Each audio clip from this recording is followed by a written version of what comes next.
Sarura Kids. Kazi wai. Ini ndinonzi Trevor Moyo. Ndinogara kwa Mutare na baba vangu vaMoyo na mai vangu mai Moyo. Ndine hanzvadzi inonzi Tsitsi. Tsitsi achiri kudzidzira kufamba.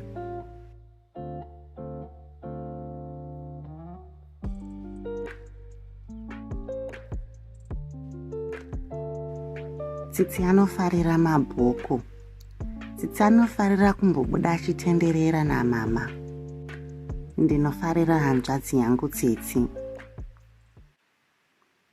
Baba vangu vanoita basa reaccountant.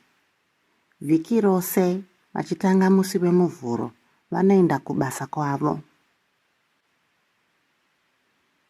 Baba vangu vanofarira basa ravo.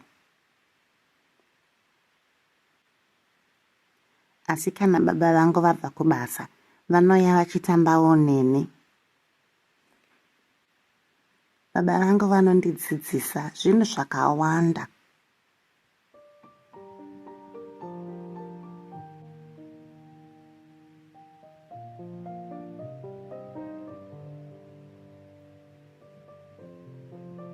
Dzimwe dzenguva tinoverengawo mabhuku.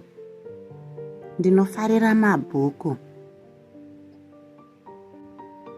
Baba vangu vanonditaurira ngano dzinonakidza.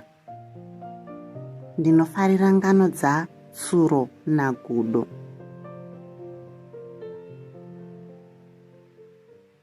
Baba vangu vanogona kutamba bhora. Ini ndinofarira bhora. Musi wemugovera tinotamba tese bhora nababa vangu.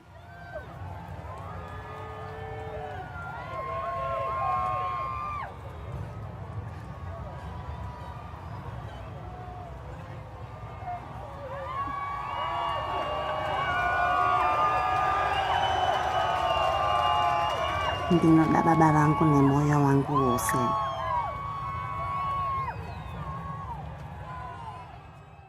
Baba vangu vakawana basa kuguta guru reHarare. Mhuri yangu yakuenda kunogara kuHarare.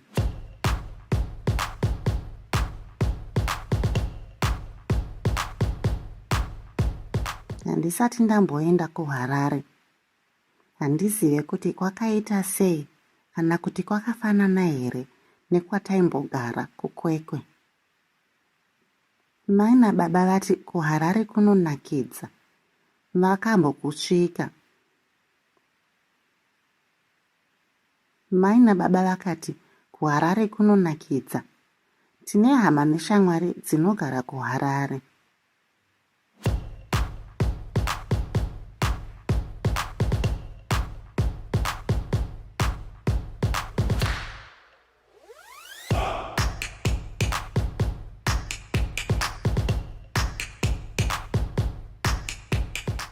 Harare yakazonaka.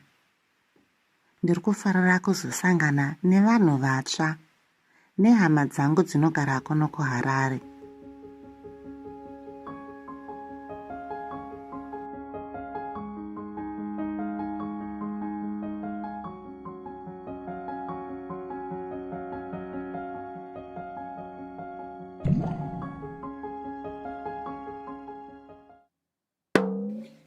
Sarura Kids.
sleeping girl.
Sarura Kids.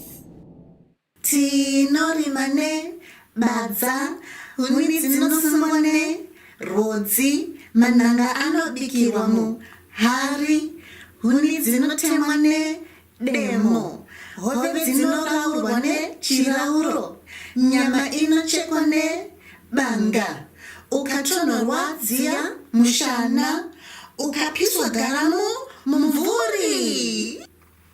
Tinorima ne badza, huni dzinosungwa ne rodzi, mananga anobikirwa muhari, huni dzinotemwa ne demo, hove dzinoraurwa ne chirauro, nyama inochekwa ne banga, ukatonhorwa dziya mushana, ukapiswa garamu mumvuri.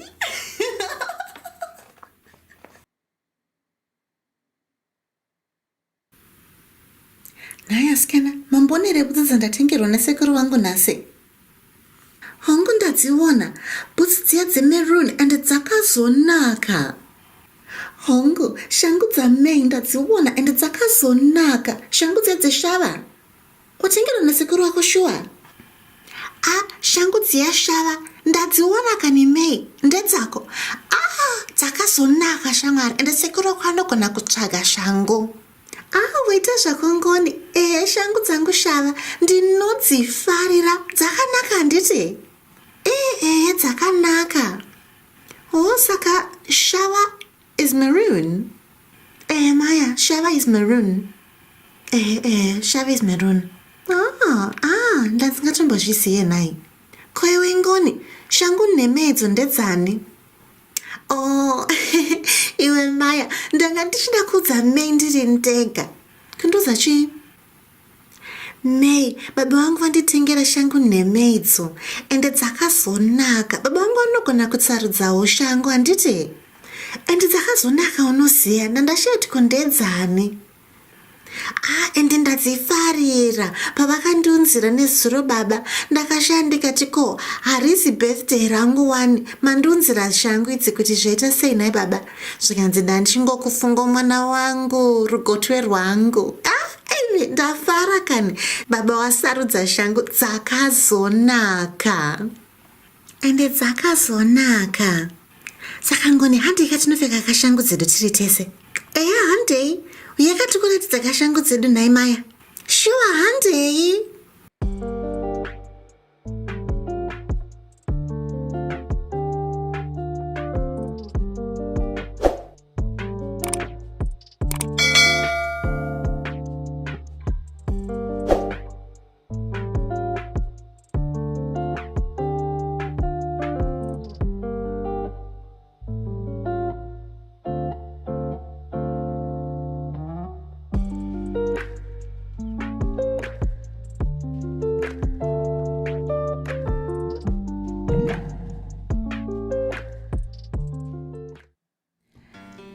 A,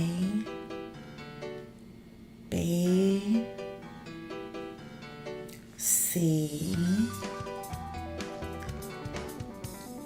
D. Oh, hi, I didn't see you there. Oh, you're Tina and Tim, aren't you? I'm Quasi. And is this your friend? What's your name? While you guys just caught me doing my ABCs, I wanted to play a super fun game. Do you want to join in? Well, this game is easy. So, I've got all these letters on my magic spinning wheel, right? I was wondering if I can come up with the names of different countries that start with these letters. Do you think you can help me? That's brilliant! Come on, let's do it! But wait a minute. We should also try to come up with one thing that you can find in that country that starts with that letter. My super duper robot can help. Hello, Quasi. Right, 3 spins starting now. Let's go. Spin 1. M. Woohoo! Look where we are! Robot Buddy, where are we and what can you tell us about it? Quasi, we are in Mozambique. Mozambique is an African country that is right next door to Zimbabwe. Its other neighbours are South Africa, Swaziland, Malawi and Zambia. It also has a very large coastline where you can find some popular beaches like Tofo. You can also find offshore marine parks along the coast of Mozambique. One of the largest marine parks of the Western Indian Ocean is off the coast of northern Mozambique. The Carimbas National Park is 7,500 square kilometers, and 1,522 square kilometers of this is designated a marine protected area. Marine parks help marine life, they promote marine awareness, and they help local communities and indigenous people. The Carimbas Islands are a great place to visit for kayaking, diving, snorkeling, as well as visiting Ibo Island.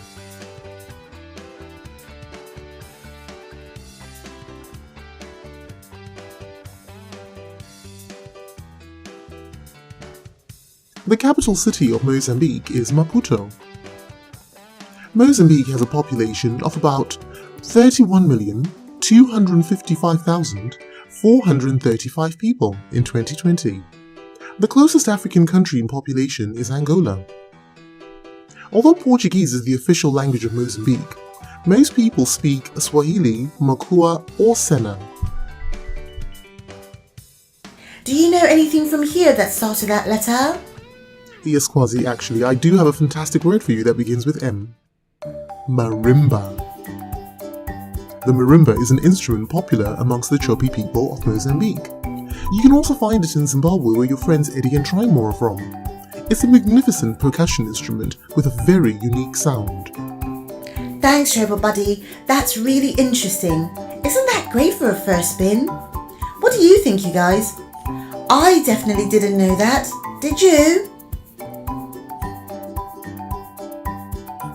Robot Buddy, do you know the Shona word for it?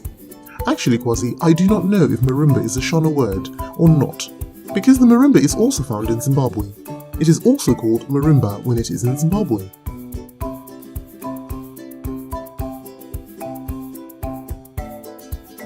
Alright, Robot Buddy, where are we off to next? Let's spin the wheel and... spin 2. C. Oh wow, this is amazing! How did we get here? I like the spinning wheel game. I'm learning so much with all of this. Robot Buddy, where are we and what can you tell us about it? Quasi, we are now in Cape Verde. Cape Verde is an archipelago of islands off the coast of Africa. There are 10 volcanic islands, and together they make up Cape Verde. Although Cape Verde is geographically in Africa, it has a special relationship with Europe through trade. It has a population of just around 555,987. That's just over 3,000 more people than the city of Manchester in England. The capital city of Cape Verde is Praia. Cape Verde is supposedly one of the most democratic and developed countries in West Africa. You will find some of the most beautiful beaches in the world in Cape Verde. It even has an uninhabited island, Santa Lucia, which you can only reach from Callao.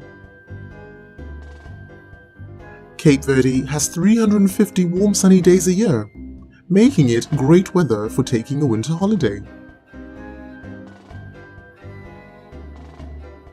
The official language in Cape Verde is Portuguese, although a lot of Cape Verdeans speak Creole on a day-to-day basis.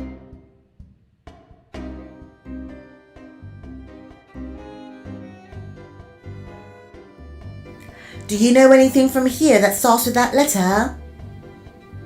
Yes, Kwasi, I do. The national dish of Cape Verde is cachupa. There are many variations to this delicious dish. Cachupa is a slow-cooked stew made of beans, mashed maize, onions, green bananas, manioc, sweet potatoes, squash, and yams. Manioc balls or cassava balls are very common in Cape Verde. For a meaty variation, you can also add fish, meat, or even mortella. Robot, do you know the Shona word for that? No, Kwasi, I'm afraid I don't know what cachupa could possibly be in Shona. All I know is that if I had taste buds, I would definitely want to try a plate of that. Thanks, Robot Buddy, that was really interesting. We're going to carry on and do our third and final spin. Here we go. Spin 3. D. Oh wow, how did we get here? Robot Buddy, where are we and what can you tell us about it? Kwasi, we have landed in Denmark in Europe. The official name of Denmark is the Kingdom of Denmark. That means it crowns a king or a queen. The current monarch is Queen Margaret II. Denmark is made up of the peninsula of Jutland and an archipelago of more than 400 islands. About 70 of these islands have people living on them. The Kingdom of Denmark also includes the self-governing territories of the Faroe Islands and Greenland in the North Atlantic Ocean. Denmark is the smallest as well as most southerly and most low-lying of the 3 Scandinavian countries. The Scandinavian countries are Norway, Sweden, and Denmark. Denmark has a population of about 5,792,202 people in 2020. That's about 292,000 people more than the country of Scotland in the United Kingdom. The capital city of Denmark is Copenhagen. The official language of Denmark is Danish Dansk. No matter where you are in Denmark, you will never be more than 31 miles from the sea. Denmark has 4,545 miles of coastline. That's great for visiting the seaside or going fishing. Because there are so many islands, you will also find lots of bridges in Denmark.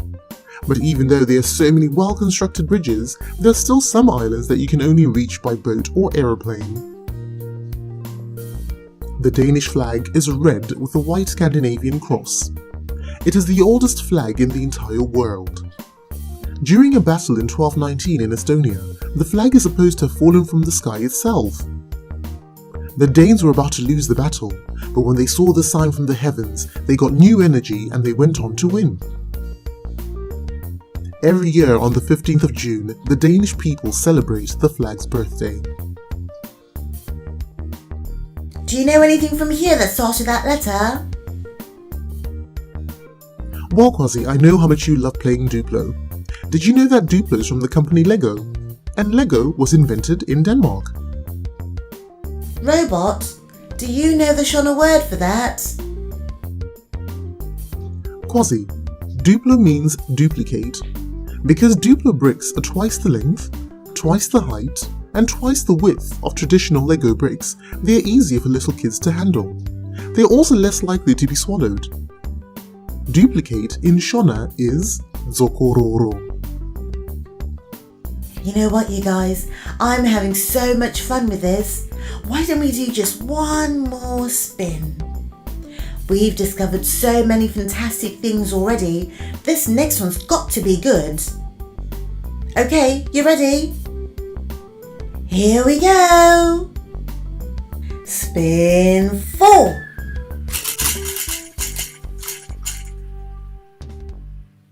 N. Robo Buddy, where are we now? Well, Kwasi, we have landed in the vibrant and exciting country of Nigeria in West Africa. The name Nigeria was taken from the Niger River that runs through the country. This name was coined in the late 19th century by the British journalist Flora Shaw. Nigeria has a population of about 206,139,589, making it nearly 3 times the population of the entire United Kingdom. Hey, where do my friends go? They were right here a minute ago. Did we leave them in the last place? Initiating Tina and Tim recovery sequence. Initiating Tina and Tim recovery sequence. Tina? Tim? Where did you go? Scanning Oh my demo. goodness! Where did your friend go? Friends not found. Scanning Cape Verde. Scanning Cape Verde. Scanning Cape Verde. Friends not found. Initiating. Where did Tina and Tim go? Where did their friend go? Scanning Mozambique. Find out next time on episode 5 of Tina and Tim. Showing on All Things Zoe 2015 right here on YouTube.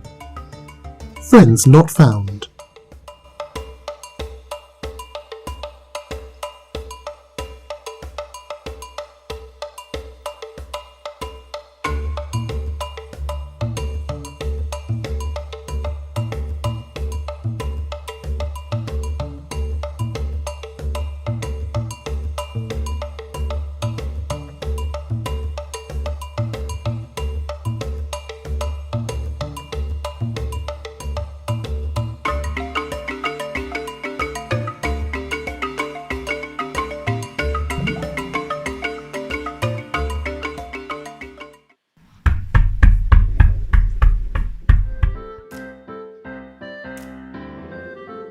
Hi Tina. Hi Tim. Oh, I see you brought your friend. What's your name? Nice to meet you. My name's Trimal. Come in, I was just doing some drawing. Did Tina and Tim tell you that I'm from Zimbabwe? Have you ever heard about Zimbabwe? Zimbabwe's amazing, you know. I love it. I've been there with my mum and dad. I just know you'd love it. My mum and dad are from Harare. That's the capital city, yeah? And it's brilliant. It's just like being in London, but with more sun all year round. And everyone there is always smiling. My dad says that's just the way they are. What city do you live in? Is it sunny where you are right now, or it rains a lot like it does here? Yeah, I love the sun too. You can play loads and go out to the park and play ball. But I like it when it rains too. And then you can jump in muddy puddles. But you know what? Even when it rains in Zimbabwe, it's still just beautiful. It never really gets cold, you know. It's kind of cold sometimes in winter, but it never snows like it does here. I remember one time we went to Victoria Falls in Great Zimbabwe in the winter, and it was just beautiful and really cool. There was just a really nice breeze. I love Victoria Falls. The waterfalls were huge and so noisy. My mom said the other name for them is Mosoatunya. It means the smoke that thunders. It literally sounded like thunder. It went like boom, bash, boom. It was fun. Well, Mosoatunya isn't the Kululu language. They speak that in Zambia apparently. But my mum and dad speak Shona. I can speak Shona too. Do you want to hear some Shona? Let's see. If you want to say hello to someone in Shona, you can say it in Ndepi if it's a friend of yours. Can you say it?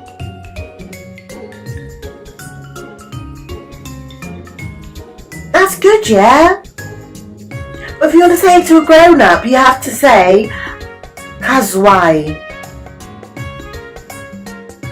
And then you also got to ask them how they are. So when you say Makalihenyo, it means how are you in Shona. Oh, and you also got to clap your hands like this at the same time. Yeah, when you clap your hands it shows manners. It's really rude not to clap your hands when you talk to grown-ups in Zimbabwe. Or to stand up when you're talking to them. Gosh, there's loads of things I'll teach you later though. Want to play hide and seek?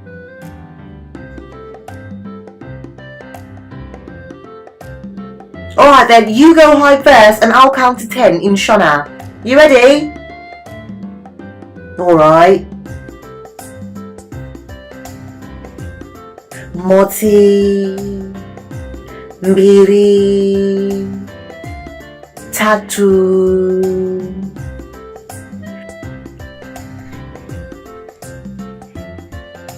Ina,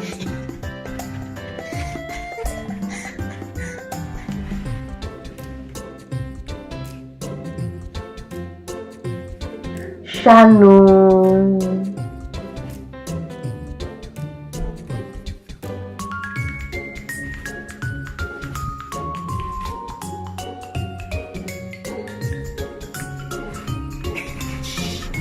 Nanatu,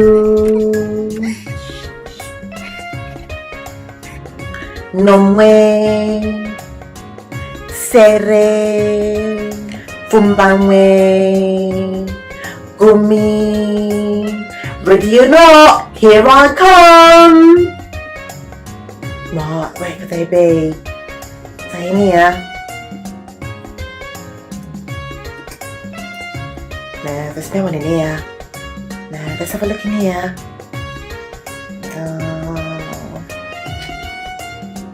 Where are you?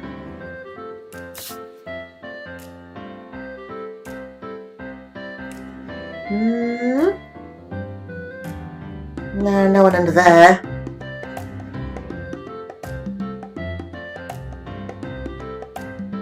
Maybe round here.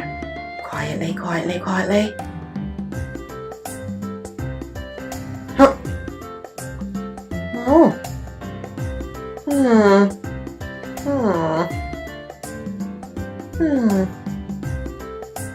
Where could they be?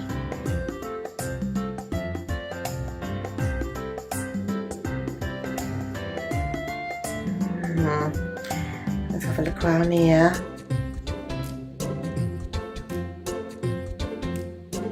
Let's say... Nope, no one over here. Oh gosh. No one over here. No.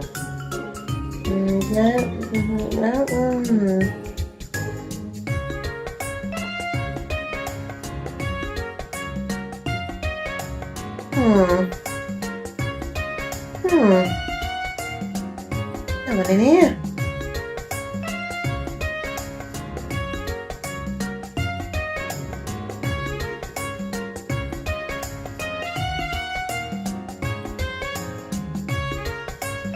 Where could they be? Gosh, where could they have gone? I've looked everywhere. I know all the best hiding spots in here.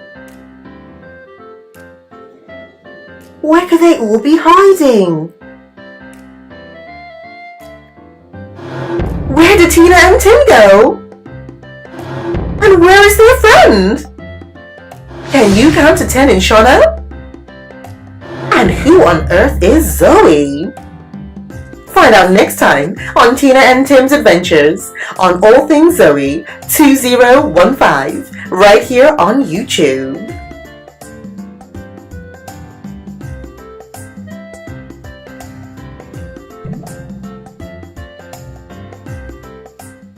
Tasaingati shumba inoruma tasaingati shumba inoruma chenjera kutsikwa shumba inoruma chenjera kutsikwa shumba inoruma zai rakaora.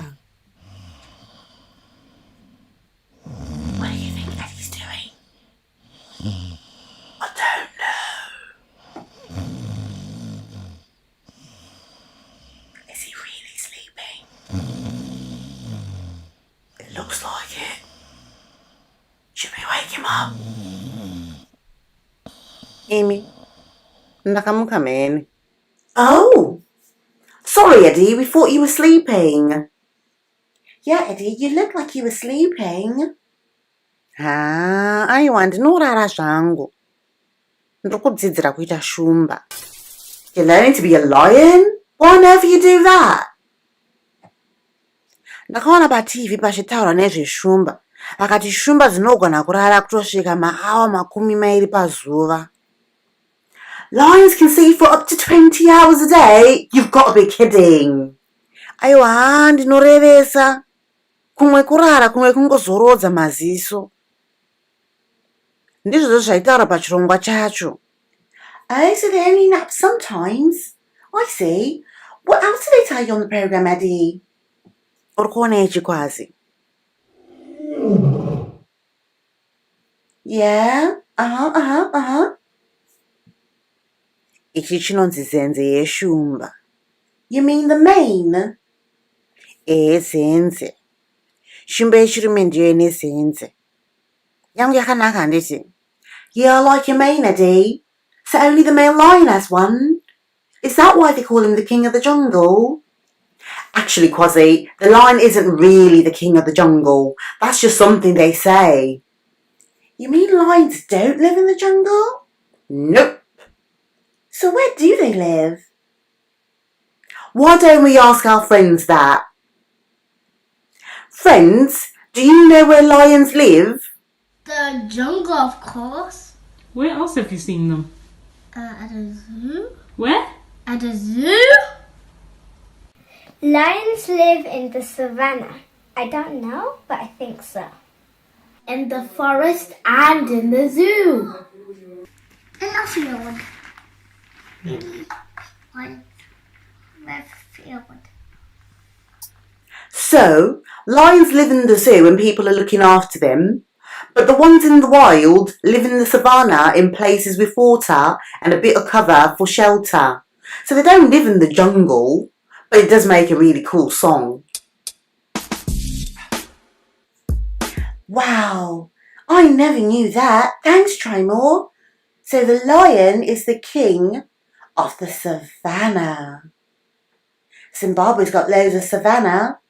And so if the lion is king and has a mane, what about the female lion? The lioness? I know. The lioness doesn't have a mane. Only the male has one. The mane covers their heads and necks and stretches under their belly. And it can be really dark too. Wow. But the lionesses are brilliant. They're the ones that do most of the hunting because they're better hunters than the males. I heard that a lion can run at about 50 miles an hour for a short time. That's really fast. I bet they can catch anything at that speed. That's faster than my mum's car. So what kind of food do lions eat? Shumba manje. Iwe. Shumba inongodya nyama chete. Hapana chimwe. Yeah, I heard they only eat meat. Ewe, shumba inofarira nyama chekuti pano manje. Painovhima inogona kubata mbizi kana kongoni. Iwe, inotobata nyama inokwana mhuri yese. Kana dzese dzaguta dzombozorora kwemazuva. What? You mean lions only eat every few days? And they live in groups? Yes, I've heard that too. Lion groups are called a pride. I heard that there can be up to 30 lions in one pride with males, females, and baby lions. What's a baby lion called anyway? A baby lion? Well, try more. Why don't we ask our friends if they know what a baby lion is? Friends, do you know what a baby lion is called? A cub. A cub, of course. A baby lion is called a cub. Baby.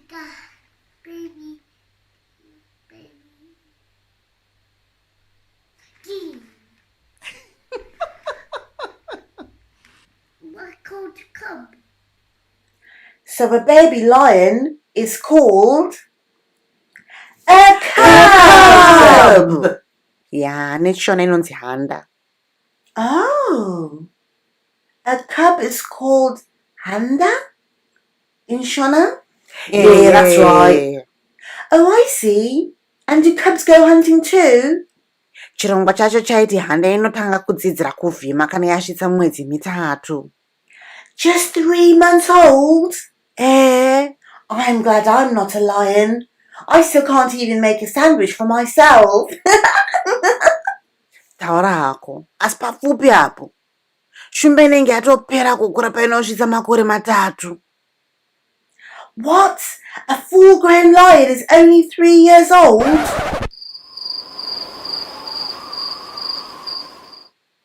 Saka shumba dzinombofanana nekitsi dzepamba handiti? Hadzisi dzekutamba nadzo shuwa. What do you mean like other cats? A lion's cats? Like Farina? Kwazi, shumba na Farina vatonokama ufunge. Yeah, Kwazi, lions are from the cat family, but they're much bigger than the cats that live in the house. There are 5 types of big cat. The tiger, the lion, the jaguar, the leopard, and the snow leopard. Not all of them live in Africa though. I never thought lions were cats. They're huge. How big do you think they are? Well, a baby lion can be just 1.5 kilos heavy when it's born. Oh. Yeah, that's really small and cuddly. But they grow really fast. By the time they're 3 years old, a fully grown male lion can be 180 kilos. And a lioness can be 130 kilos.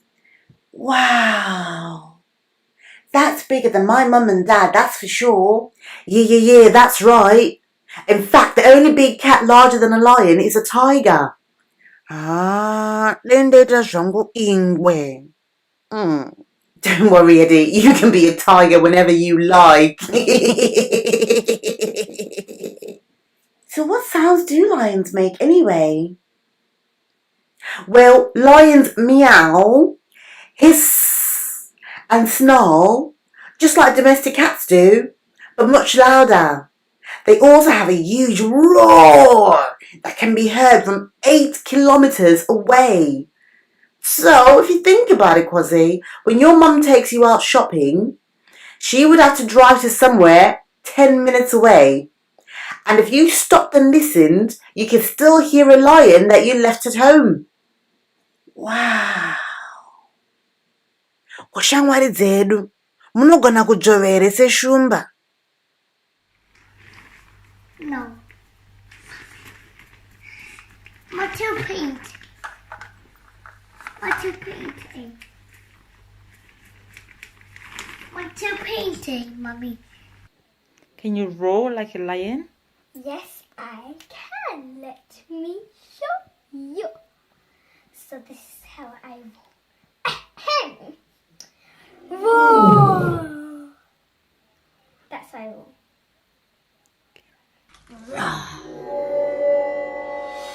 Roar! Roar! Ya, shumbe idzo dzinotyisa mheni. Saka indofarira zvangu shumba. Musandichinje zvenyu handiti. Nhasi ndinonzi Edi Shumba. What do you know about lions?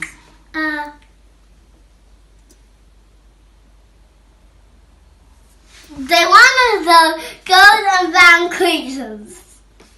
They have 4 legs. They eat meat and they can roar up to 2 meters away. Wow. What do you know about lions?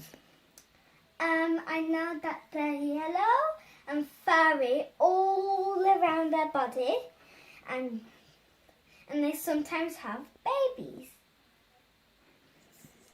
So today we learnt loads about lions. We love these big cats. They start off so small, but they grow to be really big and can be as heavy as 2 grown-ups. I think what I love the most about lions is that they live in groups known as a pride. That just sounds really cool. Zvinofadza. Ini ndinofarira kuti shumba dzechidzimai ndidzo dzinovhima. Ende shumba dzinogona kupedza mazuva akawanda stereki dzisina kudya. Dzakangokotsira. But they can eat a whole zebra or wildebeest in their group when they do eat. That is huge. Yeah, the lion really is the king of the savannah, with a really huge roar that you can hear from 8 kilometers away. Shumba inofadza iwe. Inodzidzira kuvhima ichiri handa. But it can grow from a cub to fully grown in just 3 years. And then it can run at up to 50 miles an hour. That's a lot of growing and a lot of speed for anything. Taura hako iwe. Nsaka ndichifarira zvangu shumba ini. We love lions!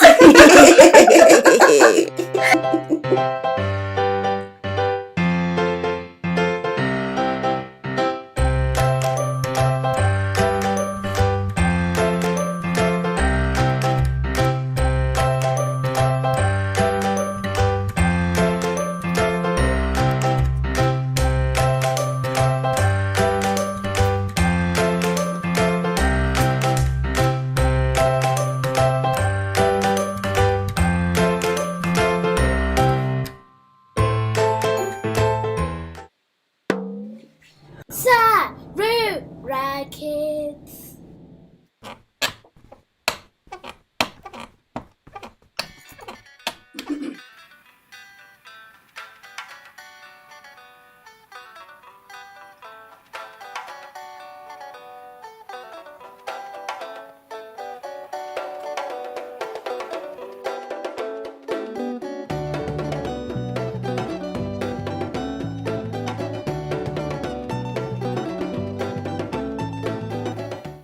Vepano. Asvikai zvenyu tiri muno, tiri kulaunji. Uyai zvenyu. Masikati maimei, maswera sei? Taswera maswera zvenyu. Makadinyu maitirese? Ndiripo zvangu. Ko, vana varipi? Mama wangu. Kurukura hungu wapotswa shuwa. Nhasi tandapindana nazvo. Kuchichiitika nemaimei, musandityise. Vana vari kupi? Usanetseka nezvako munhu wangu. Mei zvose naJunior vakakotsira. Asi takatoswera nezuro manheru ose. Takarara takagara ufungako.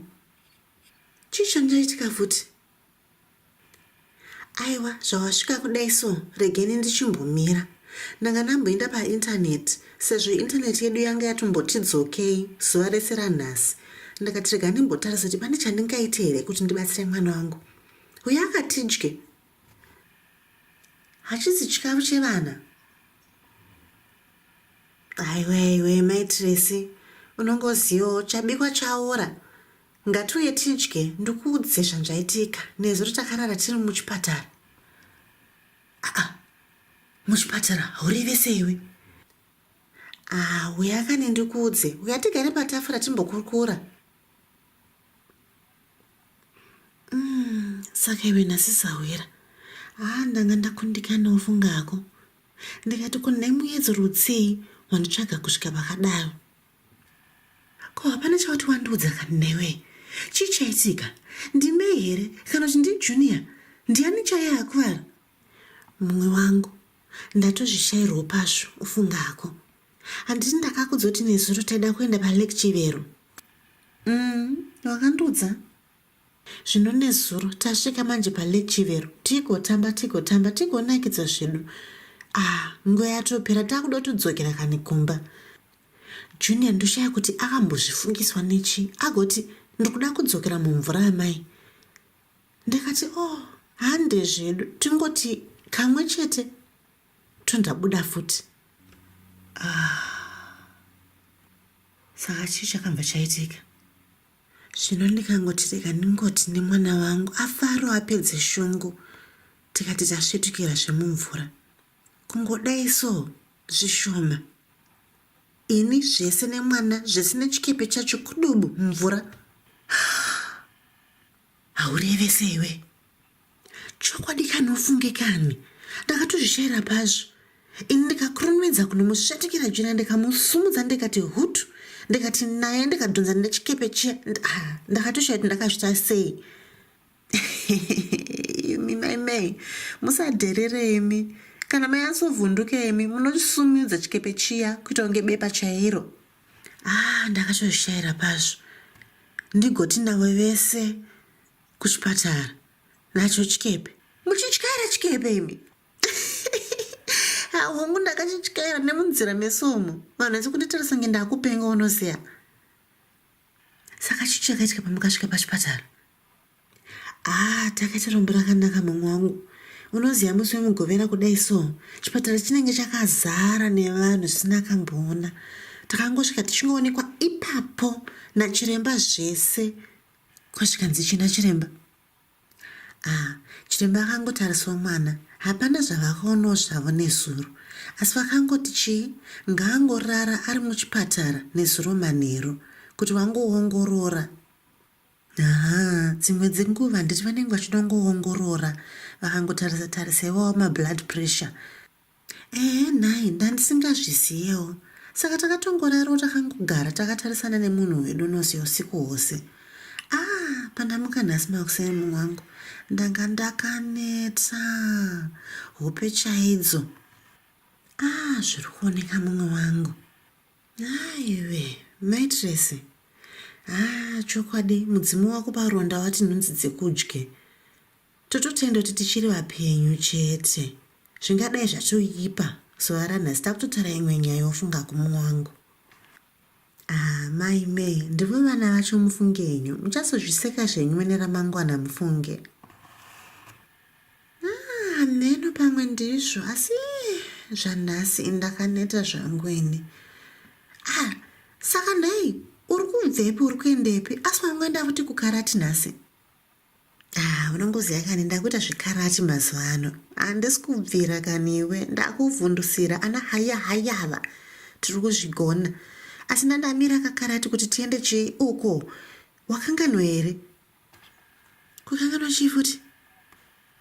Nhasi zuva redu karimushandira pamwe. Amai we.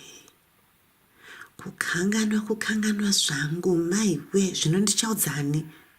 Netero yacho chete kani. Ufungako ndaichitoti kana ndangopedza zveindaneti ndichangodya hangu chikafu changu ndandatonokotsira. Aiwa musazvinetsa zvenyu mai.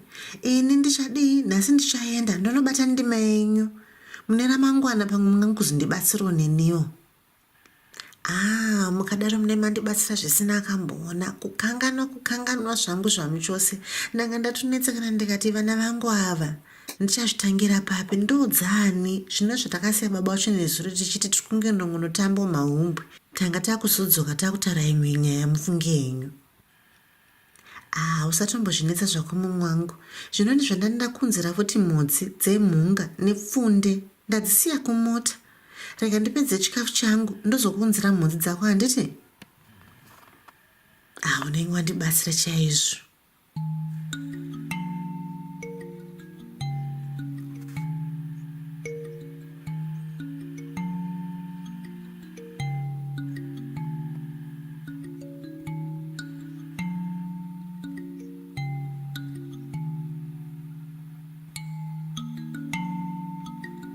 Kazwai mai Tracy.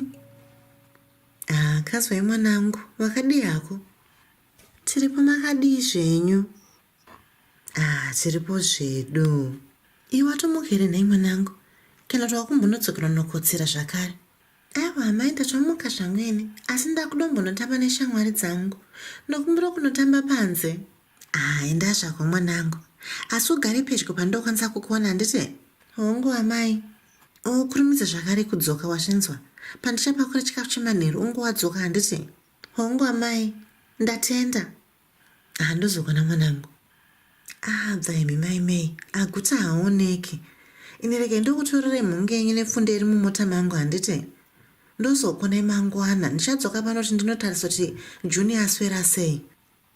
Maita basa mauya mufunge yenyu sawira. Ende matondibatsira nhasi munoziya, ndandakutotenderera musoro. Musazvinetsi zvenyu mai. Ndo vana vacho. Ndokukura kwacho muchazviona zvenyu. Apo padoko zvapapa. Vana vacho. Mashiripiti chaiwo. Usandidaro shamwari, ndingasatotamba nhova. Tarisai mukati, shumba inoruma. Tarisai mukati, shumba inoruma. Chenjera kutsikwa, shumba inoruma. Chenjera kutsikwa, shumba inoruma. Zai rakaora.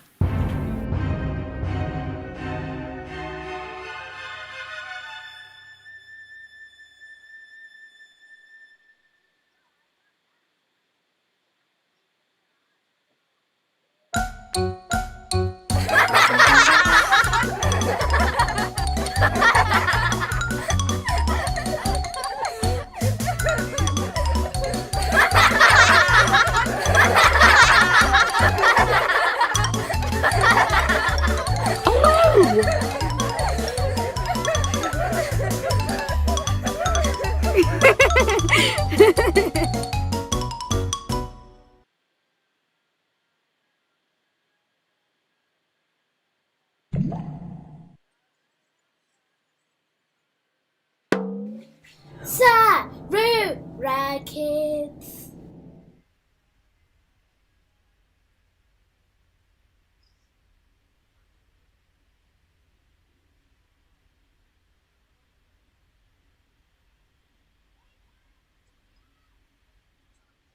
Nhai Lakmo, ndiri kubhoikana. Wabhoikana nei futi nhai hanzvadzi? Kungoshaya zvangu chekuita, apa futi ndine nzara. Kokasi wakangana here zvataura namai nababa? Zvanzi zvavari kubasa kudai so, isu hatifanira kuti tibude panze. Ini hapana chandinotya ini. Hautye hodzongwe iwe? Hodzongwe dzipi futi? Anodiwa navo ngai? Aiwawo, ndovaungati vanotyisa vaya. Aiwa, hande mhani. Ndakanzoti vanochengetera chikafu pamba pavo. Suzani, tanzitana mama tisaende ikoko. Uyezve, kana zviri zvechokwadi, ndakanzwa kuti ano navongai vanofarira kudya vanhu sesu.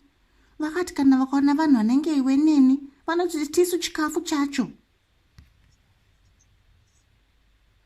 Asi hatisi chikafu wani. Unodzane anoteerera. Zvanzi tisatombopasvike pamba pavo, nokuti tikasvika pamba pavo, vanogona kutotidya vachiti isu tisi chikafu chacho. Wakutongwara racho ndivo ngai. Iwawo, uyu anongotya uyu. Iwe, inda kutonoenda kumota. Kana usingade kuuya gara zvako, asi ndiri kutyaira. Saka ndichangoya newe, asi Susan ndinotya. Usatye zvako Lakmo, ini ndinokuchengeteni. Havandityisavo, hodzongwe kudii. Hapana chiripo handi.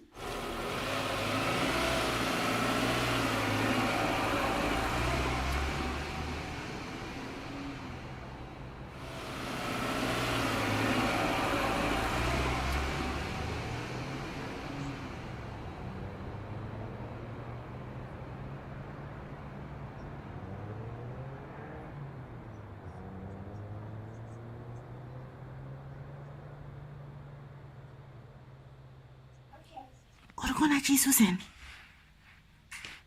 Lakmo ngatitarisi. Varimo. Zvinosaka todini Susan? Wona mvuu dziri apo. Pane mvuu sha.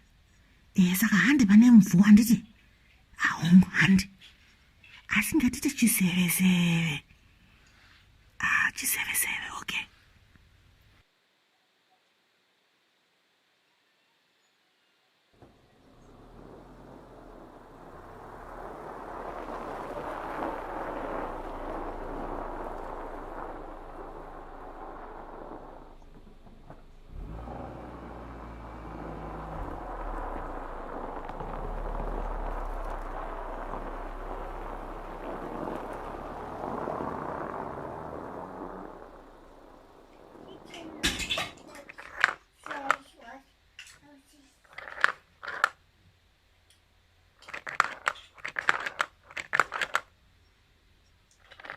Ndiani ari apo?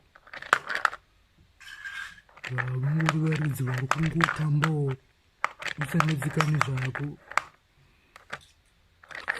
Ndinoda kukotsira ini racho. Ngatimbokotsira.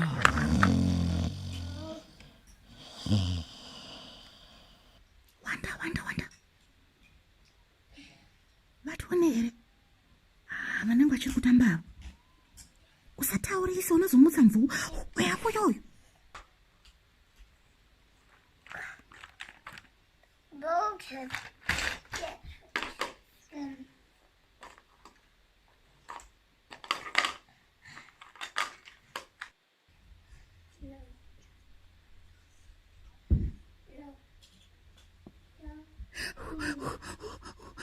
Achiona here anenge asina chaaona uyu. Nyarara akudzoka.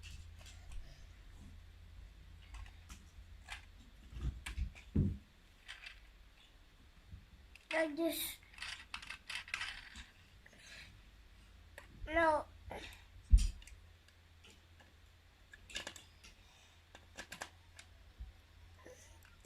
Ane vabata. That's so.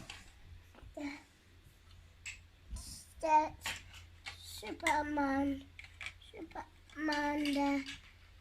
Can't do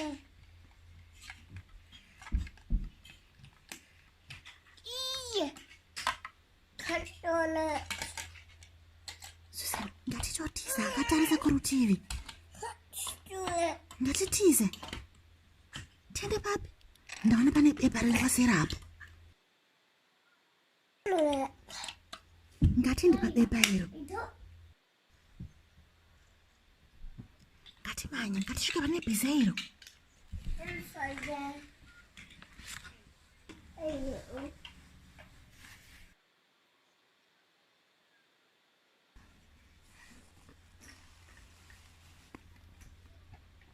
Saka zvanzi chikafu chacho chiri papi? Zvanzi mune chikafu. Bhokisi riri paseri apo iro. Iroko. Regirini. Wangu ndiro. Saka kana zviro zvo ngatiendei. Ngatisaite ruzha handiti? Susan handhandi.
nyambarara. Ndoshona handichitsaka nikukuudza akani naiwe Susan, iwe hauteerere. Ndakuudza kuti zvanzi namai nababa tingogara pamba. Dzikama kani hanzvadzi yangu. Yanga isiri nguva yedu yekuti tiende. Ina handichatombopa bude futi ipapo. Ndinoshaya kuti vanga vachiti tiri zvidhori here kana kuti tiri chi. Havazvioni here kuti tiri vanhu. Ndakanzwa kuti vanhu vanenge ana amungaina naano havatombozvione kuti isusu hatizi zvidhori. Vanenge vachingoti chidhori chekungotambisa. Saka isu toziva kuti kana tichifamba tinofamba takadii? Takangwara. Taura zvako hanzvadzi yangu. Saka tichatoudza mai nababa kuti tadzidza chidzidzo chakakura stereki nhasi. Hatizombobude pana patiri tega handiti? Hamene iwe kana tungade kuzombopabuda ipapo. Kana chikafu chacho ndamba ndatoguteni. Kurukura hongu apotsa shuwa. Tanga tatopindana nazvo.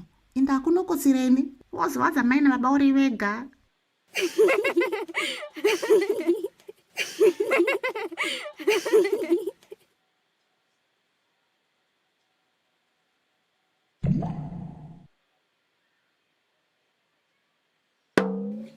Sarura Kids.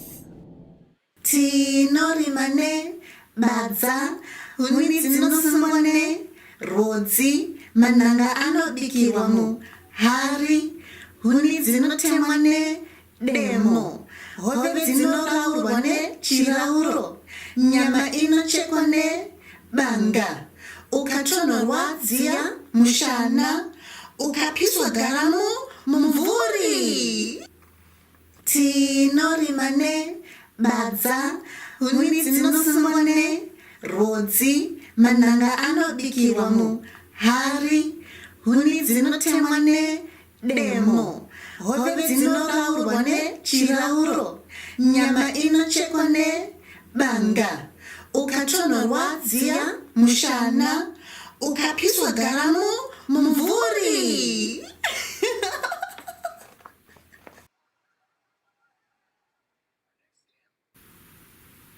Naya skena, mambonere butsi dzandatengerwa nasekuru wangu nhasi.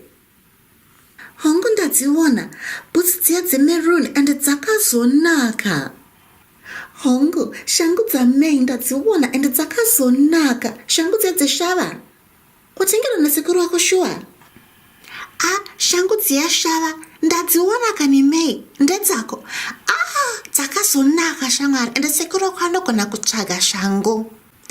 Waita zvakongoni. Shangu dzangu shava ndinodzifarira. Dzakanaka handiti? Dzakanaka. Saka shava is maroon. Maya, shava is maroon. Shava is maroon. Ndandingatombozvizive nai. Koiwe ngoni, shangu nemedzo ndedzani? Iwe Maya, ndanga ndichida kuudza Mei ndiri ndega.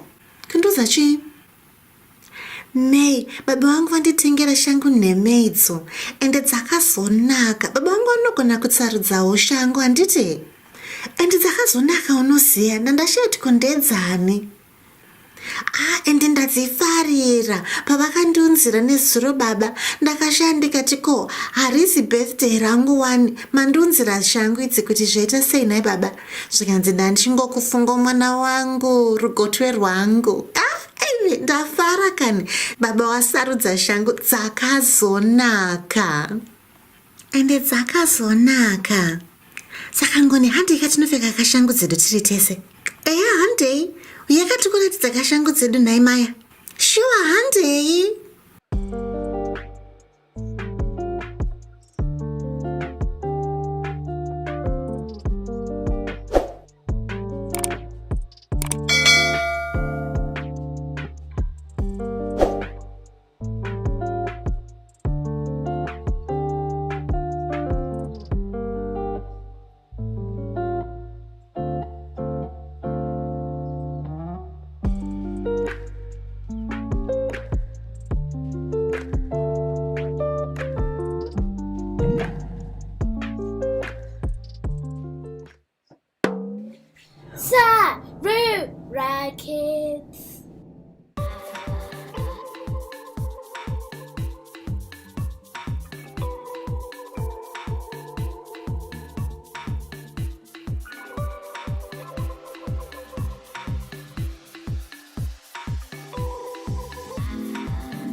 musuwo ndine vana pano. Chiremba, mukoti, chichaitika, kwakanaka here kuno? Vana vangu kani, vana vangu, pana chiremba here pano? Asvikai mama, ngatiende nepalift apo.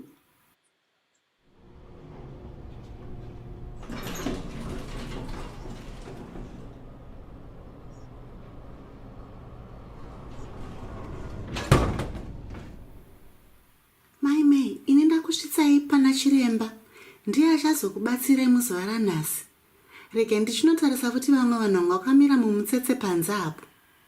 Maita basa maigwinyai, matibatsira chekuti pano. Saka mai, nemanotsi atapiwa aya namaigwinyai, mungatiudzawo kuti mwana wenyu chichanyatsoitika. Chiremba, muzuva ranhasi, masikati ose tasvika tichituhwina tiri paleki Chivero paya. Asi tirimo mumvura imomo, mwana adonha, tanga tiri pachikepe chedu chatauya nacho. Chikepe chamauya nacho?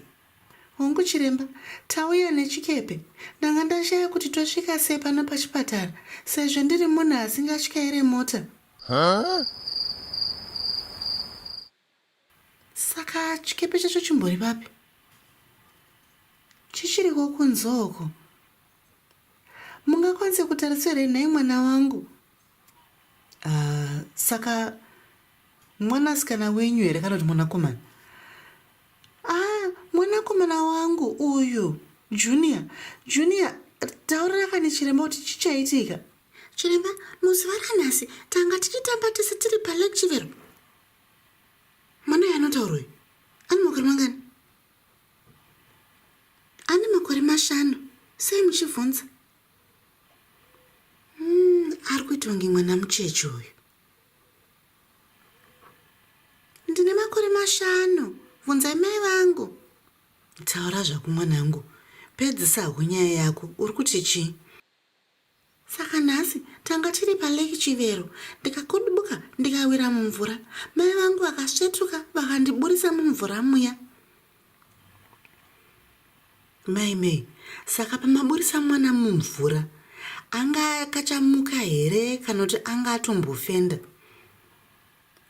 Anga akamuka zvake chiremba, asi akosora mvura. Saka paakosora mvura ndopandati hazvina kunyasimira mushe zvinezvi. Rega ndimhanyire chipachipatara nevana ava. Zvinhu zvingazongondipandukira.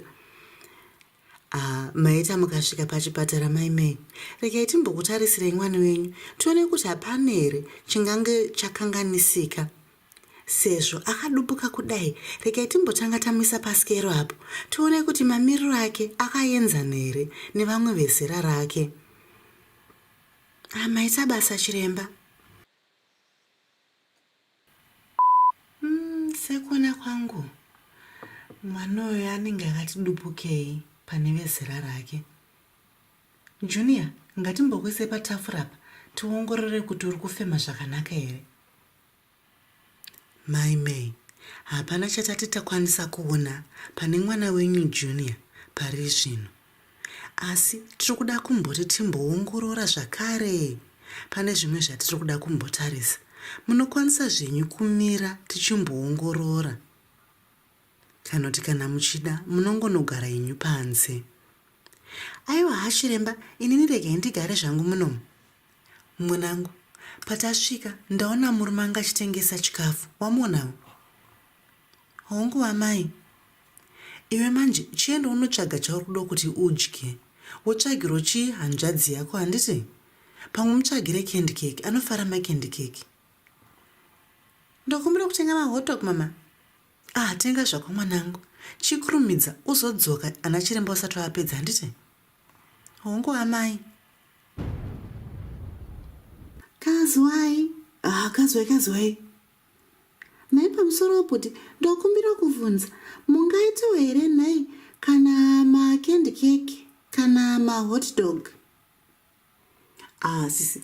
Manje mahotdog ndiwo handinawo manje. Asi macandy cake handine urombo. Handina macandy cake pano. ndokugadzire mahodho mangani? Mairi anokwana bhodhi, maita basa. Muchitendei. Asi sisi, mugodzawo amai venyu kuti vangwarire pavaisa chikepe chavo, nokuti pavachisiya apa panouya vanhu vazhinji sapano, zvinhu zvinobiwa, handiti? Tinotenda, ndichavaudza. Vachiri kumusoro ikoko nehanzvadzi yangu, asi vanenge vakutopedza kutoonekwa iko zvino, saka tinenge taakuchisumuka. Naibhoti, mungakwanisa kutarisa chikepe chedu here chisazobiwa nevanhu? Musanetsikane zvenyu, ndichachitarisa sisi. Mungoudzawo mai venyu kuti vachikurumidza, handiti? Hongo.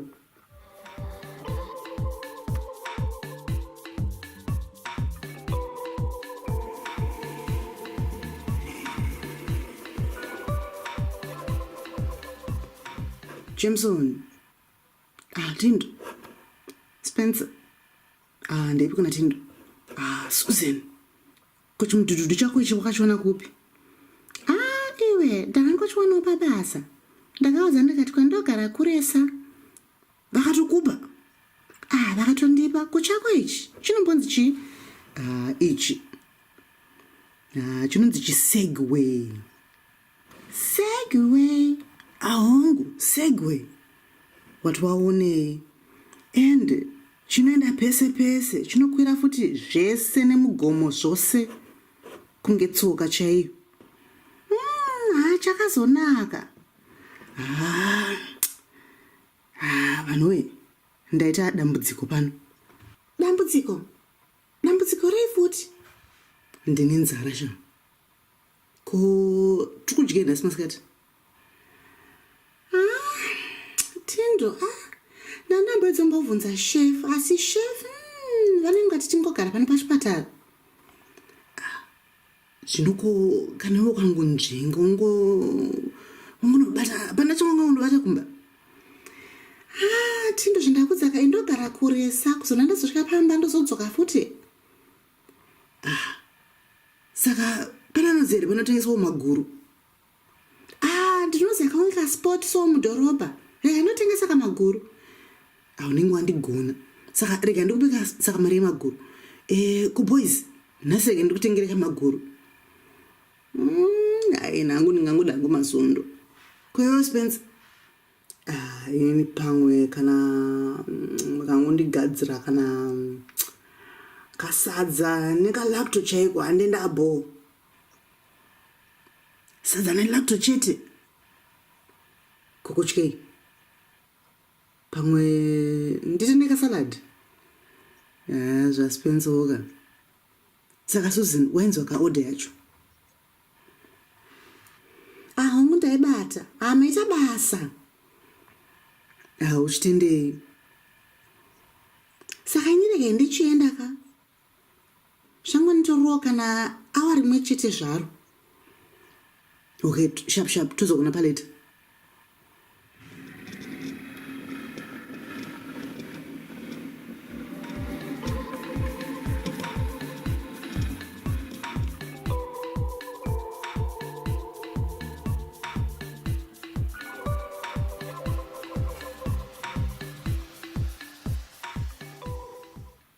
Benson Taylor. Hongu chiremba. Tingakubatsirei nei nhasi? Chiremba, nhasi ndanga ndiri paLake Chivero. paLake Chivero nai? Hongu chiremba, saka ndanga ndiri paLake Chivero ndichifara ndichituhwina neshamwari dzangu. Zvisinei ndadonha pamatombo ndigokwara. Saka wakwara papi? Ndadonha ndikakwara musoro chiremba. Heya, ndaona mumanotsi ako zvichinzi wadonha ukakwara musoro uchada mastitches. Hongu chiremba ndizvo. Asi vari kuti unotya tsono. Saka tinofanira kuti utange wakotsira. Hongu chiremba. Zvakanaka. Rega timbogadzira mubhedha wako unyatsorara zvakanaka. Fema zvako zvakanaka. Uchitanga kuverenga kubva pana 10 kusvika pana motsi. 10, pfumbamwe, sere, 9, 6, 5,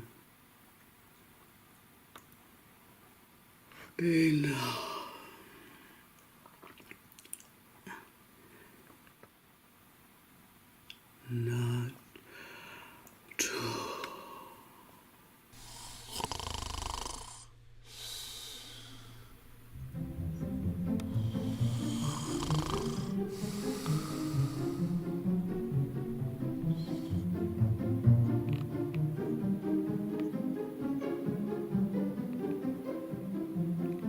Saka isu tapedza. Regai tichinomusvitsa paward achinochengetwa nanamukoti. Ndo vanozomupakurira chikafu chake chekudya chemanheru. 4, 3, 2, motsi. Koma uri kuverenga izvenyu naye Taylor? Ndakupi futi? Masvika paward. Ndanzi ndikubatsirei nechikafu chenyu chanhasi manheru. Operation yenyu yatopera. Zvanzi nana chiremba vatokuisai mastitches enyu zvatopera. Maakuchinzi muchidya chikafu kuti musazonzwa kuneta. Saka zvatopera? Zvatopera mufunge yenyu. Hazvitombotore nguvaka. Ndangoitonge ndangovhara maziso angu ndichidombotora mafemu. Ndatomuka. Ndiyo nyaya yacho, ende vana chirembe vanogona mufunge yenyu. Saka muri kuda kudyei nhasi? Mungaitiwo sadza? Sadza ndorati tori naro. Rega ndinokutsvagirai sadza. Pane sadza nemuriwo kana sadza nelacto.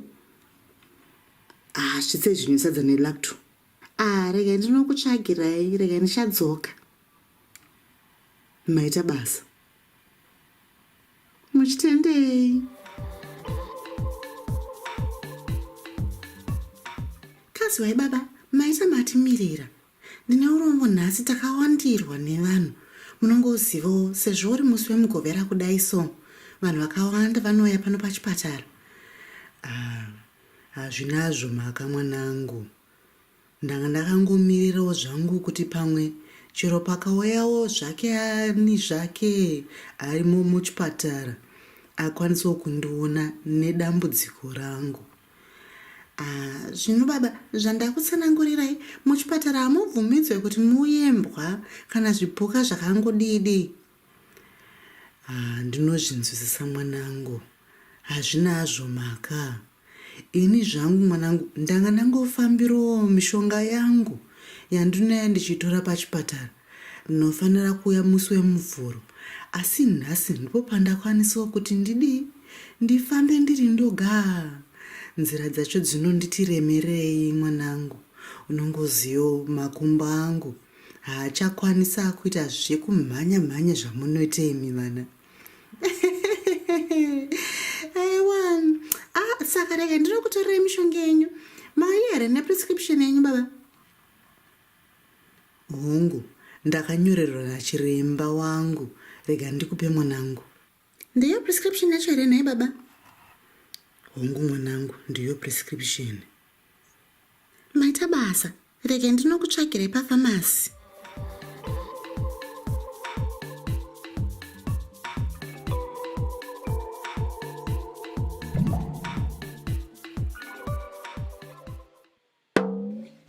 Sarura Kids.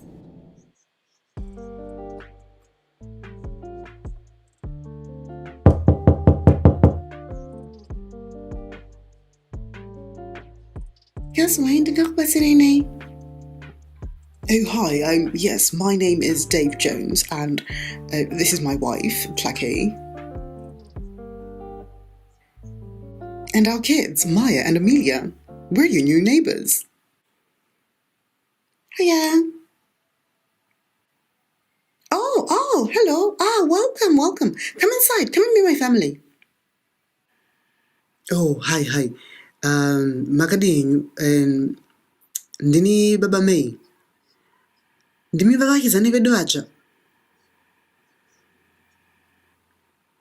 Oh, yes, hi, I'm Dave Jones. Yeah, we just moved in actually, not that long ago. We're still in the process of unpacking, but I thought we should come and say hello because obviously we haven't actually had the chance to actually meet. We've just been so busy. Ini ndinoitwa ini Mai May. Ava ndo vana vangu ava. May na Amelia. Mauya. Zvinofadza kuonova vakidzani vedu vachiuya vachizotishanyirawo kuti tikuzivei kuitira remangwana. Ndakanzwa kuti makabva mhiri kwemakungwa. Ichokwadi? Hongu ichokwadi. Asi sezvamunongoonawo indakazvarwa kuno kuZimbabwe. Ndikazosumuka ndichinotsvaga basa kuUK. Nhai. Saka mauya kuzoita basa rei kuno? Ndakaita rombo rakanaka. Ndakaona basa rakazonaka chairo. Ndichishanda nema-NGO kubatsira vakadzi nevana vanotambudzika muno muHarare. Ingai basa rakazonaka. Makorokoto Mai May. Maita mauya kuzotiona mufungenyu. Ushamwari hwakakosha. Isu patiri pano ini zvangu ndinoshanda zvangu ndiri pamba nguva dzose. Saka kana mune chamungangoda chero chamuri kutsvaga zvachowo, uyai mungondigogodzera ndendiri pano ndinokubatsirai. Maita Mai May ende tinozvirumbidza. Kana vana vachidozotamba kumba kwedu ngavauyewo zvavo. Iko zvino tachakamirira zvino kuti zvibve muchikepe. Takamirira futi kuti tigadzirise pamba. Saka ndine mavhiki kana mairi kana matatu ndisati ndatanga hangu basa. Saka kana vana vachida kuyozotamba mahumbwe kana kuti imi zvenyu muchidozotandadzanawo neni, uyai zvenyu pamba pedu munongogogodzawo. Ini hangu mangwana chaiye ndichambopinda kudhorobha. Saka semunhu akangana dhorobha kudai, pamwe kana mune chinguva mukaitawo chinhambo ngatiendei katose. Ndiri pano, shuwa ngatitoendai. Ndichatopindawo zvangu kuna naPick n Pay mangwana. Saka tinotongofamba tiri tese. Pick n Pay chiriko kuno. Ende Pick n Pay taimbokuenda tichiri vana vadoko. Pick n Pay chiriko. Zvese nana OK, nana Edgars, kana kuSam Levy zvichiriko zvese. Makapedzera uya kuZimbabwe rini? Aiwa ini, ndatoneka chinguva, rega ndifunge. Ndakapedzera kusvika kuno, ndane makore 12. It's been 12 years, darling. It was before we met. Uchatonetsekana zvako mudhorobha. Usanetsekana zvako mumwangu. Tinoenda tese, ndinonokuratidza kwese kwese. Kana pane chauri kutsvagawo, ingondibvunza, ndinonokuratidza kuti zviri kupi, handiti? Munenge mandibatsira. Saka Baba Maya, munonzwisisa Shona here imi kanoti munongogona njatu? Ndichiri kudzidzira. Well, actually, it's a funny story, really. I understand everything, but obviously, because I didn't grow up in Zimbabwe and I don't really have the chance to speak it as much as I'd like to. I haven't actually been able to say very many words, but Plucky's mum is always speaking to me in Shona, so over the years I've actually had to pick up a few words. But the thing is, right, I can actually understand lots more than I can say. So, actually, if you guys would like to teach me, I would love that. I would absolutely love that.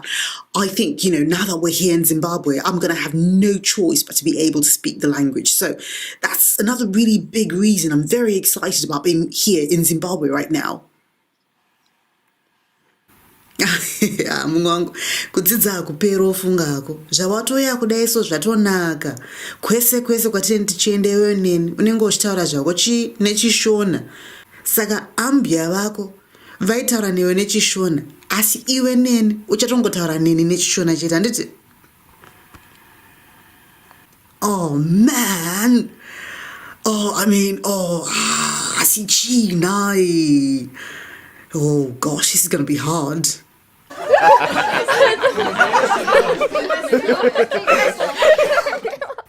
Oh, Daddy, that's silly.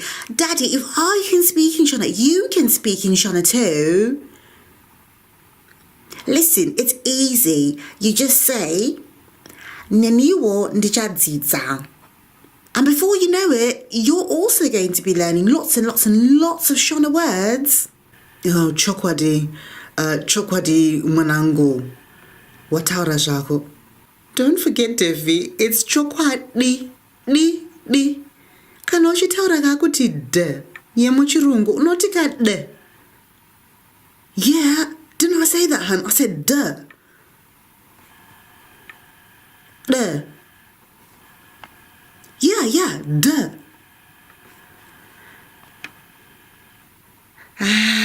Usazvinetse zvako murume wangu. Zvichoya zvega. Patichakuendesa kuruzevhoko. Aiwa, uchadza kwakuchitsenga chishona chiya. Yeah, we do have to go see your family in the rural areas, don't we? Uchadza kwakugona zvako iwe. Muchazvionera mega zvenyu baba Maya. Kuruzeva kunonakidza, asi vanhu vazhinji vari koko vanongokanganwa vanenge vakungotaurawo newe nechishona, saka uchatongodzidzira zvako. Zvinonakidza asi. Yeah, I can't wait. There's so many things I really want to try out now that we're here. Hang on, I'll say that in Shona. Pane zvinhu zvizhinji zvandiri. Oh gosh, zvinhu zvizhinji.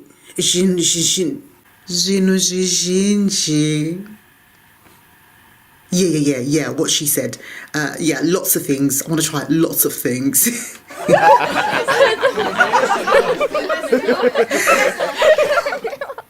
Saka vanhu, nyama inenge yaitaka kunze koko. Ngatimbobudeka panze timbonotsvaka kuti gochi yakamira sei. Oh, gochi. I love gochi. That's like that festival that we go to like all the time. Yeah, that festival, remember? In the UK. Yes, they do gochi there as well. Saka ngatibudei zveduka panze, tinotsvaka chekudya. Ndanga ndagadzira futi nechimondimwi, munochifarira here? Maiwe, musadaro. Mai vangu vanogadzira chimondimwi chandinofarira zvekupedzisira. Ito ndipakurira nekachimondimwi parutivi handiti? Zvakanaka, handeka panze.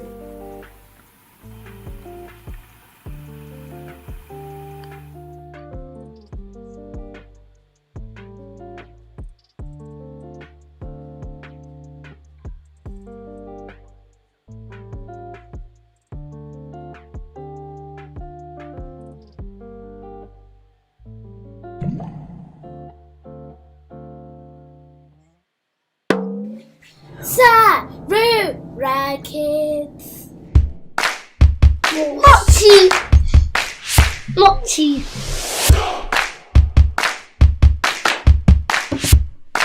Mochi.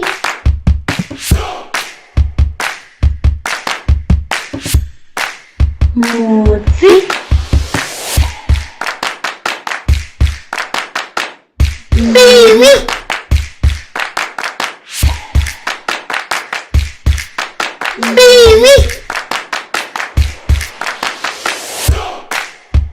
Mochi. Baby.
Amai b, baba d, dachka e, envelope f, fafitera. G, gudo h, huku i, imbwa j, jongwe k, kongone. M, motokari n, nungu o, orange p, p, poto.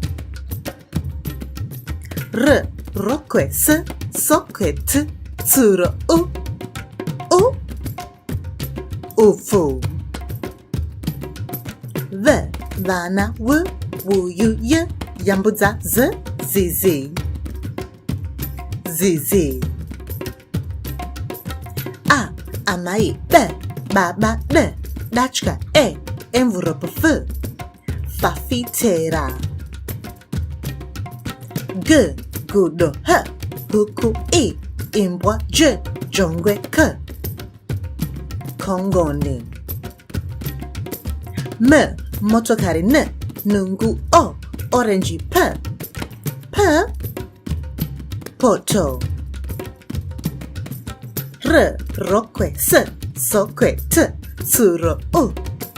U, ufu. V, vana, w, wuyu, y, yambuza, z, zizi. Tapeza. I love this alphabet song. Do you? Shall we sing it one more time? A, amai, b, ba, d, dachka, e, envelope, f, fafitera. G, gudo, bu, buku, i, imbwa, j, jongwe, k, kongone. M, motokari, n, nungu, o, orange, p, poto. R, rokwe, s, sokwe, t, suro, u. U, ufu. V, vana, w, wuyu, y, yambuza, z, zizi. Tapeza.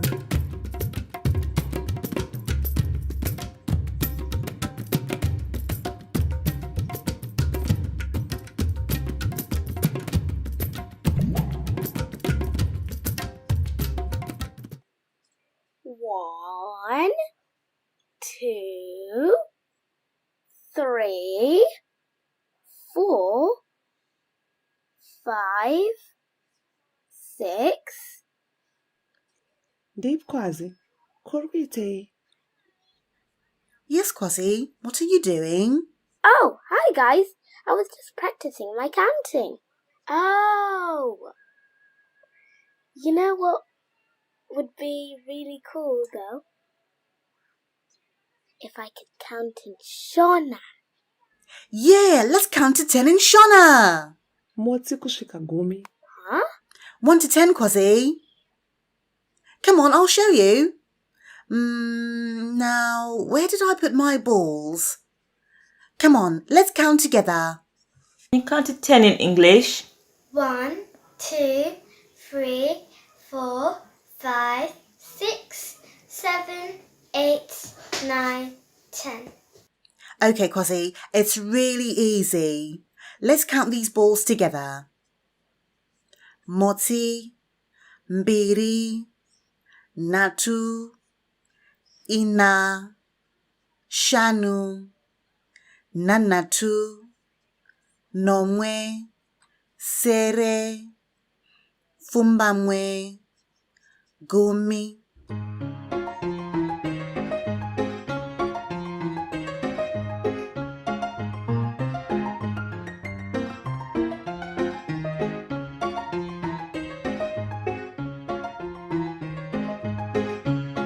You got it, Kwasi? Yes, I think so, Trywell. Actually, can you show me again? Sure thing. Rekanti mutaridzeni ni try more. Cool. Motsi, banana, mbiri, grapes, natu, orange, ina, zai, shanu, batatisi, nanatu, domasi, nomwe, huku, sere, kabeji, pfumbamwe, chibage, gumi, karoti.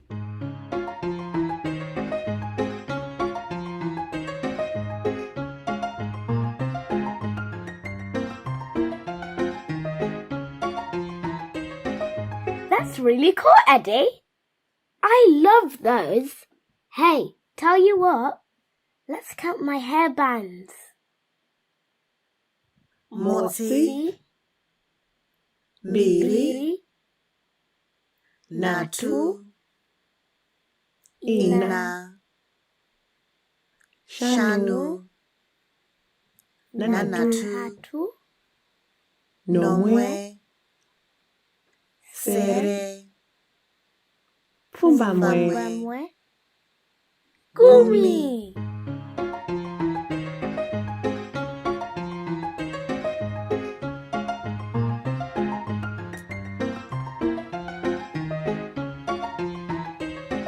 count to 10 in Shona? Moxie, Imbiri, Natu, Ina, Shanu, Nanatu, Nanatu, Namwa, Sarah, Fumbangwe. Fumbawa, Gumi. Well done. Whoa, you guys! I love that. Counting in Shona is so much fun. Cheers, Quazzy. It only gets easier the more you do it. So you know what? We should count everything in Shona from now on. ini chikafu ndicho chatinofanira kuverenga zvangu. I'm not surprised, Eddie. You love counting food as you eat one by one. We love counting!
Hunza shangu dzangu.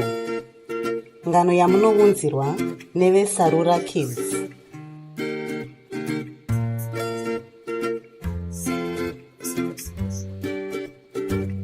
Teererai vana, ndikuudzei ngano.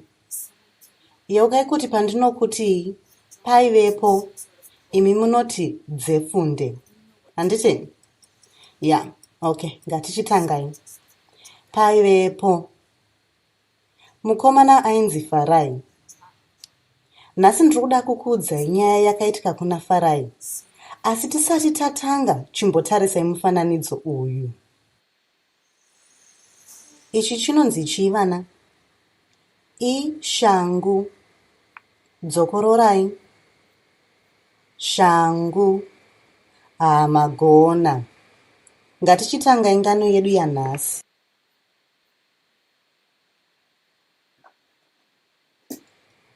Farai ari kutamba panze. Anonakidzwa nekutamba nebhora rake.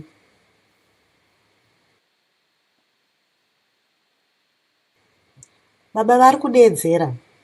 Farai! Farai! Hunza shangu dzangu. Farai amhanyira mumba. Apinda mumba mekubikira. Angava neshangu muno here? Ngatitarisei tese mumba mekudyira. Mune ndiro. Tinodyira mundiro.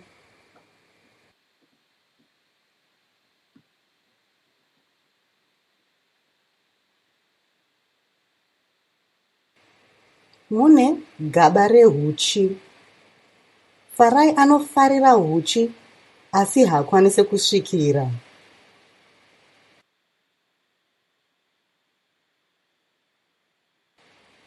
Mune fridge. Tinoisa chikafu chedu mufridge kuti chisaore. Mune mutsvairo. Mutsvairo unobvisa marara anenge adonhera pasi. Mumba mekubikira mune stove. Mai vaFarai vanogara vachibika chikafu chinonaka chekuti pano pastove. Vanobika nemigoti nezvipunu zvekubikisa. Dzimwe dzenguva vanoshandisa magravisi. Magravisi anobatsira kuti vasatsve kana vachiburisa zvinhu muoven. Hove yaFarai inonzi Dolly inogarawo mukicheni. Asi muna hamuna shangu nai. Titarise kupi futi?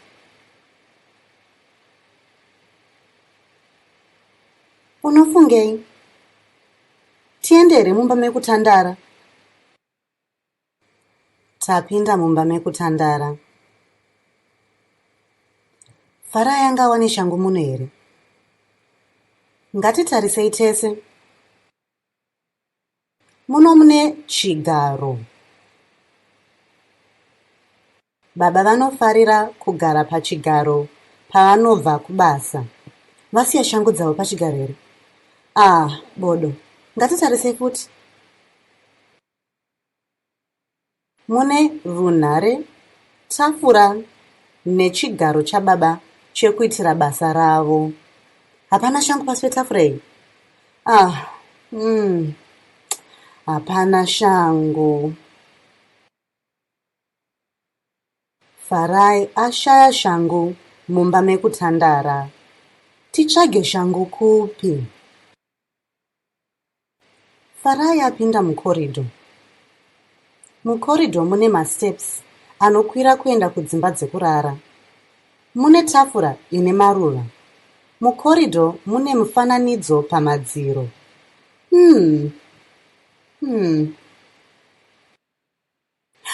Hona!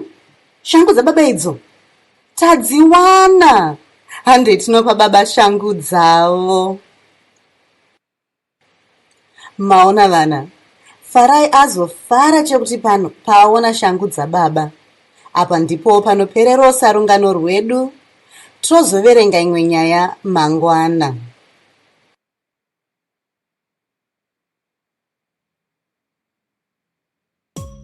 Kana mafariro ngano yedu yanhasi, tinyayo pakanzi subscribe. Mudzokewo kuzonzwawo dzimwewo ngano dzedu paSarura Kids pano paYouTube. Muva nezuva rakanaka.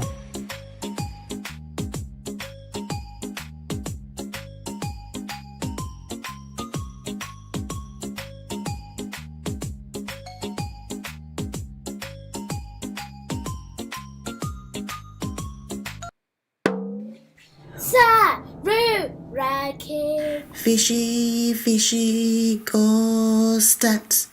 1, 2, fishy day by day. I'm a Debola, upside down, fishy day by day.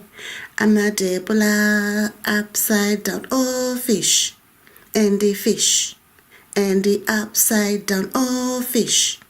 And the fish. And the upside down, oh tula, tula, tula ma Debola, tula, tula, tula ma Debola.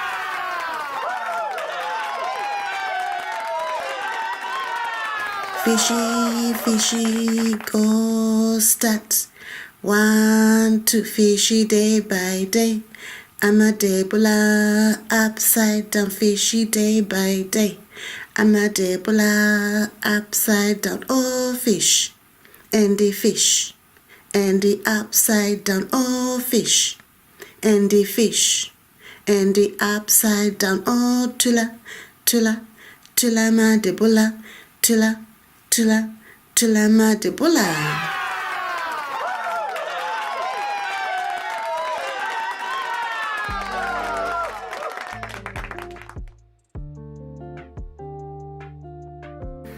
Nhasi vana, ngatitambe mutambo unonzi fembera fembera. Tichaita tichivhunza mubvunzo. Imi motibatsirawo kudavira. Mubvunzo wekutanga unoti: munoziva zita rangu here?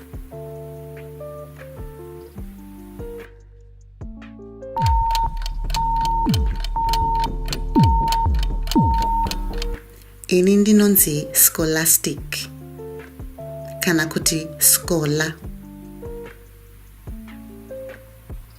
Shamwari yangu inonzi ani?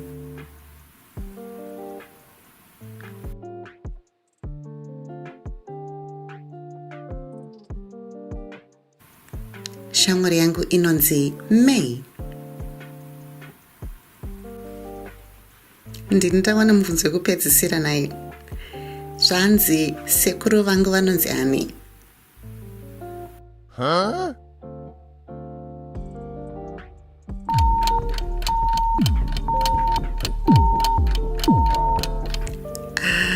Ameno. Asi ndinombonzwa vachinzi sekuru Neva. Vanonzi sekuru Neva?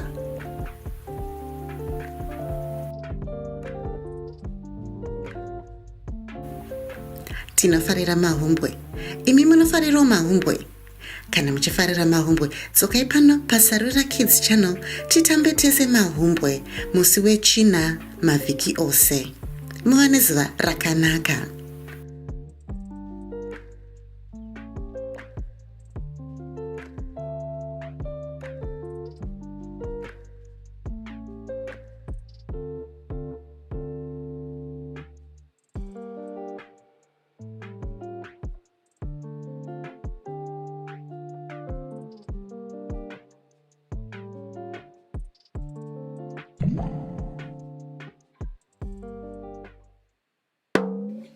Sarura Kids.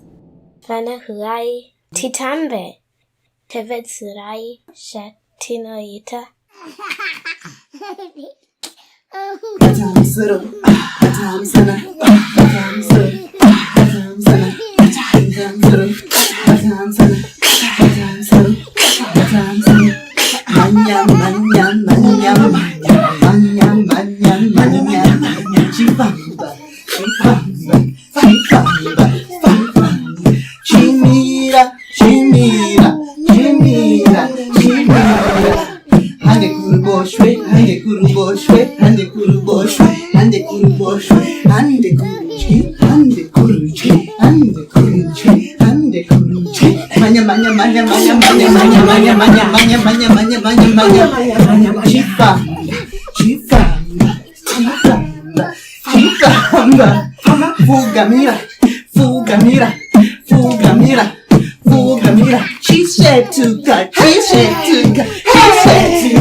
Eddie, Quasi and Primal.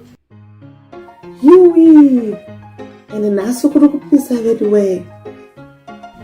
Taura hako Eddie. Rega timbozorora takagara pamasora pano. Ine kana kusumuka ndichada. Yeah, me too. But we have to get going soon.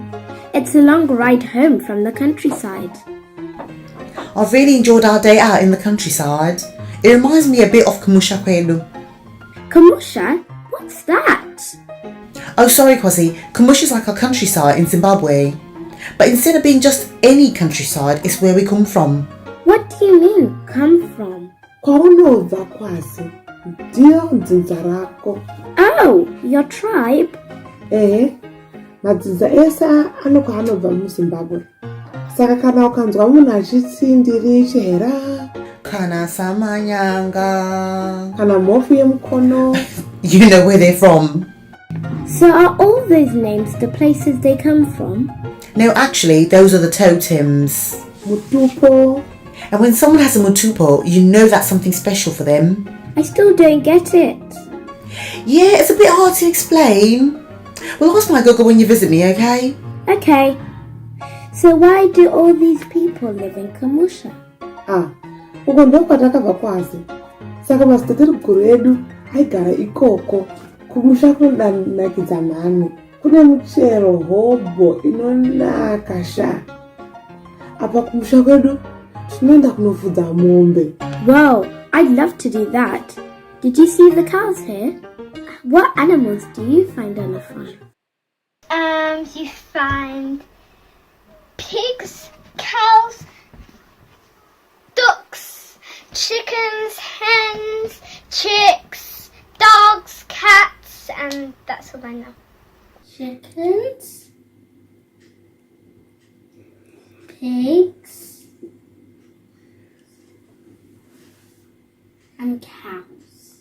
I would find cows, horses, and a dog.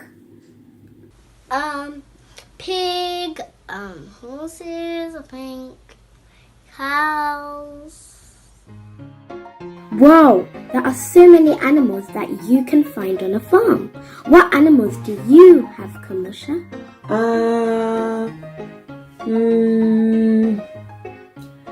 Kukucha kwedu kune mombe, wahi, nguruve, mbudzi, kune madhongi, kune huku futi.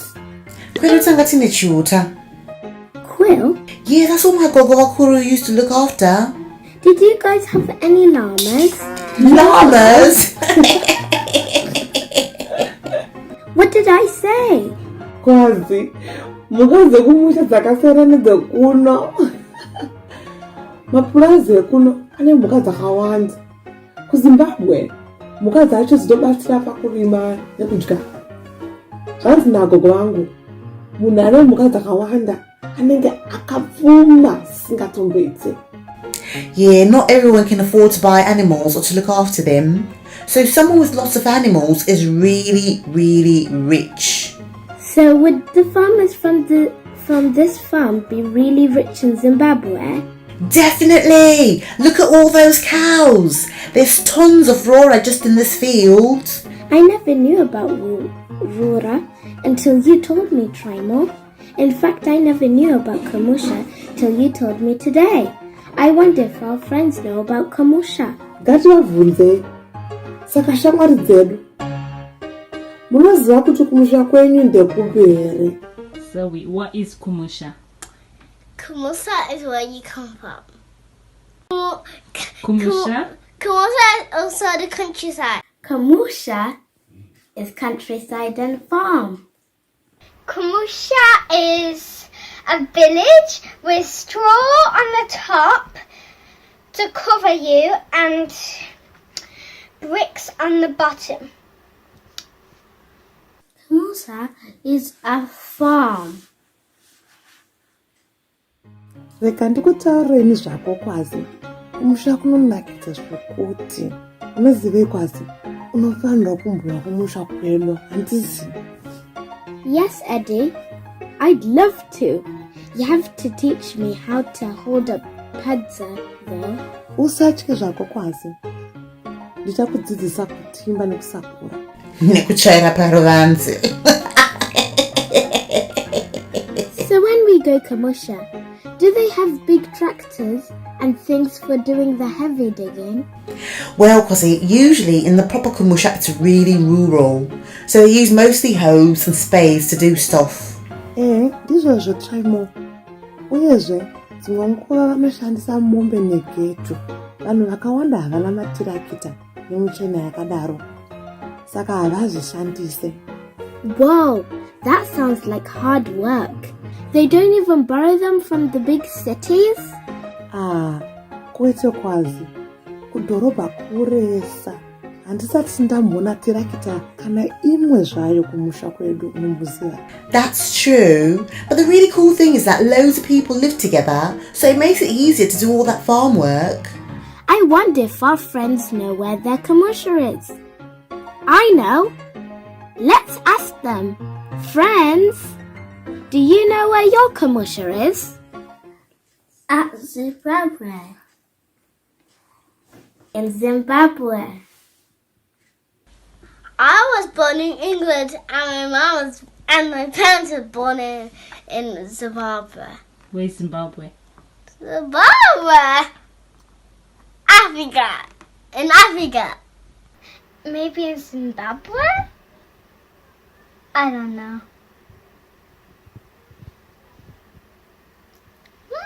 Maybe in the savannah. Huh? What?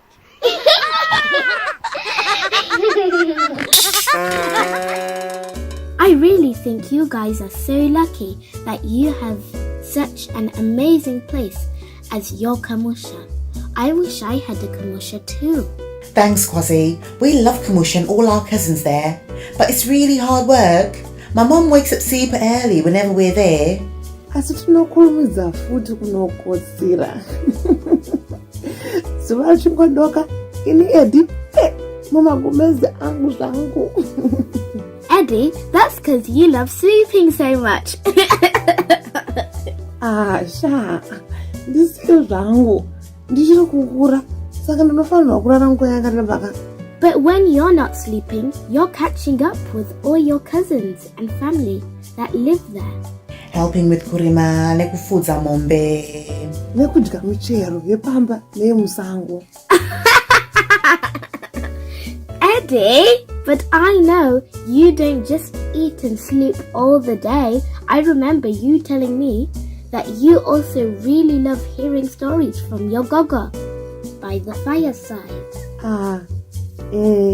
Ichokwadi, ngano dzinonakidza. Dakusuwa kumusha manje. I can't wait to see your kumusha. We love kumusha.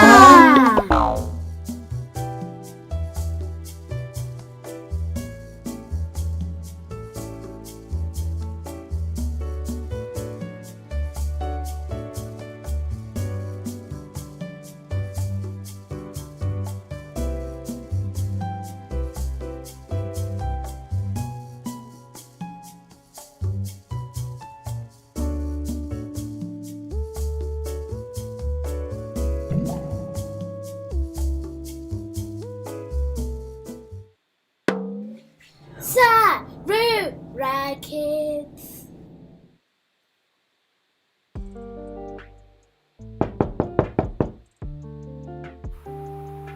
Pamwe hapana munhu. Ngatizodzokera izvi mangwana. Achimbomira pamwe achavhura. Kazwai, tingakubatsira nechei? Akazwai, ini ndinoitweni vamoyo. Uyu mudzimai wangu, mai moyo. Nevana vedu ava. Tine urombo nekuya tisina kukuzivisai. Asi tichingoyozoti tingokuzivisai kuti tisu vavakidzani venyu vatsva. Oh, ndimi makatenga munda waitengeswa uyo. Hongu tisu. Tanga tichigara kwaMutare, asi ndauya muHarare nebasa rangu. Mauya. Uye musanganiwo nemhuri yangu. May, Junior, tine vayenzi. Ndingakugadzira chekumwa. Tine tarino kana kuti tine mvura kana mazowe chaiwo. Musazvinetse zvenyu. Tangouya tingozosanganawo nemi sezvo tiri vanhu vakasvikawo nezuro kuti musazovhunduka mukazotona tichifamba-famba. Zvinofadza kani. Ndakaona kane vachiisa guest suite. Hameno vaiti guest suite rekanoti chiko we. Imba yavakasiya vakalaka. Ndikavabvunza ndikati ko, asi pane munhu atenga mundono. Paingorimwa nevanhu vemaraini. Hongu, tisi takatenga munda wacho. Saka tichazoita tichivaka zvidimba. Kazwai makadii henyu? Kazwai vanangu makadii henyu? May, Baba May, Junior, ava vavakidzani vedu vatsva. Vati vabva kuno kubva, mabva kupi zviya? Taigara kwaMutare. Hongu, vakabva kwaMutare. Ndivo kavakatenga kamunda uya. Apai paingorimwa nevanhu vese. Ipapo, munda uya vakakura handiti? Ndaisatombozviziva kuti une muridzi. Nguva yese yatagara pano, hapana kana mumwe munhu zvakewo akamboya achimbopa tariso kuti pakamira sei. Mufunge henyu, Harare inonetsa kuwana dzimba dzekugara. Takatombotarisa tigotarisazve, tikatoshaya imba tikatoti rega titongotenga kana munda zvawo. Tigotoona kuno kwakatonaka kudai so kutone munda usina kana muridzi. Zvanzi muridzi wacho anogara ikoko kuna naUK. Saka akatotitengesera munda wacho. Takutai tichizovaka. Mauya zvakanaka. Saka makwai rini? Takangosvika zvedu nezuro chaiyo, nezuro manheru chaiyo.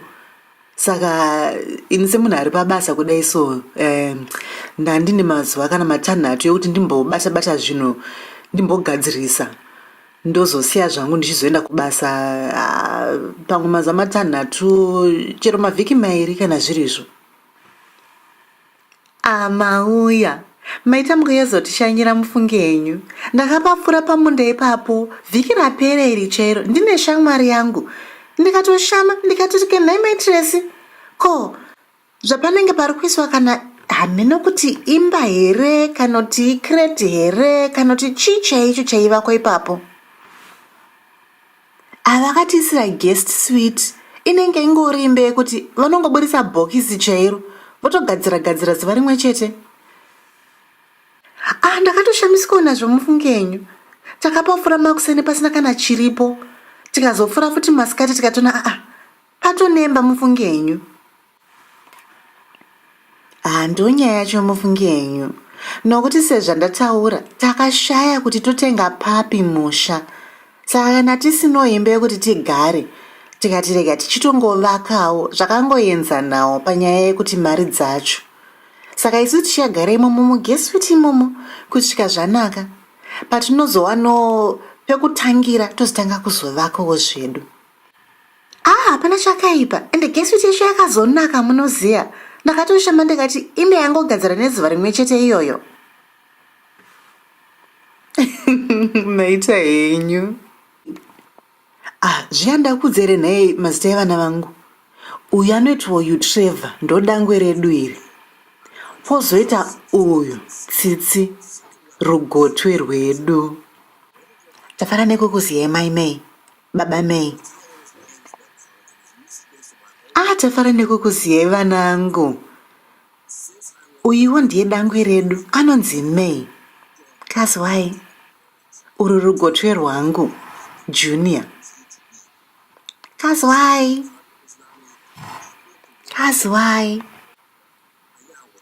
Kana muchida kuyozotamba henyu mahumbwe kuno kuvana munouya ndoziva kuti panotangwa kuzovakwa manje pamba penyu panenge pasina nakidze kutambira. Saka kana muchida munouya muchizotamba panapa naMay naJunior. Ende maita basa mufunge henyu.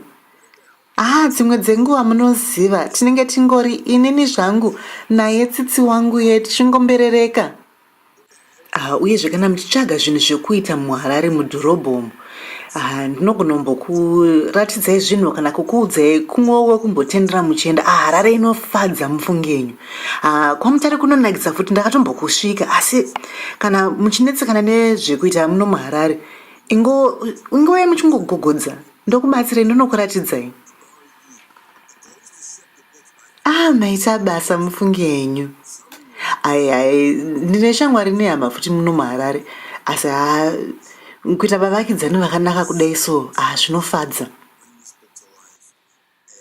Saka kana mune kanguva zvenyu uyai timbotandara tiri kunzoko mumbotudza kuti makafamba here zvakanaka.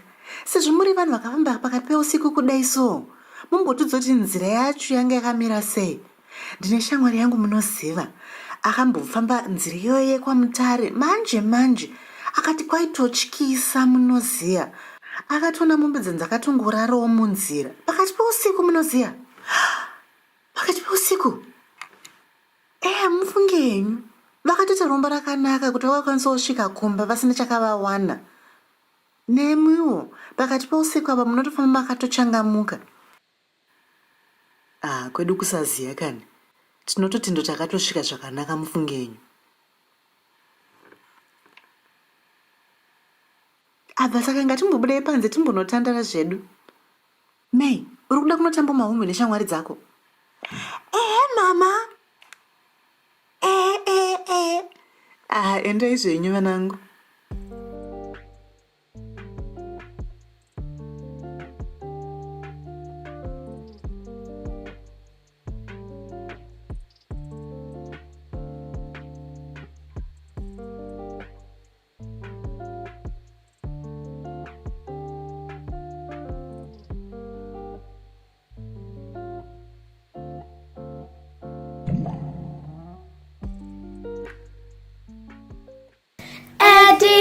Quasi and try more.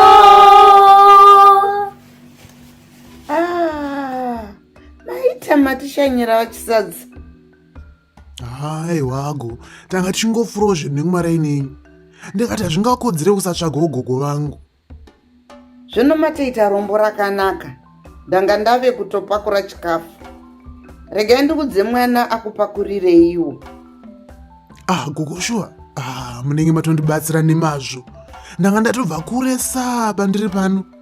Kuzona ndabata kumba. Musazvinetsa zvenyu vachisadza. Mwana asingachema anofira mubereko.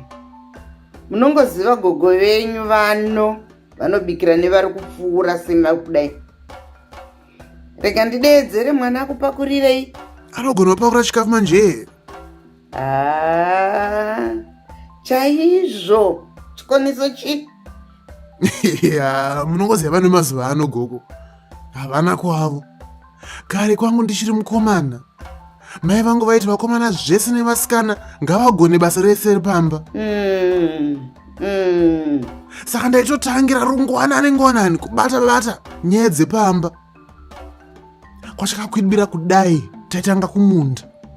Tabve ikoko tosvikosimudzirana nyaya yepamusha manje. Kutsvaira, kuwaridza mibhedha, kusuka ndiro. Kuti kwaizobuda zuva kudai tainge tatopedza kudya kwerunganani tatova mukufudza mombe. Chaizvo gogo. Asi zvekutamba nazvo kaizvo. Mhembwe rudzi runodzvara mwana ane kazhumu mufunge henyu. Tikangoramba tichivadzidzisa vana zvinototanga kuvaitira nyore. Manje munotomuonawo Traimo achimhanya semurume mukuru. Makumaiwedzi gogo. Aiwa vachisadza. Zvinhu zvacho hazvichisina kudaro. Mazuvano vana vedu vave kuita zvakasiyana nezvataiita isu kare. Mwana akanaka Traimo. Regai auya kupakurirei chikafu chenyu zvake imi. Traimo. Gogo. Traimo mzukuru. Ma. Doya kuno mzukuru wangu. Tine vaenzi. Kazwa wachisadza makadii. Kazwai. Kazwai wakangomira kunge mugamtiri wakatobata kudenga. What?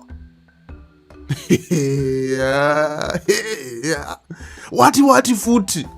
Aiwa gogo, zvananga ndichazoreva zviya. Mwembwe rudzi. Aiwa vachisadza. Musazviremedze zvenyu. Handiti ndiko kudzidzisa vana kwacho. Totenda kuti atipawo chinhambo chekuti tibatsirane pano. Nai Traimo muzukuru wangu. Gogo. Muzukuru, nhasi tichadzidzira nezvetsika dzedu dzechishona, handiti? Manners? Yes, Traimo. Manners. Manners according to Shona culture. But I would like you to phone your friend Ruva. She can help you with this one today. Hande pa computer. And let's call her. Rorashe, how do you say hello to elders in Shona? Makadizeni.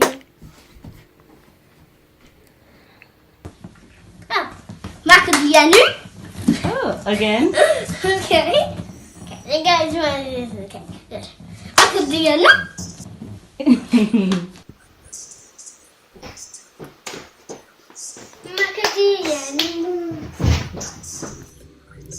Hi, Traimo. How are you doing?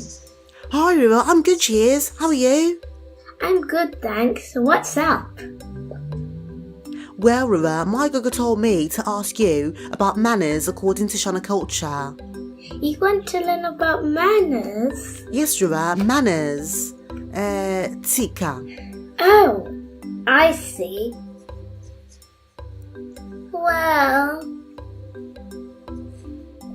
I think it might be easier if we go through what I do in a day and I just tell you what I know. What do you think? Fine by me, go ahead.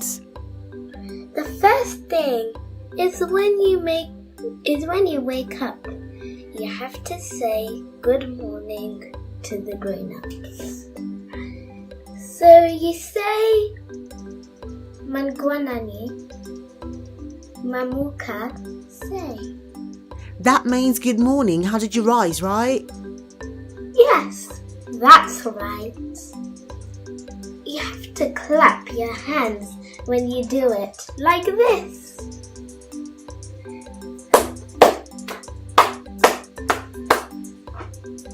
Yeah, that's right. That's right. But my Google tells me that I have to clap a different way. You're right, Trimo. Girls clap like this. And boys clap like this. And you also have to kneel like this. Like this. I see.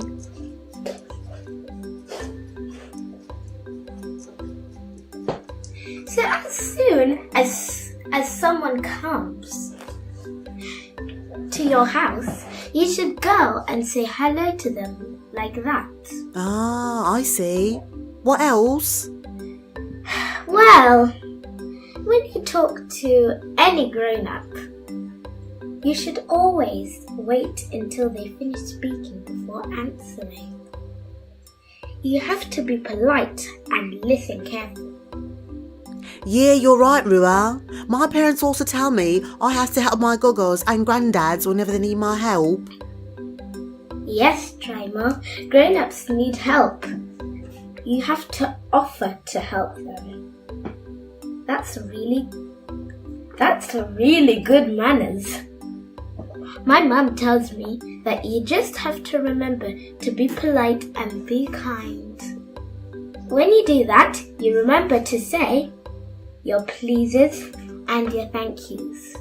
You also learn more things that grown-ups are teaching you. That sounds really easy, actually. Thanks, Rua. Thanks, Trimo. Did that help? Yes, Rua, it definitely did. I now know what I'm supposed to do when saying hello to our guest. Glad I could help. Yes, thanks. See you later. All right. Goodbye. How to say good night To who? to grown-ups? I'm a gran. Good girl. How else can you say good night to grown-ups? Murray Musse. What's that? Murray Musse. Murare mushe. Aya. Murray Jakanaka. Tonana Mangwana. Oh, try mom, Zukuru. Are you finished talking to Rua on the phone? Yes, Gogo, I'm done. Did you learn about manners?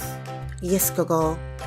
So, do you know what you have to do and where you went wrong? Yes, Gogo.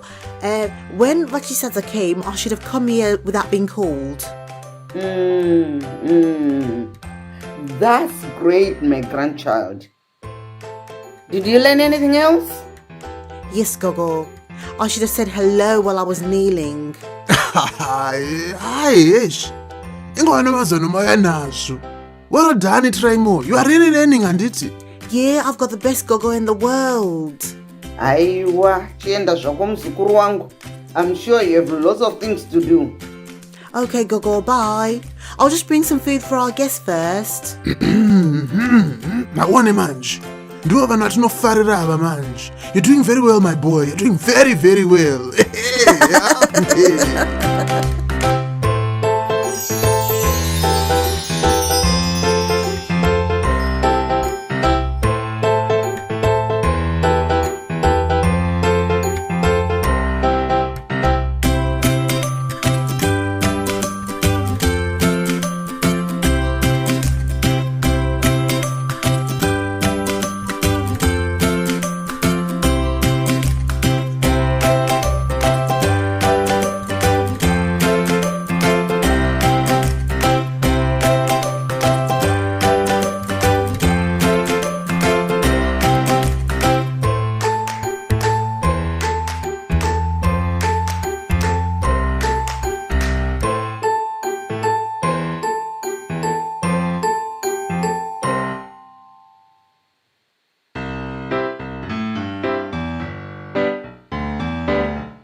Konai kwazi.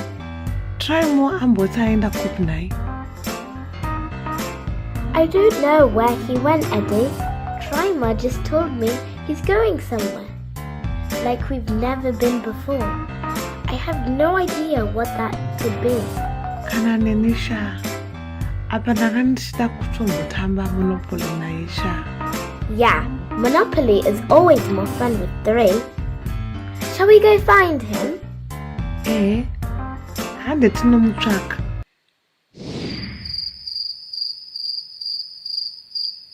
Asi titangire papi nhai kwazi?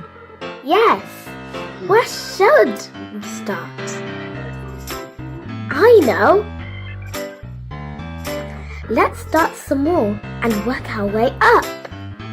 Uri kurevei? Let's start with the smallest thing we know. Ants! Masvosve? Yes, Eddie. Ants.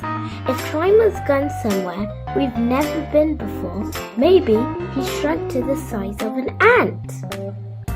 We should go and check out the ants just to be safe. Une badge rako here? Yes, Eddie. I've got my shrinking badge. Let's go outside and look. Can you tell me one thing that is smaller than a cat? A shrimp. An ant. An ant. Yeah!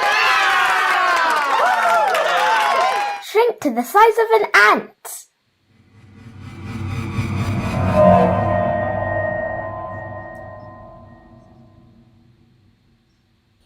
Hello?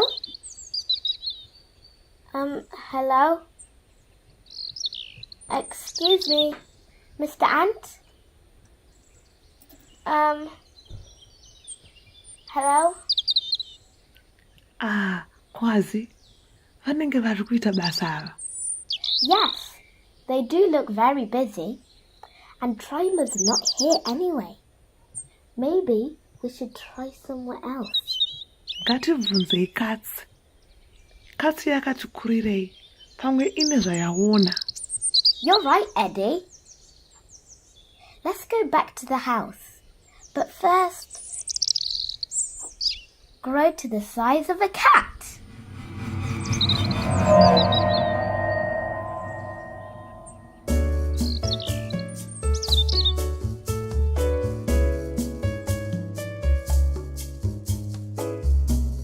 Kwazi, ona kitsi iyo. Regai tiibvunze. Pamwe ine zvainoziva. Good idea, Eddie. Trimer's got to be here somewhere.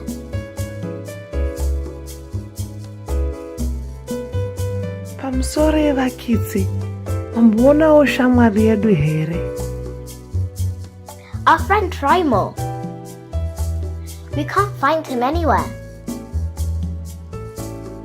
Kwazi, kitsi hapana zvainoziva mani. It's really very quiet. Maybe if I ask it again nicely. Excuse me? Excuse me, dear cat. We're looking for our friend.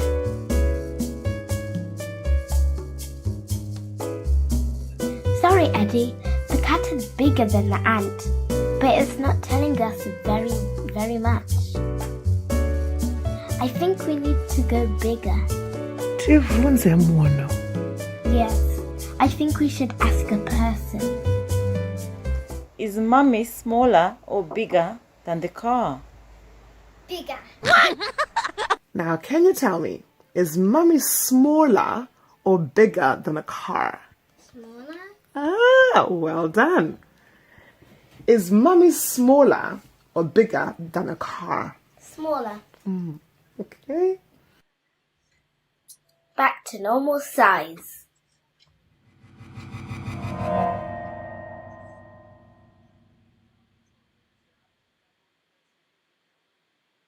Hello? Kwaziwai kumusoro uko. Muri kutinzwawo. Yes, I can hear you. Yes, Eddie. How are you kids doing today? Tiripo muripo zvenyu. Tiri kutsvagawo shamwari yedu. Tati pamwe sezvo muchiona kure.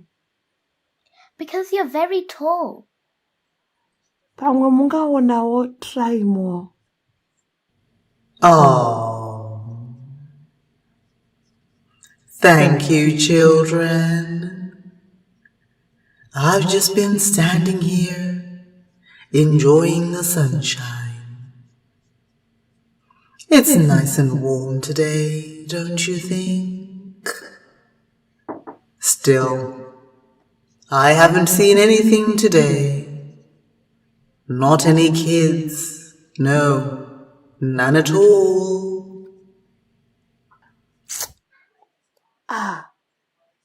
Tishamuwana here Traimo nhasi. Kwamboenda kupi? Maybe you should go and ask an elephant where your friends went. There are some in the safari park, just down the road. If they've seen anything, they will definitely let you know. They never forget, you know. Never forget. Hongu, nzou haikanganwi. Kana yawana Traimo inotiudza. Yes, you're right. We need to ask an elephant. They'll definitely know. Come on, Eddie, let's go. Thanks, Mr. Giant. You've really helped. It's my pleasure, children. Good luck finding your friend. Hello. Pamusoroi. Anzo. We're looking for our friend. And you're larger than the giant, so we thought you might have seen him. We asked the small ants. Shoshediki. The big cat. Kitsi hombe. The giant lady. Mukadzi akakurisa. And now, you're the largest thing we know. We really want to find Traimo before it's dark. Do you? Do you know where he is?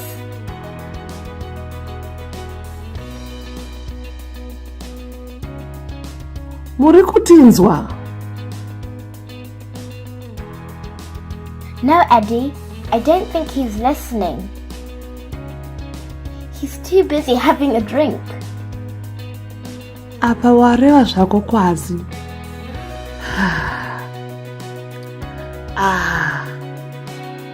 Zvaramba izvi. Ngatidzokerei zvedu kumba iwe. You're right, Eddie. We're not going to find Traimo here. What is bigger, an elephant or a space rocket? Space rocket. Well done, Yasha. What is bigger, an elephant or a space rocket? Space rocket. Thank you, Ruva. You're welcome. What is bigger, an elephant or a space rocket? Space rocket.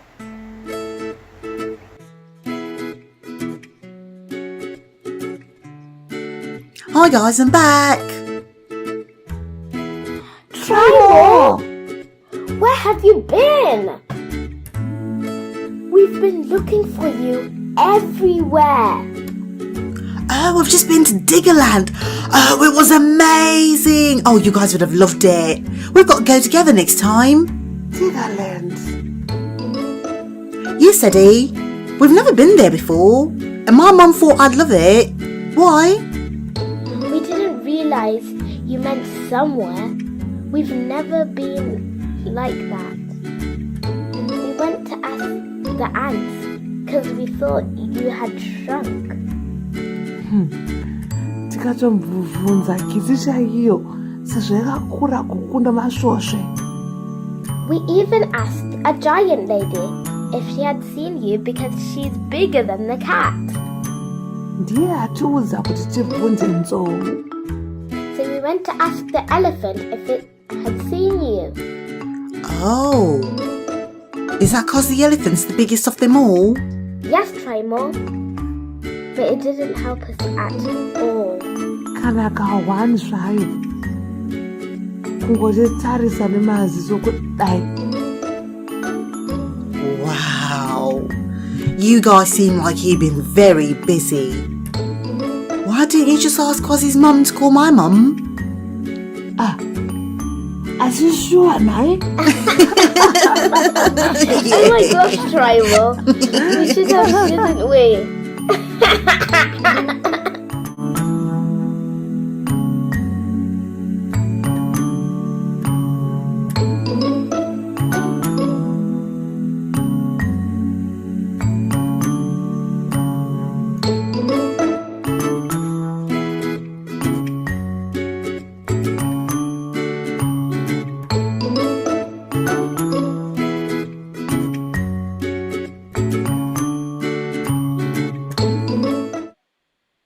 Hello, Gogo. How you doing? Hi, Traimo. It's a long time. How are you? Oh, Gogo, I'm doing very well, thanks. I'm so sorry I haven't been to visit. I know. What's been going on? Well, not a lot, really. My friends Eddie and Quasi, we've been having lots and lots of fun. Ooh. Yeah, we've been learning lots. And the other day, Gogo, the other day we were learning about Shona words that have more than one meaning. Mm-hmm. And we learned about this word called mbudzi. And I remembered, Gogo, that mbudzi can mean goat, but it can also mean the month of November. Is that right? Oh, yeah, it does. Oh, congratulations, Traimo. Oh, thanks, Gogo. But, you know, Gogo, I was thinking, are there other words in the Shona language that can mean more than one thing? Oh, yes, there are loads. Maybe. Let me go inside. I'll talk to my friend and I'll come back to you. Oh, all right. Cheers, Gogo. I'll see you later. All right, my grandchild. See you soon.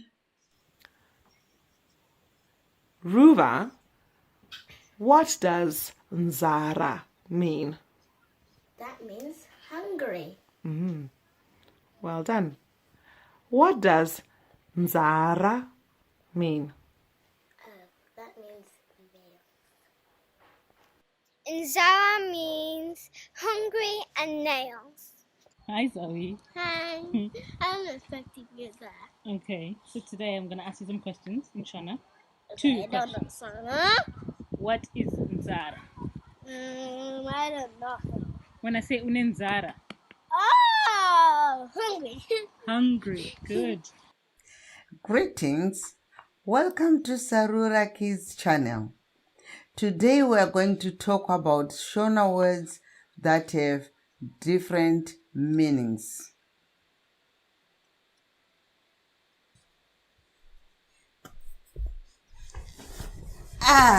Hevani Gogo. Komaswera sei?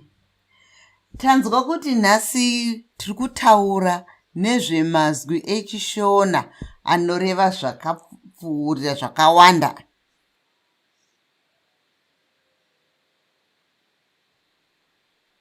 Nepano.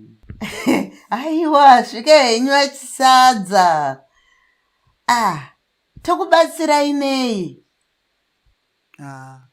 Ndiri kutsvakawo gogo vaTraimo. Ndanzwa kuti vasvika pano nemuzukuru wavo. Oh, aiwa, gogo vaTraimo. Vaenda kubinduko. Svika henyu ikoko munovaona variko kubindu garden. Maita basa. Madzimai. Aiwa, madzibaba.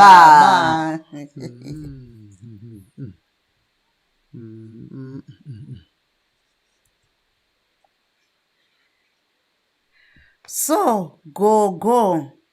Where were we? Try more. Wanted to understand more about Shona words with different meanings. Aiwa, zviri nyore zvogogo, musanetsikana henyu, tinogona kubatsirana.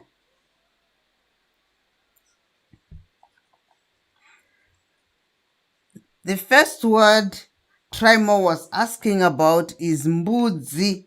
What would you think about? Mbudzi. Mbudzi zvinoreva mwedzi waNovember. Mwedzi waNovember unonzi mbudzi. Asi mwedzi waNovember mwedzi unoyera kurooresa vana muchishona chedu. Zvakare mbudzi zvinoreva mbudzi dzatinochengeta mumusha. Tinochengeta hwai, mbudzi, mombe, mbudzi, animal. Oh, yes, that's very interesting, Gogo. I always find mbudzi very interesting. It makes my November, that's for sure. Hi, what you say? Now, here's the next one. Zuva. What do you think about it when I say Zuva? Gogo. Zuva zvinogona kureva zuva, day of the week. Zuva rokuti mugovera muchishanu china izuva. Zuva rinoreva zvakare zuva ratinoona, sun, rinonzi zuva. Zvakare zuva rinoreva kupisa. Tinoti zuva rapisa, kupisa. Saka zvakinoreva zvakangosiyana siyana. Zuva. Oh, now we have this word that I love because you know I love to sing. Hey, I've given you a clue, but never mind. Can you tell Trimo what and his friends about this word imba? Zvinoenderana nekuti makakwidza izwi here kana kuti rakaderera. Imba zvinoreva imba, house, kana kuti imba, kuimba, rwiyo. Saka imba tinoperengera zvakafanana asi zvichireva zvinhu zviviri zvakasiyana, zvichienderana nekuti tashandisa izwi iri papi. Oh, thanks, Gogo. You really have very helpful. I like this game. We've got another word here. We've got tsika. What do you know about tsika? Gogoka. Tsika zvinoreva culture. Culture. Magariro edu vanhu vechishona tinoati itsika dzedu, tsika dzedu, our culture. Zvakare tsika zvinoreva kutsika patinotsika tichifamba, kufamba kuti ufamba kwatinoita zvati tichiti di nemutsindo tiri kutsika. Saka tsika zvinoreva mazwi, nzvimbo zvinoshandiswa pamazwi akasiyana pairi kureva kuti kufamba kana kuti culture. Gogo, I heard you grew up on a farm. So I know one of the meaning of this word very well. The next word on our list is furo. What do you know about furo? Gogo munovhunzisisa wemi. Furo. Furo zvinoreva kuti ukanga wakadzikisa izwi rako wakati furo, zvinoreva kunofurira mombe. Kwatinoenda kwatinoenda mombe tichinodzichengeta dzichidya huswa kuti dzigokura kumafuro rinonzi furo. Asi zvakare izwi iroro rokuti furo tikange takakwidza zwi redu tikati furo zvinoreva furo rinobuda mumukanwa memunhu. Fanika munhu uya kana achirwara netsviyo akapunzika anobuda mate mukanwa make umu, iroro rinonzi furo. Zvakare furo iroro gogo handiti zviya kana tichiwacha mukaisa sipo mukafambisa ruoko rwenyu kudai kunoita chinopupuma chechi rinonzi furo zvakare. Saka furo rinoreva zvakawanda zvichingoenderana nekuti mashandiswa izwi irori papi pacho. These are very interesting, Gogo. The Shona language is so beautiful. Sadly, we've only got 2 more to go. I wish I could go on for longer, but we just don't have time. Next word is godo, Gogo. Godo rine pakanaka nepakashata. Ukanzi une godo zvinoreva kuti une utsinye, uri jealousy. Hazvina kunaka izvozvo. Kuti ukanzi une godo, aiwa, hazvisi chinhu chakanaka mufunga ukanzi une godo. Sokuti ukanzi une godo zvakaipa, sokuti munhu haafanirwi kuva negodo. Asi godo zvakare tinogona kurishandisa chigodo chesipo, piece of soap, rinonzi godo. Kana kuti godo rinopuhwa imbwa, bhonzo. Handiti zvezvatenda anotenga nyama kubhucha ine mabhonzo, todya nyama iyaya, bhonzo riya rasara igodo ratokandira imbwa kuti dzigotamba hadzo dzichin'en'ena dzichidya. Saka zvinongoenderana nokuti izwi iroro rashandiswa papi zvakare, semamwe mazwi ese atati tichingotaura.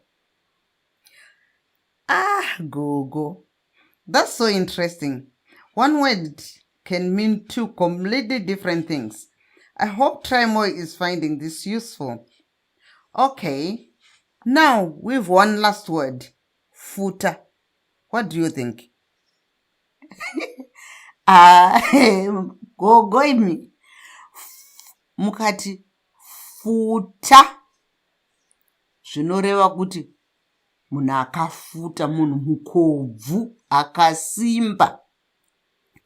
Zvakare tikati haiwa nhaye mugogo zvandasvika pano inga munenge makangofuta, zvinorogona kureva futi kuti makangoshatirwa, sokuti makangofuta kungoti fundumwa, zvinoreva futa. Zvakare rinogona kureva kuti ukanotenga nyama kubhucha iyaya inenge ine zifuta ine mafuta akawandisisa, kuti nyama yandatenga nhasi ine mafuta akazowandisisa. Saka mazwi ayaya aiwa zvinongoenderana nokuti rashandiswa papi pacho gogo. Saka futa rinogona kureva futa renyama, futa kufuta, kana kuti futa kusimba, kana kuti kufuta. Munoziva zviya zvokuti tatiri pano pamusha tongoerekana taane muenzi, atoti futa, autotitora by surprise, angoerekana asvika tisingamutarisiri. Saka futa zvinoreva zvakawanda zvakasiyana siyana. Saka pataane meanings anokwana kuita 4 patogona kushandisa izwi rimwe chete iroro kuti futa. Futa, futa, kufuta, zvichingoenderana nekuti tashandisa papi pacho gogo. And you know what, Gogo? It's surprising that you ended on that note because that's also taken me by surprise. This has ended much sooner than I thought, but we really have learned so much together. Let's see what Trimo has learned. Aiwa, chokwadi Gogo, hande tinoona kuti Trimo adzidzei, hatibudei tiende tose. What is denga? Dang. Oh, heaven. Heaven or Sky. sky? Ruva, what does denga mean? That means heaven above. Thank you. Denga means ceiling, sky, or heaven. Okay, bye. So, Trimo, my grandchild, shall we go through what we learned today? Yes, please, Gogo. I found it very interesting, but there's just so much to remember. Yes, my grandchild, I know. So let us start. Shall we first we had mbudzi. This can mean goat. Zvichireva futi kuti November. November anonzi mbudzi. Saka mbudzi ndi goat kana kuti mwedzi wemugore. November. Then we had Zuva, which means days of the week or month or year. Zvichireva zvakare zuva izuva ratinonzwa ratinoona mudenga umo, the sun, rinonzi zuva. Kana kuti kupisa tinoti kune zuva, tichireva kuti tiri kutsva. Yes, that's correct. Our next word was tsika, which means culture. Tsika zvakare zvinoreva kutsika kwatinoita tichifamba netsoka, tinotsika. I liked hearing about furo and how this means pastures. Furo zvinoreva futi zvakare kuti furo rinopupuma richibuda mukanwa makomo. Riya kana kuti munhu anenge aine chirwere chetsviyo, epilepsy, akapunzika anopupuma furo. Saka furo iroro kana kuti tichiwacha patinokwiza pepaya panobva papupuma furo. Saka furo rine pakawanda zvakare muzukuru. Imba is another of my favorite words because you know how much I love to sing. Aiwa zvichireva kunyangwe neimba yatinogara, imba yambuya ako Trimo, imba yandinofarira, imba kunyangwe imba iri panze iyo, imba yedu panze apo patinogara, imba, building. We spoke about godo, which means born. Godo. Ukanzi une godo, zvireva kuti une jerasi. Jerasi, haufarire kubudira kwa mwanuka. Zvinotokusvota, rinonzi godo iroro. Zvakare, godo riya rinopuhwa imbwa. Kana imbwa ichidya, inopuhwa godo kureva bhonzo. Bhonzo rinonzi godo zvakare. And then we finished with futa, which can just mean fat. Fat from meat, fat of a person. Zvichireva futi kuti kufuta munhu kana kuuya kunenge kwangu ungweri kana wangosvika taking me by surprise kunonzi kufuta. Zvakare munoziva here muchero uri pari paseri pemba uyo une modzi nhema uyo, idzodzo dzinonzi futa zvakare. Tinototora mashizha efuta tichiunganidza taumba kuita chibhora toisa mumvura inopisa tichitovesa mwana kana akuvara kuitira kuti asazvimba. Saka futa ine pakawanda zvakare. Wow, Gogos, I really learnt loads from both of you today. I'm really glad I came, but I really hope you know what I mean when I tell you this next word. What word is that, Trimo? Well, Gogo, all of this learning has made me really hungry. Danin Sarah.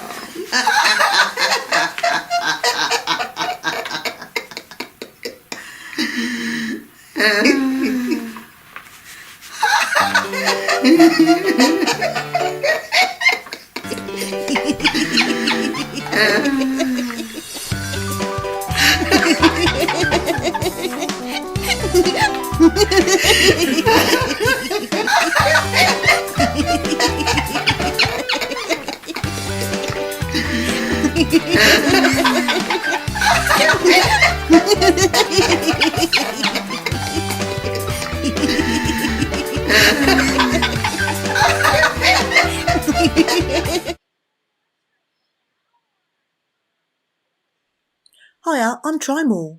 Thanks for coming to learn the Shona alphabet with me. Today, we're going to sing a special song about the Shona alphabet. I want you to listen closely, yeah? Because you're going to hear that the letters sound the way they do when you say them phonetically in English. So like, G is G. M is M. And there's also a few letters you won't find for starting words, like C, L, Q, and X. They're just not there. All right then, let's start.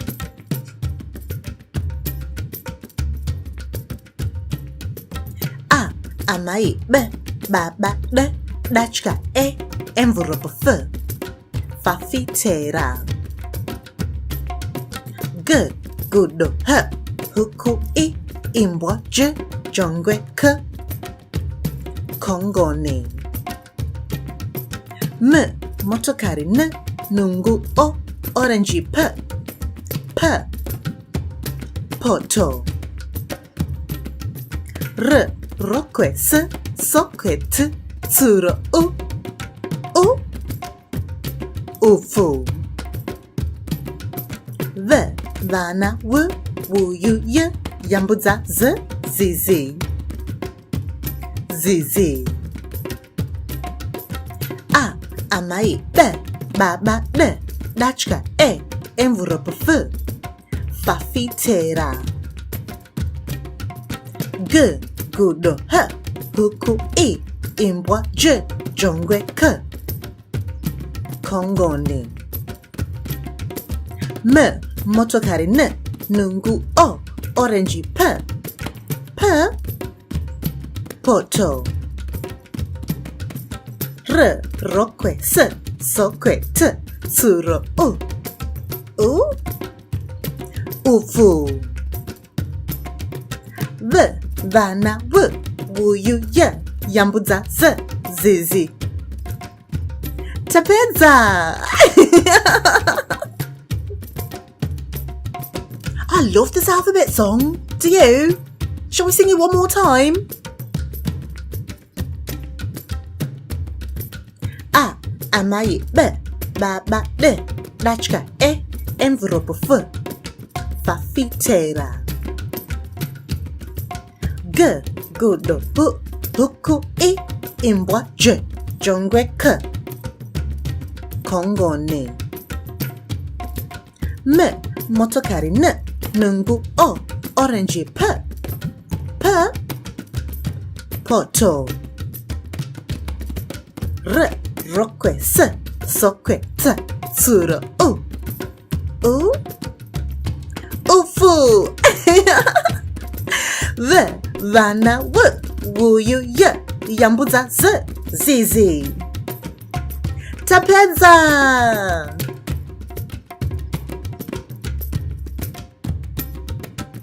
Yay! Thanks so much for singing with me, you guys. So, do you remember the letters that aren't in the Shona alphabet? Why don't we say it again together and you can tell me? A, B, D, E, F, G, H, I, J, K, N, O, P, R, S, T, U, V, W, Y, Z. Can you see what letters are missing? Yeah, that's right. We don't have C, L, Q, or X. The Shona alphabet is amazing and we love it so much. Come back again soon, yeah? And have fun with me and my friends Quazzy and Eddie. We've got tons of videos just for you. So click the like and subscribe button below and you'll always know when we have new stuff. See you later.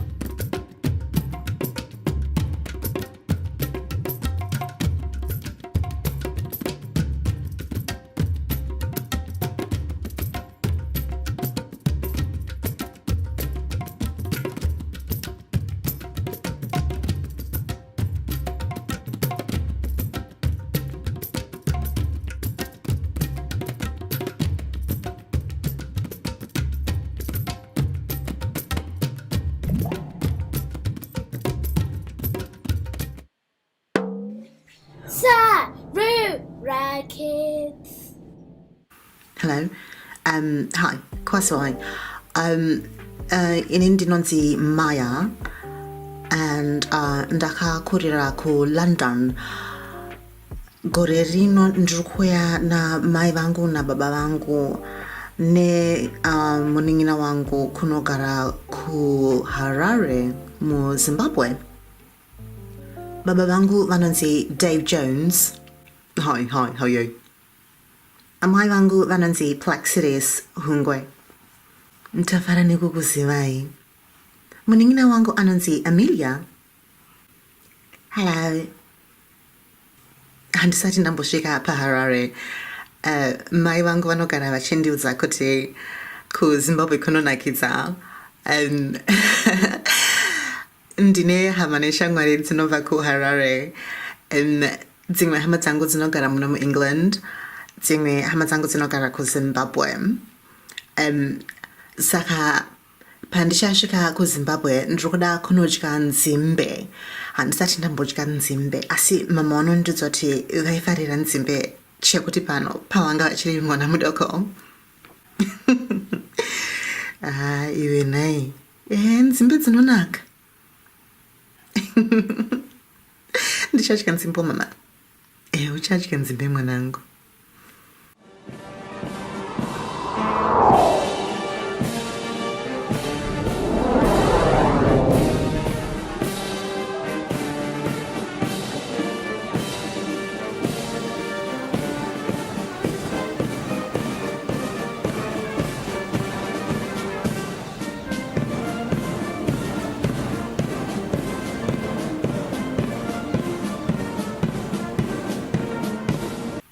London inonakidza.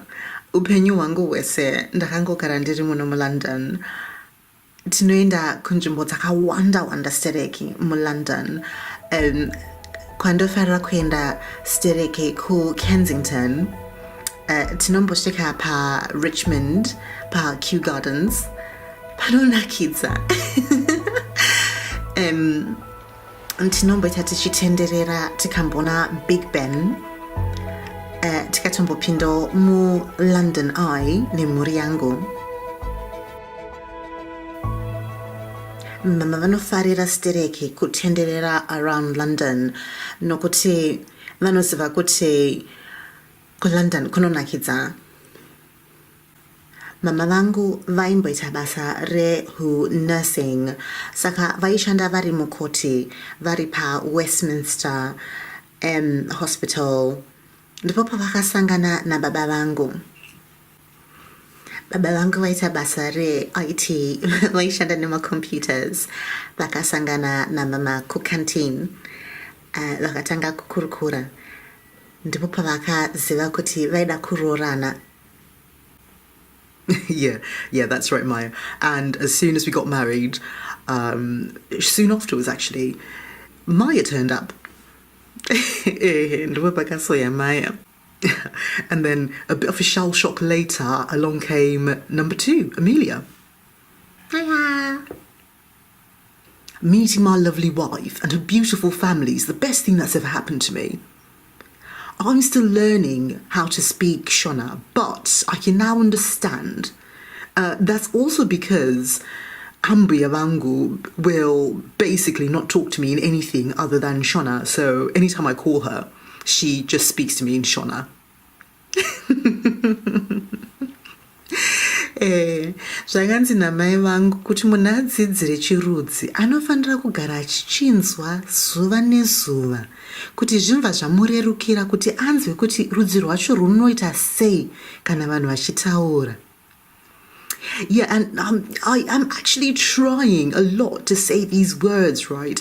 And, I think moving to Zimbabwe is going to be the best thing that's ever happened to us because it's going to be a great opportunity for me to learn how to actually speak in Shona, like out loud. I really don't practice as much as I should. Yeah, Daddy, but that's also because when I speak to you in English, and Mummy speaks to you in Shona, so you just answer in English. Yeah, that's true. Yeah. So when my wife Plucky got this opportunity to move to Harare and work with a non-governmental organisation that is looking for nurse educators to do outreach work, we thought it was absolutely brilliant because, she's got the great opportunity that she can actually use the skills that she's managed to acquire in the UK and work in a way that helps the country where she grew up. Ndakatoshamisikawo nazvo. Pandakariwanawo basa iroro, vakati vanotibhadharira kuti tibve kuno kuUK tichienda kunogara muHarare. Saka zvatichaita, sezvo pari kunetsa kuti tiende kuZimbabwe tichizodzoka munguva dzino dzekorona, tichangopinda mundege toenda tombonogara zvedu kana pahotera. Tatenga musha kudaro, tozoenda tichizombonotarisa kuti kune kwekugara here munzvimbo dzatinofarira. And all this while, I'll of course be learning Shona. Unenge uchidzidzirawo Shona mudi wangu. Well, the great thing is also because of Corona, it means that I can work anywhere in the world. So my bosses have basically said they are happy for me to work remotely for as long as I possibly want. I might have to come back once every year, couple of years if we can stretch it. But really, I'm so excited because I've heard so much about Zimbabwe and I've heard how amazing and beautiful and lush it is. KuZimbabwe ndanga ndakusuwo fungako. Vakazoti ambuya vako kana vasangana newe kudai so. Mai vangu vanogara vachindinetsa kuti konaiwo chamunza rini mukosha wangu, chamunza rini komukosha wangu, ari seiko nai Devi. Saka Devi, takutoendawo kuZimbabwe ufungako. Yes, I can't wait. I'm going to pack all my bags, pack all my things. We've pretty much done everything we needed to do here. We've sold up whatever we needed to sell up. And everything else is just going to go in storage until we see how things are going when we're in Zimbabwe. But really, this is the best opportunity that we could possibly have. And I'm really looking forward to it. I can just see it now.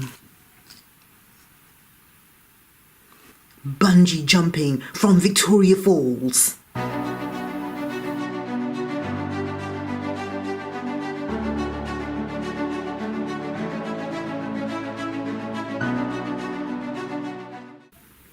going abseiling.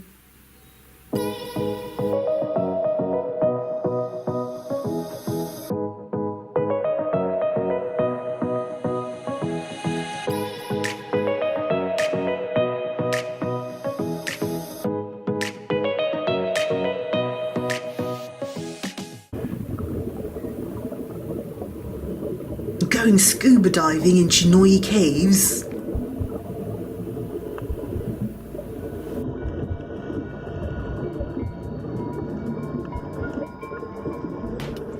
Riding on an elephant.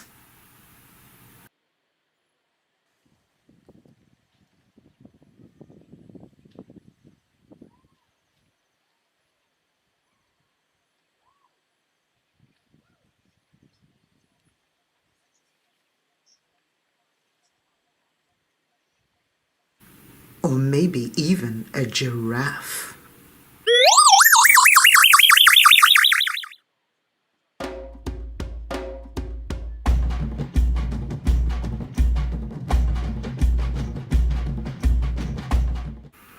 Relaxing in the tranquil, serene pools.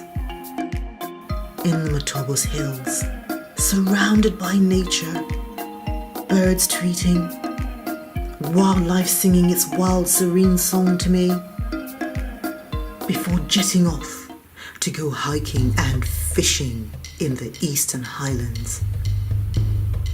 Your modern-day James Bond, discovering Zimbabwe one step at a time, effortlessly.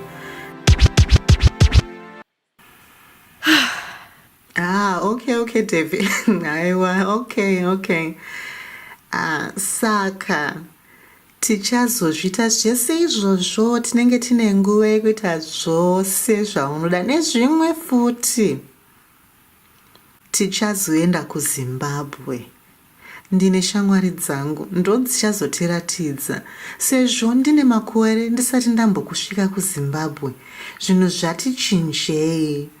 Saka tinenge tichida munhu wekuti anongozotiratidza kuti tinofamba sei. Tichiziva kuti nzvimbo dzatingaende nedzasingakwanise kuenda ndedzipi dzacho. Yes, you're absolutely right, darling. That's exactly what we're going to do. This is what we all need, a great, fresh new start to discover new things that we haven't had the chance to see before. And what better time than to do it now? 2021 is definitely our year, isn't it, girls? Yay! The Jones are moving to Zimbabwe.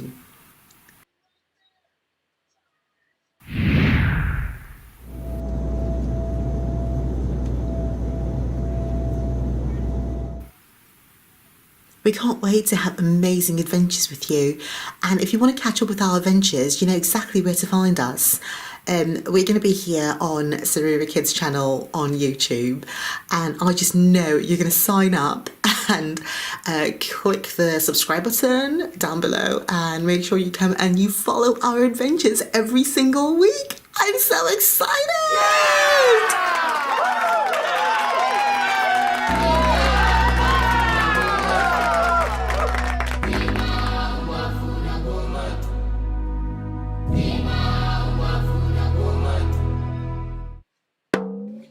Sarura Kids. Kazi wai. Ini ndinonzi Trevor Moyo.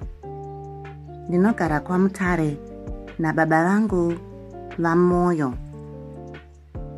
namai vangu vaMoyo.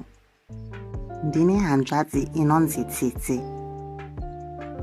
Tsitsi achiri kudzidzira kufamba.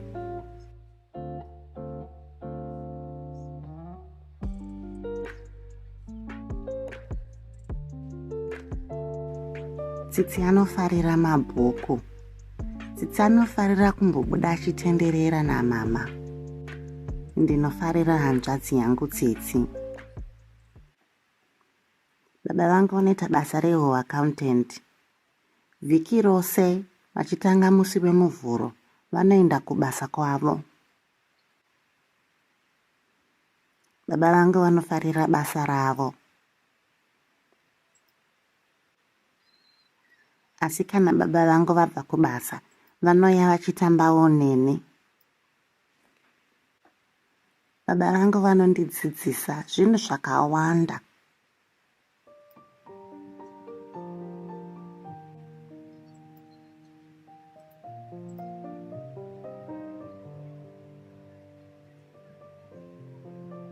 Dzimwe dzenguva tinoverengawo mabhuku. Ndinofarira mabhuku. Baba vangu vanonditaurira ngano dzinonakidza. Ndinofarira ngano dzatsuro nagudo.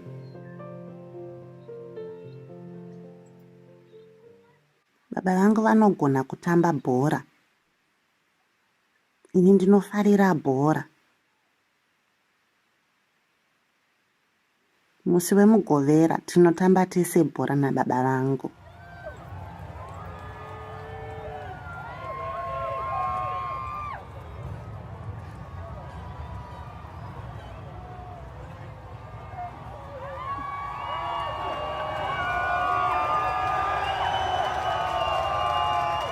Ndinoda baba vangu nemoyo wangu wose.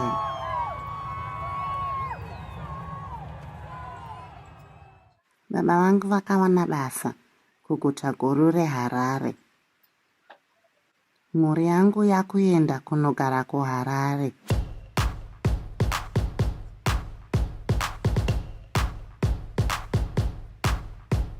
Handisati ndamboenda kuHarare. Handizive kuti kwakaita sei kana kuti kwakafanana here nekwataimbogara kuKwekwe. Mai nababa vati kuHarare kunonakidza. Vakambokusvika. Mai nababa vakati kuHarare kunonakidza. Tine hama neshamwari dzinogara kuHarare.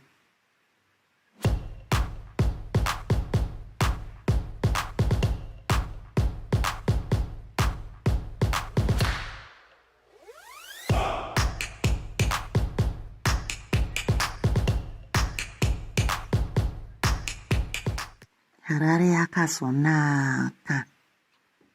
Ndiri kufarira kuzosangana nevanhu vatsva nehama dzangu dzinogara kuno kuHarare.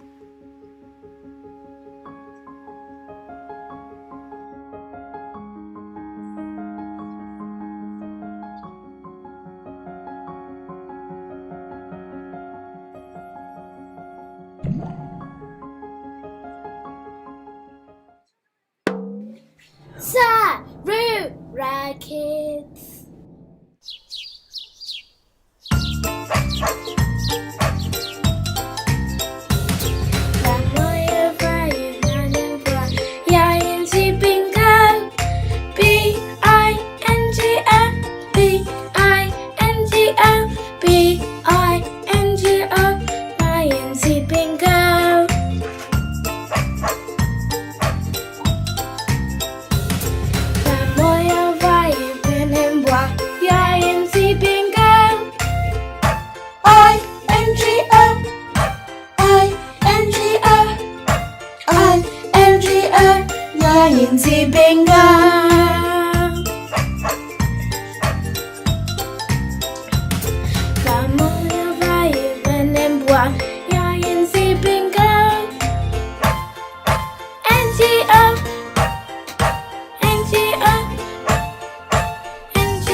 Yay and Z bingo.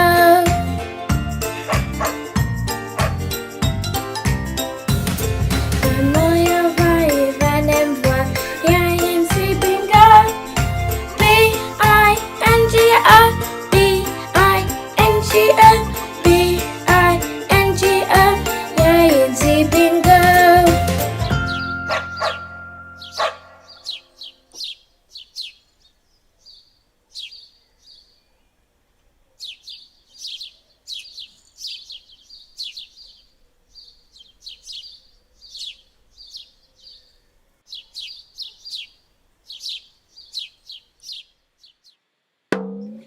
Sarura Kids.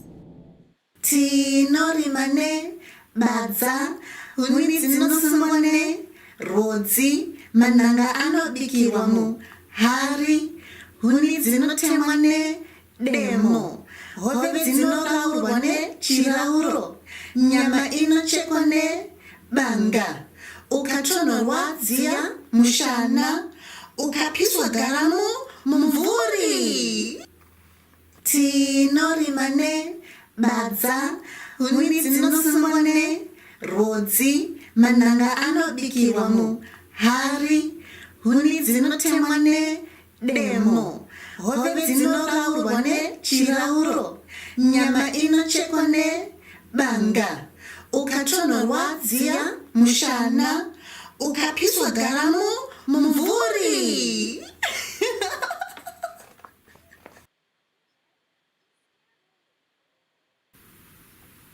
nhai asikana mambonere bhutsi ndatengerwa nasekuru vangu nhasi hongu ndadziona bhutsi dziya dzemaroon and dzakazonaka hongu shangu dzamai ndadziona and dzakazonaka shangu dzedzeshava watengerwa nasekuru wako shuwa shangu dziyashava ndadziona kani mei ndedzako dzakazonaka shamwari and sekuru wako anogona kutsvaga shangu waita zvakongoni shangu dzangu shava ndinodzifarira dzakanaka handiti dzakanaka saka shava is maroon maya shava is maroon shava is maroon ndandingatombozvizive nhai koiwe ngoni shangu nemedzo ndedzani iwe maya ndanga ndichida kudza mei ndiri ndega kundoza chii mei baba vangu vanditengera shangu nemeidzo ende dzakazonaka baba vangu vanogona kutsarudzawo shangu handiti ende dzakazonaka unoziva ndandashati kundedzani ende ndadzifarira pavakandunzira nezuro baba ndakashandika tiko harisi birthday rangu wani mandunzira shangu idzi kuti zvaita sei nhai baba zvikanzi ndandichingokufunga mwana wangu rugotwe rwangu ndafara kani baba wasarudza shangu dzakazonaka ende dzakazonaka saka ngoni handei katinopfeka kashangu dzedu tiri tese handei yakatikuratidza kashangu dzedu nhai maya shuwa handei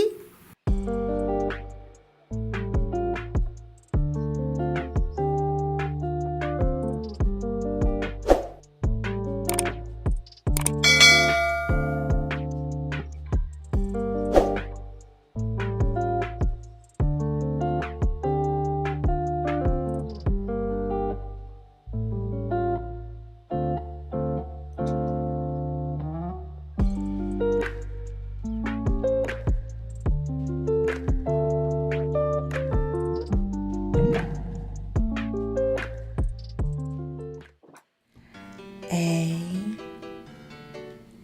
B, C, D. Oh, hi, I didn't see you there. Oh, you're Tina and Tim, aren't you? I'm Quazzy. And is this your friend? What's your name? While you guys just caught me doing my ABCs, I wanted to play a super fun game. Do you want to join in?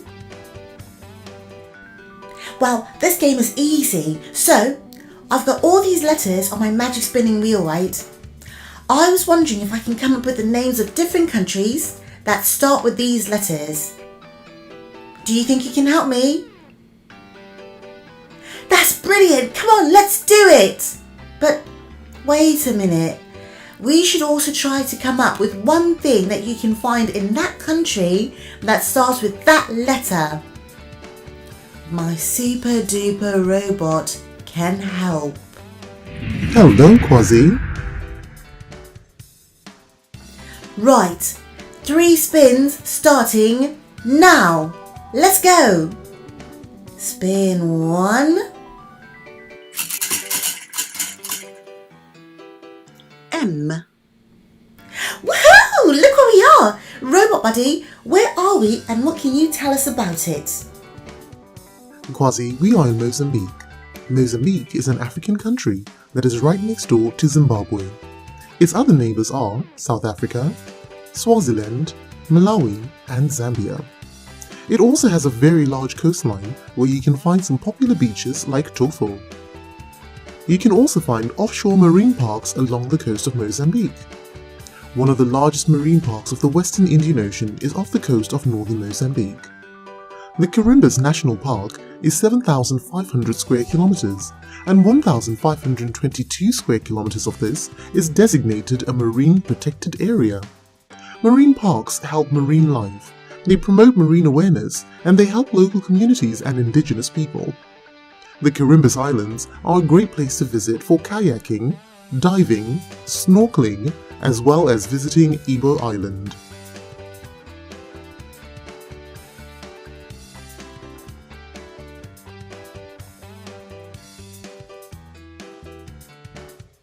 The capital city of Mozambique is Maputo. Mozambique has a population of about 31,255,435 people in 2020.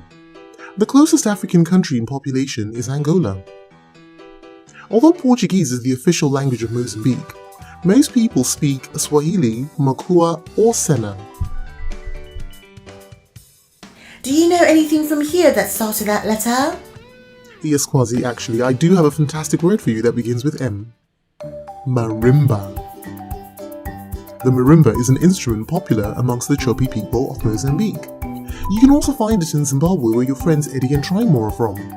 It's a magnificent percussion instrument with a very unique sound.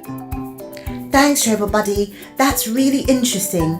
Isn't that great for a first spin? What do you think, you guys? I definitely didn't know that. Did you? Robot Buddy, do you know the Shona word for it? Actually, Quasi, I do not know if marimba is a Shona word or not, because the marimba is also found in Zimbabwe. It is also called marimba when it is in Zimbabwe.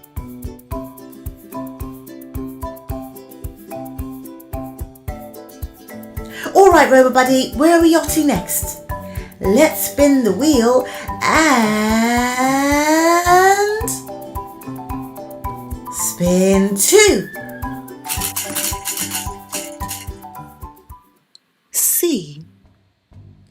Oh wow, this is amazing! How did we get here? I like the spinning wheel game.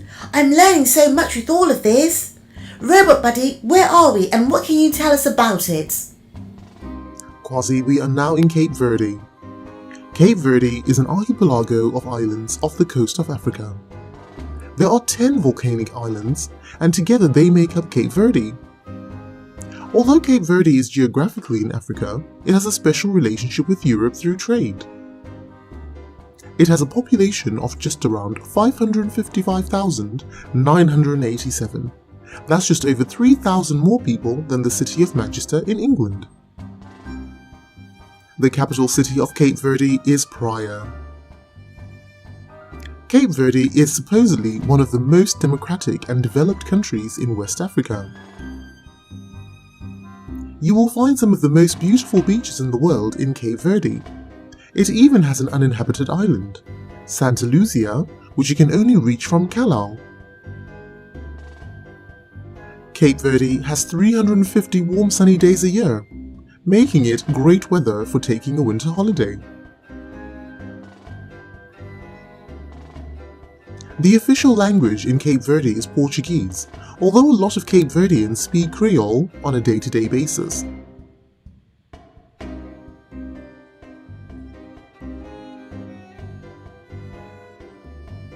Do you know anything from here that starts with that letter? Yes, Kwasi, I do. The national dish of Cape Verde is cachupa. There are many variations to this delicious dish. Cachupa is a slow-cooked stew made of beans, mashed maize, onions, green bananas, manioc, sweet potatoes, squash, and yams. Manioc balls or cassava balls are very common in Cape Verde. For a meaty variation, you can also add fish, meat, or even mortella. Robot, do you know the Shona word for that? No, Kwasi, I'm afraid I don't know what cachupa could possibly be in Shona. All I know is that if I had taste buds, I would definitely want to try a plate of that. Thanks, Robot Buddy, that was really interesting. We're going to carry on and do our third and final spin. Here we go. Spin 3. D. Oh wow, how did we get here? Robot Buddy, where are we and what can you tell us about it? Kwasi, we have landed in Denmark in Europe. The official name of Denmark is the Kingdom of Denmark. That means it crowns a king or a queen. The current monarch is Queen Margaret II. Denmark is made up of the peninsula of Jutland and an archipelago of more than 400 islands. About 70 of these islands have people living on them. The Kingdom of Denmark also includes the self-governing territories of the Faroe Islands and Greenland in the North Atlantic Ocean. Denmark is the smallest as well as most southerly and most low-lying of the 3 Scandinavian countries. The Scandinavian countries are Norway, Sweden, and Denmark. Denmark has a population of about 5,792,202 people in 2020. That's about 292,000 people more than the country of Scotland in the United Kingdom. The capital city of Denmark is Copenhagen. The official language of Denmark is Danish Dansk. No matter where you are in Denmark, you will never be more than 31 miles from the sea. Denmark has 4,545 miles of coastline. That's great for visiting the seaside or going fishing. Because there are so many islands, you will also find lots of bridges in Denmark. But even though there are so many well-constructed bridges, there are still some islands that you can only reach by boat or aeroplane. The Danish flag is red with a white Scandinavian cross. It is the oldest flag in the entire world. During a battle in 1219 in Estonia, the flag is supposed to have fallen from the sky itself. The Danes were about to lose the battle, but when they saw the sign from the heavens, they got new energy and they went on to win.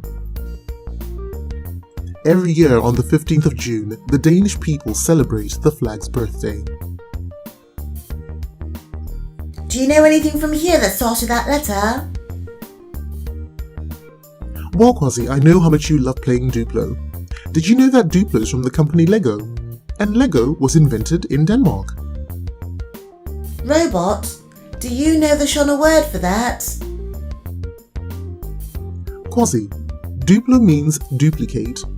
Because Duplo bricks are twice the length, twice the height, and twice the width of traditional Lego bricks, they are easier for little kids to handle. They are also less likely to be swallowed. Duplicate in Shona is Zokororo. You know what, you guys? I'm having so much fun with this. Why don't we do just one more spin? We've discovered so many fantastic things already. This next one's got to be good. Okay, you ready? Here we go. Spin 4.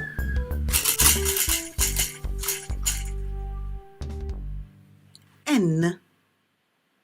Robot Buddy, where are we now? Well, Kwazi, we have landed in the vibrant and exciting country of Nigeria in West Africa. The name Nigeria was taken from the Niger River that runs through the country. This name was coined in the late 19th century by the British journalist Flora Shaw. Nigeria has a population of about 206,139,589, making it nearly 3 times the population of the entire United Kingdom. Hey, where do my friends go? They were right here a minute ago. Did we leave them in the last place? Initiating Tina and Tim recovery sequence. Initiating Tina and Tim recovery sequence. Tina? Tim? Where did you go? Scanning Oh my goodness. Where did your friend go? Friends not found. Scanning Cape Verde.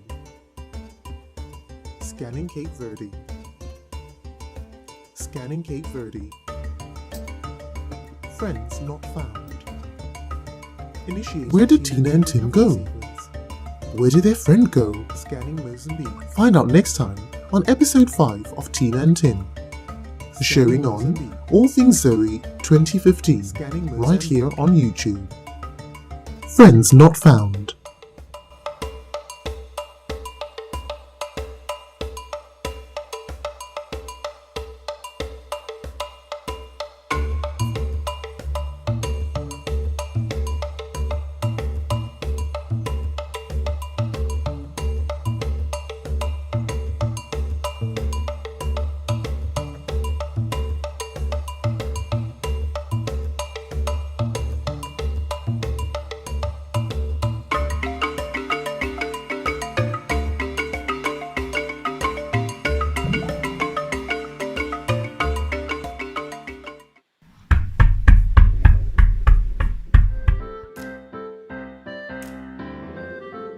Hi Tina.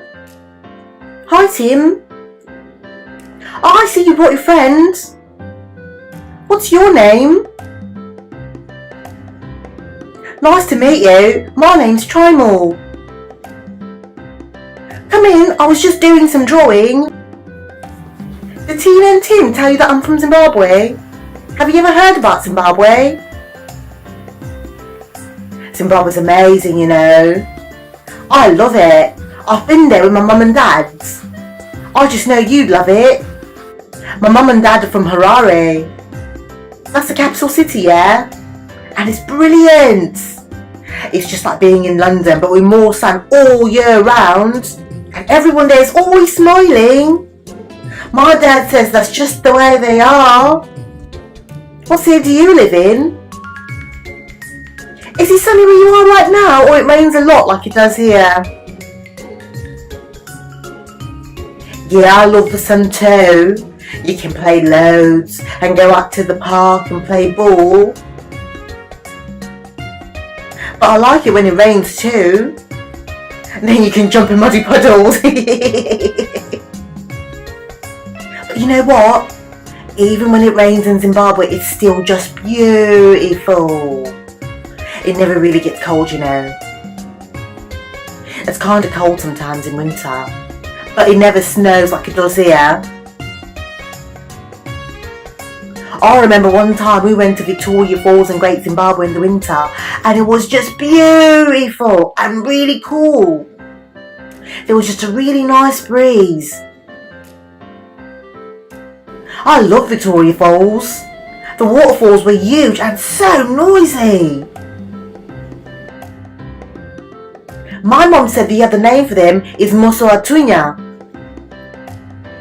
It means the smoke that thunders. It literally sounded like thunder. It went like boom! Bash! Boom! It was fun. Well, Mosoatunya isn't the Kololo language. They speak that in Zambia apparently. But my mum and dad speak Shona. Oh, I can speak Shona too. Do you want to hear some Shona? Let's see. If you want to say hello to someone in Shona, you can say Ndepi if it's a friend of yours. Can you say it?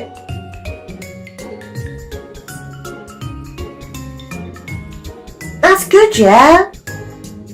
But if you want to say it to a grown-up, you have to say Kazwai. And then you also gotta ask them how they are. So when you say Makalihenyo, it means how are you in Shona.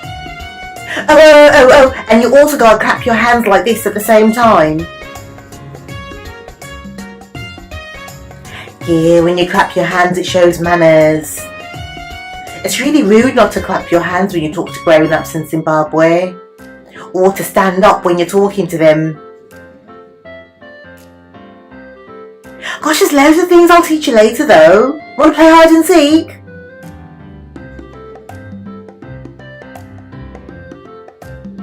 Alright then, you go hide first and I'll count to 10 in Shona. You ready? Alright. Moti, Mbiri, Tatu,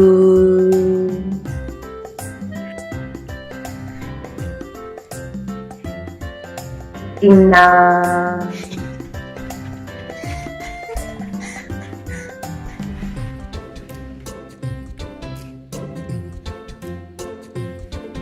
Shanu,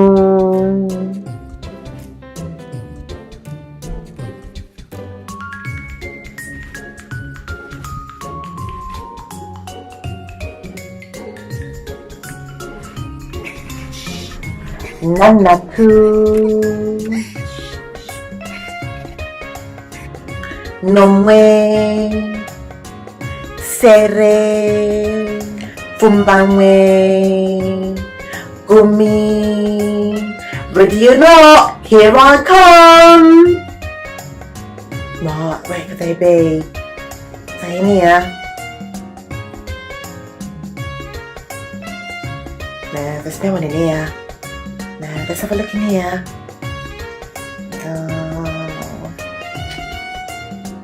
Where are you?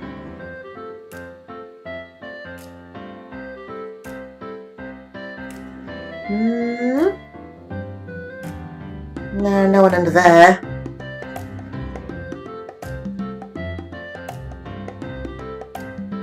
Maybe round here. Quietly, quietly, quietly.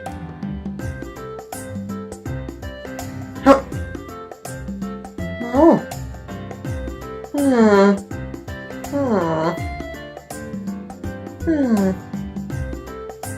Where could they be?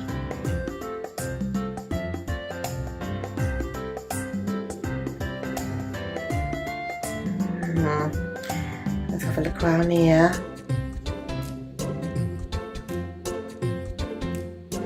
Let's say...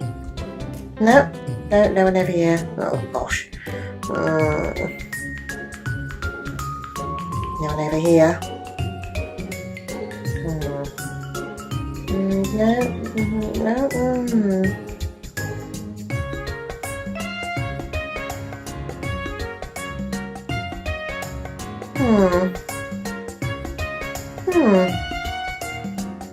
No one in here.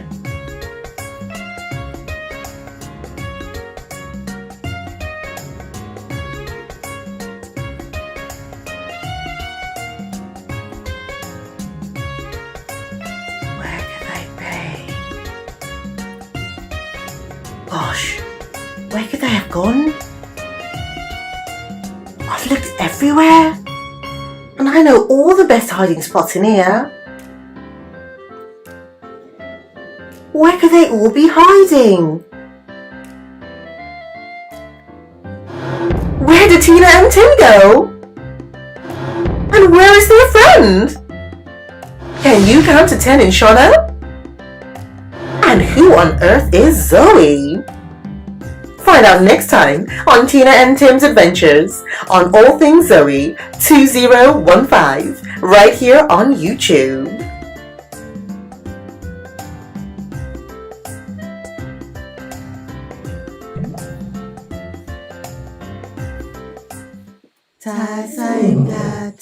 shumba inoruma, tarisai mukati, shumba inoruma, chenjera kutsikwa, shumba inoruma, chenjera kutsikwa, shumba inoruma, zai rakaora.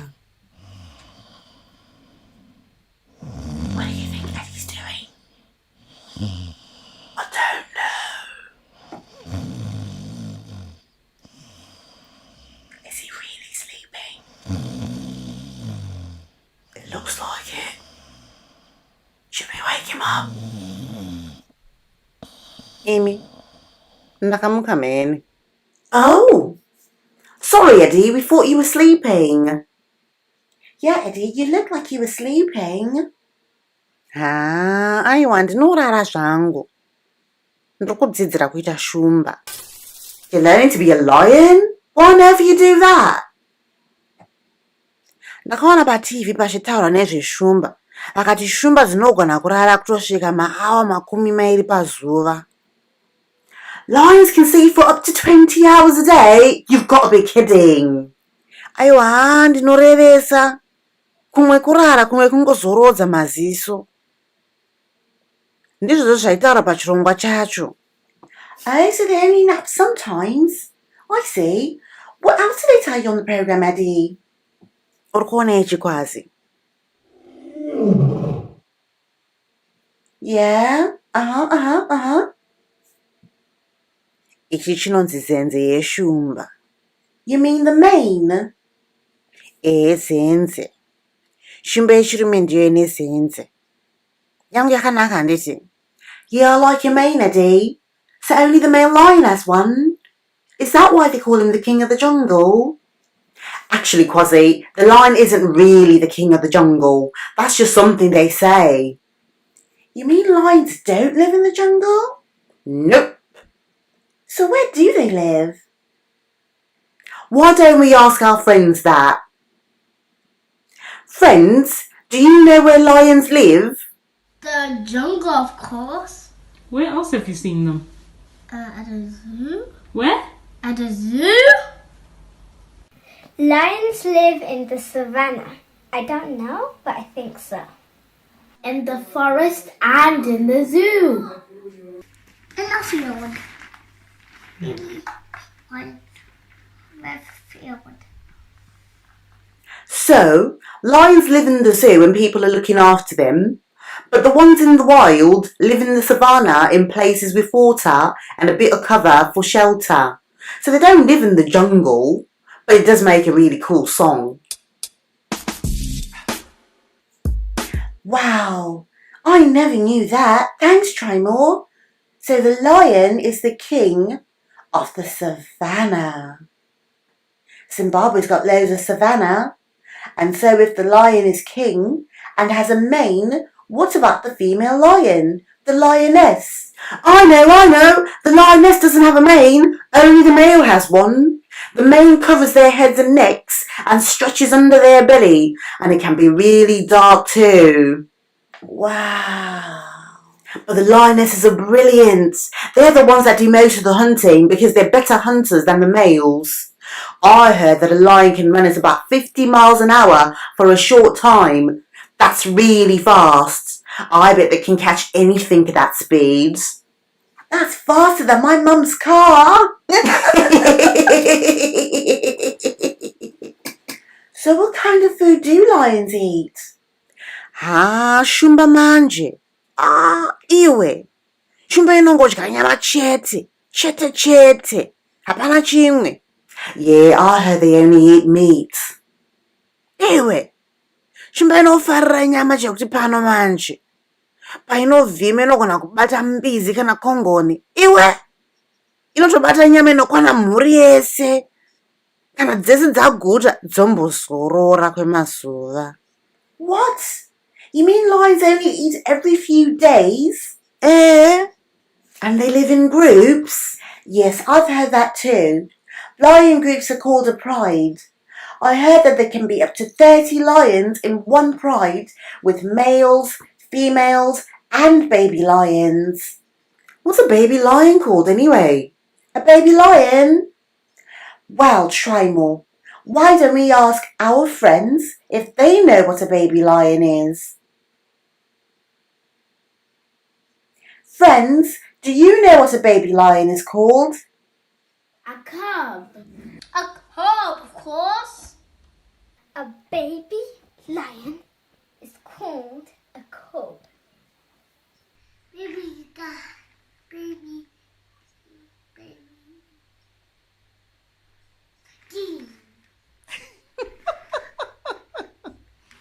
What's called a cub?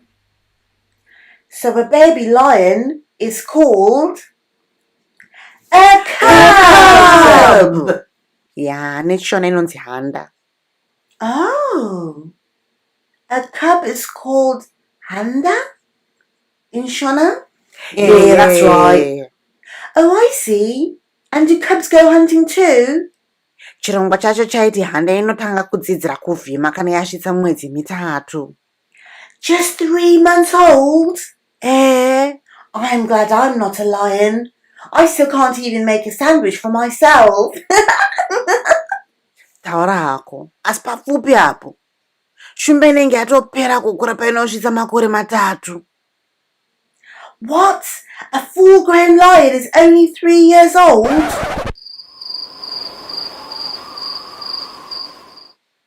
Saka shumba dzinombofanana nekitsi dzepamba handiti? Hadzisi dzekutamba nadzo shuwa. What do you mean like other cats? A lion's cats? Like Farina? Kwazi, shumba naFerina vatoneukhama ufunge. Yeah, Quasi, lions are from the cat family, but they're much bigger than the cats that live in the house. There are 5 types of big cat. The tiger, the lion, the jaguar, the leopard, and the snow leopard. Not all of them live in Africa though. I never thought lions were cats. They're huge. How big do you think they are? Well, a baby lion can be just 1.5 kilos heavy when it's born. Oh. Yeah, that's really small and cuddly. But they grow really fast. By the time they're 3 years old, a fully grown male lion can be 180 kilos and a lioness can be 130 kilos. Wow. That's bigger than my mum and dad, that's for sure. Yeah, that's right. In fact, the only big cat larger than a lion is a tiger. Lendeta zvangu ingwe. Don't worry, Eddie. You can be a tiger whenever you like. So what sounds do lions make anyway? Well, lions meow, hiss, and snarl, just like domestic cats do, but much louder. They also have a huge roar that can be heard from 8 kilometers away. So, if you think about it, Quasi, when your mum takes you out shopping, she would have to drive to somewhere 10 minutes away. And if you stopped and listened, you can still hear a lion that you left at home. Wow. Ushamwari dzedu, munogona kujova here seshumba? No. What you paint? What you painting? What you painting, Mummy? Can you roar like a lion? Yes, I can. Let me show you. So this is how I roar. Roar. That's how I roar.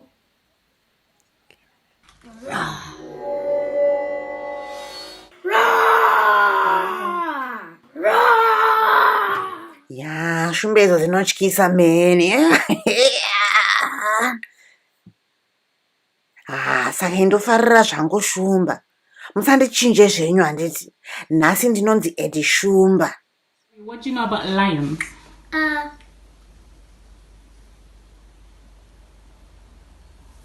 They're one of the golden brown creatures. They have 4 legs, They eat meat and they can draw up to 2 meters away. Wow. What do you know about lions? I know that they're yellow and furry all around their body, and they sometimes have babies. So today we learnt loads about lions. We love these big cats. They start off so small, but they grow to be really big and can be as heavy as 2 grown-ups. I think what I love the most about lions is that they live in groups, known as a pride. That just sounds really cool. Zvinofadza. Ini ndinofarira kuti shumba dzechidzimai ndidzo dzinovhima. Ende shumba dzinogona kupedza mazuva akawanda stereki dzisina kudya. Dzakangokotsira. But they can eat a whole zebra or wildebeest in their group when they do eat. That is huge. Yeah, the lion really is the king of the savannah, with a really huge roar that you can hear from 8 kilometers away. Shumba inofadza iwe. Inodzidzira kuvhima ichiri handa. But it can grow from a cub to fully grown in just 3 years. And then it can run at up to 50 miles an hour. That's a lot of growing and a lot of speed for anything. Taura hako iwe. Ndisaka ndichifarira zvangu shumba ini. We love lions!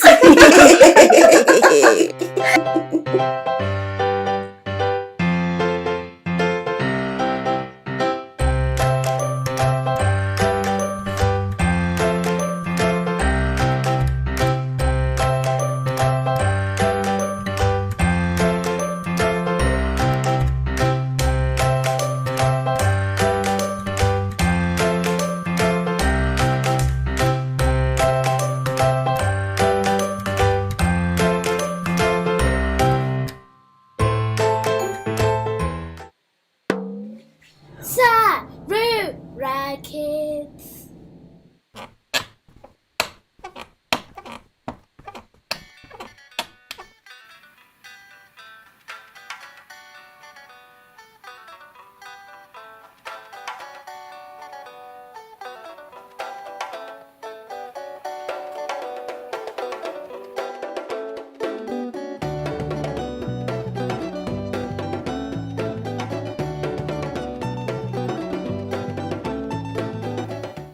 Vepano.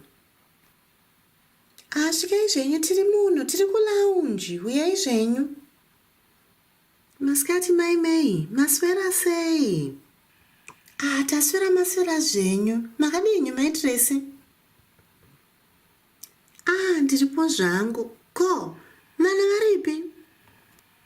Mama wangu, kurukura hungu wapotswa shuwa. Nhasi tandapindana nazvo. Kuchichaitika nemai, musandityise. Vana vari kupi? Usanetsika nezvako munhu wangu. Mai zvose naJunior vakakotsira. Asi takatoswera nezuro manheru ose. Takarara takagara ufungako. Chii chandaitika futi? Aiwa, zvawasvika kudai so, regeni ndichimbomira. Ndanga ndamboenda paindaneti, sezvo indaneti yedu yanga yatombotidzokei zuva rese ranhasi. Ndakati rega ndimbotarisa kuti pane chandingaite here kuti ndibatsire mwana wangu. Uye akatidye. Hachisi chikafu chevana. Aiwe, maitiresi, unongozivawo chabikwa chaora. Ngatiuye tidye, ndikuudze zvanzvaitika nezuro takarara tiri muchipatara. Muchipatara haurive seiwe? Uya akanendikuudze, uya tigare patafura timbokurukura. Saka iwe nhasi sawira. Ndanga ndakundikanawo fungako. Ndikati kunhai muedzo rutsei wanditsvaga kusvika pakadaro. Ko hapana chauti wandiudza kani newe? Chii chaitika? Ndimei here kana kuti ndiJunior? Ndiani chaiye akuvara? Mumwe wangu, ndatozvishayirwo pasvo ufungako. Handiti ndakakudza kuti nezuro taida kuenda palake Chivero. Wakandiudza? Zvino nezuro tasvika manje palake Chivero, tigotamba tigonakidza zvedu. nguva yatopera takuda kutodzokera kani kumba. Junior ndoshaya kuti akambozvifungiswa nechi agoti ndikuda kudzokera mumvura amai. Ndakati hande zvedu tingoti kamwe chete tondabuda futi. Saka chii chakabva chaitika?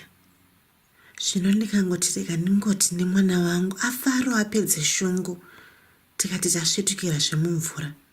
Kungodai so zvishoma. Ini zvese nemwana zvese nechikepe chacho kudubu mvura. Haurevese iwe. Chokwadi kanofungikani. Ndakatozvishaira pazvo. Ini ndikakurumidza kunomusvetukira Junior ndikamusumudza ndikati hutu. Ndikati naye ndikadhonza nechikepe chiya. Ndakatoshaya kuti ndakazvita sei. Imi mai musadherere imi. Kana mai asovhunduka imi munosumudza chikepe chiya kuita kunge bepa chairo. Ndakatozvishaira pazvo. Ndigoti navo vese kuchipatara nacho chikepe. Muchichikaira chikepe imi. Hongu ndakachichikaira nemunzira mesomo. Vanhu vese kunditarisa kunge ndakupenga unoziya. Saka chii chakaitika pamukasvika pachipatara? Takaita rombo rakanaka mumwe wangu. Unoziya musi wemugovera kudai so chipatara chinenge chakazara nevanhu zvisina akamboona. Takangosvika tichingoonekwa ipapo nachiremba zvese. Kwasvikanzi china chiremba?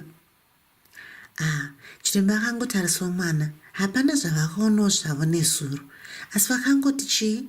Ngaangorara ari muchipatara nezuro manheru kuti vangoongorora. Dzimwe dzenguva nditi vanenge vachidongoongorora vakangotarisa iwawo mablood pressure. Nhai ndandisingazviziyewo. Saka takatongorarawo takangogara takatarisana nemunhu wedu unoziya usiku hwose. Pandamuka nhasi makuseni mumwe wangu ndanga ndakaneta hope chaidzo. Zviri kuoneka mumwe wangu. Aiwe maitresi. Chokwadi mudzimu wako paronda wati nhunzi dzekudye.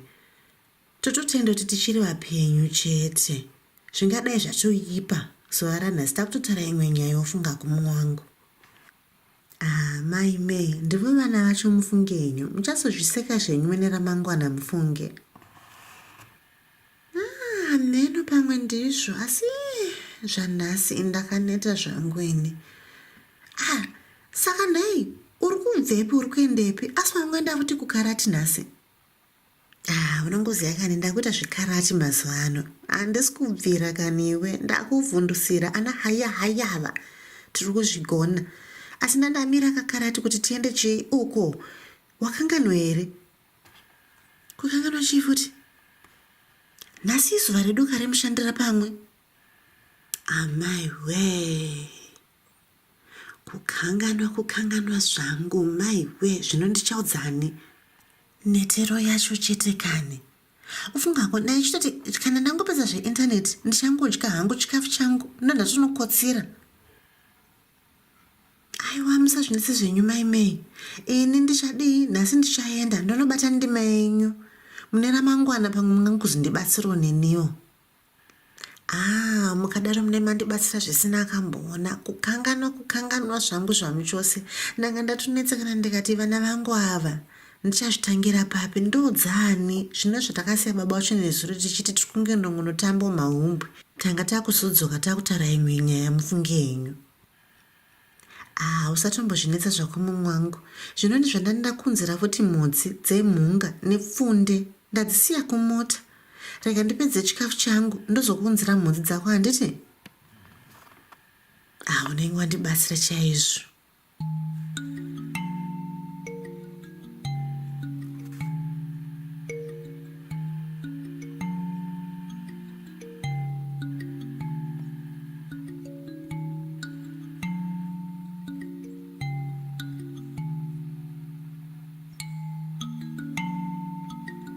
Kazwai mai Tracy. Kazwai mwanangu. Wakadii hako? Tiripo makadii zvenyu? Tiripo zvedu. Iwe watomukire nhai mwanangu. Kana kuti wakumbonodzokerwa nokotsera zvakare. Aiwa amai ndatomuka zvamweni, asi ndakudombonotamba neshamwari dzangu. Ndokumbura kunotamba panze. Enda zvako mwanangu. Asi ugari pedyo pandokwanisa kukuona handiti? Hongu amai. Ukurumidze zvakare kudzoka wazvinzwa. Pandichapakura chikafu chemanheru ungowadzoka handiti? Hongu amai. Ndatenda. Handozokona mwanangu.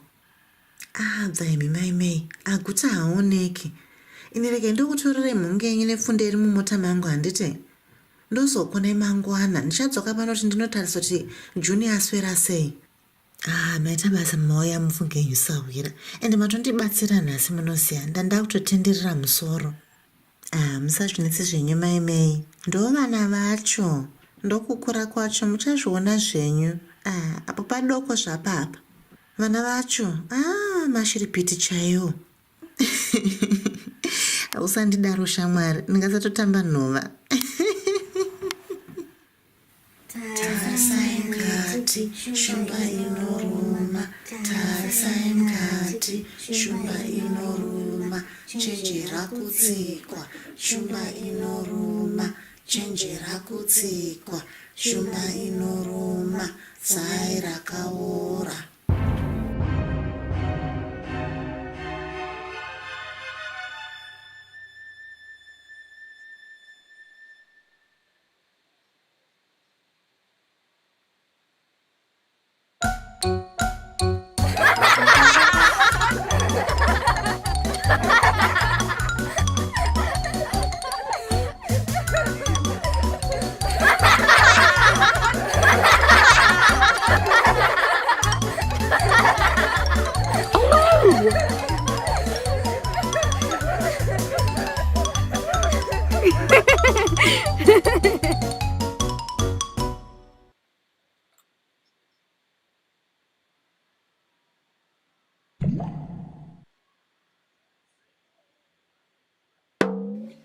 Sarura Kids.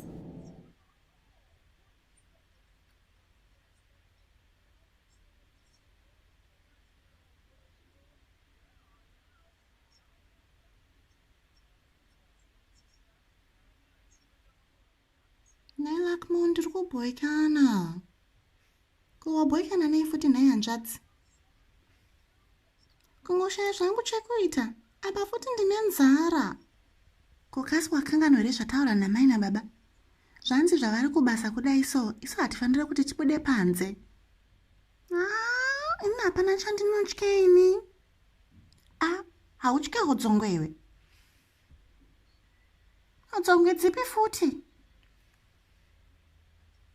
Anodiwa navo ngai?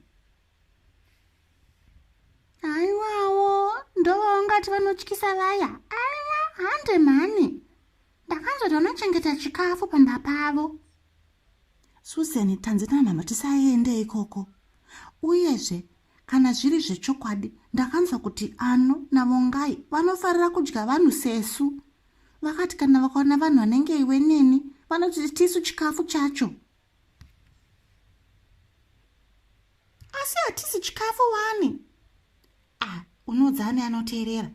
Zvanzi tisatombopasvike pamba pavo, nokuti tikasvika pamba pavo, vanogona kutotidya vachiti isu tisi chikafu chacho. Wakutongwarira wacho ndivo ngai. Iwawo, uyu anongotya uyu. Iwe, inda kutonoenda kumota. Kana usingade kuuya gara zvako, asi ndiri kutyaira. Saka ndichangoya newe, asi Susan ndinotya. Usatye zvako Lakmo. Ini ndinokuchengeteni. Havandityisavo. Hodzongwe kudii. Hapana chiripo handi.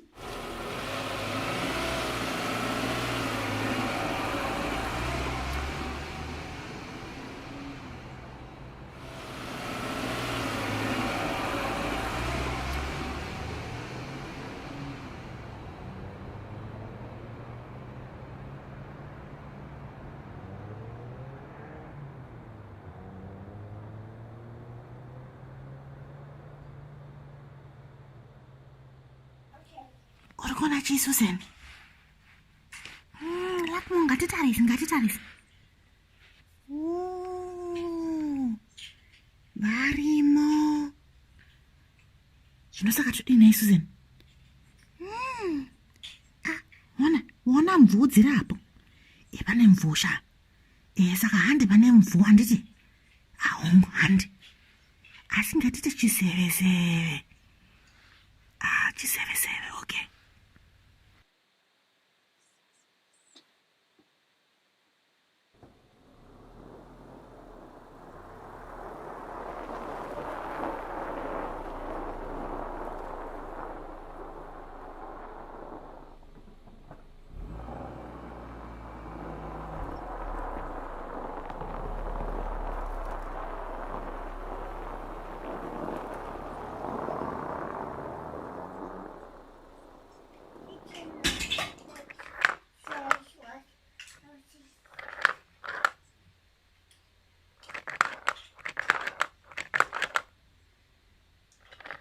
Ndiani ari apo? Vamuri varidzi vari kungotambawo musanedzikani zvako. Ndinoda kukotsira ini racho. Ngatimbokotsira.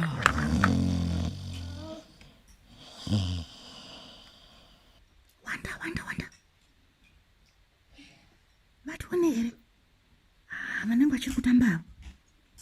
Usataurisa unozomutsa mvuu yako yoyo.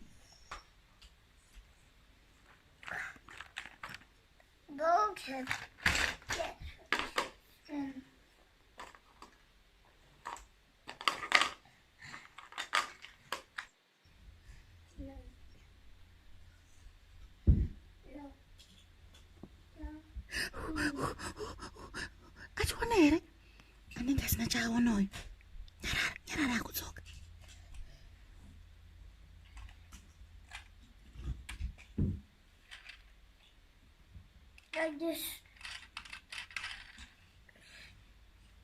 No.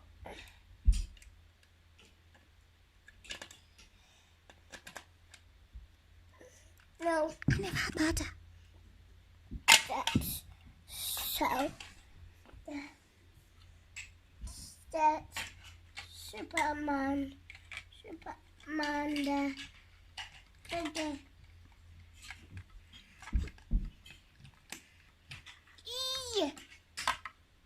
Shona. Susan, ngatitotiza akatarisa kurutivi. Ngatitize. Tende papi. Ndaona pane bepa ririkasera apo. Ngatende pabepa iro. Ngatimanya, ngatisvike pane bhiza iro.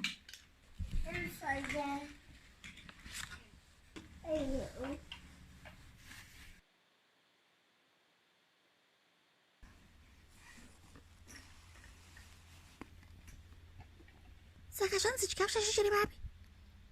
Zvanzi mune chikafu.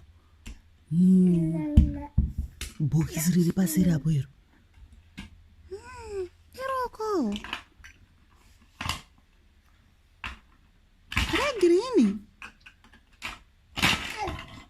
Wangu ndiro. Saka kana zviro zvongatiendei. Ngatisaite ruzha handiti. Susan and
got away! Oh no!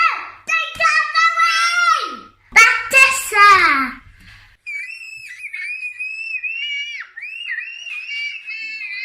Oh no!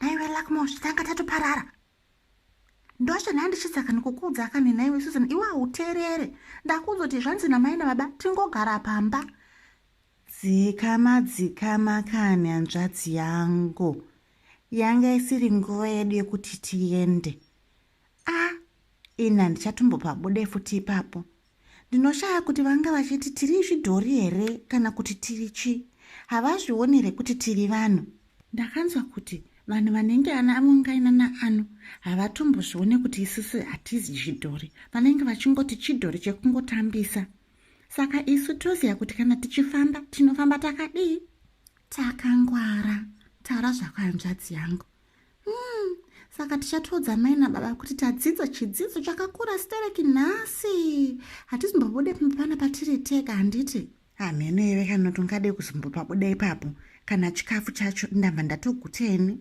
kurukura hongu apotsa shuwa tanga tatopindana nazvo inda kunokutsireni wozovadza mai nababa uri vega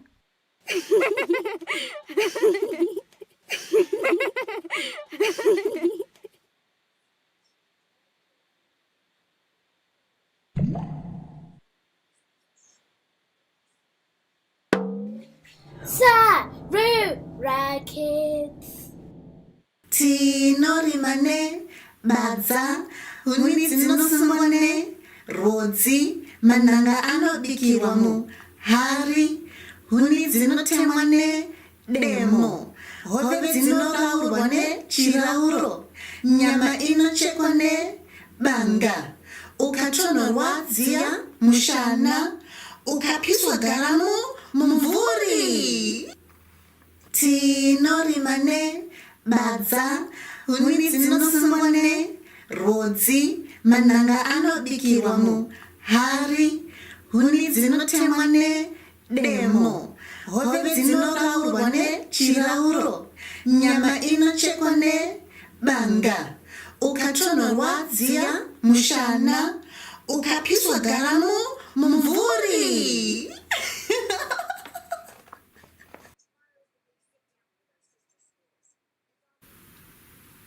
Naya skena, mambonere butsi ndatengerwa nasekuru wangu nhasi.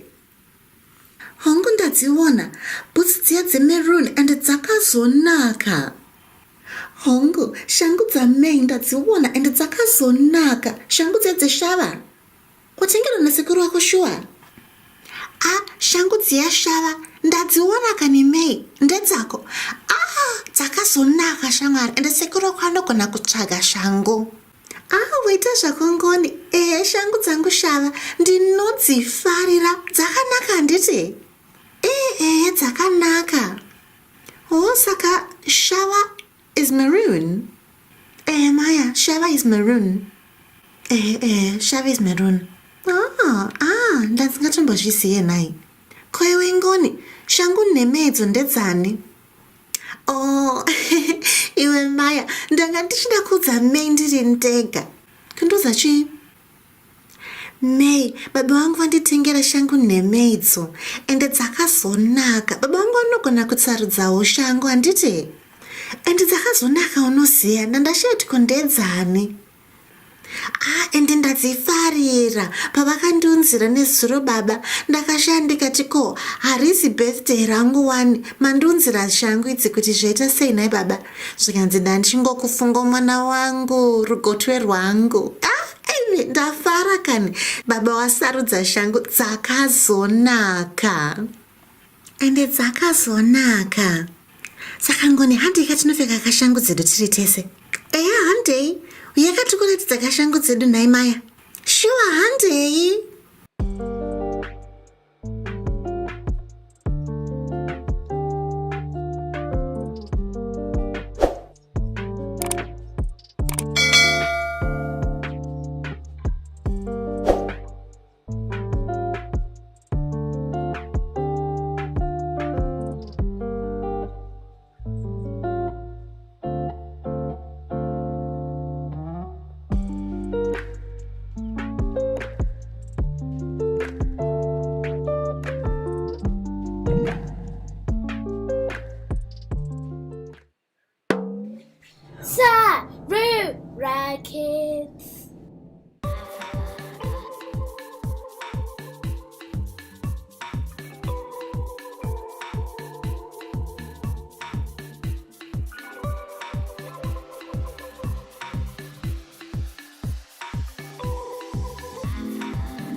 So ndine vana pano.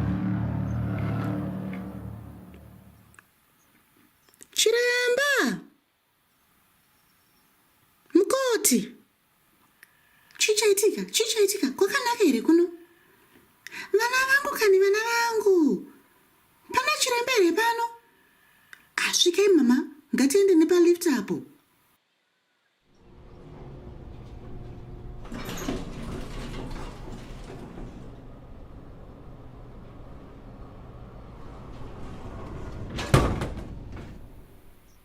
Mai, ini ndakusvitsai pana chiremba. Ndiye achazokubatsirai muzuva ranhasi. Rege ndichinotarisa kuti vamwe vanhu vakamira mumutsetse panze apo. Maita basa maigwinyai, matibatsira chekuti pano. Saka mai, nemanotsi atapiwaya namaigwinyai, mungatiudzawo kuti mwana wenyu chichanyatsoitika. Chiremba, muzuva ranhasi, masikati ose taswera tichituhwina tiri paleki Chivero paya. Asi tirimo mumvura imomo, mwana adonha, tanga tiri pachikepe chedu chatauya nacho. Chikepe chamauya nacho? Hongu chiremba, tauya nechikepe. Ndanga ndashaya kuti tosvika sei pano pachipatara, sezvo ndiri munhu asingatyaire mota. Saka chikepe chacho chimbori papi? Chichiriko kunzoko. Mungakwanise kutarisira nhai mwana wangu? Saka mwanasikana wenyu here kana kuti mwanakomana? Mwanakomana wangu uyu, Junior, taurira kani chiremba kuti chichaitika. Chiremba, muzuva ranhasi tanga tichitamba tese tiri paleki Chivero. Mwana yanotaura uyu, ane makore mangani? Ane makore 5, sei muchibvunza? Ari kuita kunge mwana mucheche uyu. Ndine makore 5, bvunzai mai vangu. Taura zvako mwanangu, pedzisa nyaya yako, uri kuti chii? Saka nhasi tanga tiri paleki Chivero, ndikakudubuka ndikawira mumvura. Mai vangu vakasvetuka vakandiburisa mumvura muya. Mai, saka pamaburisa mwana mumvura, anga akachamuka here kana kuti anga atombofenda? Anga akamuka zvake chiremba, asi akosora mvura. Saka paakosora mvura ndopandati hazvina kunyatsomira mushe zvinhu izvi. Rega ndimhanyire pachipatara nevana ava. Zvinhu zvingazongondipandukira. Maita mukasvika pachipatara mai, regai timbokutarisirei mwana wenyu tione kuti hapana here chingange chakanganisika. Sezvo akadubuka kudai, regai timbotanga tamisa pasikero apo tione kuti mamiriro ake akaenzana here nevamwe vezera rake. Maita basa chiremba. Sekuona kwangu mwana uyu anenge akati dubukei pane vezera rake. Junior, ngatimbokwese patafura apa tiongorore kuti uri kufema zvakanaka here. Mai, hapana chatati takwanisa kuona pane mwana wenyu Junior pari zvino. Asi tiri kuda kumboti timboongorora zvakare. Pane zvimwe zvatiri kuda kumbotarisa. Munokwanisa zvenyu kumira tichimboongorora. Kana kuti kana muchida munongonogara inyu panze. Aiwa hachiremba, inini regai ndigare zvangu munomu. Mwanangu, patasvika ndaona murume anga achitengesa chikafu. Wamuonawo? Hongu wamai. Iwe manje chienda unotsvaga chauri kuda kuti udye. Wotsvagiro chii hanzvadzi yako handiti? Pamwe mutsvagire candy cake, anofara macandy cake. Ndokumbira kutenga mahotdog mama. Tenga zvako mwanangu. Chikurumidza uzodzoka ana chiremba usati wapedza handiti? Hongu amai. Kazwai. Kazwai. Nai pamusoro wapoti ndokumbira kuvunza. Mungaitawo here nai kana macandy cake kana mahotdog? Sisi. Manje mahotdog ndiwo handinawo manje asi macandy cake handine urombo, handina macandy cake pano. ndokugadzire mahodho mangani? Mairi anokwana bhodhi, maita basa. Muchitendei. Asi sisi, mugodza wamai venyu kuti vangwarire pavaisa chikepe chavo, nokuti pavachisiya apa panouya vanhu vazhinji sapano, zvinhu zvinobiwa, handiti? Tinotenda, ndichavaudza. Vachiri kumusoro ikoko nehanzvadzi yangu, asi vanenge vakutopedza kutoonekwa iko zvino, saka tinenge taakuchisumuka. Naibhoti, mungakwanisa kutarisa chikepe chedu here chisazobiwa nevanhu? Musanetsikana zvenyu, ndichachitarisa sisi. Mungoudzawo mai venyu kuti vachikurumidza, handiti? Hongo.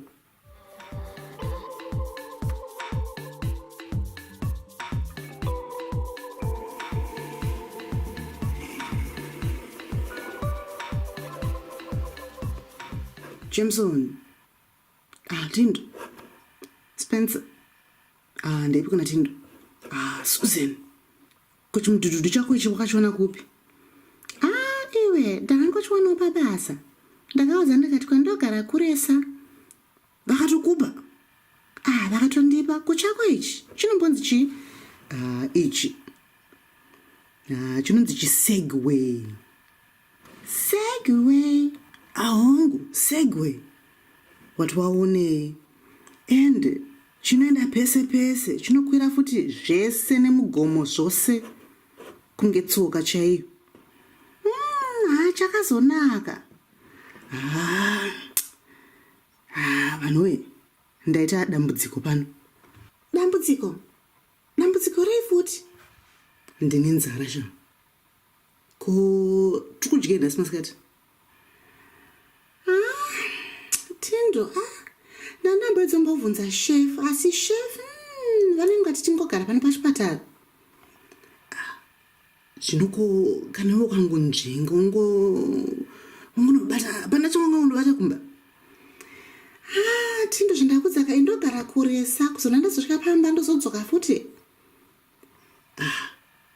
Saka pananozi here panotengeswawo maguru? Ndinoziva kamwe kasport so mudhorobha anotengesa kamaguru. Unenge wandigona, saka rega ndikupika saka mari yemaguru. Kuboys nhasi rega ndikutengere kamaguru. Nangu ndingangoda hangu masondo. Kwewo Spencer? Ini pamwe kana makangondigadzira kana kasadza nekalacto chaiko hande ndabo. Sadza nelacto chete? Kokotyei? Pamwe nditi nekasalad? Zvaspencer woka. Saka Susan, wainzi wakaodha yacho? Hongu ndaibata. Maita basa. Uchitendei? Saka inirege ndichienda ka. Shangu nitorowo kana awa rimwe chete zvaro. Okay, sharp, tozogona paleta.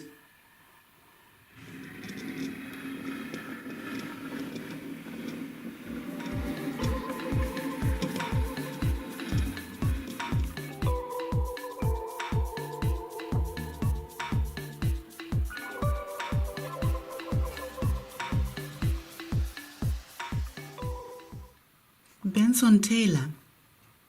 Hongu chiremba. Tingakubatsirei nei nhasi? Chiremba, nhasi ndanga ndiri palake Chivero. Palake Chivero nai? Hongu chiremba, saka ndanga ndiri palake Chivero ndichifara ndichituhwina neshamwari dzangu.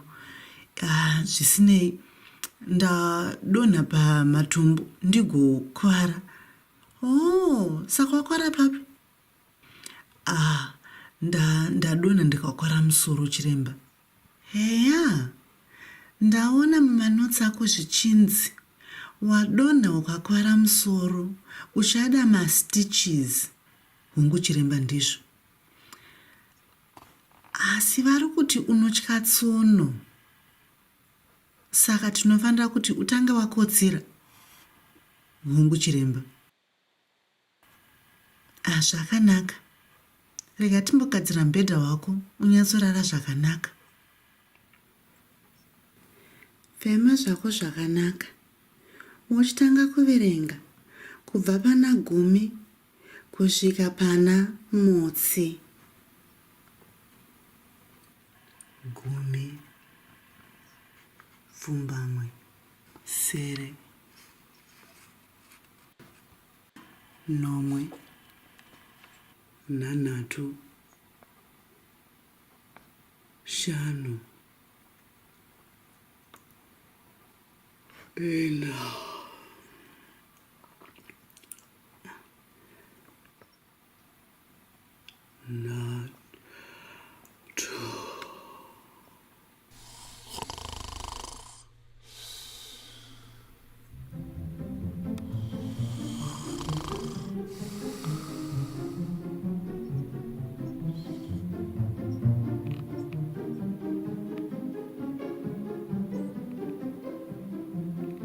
Saka isu tapedza. Regai tichinomusvitsa paward achinochengetwa nanamukoti ndo vanozomupakurira chikafu chake chekudya chemanheru.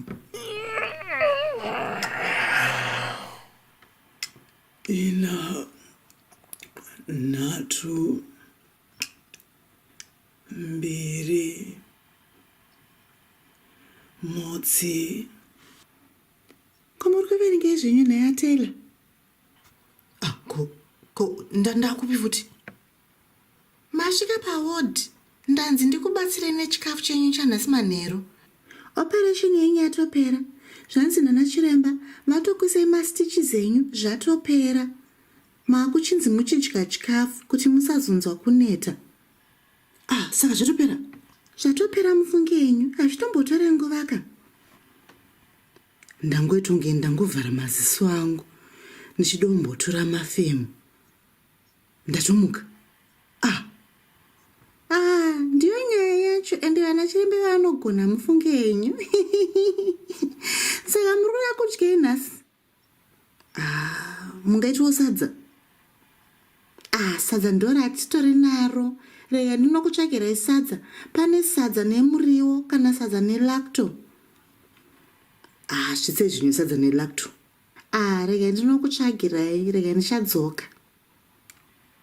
Maita basa. Muchitendei. Kazi wai baba, maita matimirira. Ndine urombo nhasi takawandirwa nevanhu. Munongozivawo sezvo uri musi wemugovera kudai so. Vanhu vakawanda vanouya pano pachipatara. Hazvinazvo mhaka mwanangu. Ndanga ndakangomirirawo zvangu kuti pamwe chero pakauyawo zvake ani zvake arimo muchipatara akwanisawo kundiona nedambudziko rangu. Zvino baba, zvandakutsanangurirai, muchipatara hamubvumidzwe kuti muuyembwa kana zvipuka zvakangodidi. Ndinozvinzwisisa mwanangu. Hazvinazvo mhaka. Ini zvangu mwanangu ndanga ndangofambirawo mishonga yangu yandinoya ndichitora pachipatara. Ndinofanira kuuya musi wemuvhuro. Asi nhasi ndipo pandakwanisawo kuti ndifambe ndiri ndoga. Nzira dzacho dzinonditiremerei mwanangu. Unongoziyo makumbo angu haachakwanisa kuita zvekumhanya zvamunoita imi vana. Aiwa. Saka rega ndinokutorerei mishonga yenyu. Mauya here neprescription yenyu baba? Hongu, ndakanyorerwa nachiremba wangu. Rega ndikupe mwanangu. Ndiyo prescription yacho here naye baba? Hongu mwanangu, ndiyo prescription. Maita basa. Rega ndinokutsvakirai pafamasi.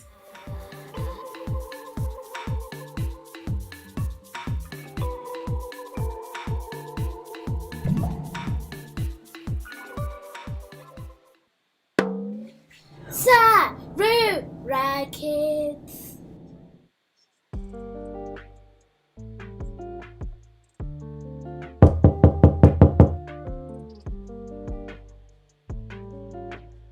Yes, why ndingakubatsirei nei? Oh, hi. Yes, my name is Dave Jones, and this is my wife, Placky. And our kids, Maya and Amelia. We're your new neighbours. Hiya. Oh, hello. Welcome. Come inside. Come and meet my family. Oh, hi. Makadinyu. Ndini Baba May. Ndimi vavakizani vedu vatsva. Oh, yes, hi, I'm Dave Jones. We just moved in, actually, not that long ago. We're still in the process of unpacking, but I thought we should come and say hello, because obviously we haven't actually had the chance to actually meet. We've just been so busy. Ini ndinoitwa ini Mai May. Ava ndo vana vangu ava. May na Amelia. Mauya. Zvinofadza kuona vavakidzani vedu vachiuya vachizotishanyirawo kuti tikuzivei kuitira remangwana. Ndakanzwa kuti makabva mhiri kwemakungwa. Ichokwadi? Hongu ichokwadi. Asi sezvamunongoonawo indakazvarwa kuno kuZimbabwe ndikazosumuka ndichinotsvaga basa kuUK. Nhai. Saka mauya kuzoita basa rei kuno? Ndakaita rombo rakanaka. Ndakaona basa rakazonaka chairo. Ndichishanda nema-NGO kubatsira vakadzi nevana vanotambudzika muno muHarare. Ingai basa rakazonaka. Makorokotoi Mai May. Maita mauya kuzotiona mufungenyu. Ushamwari hwakakosha. Isu patiri pano ini zvangu ndinoshanda zvangu ndiri pamba nguva dzose. Saka kana mune chamungangoda chero chamuri kutsvaga zvacho, uyai mungondigogodzera ndendiri pano ndinokubatsirai. Maita Mai May ende tinozvirumbidza. Kana vana vachidoyozotamba kumba kwedu ngavauyewo zvavo. Iko zvino tachakamirira zvino kuti zvibve muchikepe. Takamirira futi kuti tigadzirise pamba. Saka ndine mavhiki kana mairi kana matatu ndisati ndatanga hangu basa. Saka kana vana vachida kuyozotamba mahumbwe kana kuti imi zvenyu muchidoyozotandadzanawo neni, uyai zvenyu pamba pedu munongogogodzawo. Ini hangu mangwana chaiye ndichambopinda kudhorobha. Saka semunhu akangana dhorobha kudai, pamwe kana mune chinguva mukaitawo chinhambo ngatiendei katose. Ndiri pano, shuwa ngatitoendai. Ndichatopindawo zvangu kuna naPick n Pay mangwana. Saka tinotongofamba tiri tese. Pick n Pay chiriko kuno. Ende Pick n Pay taimbokwenda tichiri vana vadoko. Pick n Pay chiriko. Zvese nana OK, nana Edgars, kana kuSam Levy zvichiriko zvese. Makapedzera uya kuZimbabwe rini? Aiwa ini, ndatoneka chinguva, rega ndifunge. Ndakapedzera kusvika kuno, ndane makore 12. It's been 12 years, darling. It was before we met. Uchatonetsekana zvako mudhorobha. Usanetsekana zvako mumwangu. Tinoenda tese, ndinonokuratidza kwese kwese. Kana pane chauri kutsvagawo, ingondibvunza, ndinonokuratidza kuti zviri kupi, handiti? Munenge mandibatsira. Saka Baba Maya, munonzwisisa Shona here imi kanoti munongogona njatu? Ndichiri kudzidzira. Well, actually, it's a funny story, really. I understand everything, but obviously, because I didn't grow up in Zimbabwe and I don't really have the chance to speak it as much as I'd like to. I haven't actually been able to say very many words, but Plucky's mum is always speaking to me in Shona, so over the years I've actually had to pick up a few words. But the thing is, right, I can actually understand lots more than I can say. So actually, if you guys would like to teach me, I would love that. I would absolutely love that. I think, now that we're here in Zimbabwe, I'm going to have no choice but to be able to speak the language. So that's another really big reason I'm very excited about being here in Zimbabwe right now. Mungu wangu, kudzidza hakuperi ofungako. Zvawatoya kudaiso zvatonaka. Kwese kwatiri tichiendeyo neni, unenge uchitaura zvako nechishona. Saka ambya vako vaitaura newe nechishona. asi iwe neni uchatongotaura neni nechishona chete handiti? Oh man, asi chinai. Oh gosh, this is going to be hard.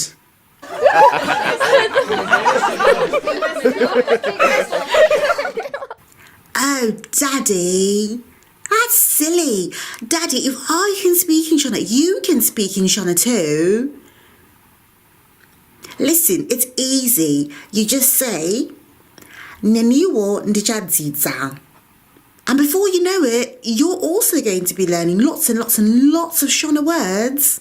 Oh, chokwadi mwanangu. Wataura zvako. Don't forget, Devi, it's chokwadi, di. Kana uchitaura kakuti d, yemuchirungu, unotika d. Yeah, didn't I say that, hun? I said d. D. Yeah, d.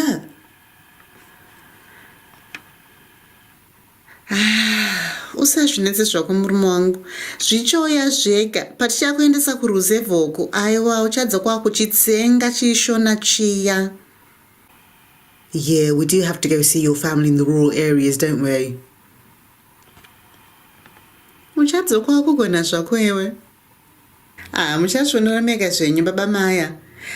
Kuruzeva kunonakidza, asi vanhu vazhinji vari koko vanongokanganwa, vanonga vakungotaurawo newe nechishona, saka uchatongodzidzira zvako. Zvinonakidza asi. Yeah, I can't wait. There's so many things I really want to try out now that we're here.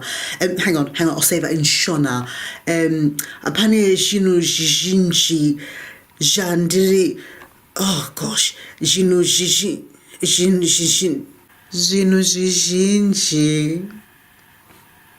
Yeah, what she said. Yeah, lots of things. I want to try lots of things.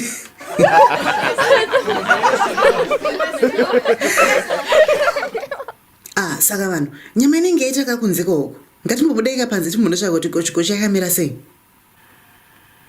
Oh, gochi. I love gochi. That's like that festival that we go to like all the time. Yeah, that festival, remember, in the UK. Yes, they do gochi there as well. Saka ngatibudei zveduka panze, tinotsvaka chekudya. Ndanga ndagadzira futi nechimondimwi, munochifarira here? Maiwe, musadaro. Mai vangu vanogadzira chimondimwi chandinofarira zvekupedzisira. Ito ndipakurira nekachimondimwi parutivi handiti? Zvakanaka, handeka panze.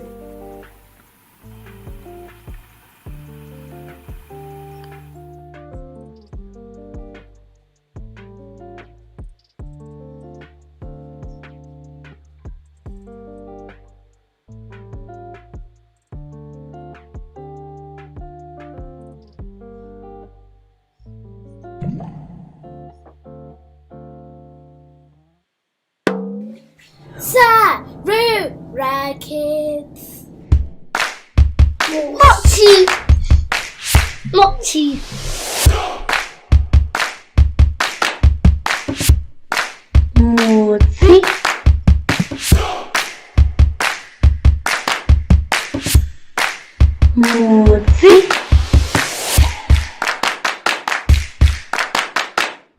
Baby.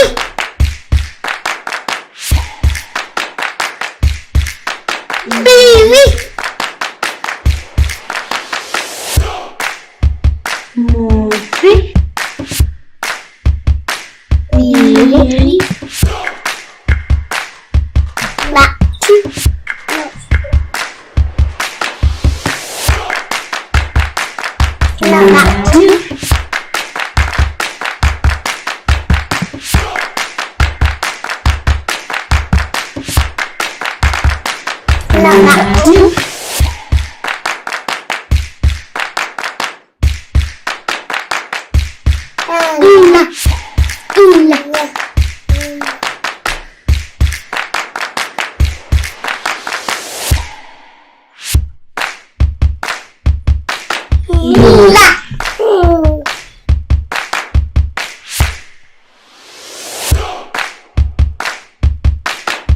Shano.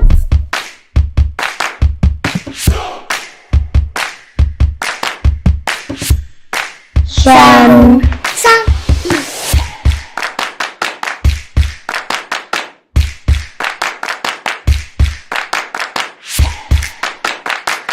Shan. San. Nala tu. Mama.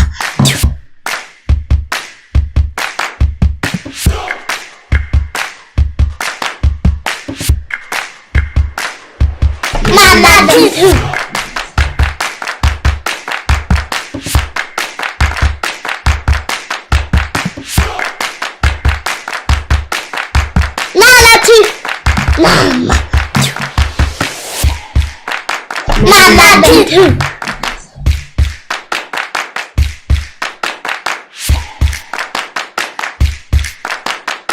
No. No.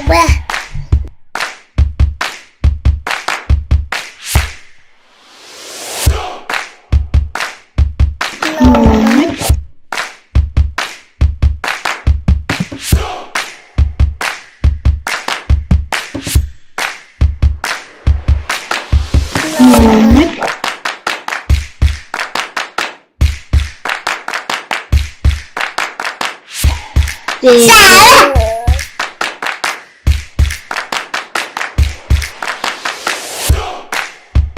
Baby.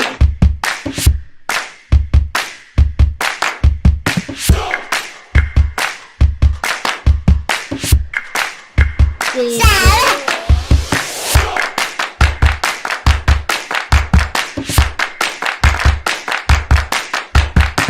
Baby.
Amai b ba ba d dachka e envelope f fafitera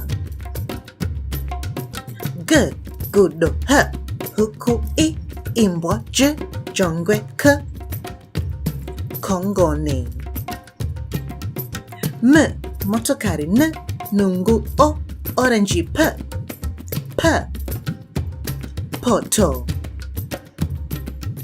r rokwe s sokwe t tsuro u ufu v vana w wuyu y yambudza z zizi a amai b baba d dachka e envelope f fafitera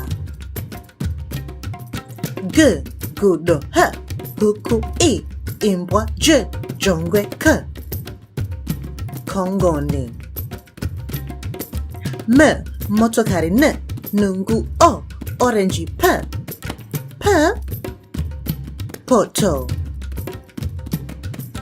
r rokwe s sokwe t tsuro U. Ufu. V. Vana. W. Wuyu. Y. Yambudza. Z. Zizi. Tapedza. I love this alphabet song. Do you? Shall we sing it one more time? A. Amai. B. Ba ba le. Lachka. E. Envelope. F. Fafitera. G. Gudo. Hu. Huku. I. Imbwa. J.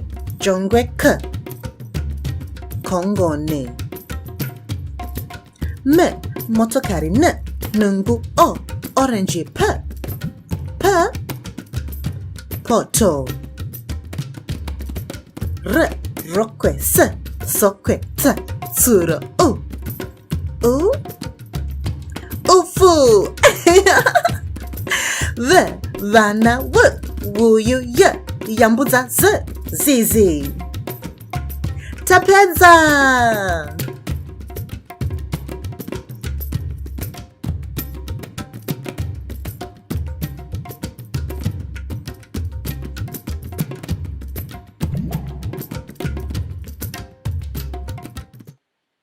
One, two, three, 4, 5, 6.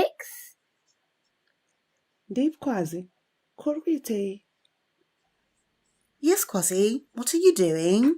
Oh, hi guys. I was just practicing my counting. Oh. You know what would be really cool though? If I could count in Shona. Yeah, let's count to 10 in Shona. Motsi kushika gumi. Huh? 1 to 10, Kwasi. Come on, I'll show you. Now, where did I put my balls? Come on, let's count together. You count to 10 in English. 1, 2, 3, 4, 5, 6, 7, 8, 9, 10. Okay, Kwasi, it's really easy. Let's count these balls together. Motsi, mbiri, natu, ina, shanu, nanatu, nomwe, sere, fumbamwe, gumi.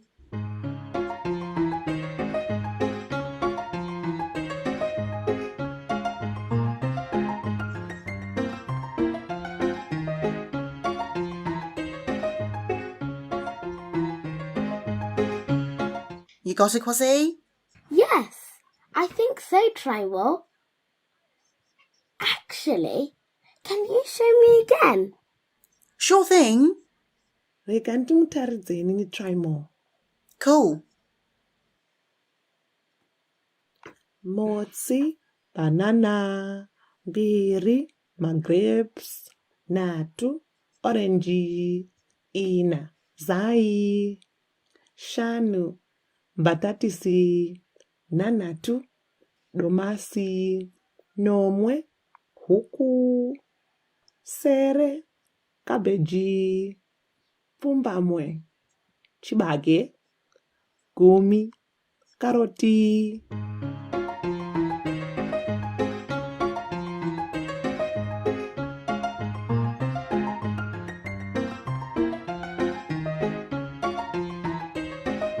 That's really cool, Eddie.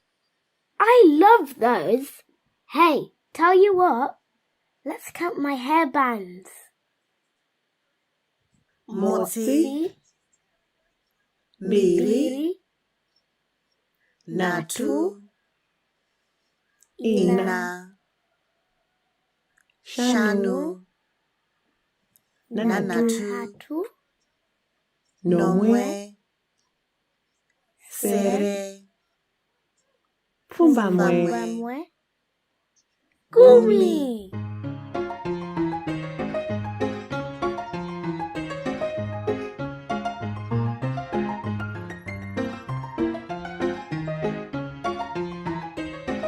Count to 10 in Shona.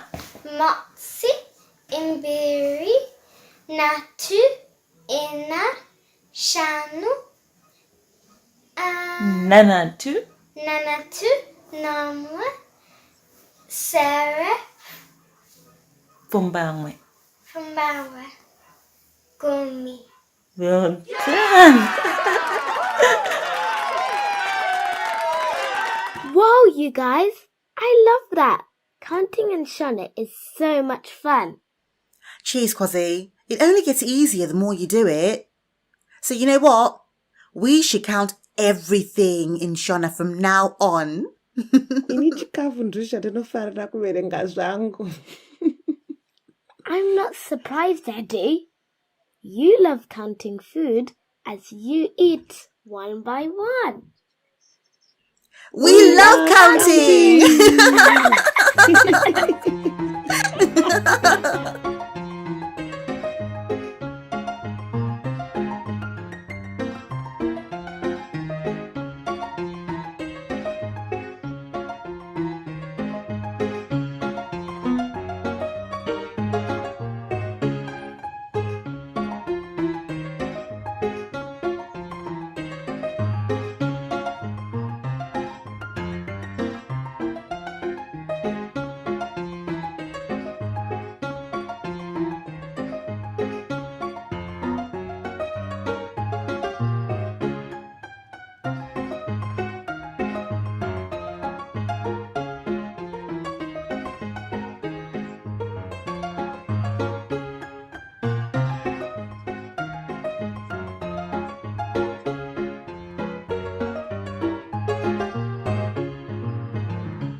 Hunza shangu dzangu.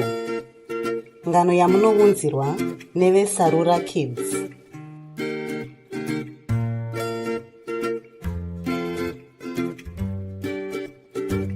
Teererai vana, ndikudze ngano. Yaukai kuti pandinokuti paivepo, imi munoti dzefunde. Handiti? Ya, okay, ngatichitangai. Paivepo. Mukomana ainzi Farai. Nhasi ndinoda kukuudzai nyaya yakaitika kuna Farai. Asi tisati tatanga, chimbotarisai mufananidzo uyu. Ichi chinonzi chii vana? Ishangu. Dzokororai. Shangu. Magona.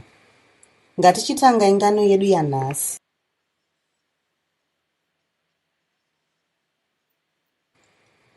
Farai ari kutamba panze. Anonakidzwa nekutamba nebhora rake.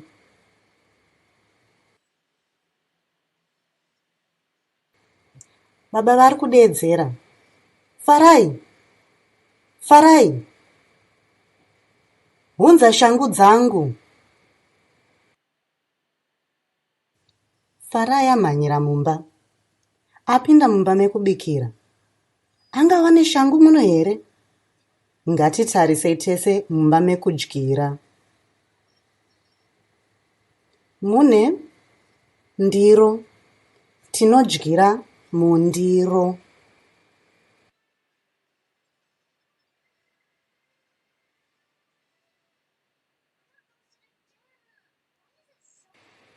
Mune gaba rehuchi. Farai anofarira huchi asi haakwanisi kusvikira.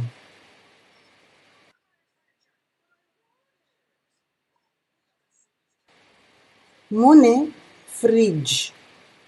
Tinoisa chikafu chedu mufridge kuti chisaore. Mune mutsvairo. Mutsvairo unobvisa marara anenge adonhera pasi. Mumba mekubikira mune stove. Mai vaFarai vanogara vachibika chikafu chinonaka chekuti pano pastove. Vanobika nemigoti nezvipunu zvekubikisa. Dzimwe dzenguva vanoshandisa magravhisi. Magravhisi anobatsira kuti vasatsve kana vachiburisa zvinhu muoven. Hove yaFarai inonzi Dolly inogarawo mukicheni. Asi muna hamuna shangu nai. Titarise kupi futi?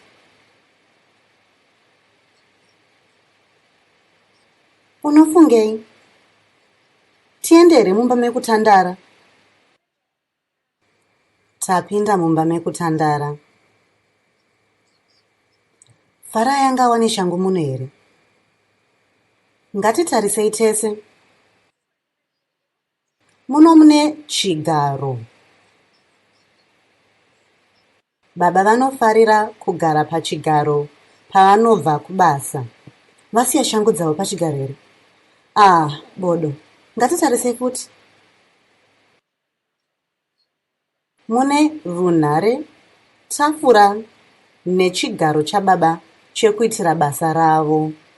Hapana shangu pasi petafura iyi? Hapana shangu. Farai ashaya shangu mumba mekutandara. Titsvage shangu kupi? Farai apinda mukorido. Mukorido mune masteps anokwira kuenda kudzimba dzekurara. Mune tafura ine maruva. Mukorido mune mufananidzo pamadziro.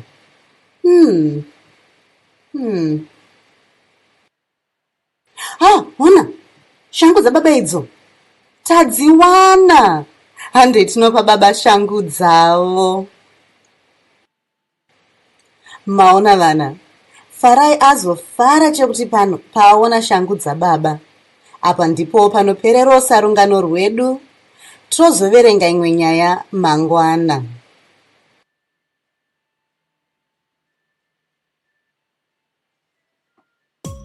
Kana mafariro ungano yedu yanhasi, tinyayo pakanzi subscribe. Mudzokewo kuzonzwawo dzimwe ungano dzedu paSarura Kids pano paYouTube. Muva nezuva rakanaka.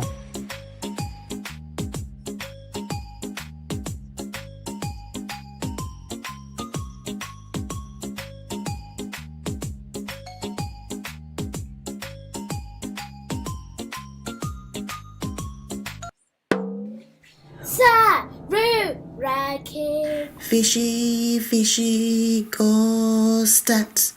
1, 2, fishy day by day. I'm a Debola, upside down, fishy day by day. I'm a Debola, upside down, oh fish. And the fish. And the upside down, oh fish. And the fish. And the upside down, oh tula, tula, tula ma Debola, tula, tula, tula ma Debola.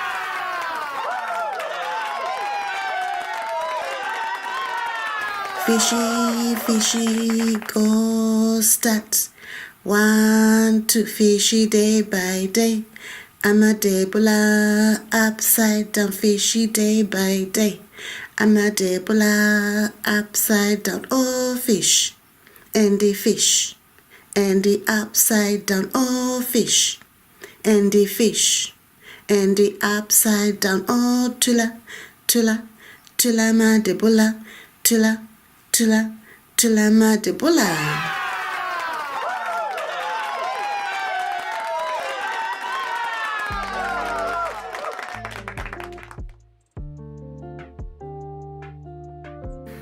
Nhasi vana ngatitambe mutambo unonzi fembera fembera. Tichaita tichivhunza mubvunzo. Imi motibatsirawo kudavira. Mubvunzo wekutanga unoti: munoziva zita rangu here?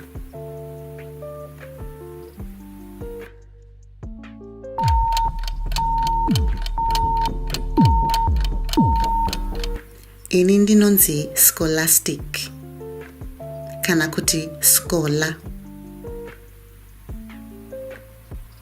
Shamwari yangu inonzi ani?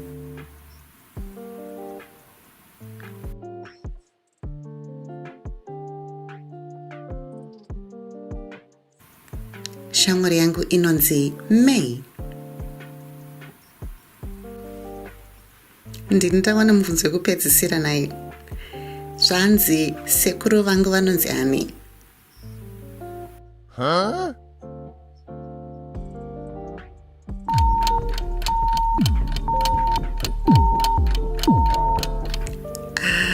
Ameno. Asi ndinombonzwa vachinzi sekuru Neva. Vanonzi sekuru Neva?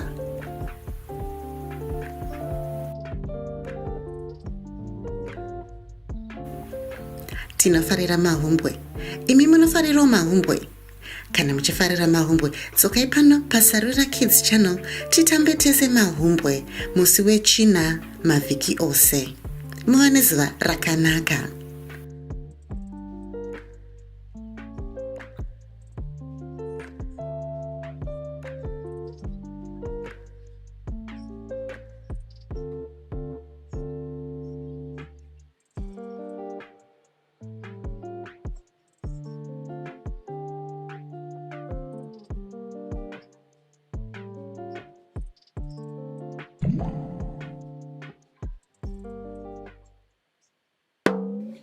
Sarura Kids. Vana huai titambe. Tevetsurai shatinoita. Atam suru, atam sana, atam suru, atam sana, atam suru, atam sana, atam suru, atam sana. Manyam, manyam, manyam, manyam, manyam, manyam, manyam, manyam, chibamba, chibamba, chibamba, chibamba, chimira, chimira, chimira, chimira. Hande kuruboshwe, hande kuruboshwe, hande kuruboshwe, hande kuruboshwe, hande kuruchi, hande kuruchi, hande kuruchi, hande kuruchi. Manya manya manya manya manya manya manya manya manya manya manya manya manya manya manya chifamba, chifamba, chifamba, chifamba. Fugamira, fugamira, fugamira, fugamira. Chishetuka, chishetuka, chishetuka, chitenderera, chitenderera, chitenderera, chitenderera. Manya manya manya manya manya manya manya manya manya manya manya manya manya manya. Chifamba, chifamba, chifamba, chifamba. Chigara basi.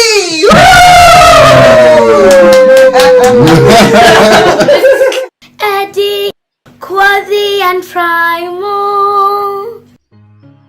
Yui. Ene naso kuri kupisa vedwe. Taura hako Eddie. Rega timbozorora takagara pamasora pano. Ine kana kusumuka ndichada. Yeah, me too. But we have to get going soon. It's a long ride home from the countryside. I've really enjoyed our day out in the countryside. It reminds me a bit of Kamusha Kwelu. Kamusha? What's that? Oh, sorry, Kwasi. Kamusha is like our countryside in Zimbabwe. But instead of being just any countryside, it's where we come from. What do you mean, come from? Kwaunobva Kwasi. Ndio nzinza rako. Oh, your tribe? Madzinza ese anokwa anobva muZimbabwe. Saka kana ukanzwa munhu achitsindiri chihera, Kana Samanyanga, kana mhofu yemukono. You know where they're from. So are all those names the places they come from? No, actually, those are the totems. Mutupo. And when someone has a mutupo, you know that's something special for them. I still don't get it. Yeah, it's a bit hard to explain. Well, ask my Gogo when you visit me, okay? Okay. So why do all these people live in Kamusha? Uko ndo kwatakabva Kwasi. Saka masiteteru guru edu aigara ikoko. Kumusha kunonakidza mhani. Kune muchero hobo inonaka sha. Apa kumusha kwedu tinoenda kunofudza mombe. Wow, I'd love to do that. Did you see the cows here? What animals do you find on the farm? You find pigs, cows, ducks, chickens, hens, chicks, dogs, cats, and that's all I know. Chickens, pigs, and cows. I would find cows, horses, and a dog. Pig, horses, I think, cows. Wow, there are so many animals that you can find on a farm. What animals do you have, Kamusha?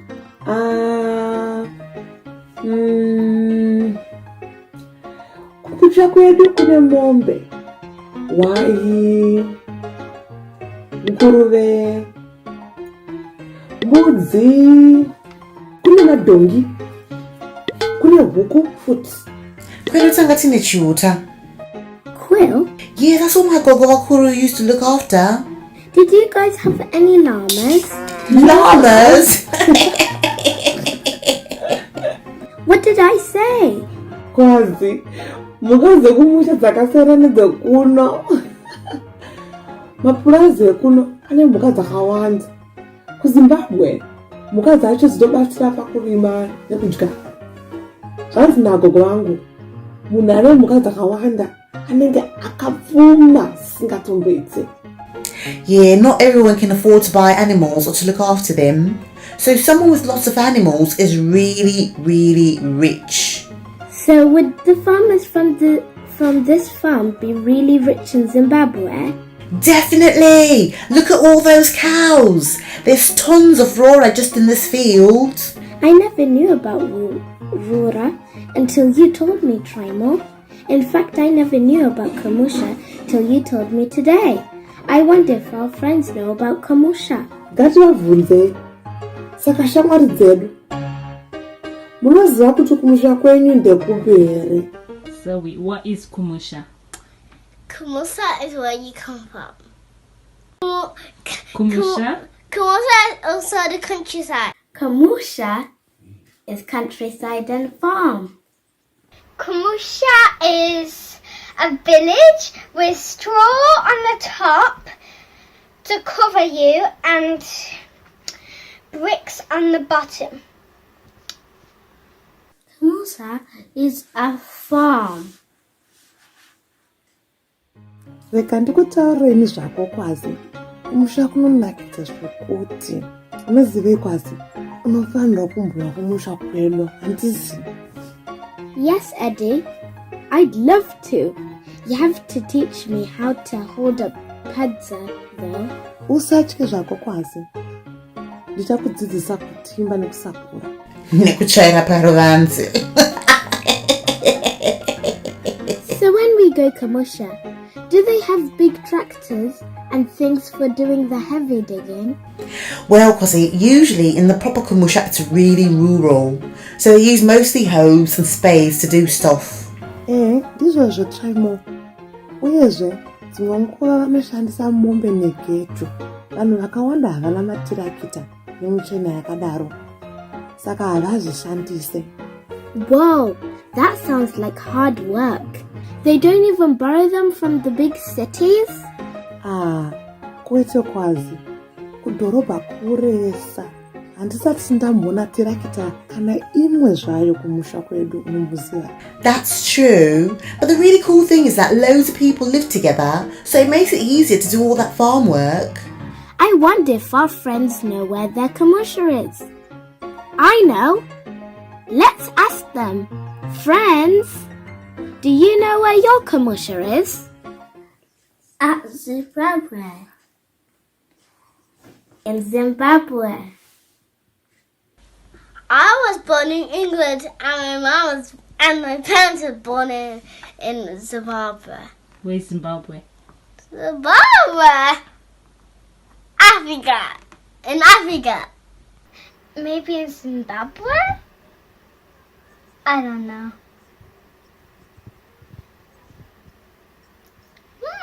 Maybe in the savannah. Huh? What?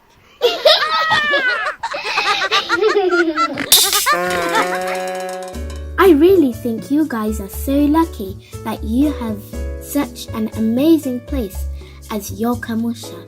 I wish I had a Kamusha too. Thanks, Kwasi. We love Kamusha and all our cousins there. But it's really hard work.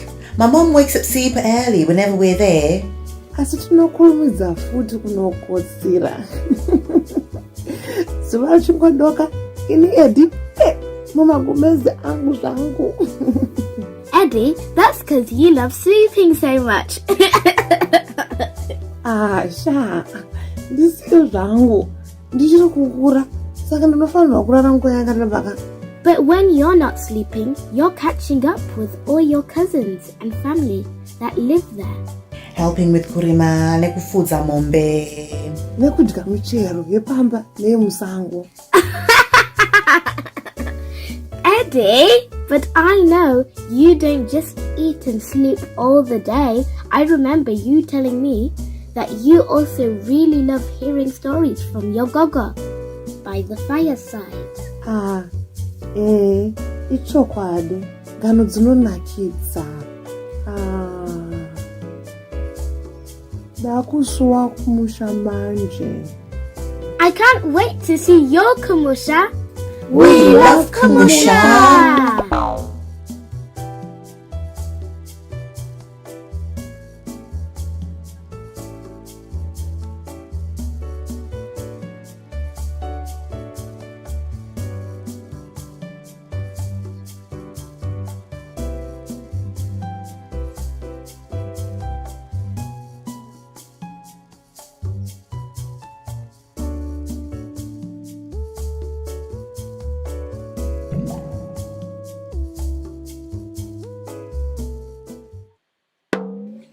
Sarura Kids.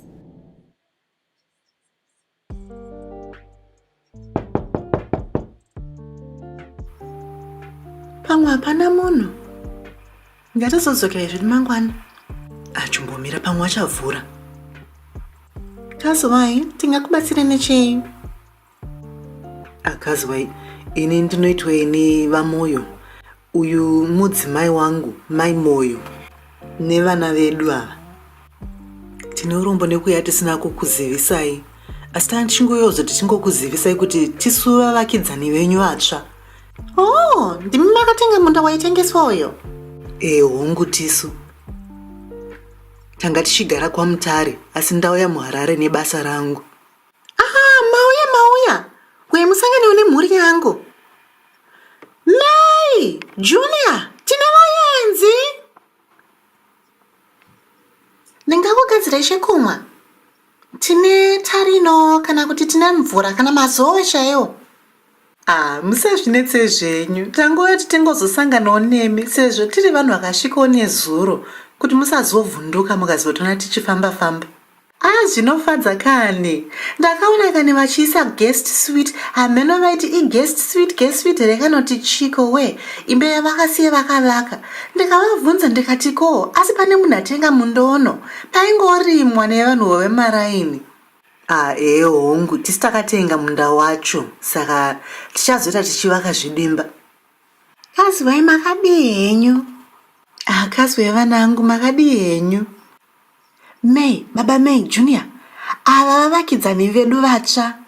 Vati vabva kuno kubva, mabva kupi zviya? Taigara kwaMutare.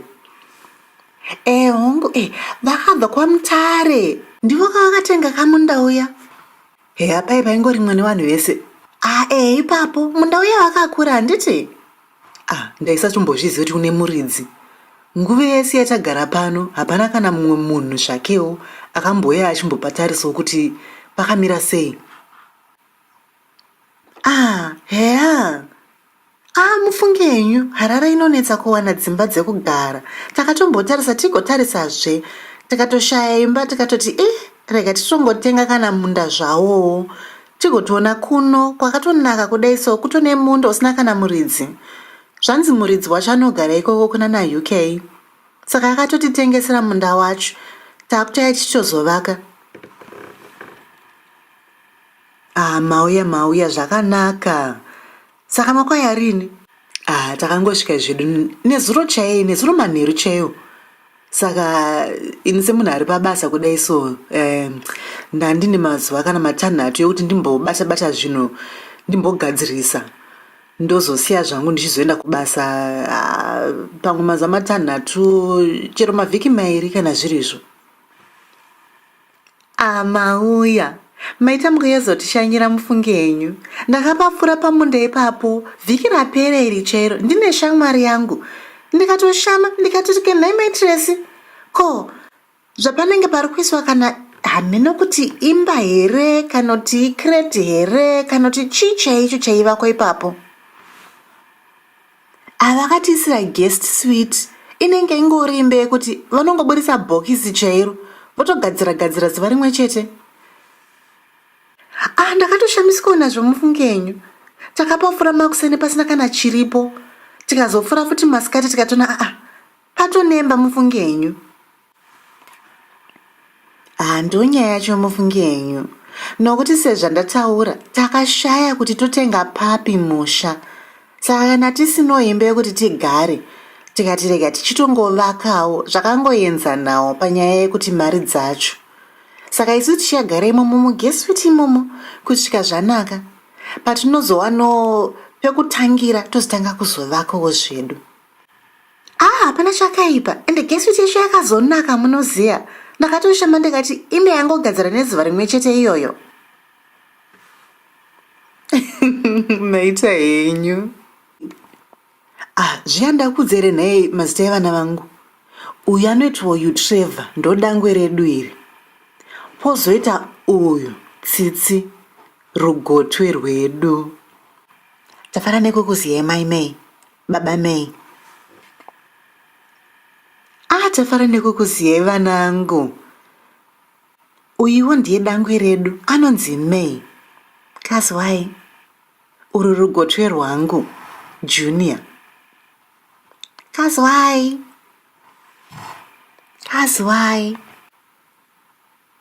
Kana muchida kuyozotamba henyu mahumbo ekuno kuvana munouya ndoziva kuti panotangwa kuzovakwa manje pamba penyu panenge pasina nakidze kutambira. Saka kana muchida munonge muchizotamba panapa naMei naJunior. Ende maita basa mufunge henyu. Dzimwe dzenguva munoziva tinenge tingori inini zvangu naye Tsitsi wangu tichingomberereka. Uyezve kana muchitsvaga zvinhu zvekuita muHarare mudhorobha umu, ndinogonombokuratidzai zvinhu kana kukuudzai kumwewo kumbotendera muchienda. Harare inofadza mufunge yenyu. Kwamutare kunonakidza futi ndakatombokusvika, asi kana muchinetsekana nezvekuita muno muHarare ingove muchingogogodza ndokubatsirai ndonokuratidzai. Maita basa mufunge yenyu. Ndine shamwari nehama futi muno muHarare, asi kuita vavakidzani vakanaka kudai so zvinofadza. Saka kana mune kanguva zvenyu uyai timbotandara tiri kunzoko mumbotudza kuti makafamba here zvakanaka. Sezvo muri vanhu vakafamba pakati peusiku kudai so mumbotudza kuti nzira yacho yanga yakamira sei. Ndine shamwari yangu munoziva akambofamba nzira iyoyo kwaMutare manje akati kwaitotyisa munoziya. Akatona mombe dzakatongorarawo munzira pakati peusiku munoziya. Pakati peusiku mufunge henyu vakatoita rombo rakanaka kuti vakwanisa kusvika kumba vasina chakavawana. Nemwiwo pakati peusiku apa munotofamba makatochangamuka. Kwedu kusaziya kani tinototi ndo takatosvika zvakanaka mufunge henyu.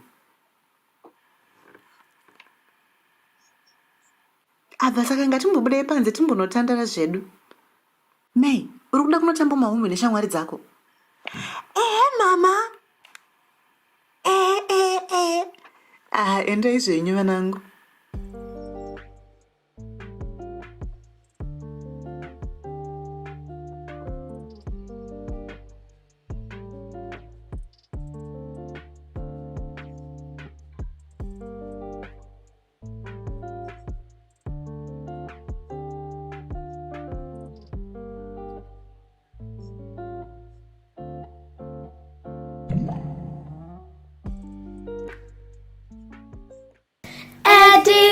Quasi and try more.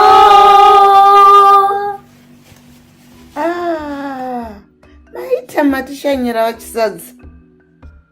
Haiwago, tanga tichingofurawo zvinhu nekumara ineni. Ndikati hazvingakodzere kusatsvagawo gogo vangu. Zvino matoita rombo rakanaka. Ndanga ndave kutopakura chikafu. Regai ndikudze mwana akupakurireiwo. Gogo shuwa. Munenge matondibatsira nemazvo. Ndanga ndatobva kuresa pandiri pano. Kuzona ndabata kumba. Musazvinetsa zvenyu vachisadza. Mwana asingachema anofira mubereko. Munongoziva gogo venyu vano vanobikira nevari kupfuura sema kudai. Rega ndideedzere mwana akupakurirei. Anogona kupakura chikafu manje. Chaizvo. Chikoniso chi? Munongoziva vano mazuva ano gogo. Havana kwavo. Kare kwangu ndichiri mukomana. Mai vangu vaiti vakomana zvese nevasikana ngavagone basa rese pamba. Saka ndaitotangira rungwanani kubata nyaya dzepamba. Kwachakakwidibira kudai taitanga kumunda. Tabve ikoko tosvikosimudzirana nyaya yepamushi manje. Kutsvaira, kuwaridza mibhedha, kusuka ndiro. Kuti kwaizobuda zuva kudai tainge tatopedza kudya kwerunganani tatova mukufudza mombe. Chaizvo gogo. Asi zvekutamba nazvo kezvo. Mwembwe rudzi runozvara mwana ane kazhumu mufungeni. Tikangoramba tichivadzidzisa vana zvinototanga kuvaitira nyore. Manje munotomuonawo Traimo achimhanya semurume mukuru. Makumaiwedzi gogo. Aiwa vachisadza. Zvinhu zvacho hazvichisina kudaro. Mazuvano vana vedu vave kuita zvakasiyana nezvataiita isu kare. Mwana akanaka Traimo. Regai auya kupakurirei chikafu chenyu zvake imi. Traimo. Gogo. Traimo mzukuru. Ma. Doya kuno mzukuru wangu. Tine vaenzi. Kazwa wachisadza makadii. Kazwai. Kazwai wakangomera kunge mugamtiri wakatobata kudenga. What? Wati futi. Aiwa gogo, zvananga ndichazoreva zviya. Mwembwe rudzi. Aiwa vachisadza. Musazviremedze zvenyu. Handiti ndiko kudzidzisa vana kwacho. Totenda kuti atipawo chinhambo chekuti tibatsirane pano. Nai Traimo muzukuru wangu. Gogo. Muzukuru, nhasi tichadzidzira nezvetsika dzedu dzechishona, handiti? Manners? Yes, Traimo. Manners. Manners according to Shona culture. But I would like you to phone your friend Ruva. She can help you with this one today. Hande pa computer. And let's call her.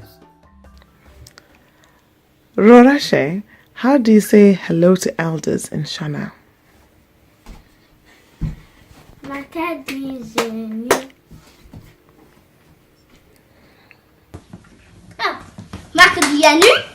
Oh, again? Okay. You guys want this? Okay, good. Makadiyanu.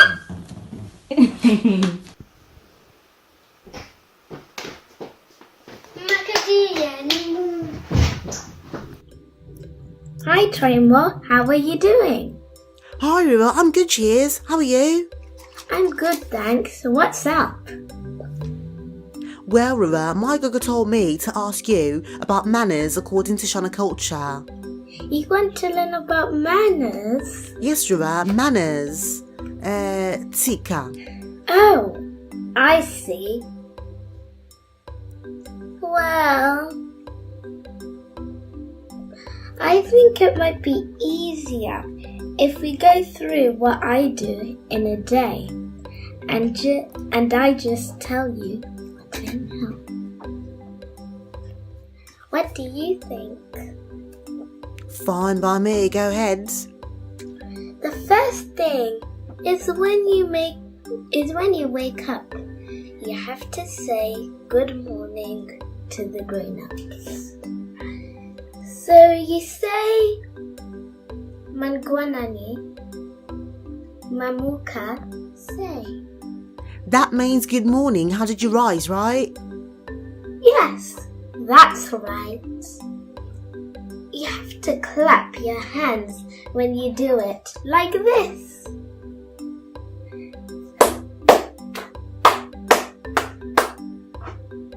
Yeah, that's right. That's right. But my Google tells me that I have to clap a different way. You're right, Trimo. Girls clap like this. And boys clap like this. And you also have to kneel like this. Like this. I see.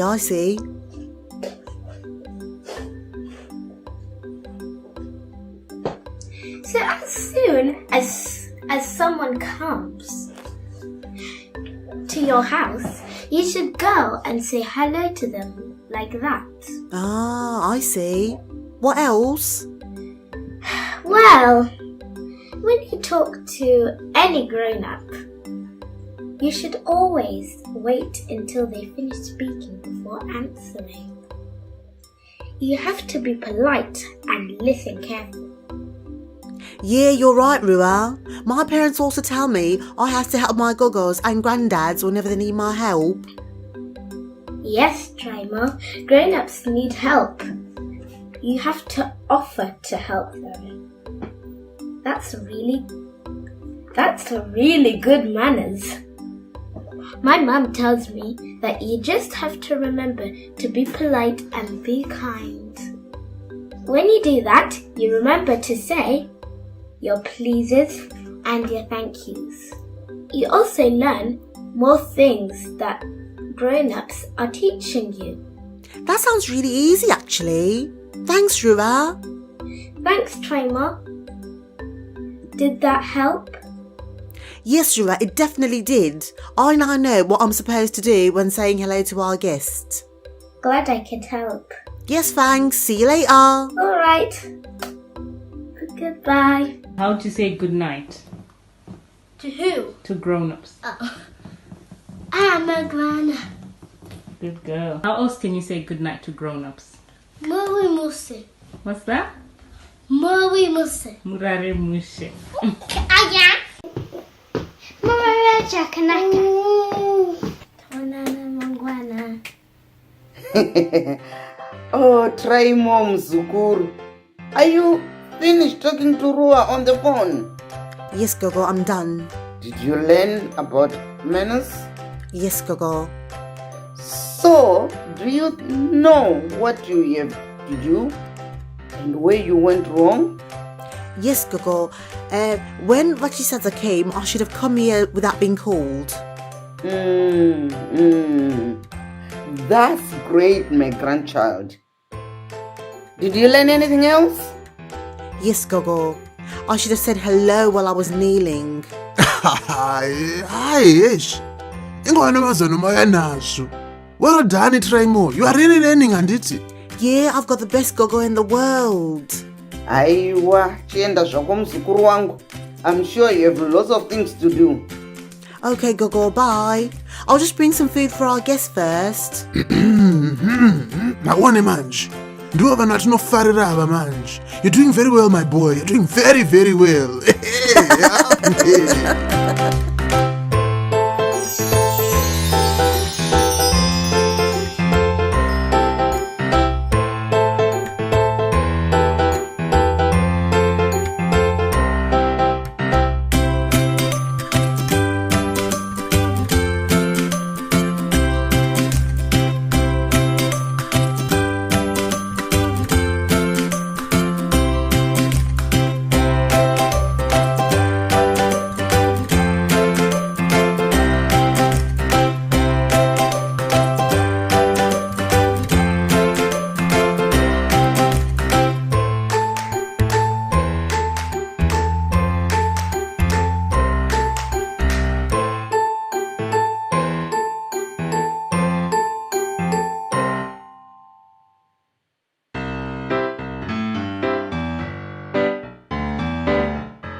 Khona ikwazi. Try more ambotsaenda kupnai. I don't know where he went, Eddie. Trimer just told me he's going somewhere. Like we've never been before. I have no idea what that could be. Kana nenisha. Apa ndakandichida kutombotamba Monopoly naisha. Yeah, Monopoly is always more fun with 3. Shall we go find him? Hande tinomutsvaka.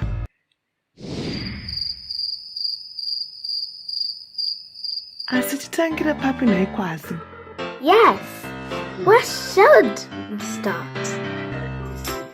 I know. Let's start small and work our way up. Let's start with the smallest thing we know. Ants! Masoshe?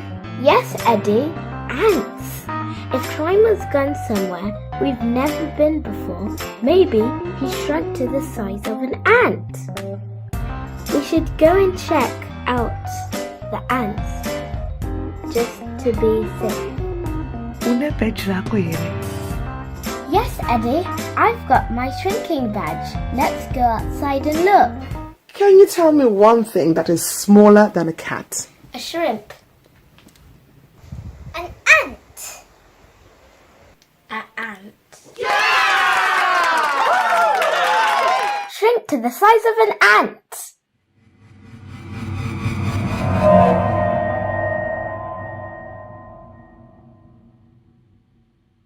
Hello? Hello?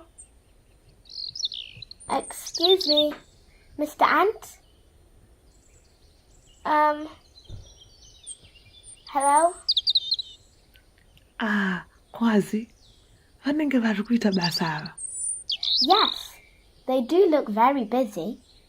And Trimer's not here anyway. Maybe we should try somewhere else. Ngatibvunzei katsi.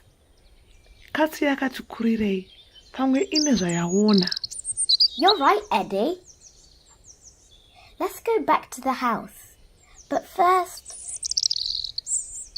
grow to the size of a cat.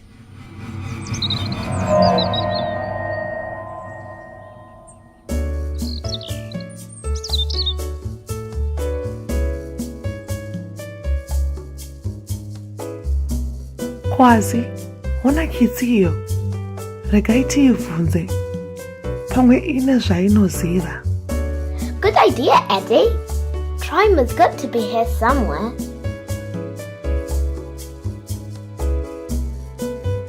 Pamusoro yevakitsi, mambonawo shamwari yedu here. Our friend Trimer. We can't find him anywhere. Kwazi, kitsi hapana zvainoziva mani. It's really very quiet. Maybe if I ask it again nicely. Excuse me. Excuse me, dear cat. We're looking for our friend.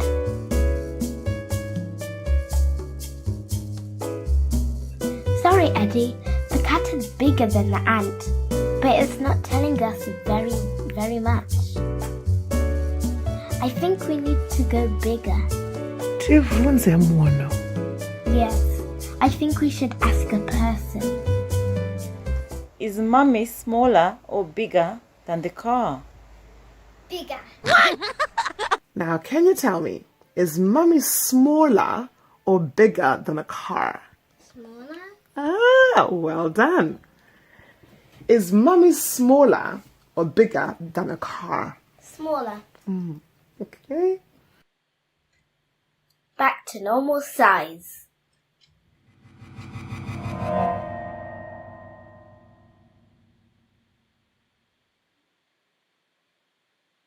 Hello?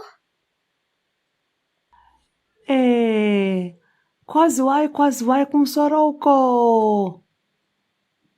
Muri kutinzwawo. Yes, I can hear you. Yes, Eddie. How are you kids doing today? Tiripo muripo zvenyu. Tiri kutsvagawo shamwari yedu. Tati pamwe sezvo muchiona kure. Because you're very tall. Pamwe mungaonawo Traimo. Oh. Thank you, children. I've just been standing here, enjoying the sunshine.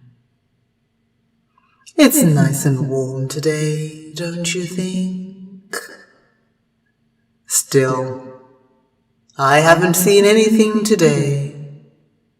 Not any kids. No, none at all.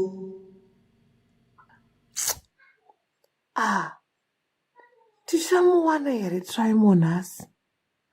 Kwamboenda kupi? Maybe you should go and ask an elephant where your friends went. There are some in the safari park, just down the road.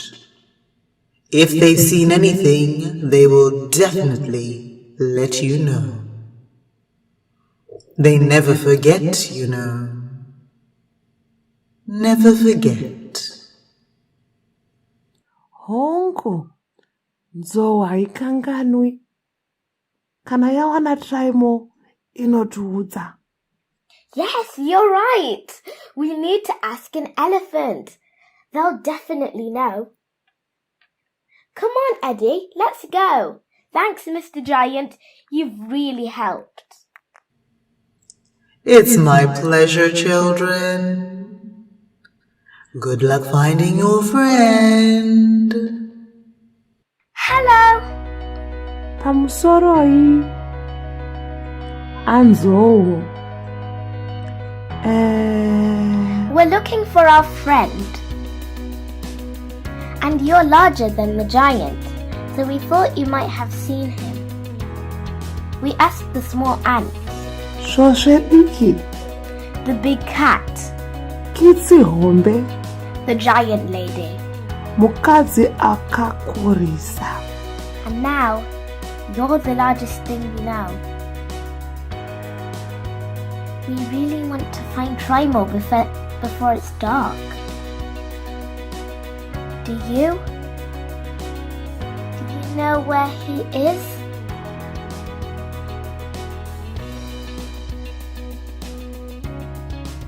Muri kutinzwa? No, Eddie. I don't think he's listening. He's too busy having a drink.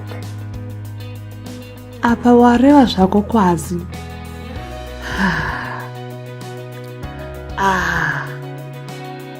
Zvaramba izvi. Ngatidzokerei zvedu kumba iwe.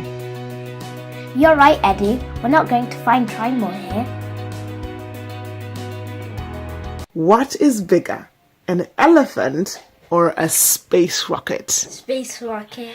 Well done, Yasha.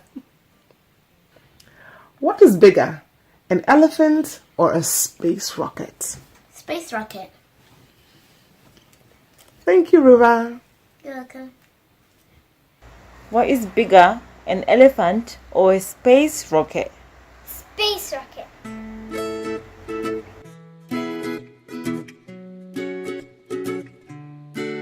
Hi guys, I'm back. Traimo! Where have you been? We've been looking for you everywhere. Oh, I've just been to Diggerland. Oh, it was amazing. Oh, you guys would have loved it. We've got to go together next time. Diggerland. Yes, Eddie. We've never been there before. And my mum thought I'd love it. Why? We didn't realise you meant somewhere. We've never been like that. We went to ask the ants because we thought you had shrunk. Tikatomubvunza kidzi chaiyo sezvo yakakura kukunda masvosve. We even asked a giant lady if she had seen you because she's bigger than the cat. ndiye atiudza kuti tibvunze nzou. So we went to ask the elephant if it had seen you. Oh. Is that because the elephant's the biggest of them all? Yes, Trimo. But it didn't help us at all. Kana kahwani zvayo kungotarisa nemaziso kudai. Wow. You guys seem like you've been very busy. Why didn't you just ask Quasi's mum to call my mum? Are you sure, Nai? Oh my gosh, Trimo. We should have, shouldn't we?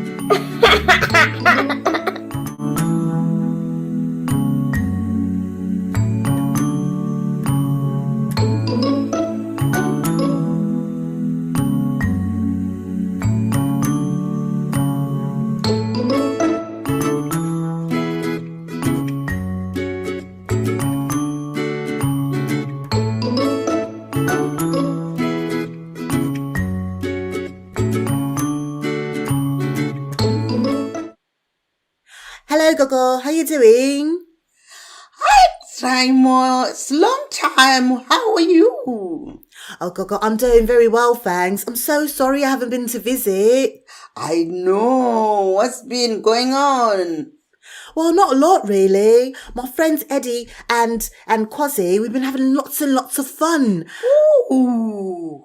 Yeah, we've been learning lots. And the other day, Gogo, the other day we were learning about Shona words that have more than one meaning. Mm-hmm. And we learned about this word called mbudzi. And I remembered, Gogo, that mbudzi can mean goat, but it can also mean the month of November. Is that right? Oh, yeah, it does. Oh, congratulations, Trimo. Oh, thanks, Gogo. But, you know, Gogo, I was thinking, are there other words in the Shona language that can mean more than one thing? Oh, yes, there are loads. Maybe. Let me go inside.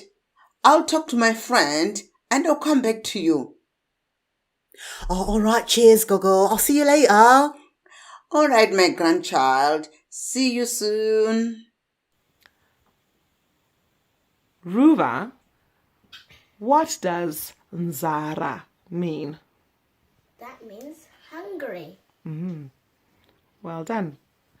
What does Nzara mean? That means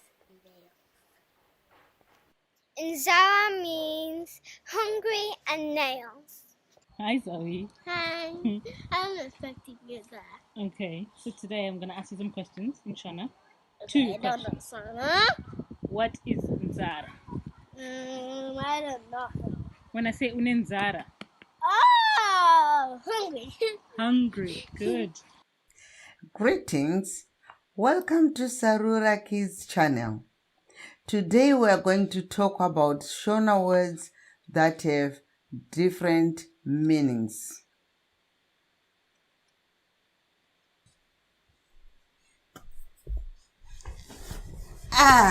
Hepani Gogo. Komaswera sei? Tanzwa kuti nhasi tiri kutaura nezvemazwi echishona anoreva zvakapfuurira zvakawanda.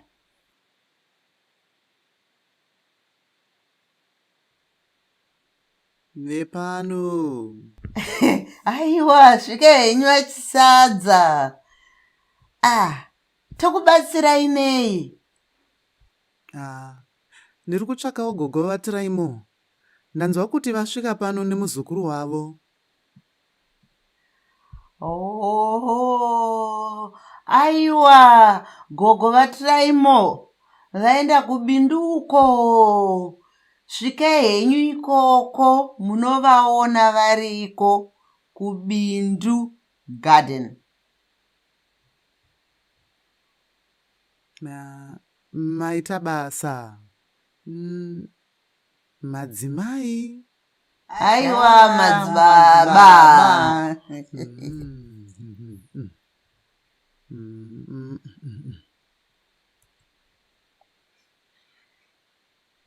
So, go. Where were we? Try more. Wanted to understand more about Shona words with different meanings. Aiwa, zviri nyore zvogogo, musanetsikana henyu, tinogona kubatsirana.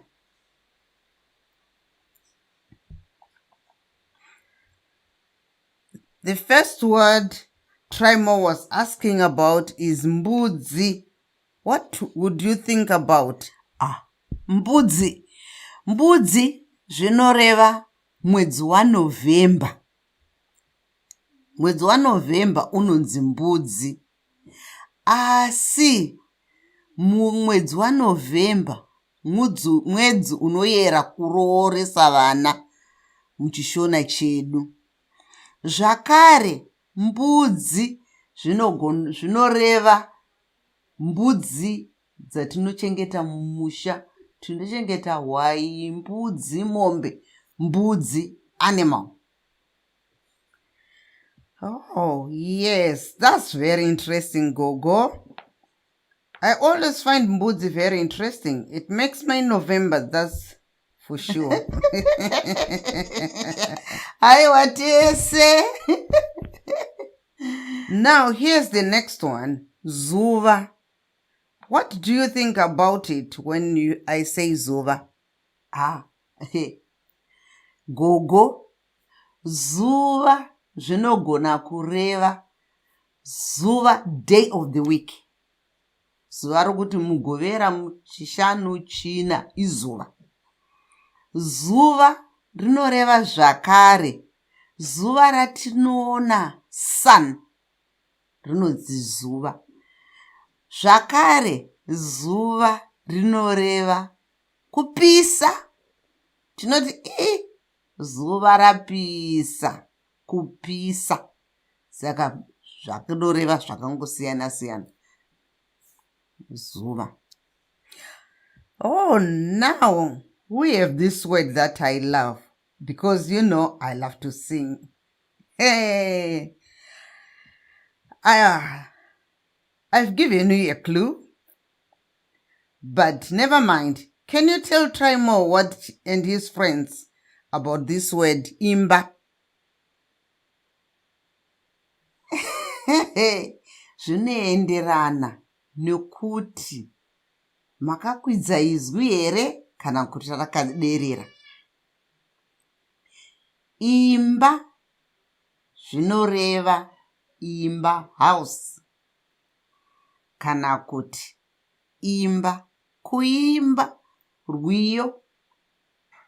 Saka imba tinoperengera zvakafanana asi zvichireva zvinhu zviviri zvakasiyana, zvichienderana nekuti tashandisa izwi iri papi. Oh, thanks, Gogo. You really have very helpful. I like this game. We've got another word here. We've got tsika. What do you know about tsika? Gogo. Tsika zvinoreva culture. Culture. Magariro edu vanhu vechishona tinoati itsika dzedu, tsika dzedu, our culture. Zvakare tsika zvinoreva kutsika patinotsika tichifamba, kufamba kuti ufamba kwatinoita zvati tichiti di nemutsindo tiri kutsika. Saka tsika zvinoreva mazwi, nzvimbo zvinoshandiswa pamazwi akasiyana pairi, kureva kuti kufamba kana kuti culture. Gogo, I heard you grew up on a farm. So I know one of the meaning of this word very well. The next word on our list is furo. What do you know about furo? Gogo munovhunzisisa wemi. Furo zvinoreva kuti ukanga wakadzikisa izwi rako wakati furo, zvinoreva kunofurira mombe. Kwatinoenda kwatinoenda mombe tichinodzichengeta dzichidya uswa kuti dzigokura kumafuro rinonzi furo. Asi zvakare izwi iroro kuti furo tikange takakwidza zwi redu tikati furo zvinoreva furo runobuda mumukanwa memunhu. Fanika munhu uya kana achirwara netsviyo akapunzika anobuda mate mukanwa make umu, iroro rinonzi furo. Zvakare furo iroro gogo handiti zviya kana tichiwacha mukaisa sipo mukafambisa ruoko rwenyu kudai kunoita chinopupuma chechi rinonzi furo zvakare. Saka furo rinoreva zvakawanda zvichingoenderana nekuti mashandiswa izwi irori papi pacho. These are very interesting, Gogo. The Shona language is so beautiful. Sadly, we've only got 2 more to go. I wish I could go on for longer, but we just don't have time. Next word is godo, Gogo. Godo rine pakanaka nepakashata. Ukanzi une godo zvinoreva kuti une utsinye, uri jealousy. Hazvina kunaka izvozvo. Kuti ukanzi une godo, aiwa, hachisi chinhu chakanaka mufunge ukanzi une godo. Sokuti ukanzi une godo zvakaipa, sokuti munhu haafanirwi kuva negodo. Asi godo zvakare tinogona kurishandisa chigodo chesipo, piece of soap, rinonzi godo. Kana kuti godo rinopuhwa imbwa, bhonzo. Handiti zvezvatenda anotenga nyama kubhucha ine mabhonzo, todya nyama iyaya. Bhonzo riya rasara igodo ratokandira imbwa kuti dzigotamba hadzo dzichin'en'ena dzichidya. Saka zvinongoenderana nokuti izwi iroro rashandiswa papi zvakare, semamwe mazwi ese atati tichingotaura. Gogo, that's so interesting. One word can mean 2 completely different things. I hope Trimoy is finding this useful. Okay, now we've one last word, futa. What do you think? Gogo imi mukati futa zvinoreva kuti munhu akafuta, munhu mukobvu akasimba. Zvakare tikati haiwa nhaye mugogo ndasvika pano inga munenge makangofuta, zvinoregona kureva futi kuti makangoshatirwa, sokuti makangofuta kungoti fundumwa, zvinoreva futa. Zvakare rinogona kureva kuti ukanotenga nyama kubhucha iyaya inenge ine zifuta nemafuta akawandisisa, kuti nyama yandatenga nhasi ine mafuta akazowandisisa. Saka mazwi ayaya aiwa zvinongoenderana nokuti rashandiswa papi pacho gogo. Saka futa rinogona kureva futa renyama, futa kufuta, kana kuti futa kusimba, kana kuti kufuta. Munoziva zviya zvokuti tatiri pano pamusha tongoerekana taane muenzi, atoti futa, autotitora by surprise, angoerekana asvika tisingamutarisiri. Saka futa zvinoreva zvakawanda zvakasiyana siyana. Saka pataane mameanings anokwana kuita 4 patogona kushandisa izwi rimwe chete iroro kuti futa. Futa, futa, kufuta, zvichingoenderana nekuti tashandisa papi pacho gogo. And you know what, Gogo? It's surprising that you ended on that note because that's also taken me by surprise. This has ended much sooner than I thought, but we really have learned so much together. Let's see what Trimo has learned. Aiwa, chokwadi Gogo, hande tinoona kuti Trimo adzidzei, hatibudei tiende tose. What is denga? Dang. Oh, heaven. Heaven or Sky. sky? Ruva, what does denga mean? That means heaven above. Thank you. Denga means ceiling, sky, or heaven. Okay, bye. So, Trimo, my grandchild, shall we go through what we learned today? Yes, please, Gogo. I found it very interesting, but there's just so much to remember. Yes, my grandchild, I know. So let us start. Shall we first we had mbudzi. This can mean goat. Hey. Zvichireva futi kuti November. November anonzi mbudzi. Saka mbudzi ndi goat kana kuti mwedzi wemugore. November. Then we had Zuva, which means days of the week or month or year.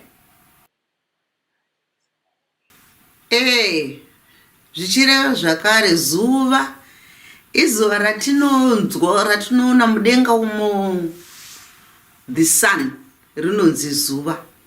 Kana kuti kupisa tinoti kune zuva, tichireva kuti tiri kutsva.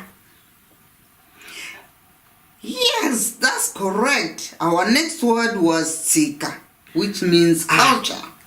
Tsika zvakare zvinoreva kutsika kwatinoita tichifamba netsoka, tinotsika.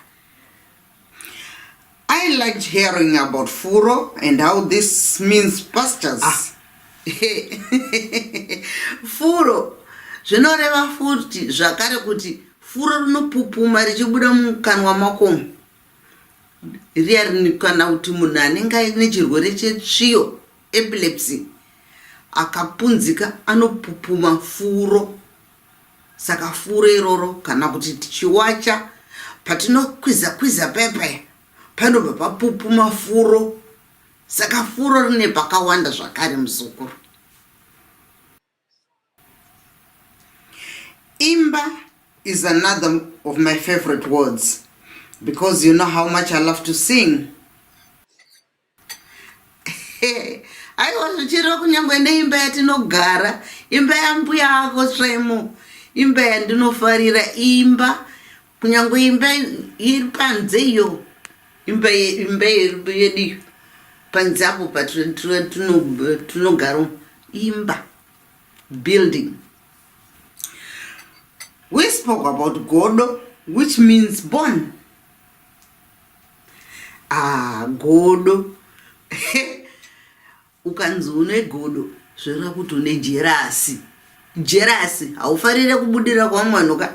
Zvinotokusvota, rinonzi godo iroro. Zvakare, godo riya rinopuhwa imbwa. Kana imbwa ichidya, inopuhwa godo kureva bhonzo. Bhonzo rinonzi godo zvakare. And then we finished with futa, which can just mean fat. Fat from meat, fat of a person. Zvichireva futi kuti kufuta munhu kana kuuya kunenge kwangu ungweri kana wangosvika, taking me by surprise, kunonzi kufuta. Zvakare, munoziva here muchero uri pari paseri pemba uyo une mhodzi nhema uyo, idzodzo dzinonzi futa zvakare. Tinototora mashizha efuta tichiunganidza taumba kuita chibhora toisa mumvura inopisa tichitovesa mwana kana akuvara kuitira kuti asazvimba. Saka futa ine pakawanda zvakare. Wow, Gogos, I really learnt loads from both of you today. I'm really glad I came, but I really hope you know what I mean when I tell you this next word. What word is that, Traimo? Well, Gogo, all of this learning has made me really hungry. Danin Sarah.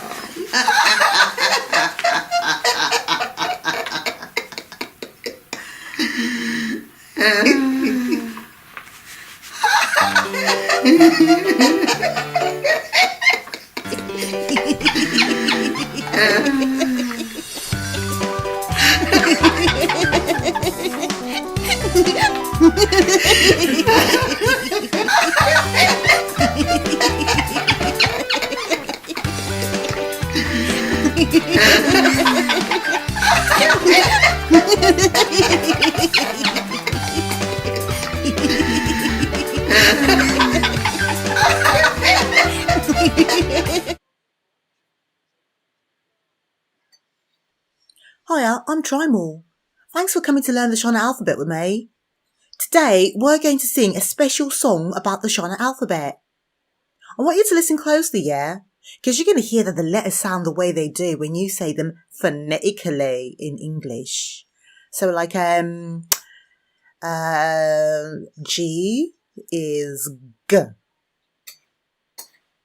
M is M. And there's also a few letters you won't find for starting words, like C, L, Q, and X. They're just not there. Alright then, let's start.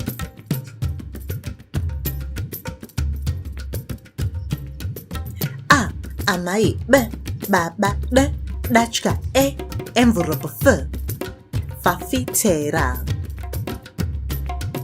G, gudo, H, huku, I, imbwa, J, jongwe, K, kongoni.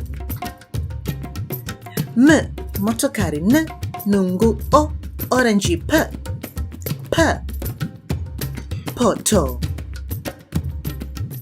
R, rokwe, S, sokwe, T, tsuro, U,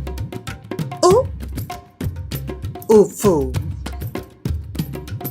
V, vana, W, wuyu, Y, yambuza, Z, zizi. Zizi. A, amai, B, baba, D, dachka, E, envelope, F, fafitera. G, gudo, H, huku, I, imbwa, J, jongwe, K, kongoni. M, motokari, N, nungu, O, orange, P, P, poto. R, rokwe, S, sokwe, T, tsuro, U, ufu. V, vana, W, wuyu, Y, yambuza, Z, zizi. Tapeza! I love this alphabet song. Do you? Shall we sing it one more time? A, amai, B, ba, ba, D, dachka, E, envelope, F, fafitera. G, gudo, H, huku, I, imbwa, J, jongwe, K, kongoni. M, motokari, N, nungu, O, orange, P, P, poto. R, rokwe, S, sokwe, T, tsuro, U, ufu. V, vana, W, wuyu, Y, yambuza, Z, zizi. Tapeza!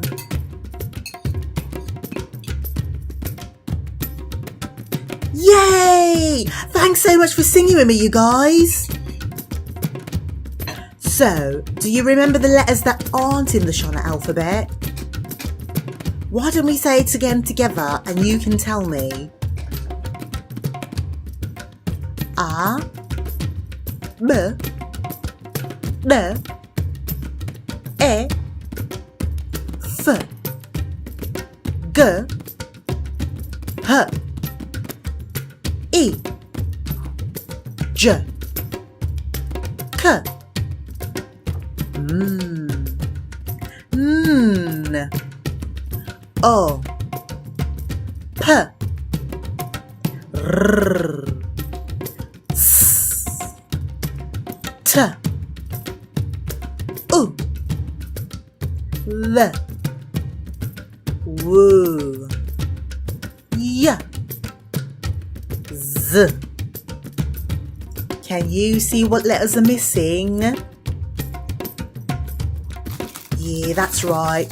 We don't have C, L, Q, or X. The Shona alphabet is amazing and we love it so much. Come back again soon, yeah? And have fun with me and my friends Quazzy and Eddie. We've got tons of videos just for you. So click the like and subscribe button below and you'll always know when we have new stuff. See you later.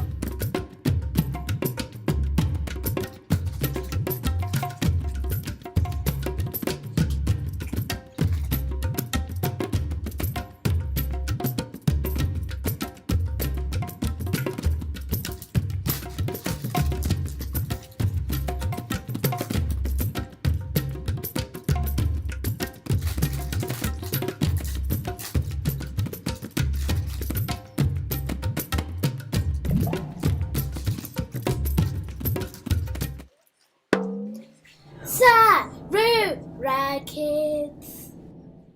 Hello. Hi. Kwasai. In Indonesi Maya and ndaka kurira ku London. Gore rino ndrukuya na mai vangu na baba vangu ne muningina wangu kunogara ku Harare mu Zimbabwe. Baba vangu vanonzi Dave Jones. Hi, how are you? Mai vangu vanonzi Plexiris Hungwe. Ntafara nikukuzivai. Muningina wangu anonzi Amelia. Hello. Handisati ndambosvika paHarare. Mai vangu vanogara vachindiudza kuti kuZimbabwe kunonakidza. Ndine hama neshamwari dzinobva kuHarare. Dzimwe hama dzangu dzinogara muno muEngland. Dzimwe hama dzangu dzinogara kuZimbabwe. Saka pandichasvika kuZimbabwe ndinoda kunodya nzimbe. Handisati ndambodya nzimbe asi mama vanondiudza kuti vaifarira nzimbe chekuti pano pavanga vachiri mwana mudoko. Iwe nai nzimbe dzinonaka. Ndichadya nzimbe mama. Uchadya nzimbe mwanangu.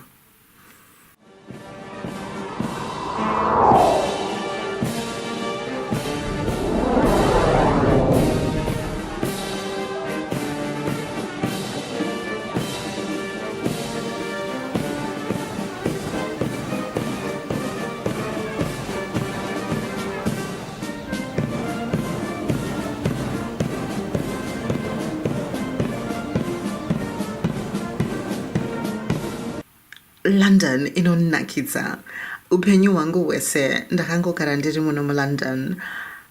Tinoenda kunzvimbo dzakawanda stereki muLondon. Kwandofarira kuenda stereki kuKensington.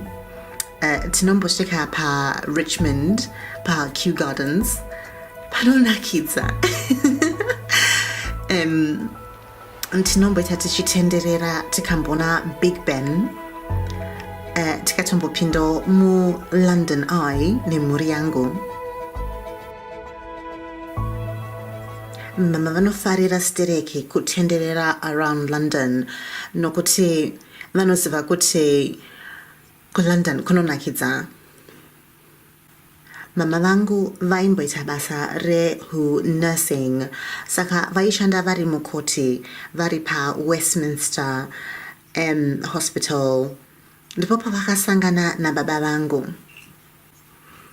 Baba vangu vaita basa IT, vaishanda nemacomputers. Vakasangana na mama kucanteen, vakatanga kukurukura. Ndipo pavakaziva kuti vaida kuroorana. Yeah, that's right, Maya. And as soon as we got married, soon afterwards actually, Maya turned up. Maya. And then a bit of a shell shock later, along came number 2, Amelia. Hiya. Meeting my lovely wife and her beautiful family is the best thing that's ever happened to me. I'm still learning how to speak Shona, but I can now understand.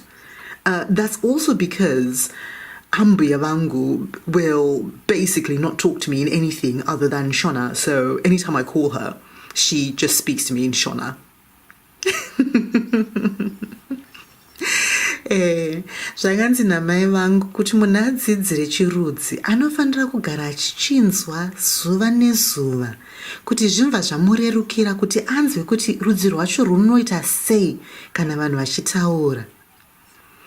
Yeah, and I am actually trying a lot to say these words right. And, you know, I think moving to Zimbabwe is going to be the best thing that's ever happened to us because it's going to be a great opportunity for me to learn how to actually speak in Shona, like out loud. I really don't practice as much as I should. Yeah, Daddy, but that's also because when I speak to you in English, and Mummy speaks to you in Shona, so you just answer in English. Yeah, that's true. Yeah. So when my wife Plucky got this opportunity to move to Harare and work with a non-governmental organisation that is looking for nurse educators to do outreach work, we thought it was absolutely brilliant because, you know, she's got the great opportunity that she can actually use the skills that she's managed to acquire in the UK and work in a way that helps the country where she grew up. Ndakatoshamisikawo nazvo.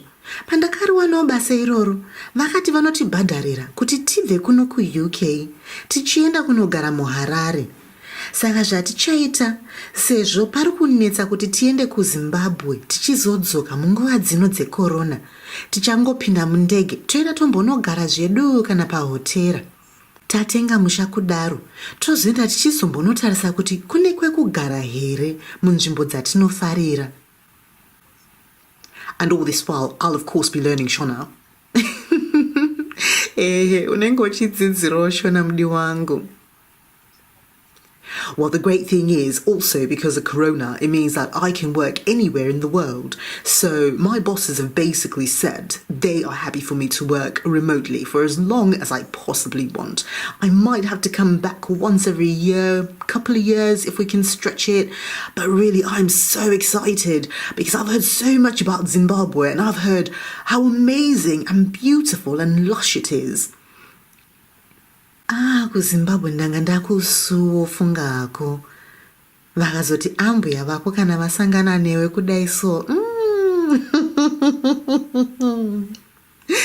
Mai vangu vanogara vachindinetsa kuti konaiwo chamunza rini mukosha wangu, chamunza rini komukosha wangu, ari seiko nai Devi. Saka Devi, takutoendawo kuZimbabwe ufungako. Yes, I can't wait. I'm going to pack all my bags, pack all my things. We've pretty much done everything we needed to do here. We've sold up whatever we needed to sell up. And everything else is just going to go in storage until we see how things are going when we're in Zimbabwe. But really, this is the best opportunity that we could possibly have. And I'm really looking forward to it. I can just see it now. Bungee jumping from Victoria Falls.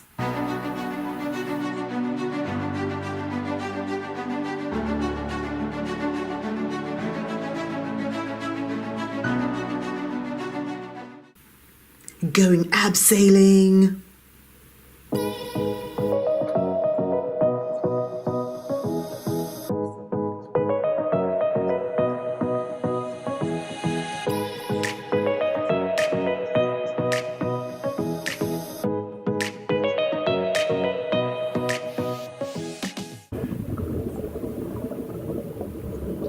Going scuba diving in Chinoi caves.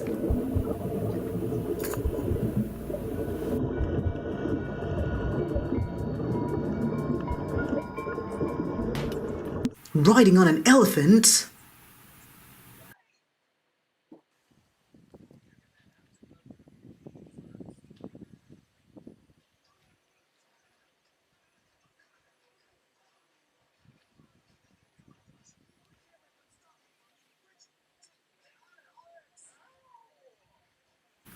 Or maybe even a giraffe.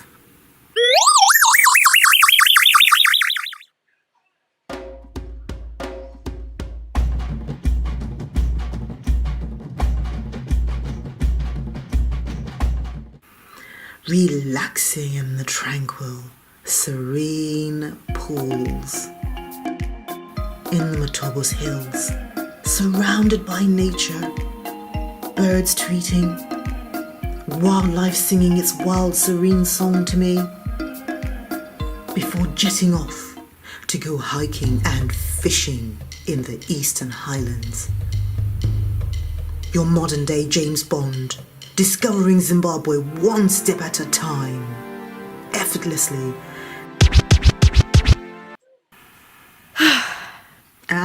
Okay, David. Okay. Saka. Tichazozvita zvese izvozvo tinenge tine nguva yekuita zvose zvaunoda nezvimwe futi. Tichazoenda kuZimbabwe. Ndine shamwari dzangu ndodzichazotiratidza sezvo ndine makore ndisati ndambokusvika kuZimbabwe. Zvinhu zvati chinjei. Saka tinenge tichida munhu wekuti anongozotiratidza kuti tinofamba sei. Tichiziva kuti nzvimbo dzatingaende nedzatisingakwanise kuenda ndedzipi dzacho. Yes, you're absolutely right, darling. That's exactly what we're going to do. This is what we all need, a great, fresh new start to discover new things that we haven't had the chance to see before. And what better time than to do it now? 2021 is definitely our year, isn't it, girls? Yay! The Jones are moving to Zimbabwe.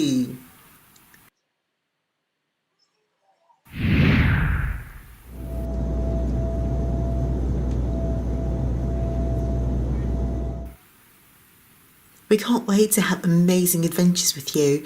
And if you want to catch up with our adventures, you know exactly where to find us. We're going to be here on Sarura Kids channel on YouTube. And I just know you're going to sign up and click the subscribe button down below and make sure you come and you follow our adventures every single week. I'm so excited! Yeah!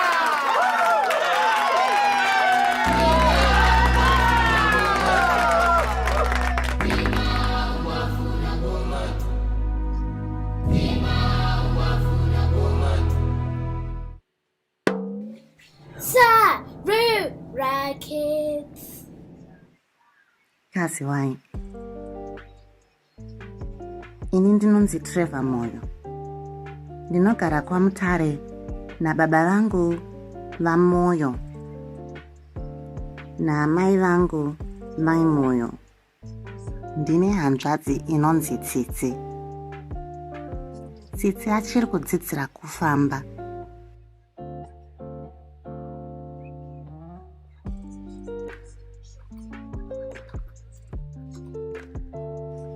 Tsitsi anofarira mabhuku.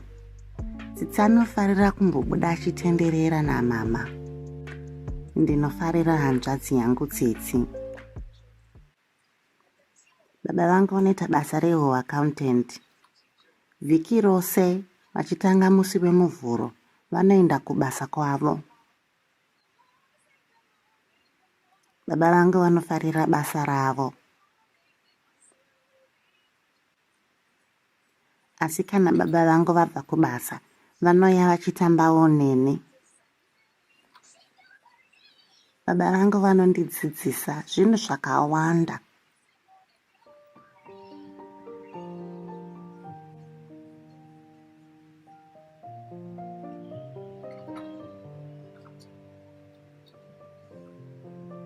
Dzimwe dzenguva tinoverengawo mabhuku. Ndinofarira mabhuku.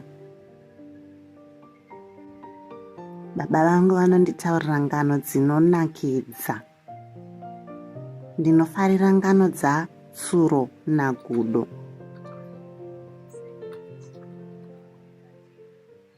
Baba vangu vanogona kutamba bhora. Ini ndinofarira bhora. Musi wemugovera tinotamba tese bhora nababa vangu.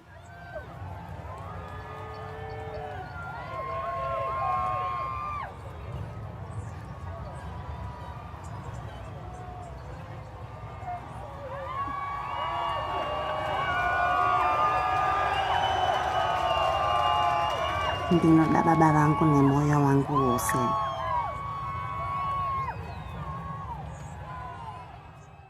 Baba vangu vakawana basa kuguta guru reHarare. Mhuri yangu yakuenda kunogara kuHarare.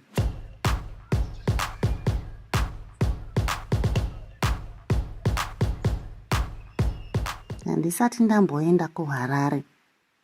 Handizive kuti kwakaita sei kana kuti kwakafanana here nekwataimbogara kuKwekwe. Mai nababa vati kuHarare kunonakidza. Vakambokusvika. Mai nababa vakati kuHarare kunonakidza. Tine hama neshamwari dzinogara kuHarare.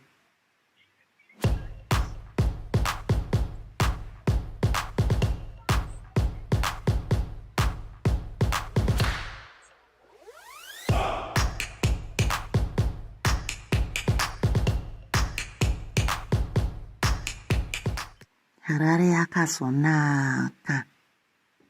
Ndiri kufarira kuzosangana nevanhu vatsva nehama dzangu dzinogara kuno kuHarare.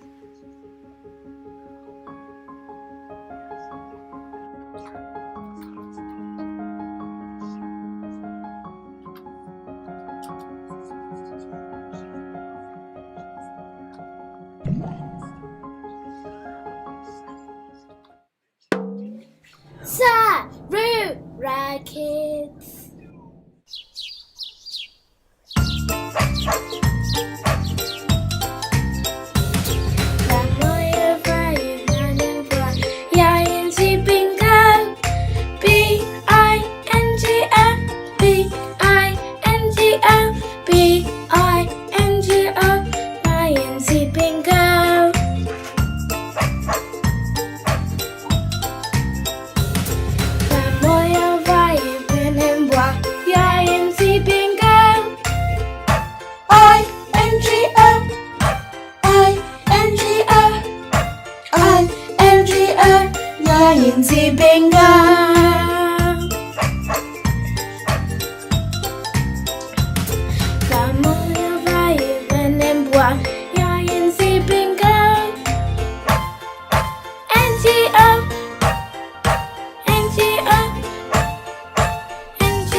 Sarura Kids. Tinorimane, badza, huni dzinosumwane, rodzi, mananga anobikirwa muhari, huni dzinotemwa nedemo, hove dzinoraurwa nechirauro, nyama inochekwa nebanga, ukatonhorwa dziya mushana, ukapiswa garamu mumvuri. Tinorimane, badza, huni dzinosumwa rodzi, mananga anobikirwa muhari, huni dzinotemwa nedemo, hove dzinoraurwa nechirauro, nyama inochekwa nebanga, ukatonhorwa dziya mushana, ukapiswa garamu mumvuri.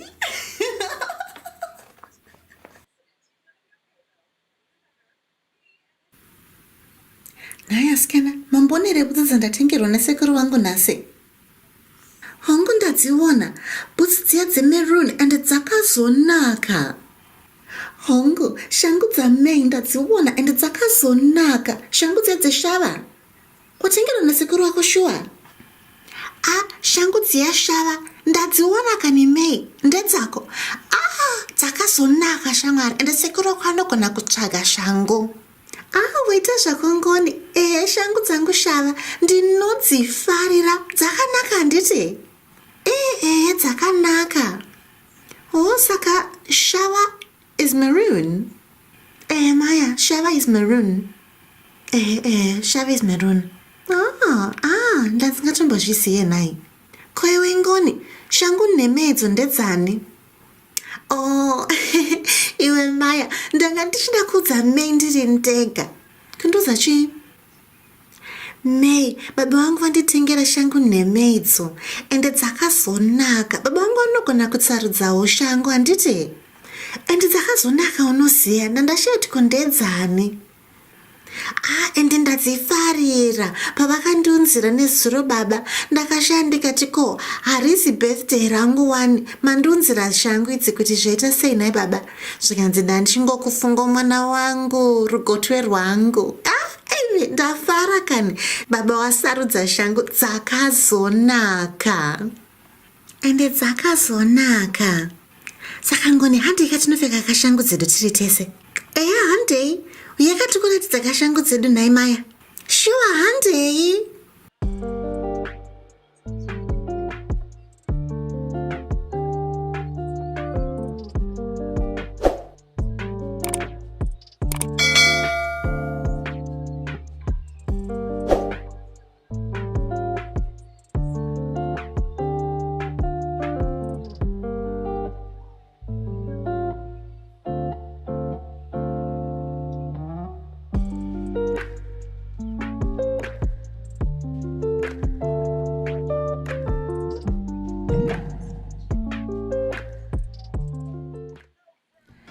A, B, C, D. Hi, I didn't see you there. You're Tina and Tim, aren't you? I'm Quazzy. And is this your friend? What's your name?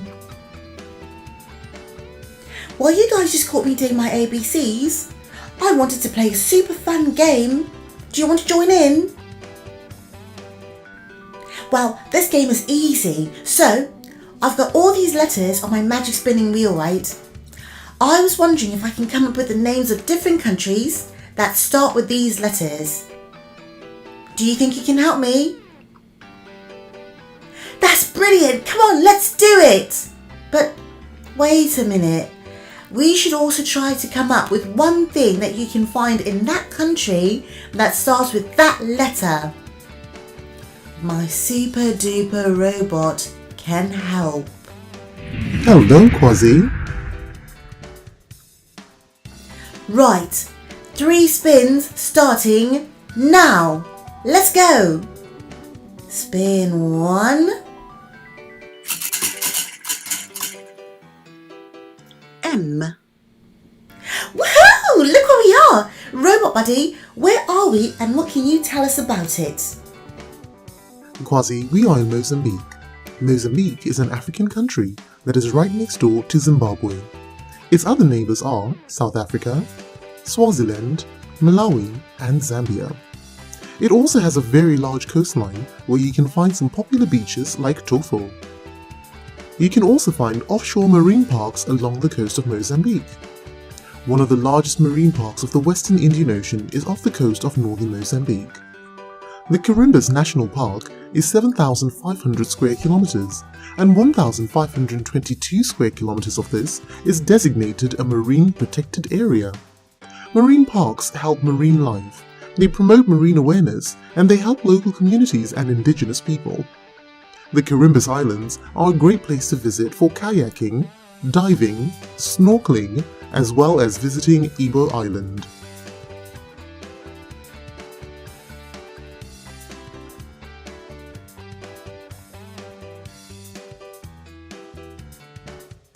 The capital city of Mozambique is Maputo.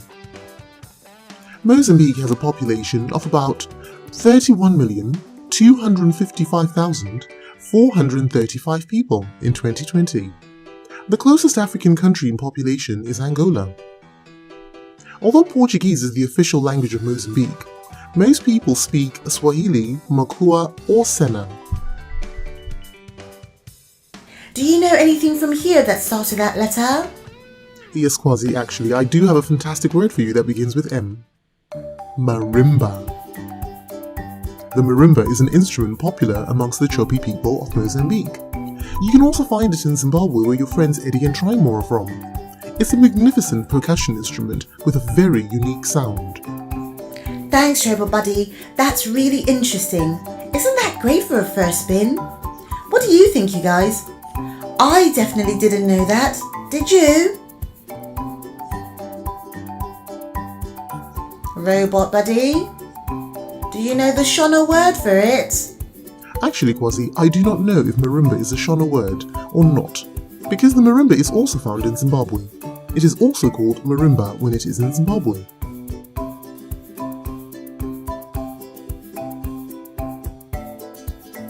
Alright, Robot Buddy, where are we off to next? Let's spin the wheel and... spin 2. C. Oh wow, this is amazing! How did we get here? I like the spinning wheel game. I'm learning so much with all of this. Robot Buddy, where are we and what can you tell us about it? Kwazi, we are now in Cape Verde. Cape Verde is an archipelago of islands off the coast of Africa. There are 10 volcanic islands, and together they make up Cape Verde. Although Cape Verde is geographically in Africa, it has a special relationship with Europe through trade. It has a population of just around 555,987. That's just over 3,000 more people than the city of Manchester in England. The capital city of Cape Verde is Praia. Cape Verde is supposedly one of the most democratic and developed countries in West Africa. You will find some of the most beautiful beaches in the world in Cape Verde. It even has an uninhabited island, Santa Lucia, which you can only reach from Callao. Cape Verde has 350 warm sunny days a year, making it great weather for taking a winter holiday. The official language in Cape Verde is Portuguese, although a lot of Cape Verdeans speak Creole on a day-to-day basis.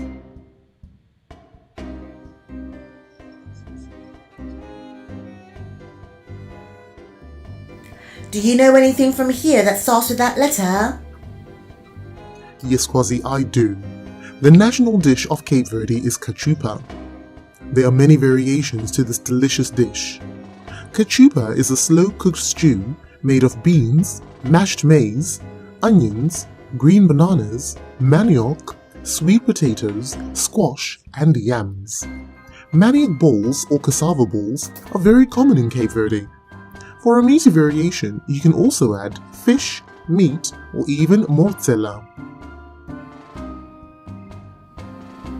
Robot, do you know the Shona word for that? No, Kwasi, I'm afraid I don't know what kachupa could possibly be in Shona. All I know is that if I had taste buds, I would definitely want to try a plate of that. Thanks, Robot Buddy. That was really interesting. We're going to carry on and do our third and final spin. Here we go. Spin 3. D. Oh wow, how did we get here? Robot Buddy, where are we and what can you tell us about it? Kwasi, we have landed in Denmark in Europe. The official name of Denmark is the Kingdom of Denmark. That means it crowns a king or a queen. The current monarch is Queen Margaret II. Denmark is made up of the peninsula of Jutland and an archipelago of more than 400 islands. About 70 of these islands have people living on them. The Kingdom of Denmark also includes the self-governing territories of the Faroe Islands and Greenland in the North Atlantic Ocean. Denmark is the smallest as well as most southerly and most low-lying of the 3 Scandinavian countries. The Scandinavian countries are Norway, Sweden, and Denmark. Denmark has a population of about 5,792,202 people in 2020. That's about 292,000 people more than the country of Scotland in the United Kingdom. The capital city of Denmark is Copenhagen. The official language of Denmark is Danish Dansk. No matter where you are in Denmark, you will never be more than 31 miles from the sea. Denmark has 4,545 miles of coastline. That's great for visiting the seaside or going fishing. Because there are so many islands, you will also find lots of bridges in Denmark. But even though there are so many well-constructed bridges, there are still some islands that you can only reach by boat or aeroplane. The Danish flag is red with a white Scandinavian cross. It is the oldest flag in the entire world. During a battle in 1219 in Estonia, the flag is supposed to have fallen from the sky itself. The Danes were about to lose the battle, but when they saw the sign from the heavens, they got new energy and they went on to win. Every year on the 15th of June, the Danish people celebrate the flag's birthday. Do you know anything from here that starts with that letter?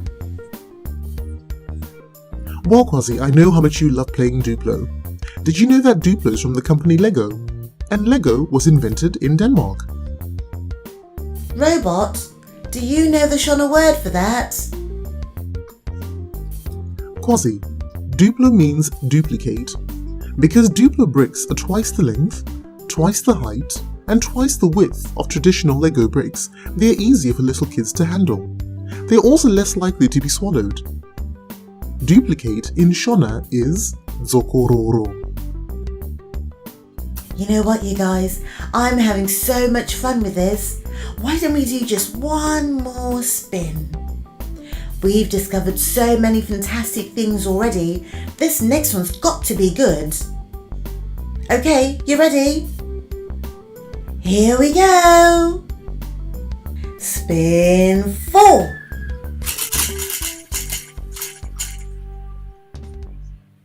N. Robot Buddy, where are we now? Well, Kwasi, we have landed in the vibrant and exciting country of Nigeria in West Africa. The name Nigeria was taken from the Niger River that runs through the country. This name was coined in the late 19th century by the British journalist Flora Shaw. Nigeria has a population of about 206,139,589, making it nearly 3 times the population of the entire United Kingdom. Hey, where did my friends go? They were right here a minute ago. Did we leave them in the last place? Initiating Tina and Tim recovery sequence. Initiating Tina and Tim recovery sequence. Tina? Tim? Where Scanning did you demo. go? Scanning Oh my demo. goodness. Where did your friend go? Friends not found. Scanning Cape Verde. Scanning Cape Verde. Scanning Cape Verde. Friends not found. Initiating. Where did Tina and Tim go? Where did their friend go? Scanning Mozambique. Find out next time on episode 5 of Tina and Tim. Showing on All Things Zoe 2015 right here on YouTube. Friends not found.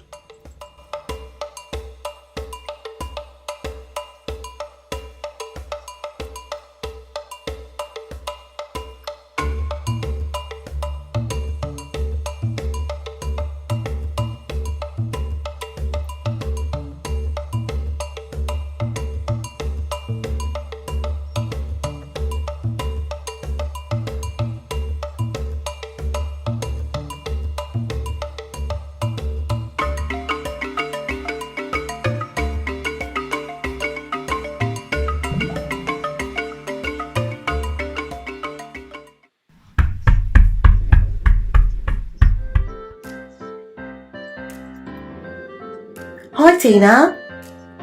Hi Tim. Oh, I see you brought your friend. What's your name?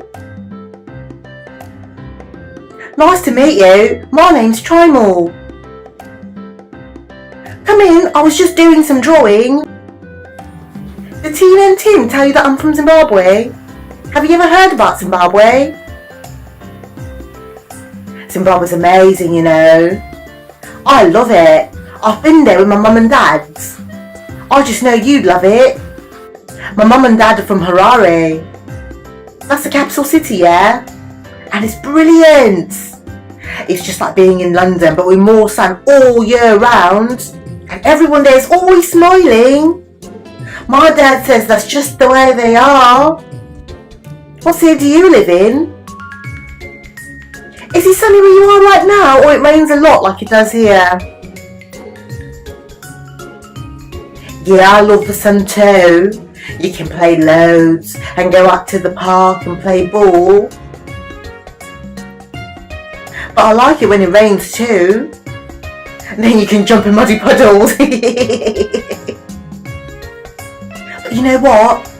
Even when it rains in Zimbabwe, it's still just beautiful. It never really gets cold, you know. It's kind of cold sometimes in winter, but it never snows like it does here. I remember one time we went to Victoria Falls in Great Zimbabwe in the winter, and it was just beautiful and really cool. There was just a really nice breeze. I love Victoria Falls. The waterfalls were huge and so noisy. My mum said the other name for them is Mosoatunya. It means the smoke that thunders. It literally sounded like thunder. It went like boom! Bash! Boom! It was fun. Well, Mosoatunya is in the Kululu language. They speak that in Zambia apparently. But my mum and dad speak Shona. Oh, I can speak Shona too. Do you want to hear some Shona? Let's see. If you want to say hello to someone in Shona, you can say it in Depi if it's a friend of yours. Can you say it?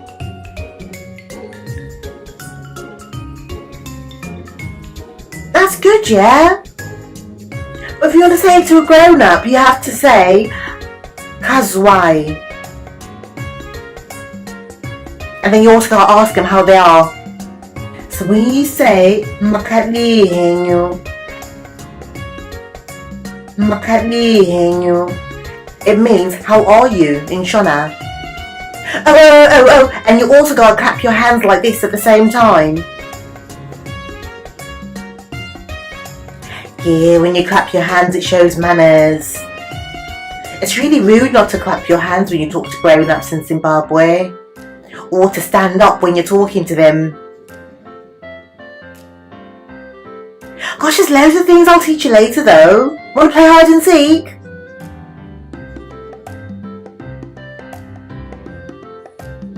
Alright then, you go hide first and I'll count to 10 in Shona. You ready? Alright. Moti, mbiri, tatu,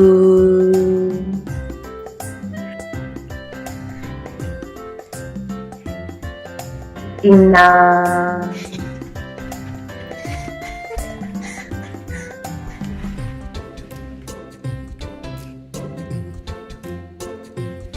shanu,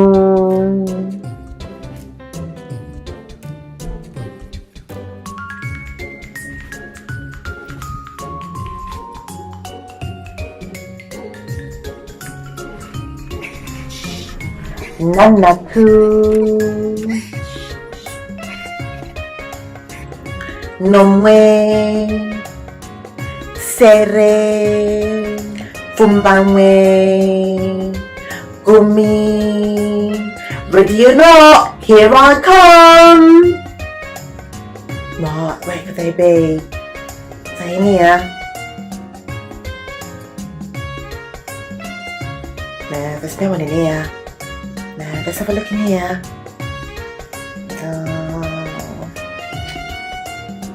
Where are you?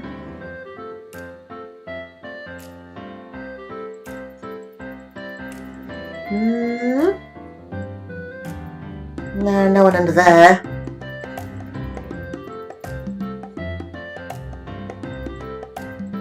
Maybe around here. Quietly, quietly, quietly. Oh. Oh.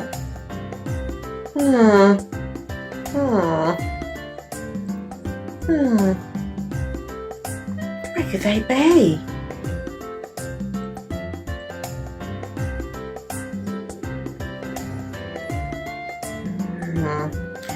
Let's have a look around here.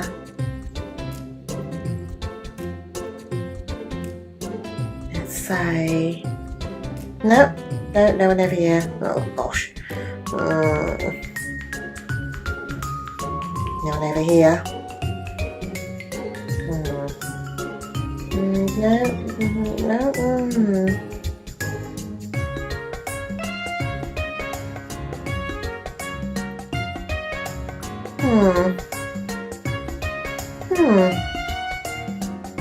No one in here.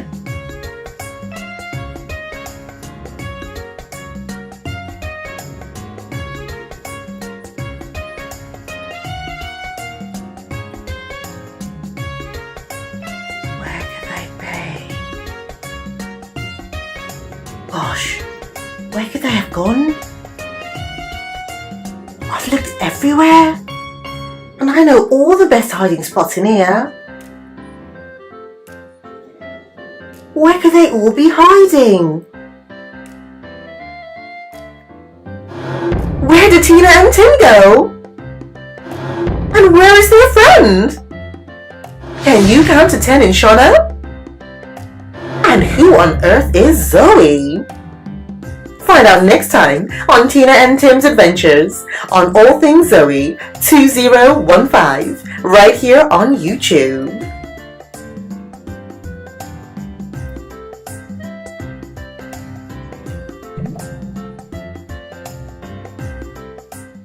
Tasaengati shumba inoruma. Tasaengati shumba inoruma. Chenjera kutsikwa shumba inoruma.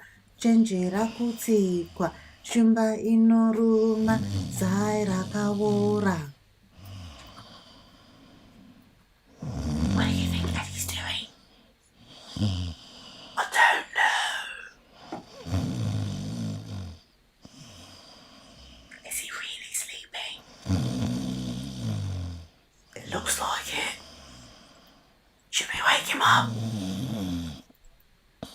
Amy, Ndakamuka man. Oh, sorry, Eddie. We thought you were sleeping. Yeah, Eddie, you look like you were sleeping. Aiwa ndinorara zvangu. Ndikudzidzira kuita shumba.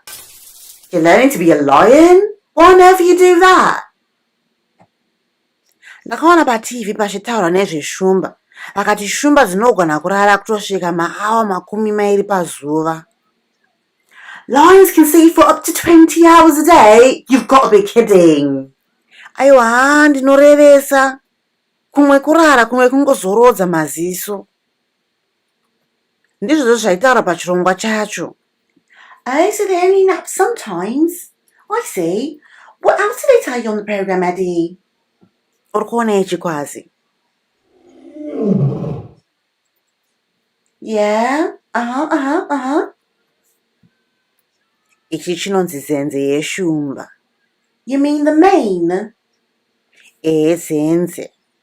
Shumba yechirume ndiyo ine zenze. Yangu yakanaka handiti? Yeah, like your mane, Eddie. So only the male lion has one? Is that why they call him the king of the jungle? Actually, Quasi, the lion isn't really the king of the jungle. That's just something they say. You mean lions don't live in the jungle? Nope. So where do they live?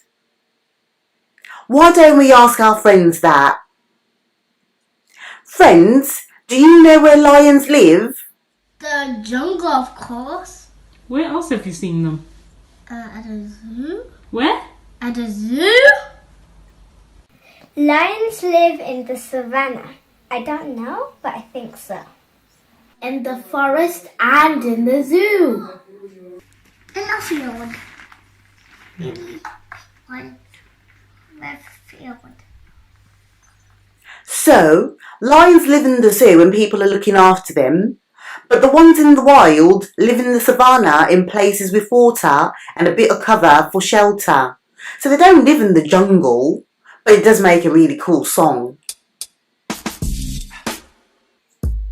Wow, I never knew that. Thanks, Trimore. So the lion is the king of the savannah. Zimbabwe's got loads of savannah. And so if the lion is king and has a mane, what about the female lion? The lioness? I know. The lioness doesn't have a mane. Only the male has one.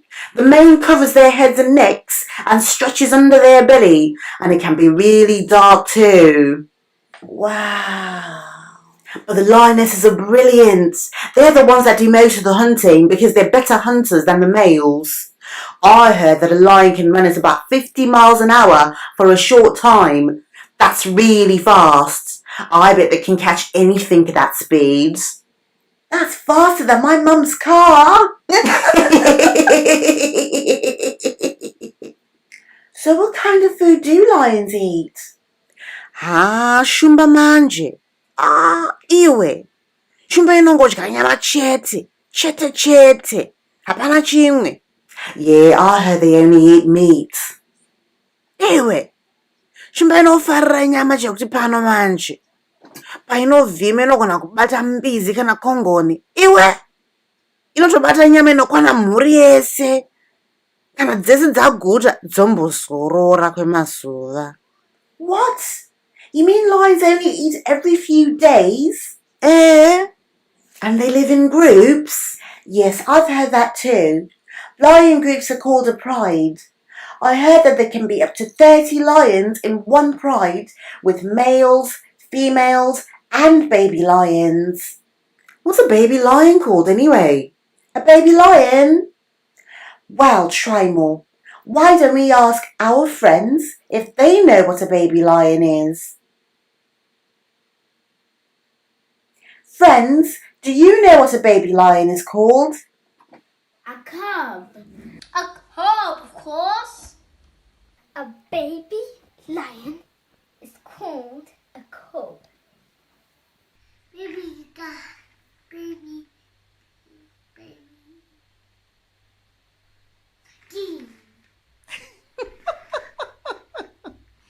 What's called a cub? So a baby lion is called A cub! Yeah, nechona inonzi handa. Oh, a cub is called handa in Shona? Yeah, that's right. Oh, I see. And do cubs go hunting too? Chirongwa chacho chaiti handa inotanga kudzidzira kuvhima kana yasvitsa mwedzi mitatu. Just 3 months old? I'm glad I'm not a lion. I still can't even make a sandwich for myself. Taura hako, asi papfupi apo. Shumba inenge yatopera kukura painosvitsa makore matatu. What? A full-grown lion is only 3 years old?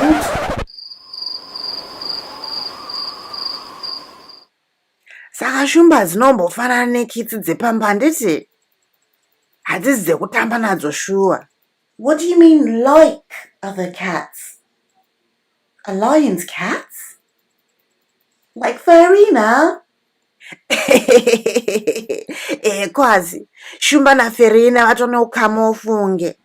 Yeah, Quasi, lions are from the cat family, but they're much bigger than the cats that live in the house. There are 5 types of big cat. The tiger, the lion, the jaguar, the leopard, and the snow leopard. Not all of them live in Africa though. I never thought lions were cats. They're huge. How big do you think they are? Well, a baby lion can be just 1.5 kilos heavy when it's born. Oh. Yeah, that's really small and cuddly. But they grow really fast. By the time they're 3 years old, a fully grown male lion can be 180 kilos. And a lioness can be 130 kilos. Wow. That's bigger than my mum and dad, that's for sure. Yeah, that's right. In fact, the only big cat larger than a lion is a tiger. Lendeta zvangu ingwe. Don't worry, Eddie. You can be a tiger whenever you like. So what sounds do lions make anyway? Well, lions meow, hiss, and snarl, just like domestic cats do, but much louder. They also have a huge roar that can be heard from 8 kilometers away. So, if you think about it, Quasi, when your mum takes you out shopping, she would have to drive to somewhere 10 minutes away. And if you stopped and listened, you can still hear a lion that you left at home. Wow. Kushamwari dzedu, munogona kujova here seshumba? No. What you paint? What you painting? What you painting, Mummy? Can you roar like a lion? Yes, I can. Let me show you. So this is how I roar. Roar. That's how I roar.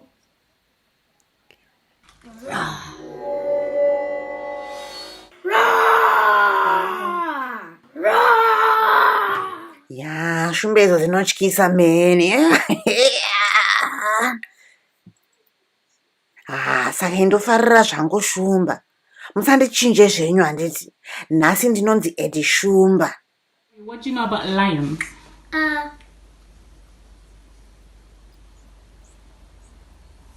They're one of the golden brown creatures. They have 4 legs. They eat meat and they can roar up to 2 meters away. Wow. What do you know about lions?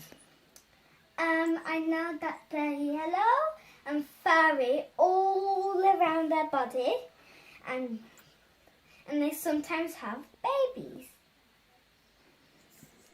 So today we learnt loads about lions. We love these big cats. They start off so small, but they grow to be really big and can be as heavy as 2 grown-ups. I think what I love the most about lions is that they live in groups known as a pride. That just sounds really cool. Zvinofadza. Ini ndinofarira kuti shumba dzechidzimai ndidzo dzinovhima ende shumba dzinogona kupedza mazuva akawanda stereki dzisina kudya.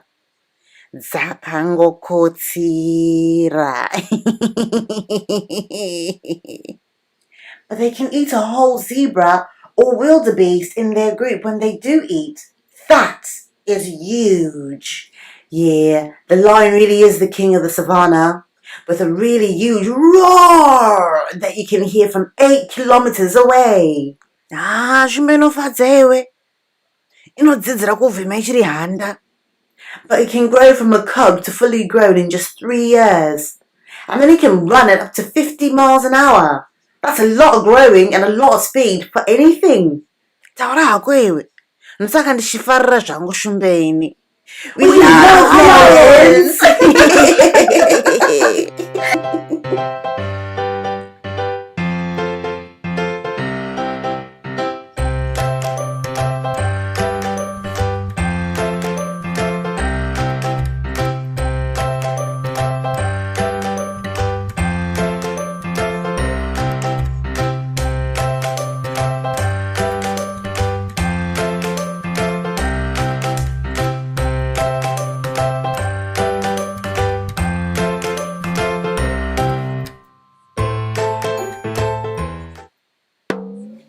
Sarura Kids.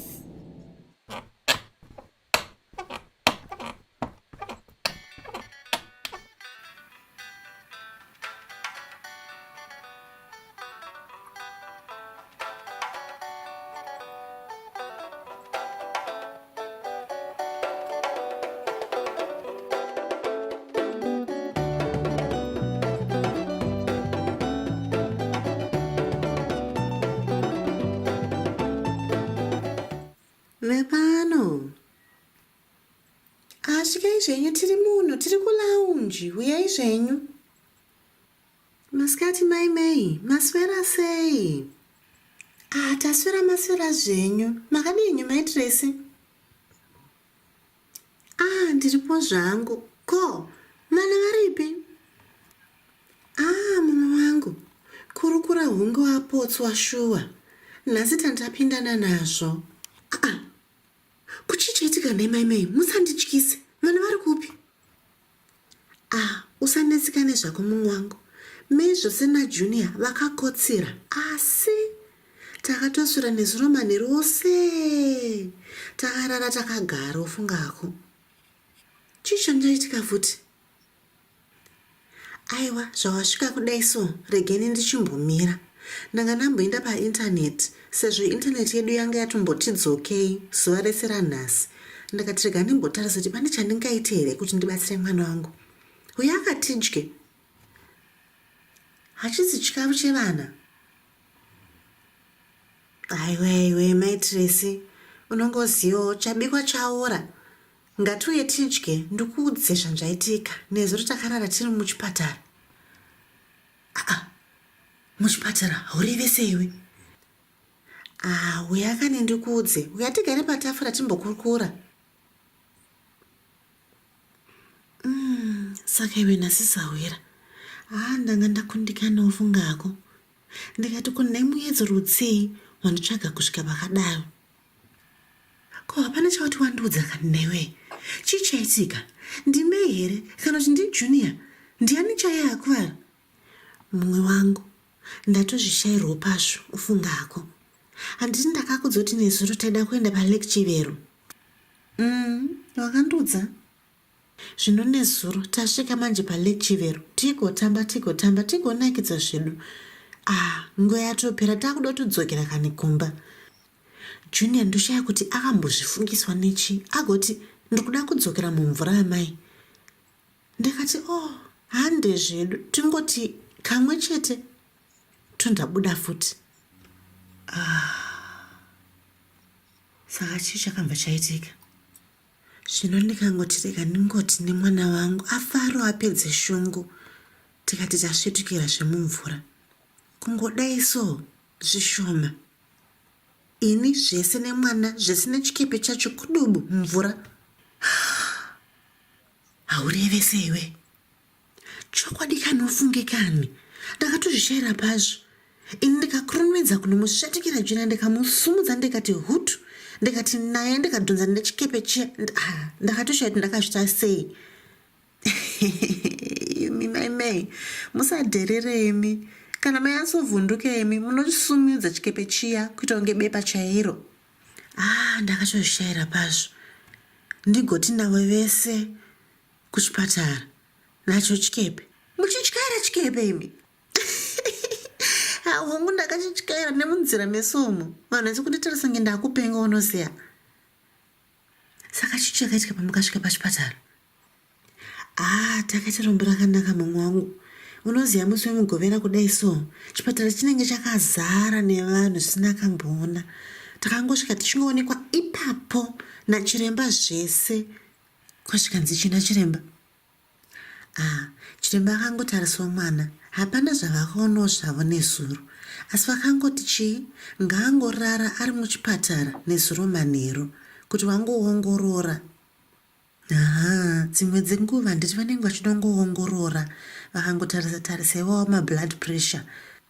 Nhai ndandisingazviziyewo. Saka takatongoraro takangogara takatarisana nemunhu wedu unoziya usiku hwose. Pandamuka nhasi makuseni mumwe wangu ndanga ndakaneta hope chaidzo. Zviri kuoneka mumwe wangu.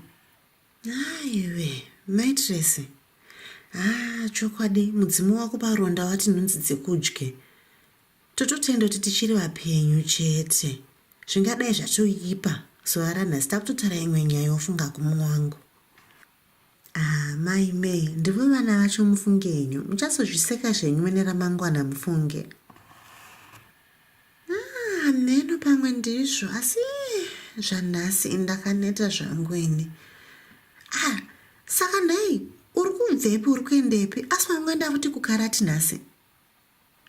Unongoziya kani ndakuita zvikarati mazuva ano. Handisi kubvira kaniwe ndakuvhundusira ana hayava tiri kuzvigona. Asi ndandamira kakarati kuti tiende chii uko. Wakanganwa here? Kukanganwa chii futi? Nhasi zuva redu karimushandira pamwe. Amai we.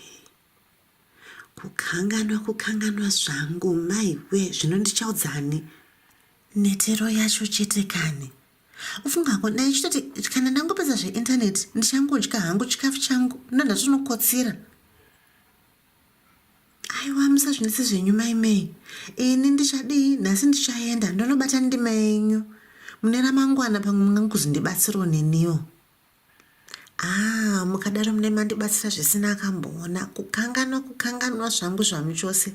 Ndanga ndatonetsa kana ndikati vana vangu ava ndichazvitangira papi ndodzani. Zvino zvatakasiya baba vacho nezuro tichiti tiri kunge ndongonotambo mahumbwe. Tanga takusodzoka takutaura imwe nyaya mufunge henyu. Usatombozvinetsa zvako mumwe wangu. Zvino ndizvandandakunzira futi mhodzi dzemhunga nepfunde ndadzisiya kumota. Rega ndipedze chikafu changu ndozokuunzira mhodzi dzako handiti? Unenge wandibatsira chaizvo.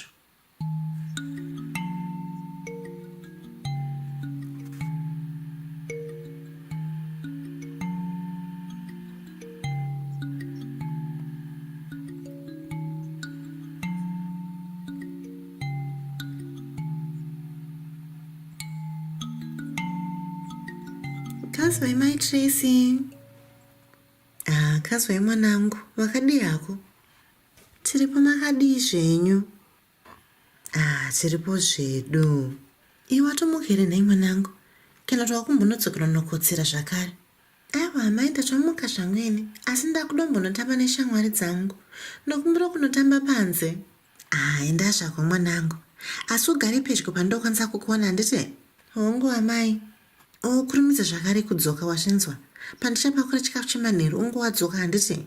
Hongu amai. Ndatenda. Ndozokona mwanangu. Bvaimi maimei. Aguta haoneki. Ini rege ndokutorere mhunge yenyu nepfunde iri mumota mangu handiti? Ndozokona mangwana. Ndichadzoka pano kuti ndinotarisa kuti Juni aswera sei. Maita basa mauya mufunge yenyu sawira. Ende matondibatsira nhasi munoziya. Ndanda kutotenderera musoro.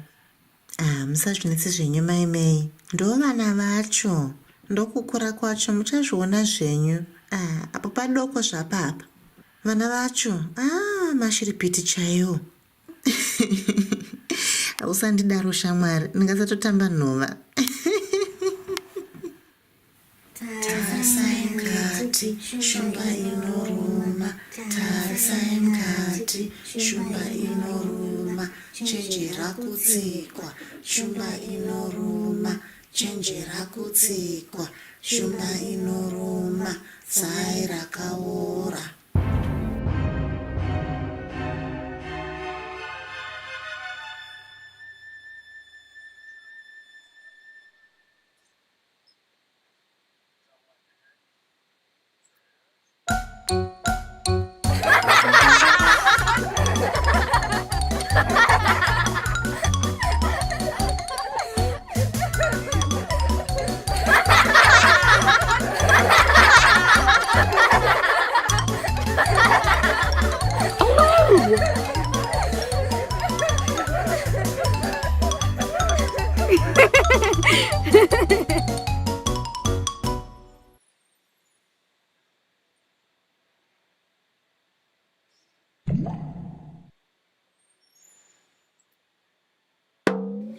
Sarura Kids.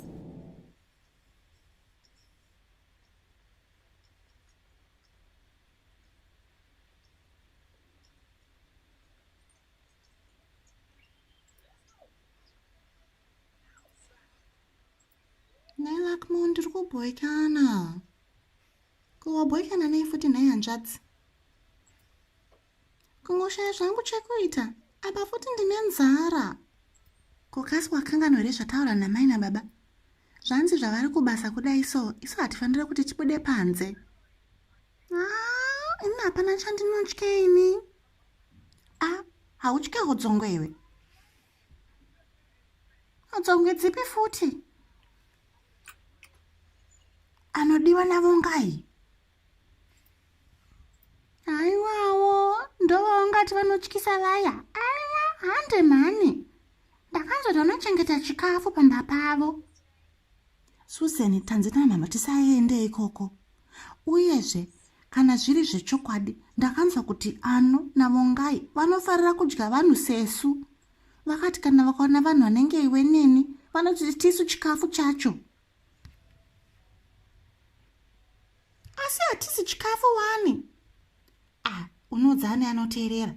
Zvanzi tisatombopasvike pamba pavo, nokuti tikasvika pamba pavo, vanogona kutotidya vachiti isu tisi chikafu chacho. Wakutongwarira wacho ndivo ngai. Iwawo, uyu anongotya uyu. Iwe, inda kutonoenda kumota. Kana usingade kuuya gara zvako, asi ndiri kutyaira. Saka ndichangoya newe, asi Susan ndinotya. Usatye zvako Lakmo. Ini ndinokuchengeteni. Havandityisavo. Hodzongwe kudii. Hapana chiripo handi.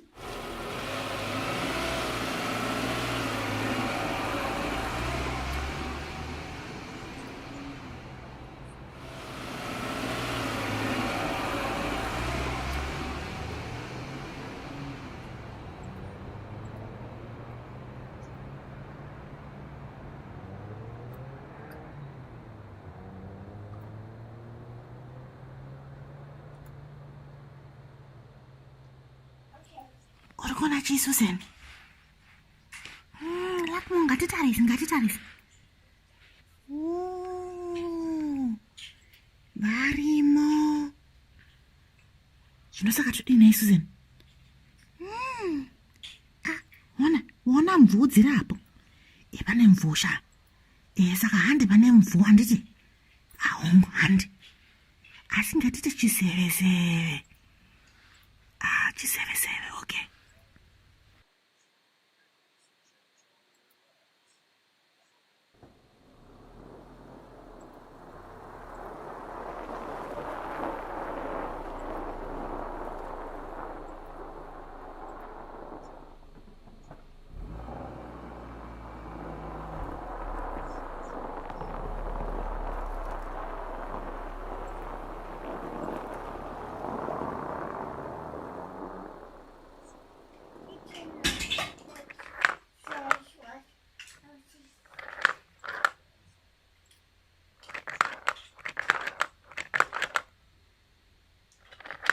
Ndiani ari apo? Vangori varidzi vari kungotambawo. Musanedzikani zvako. Ndinoda kukotsireni racho. Ngatimbokotsira.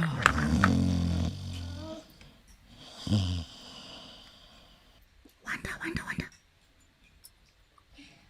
Vatone here. Vanenge vachiri kutambawo. Usataurisa unozomutsa mvuu yako yoyo.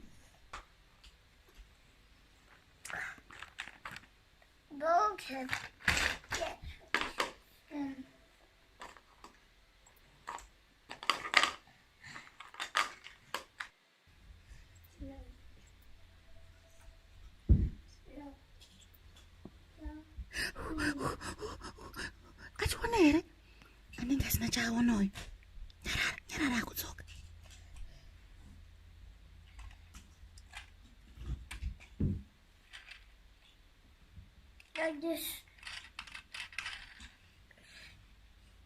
No.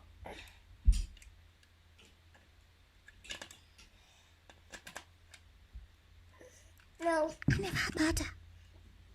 That's so.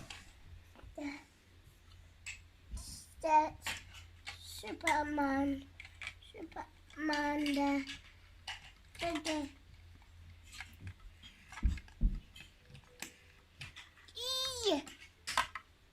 Shona. Susan, ngatitotiza akatarisa kurutivi. Ngatitize. Tende papi. Ndaona pane bepa riripasera apo. Ngatende pabepa iro. Ngatimanya, ngatisvike pane bhiza iro.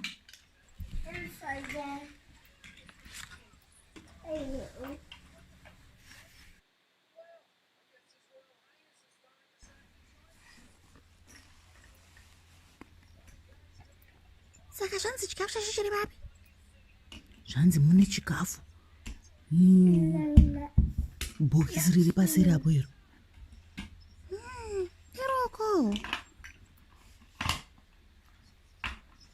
Regirini. Wangu ndiro. Saka kana zviro zvongatiendei. Ngatisaite ruzha handiti. Susan and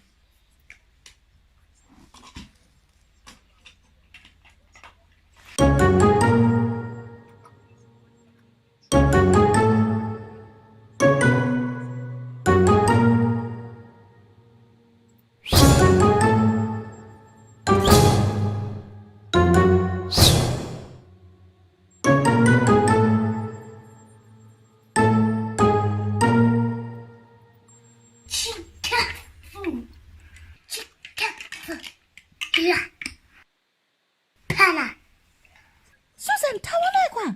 Ngatitize.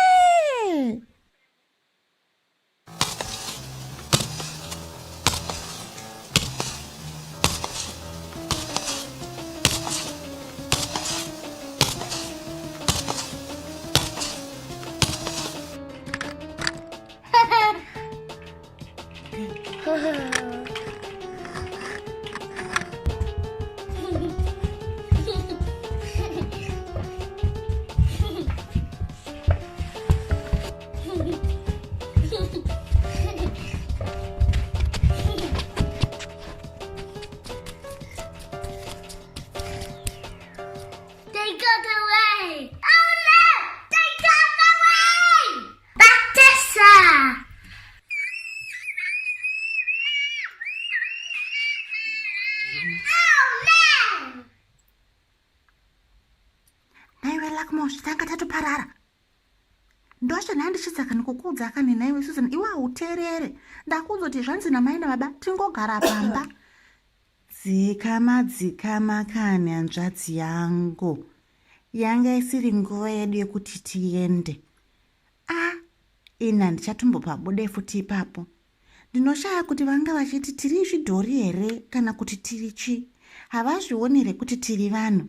Ndakanzwa kuti vanhu vanenge ana amungaina naano havatombozvione kuti isisi hatizi chidhori. Vanenge vachingoti chidhori chekungotambisa. Saka isu toziya kuti kana tichifamba tinofamba takadii? Takangwara. Taura zvakahanzvadzi yangu. Saka tichatodza mai nababa kuti tadzidza chidzidzo chakakura sitereki nhasi. Hatizombobude pana patiri tega handiti? Hamene iwe kana tungade kuzombopabuda ipapo. Kana chikafu chacho ndamba ndatoguteni. Kurukura hongu apotsa shuwa. Tanga tatopindana nazvo. Inda kunokutsireni. Wozwadza mai nababa uri wega.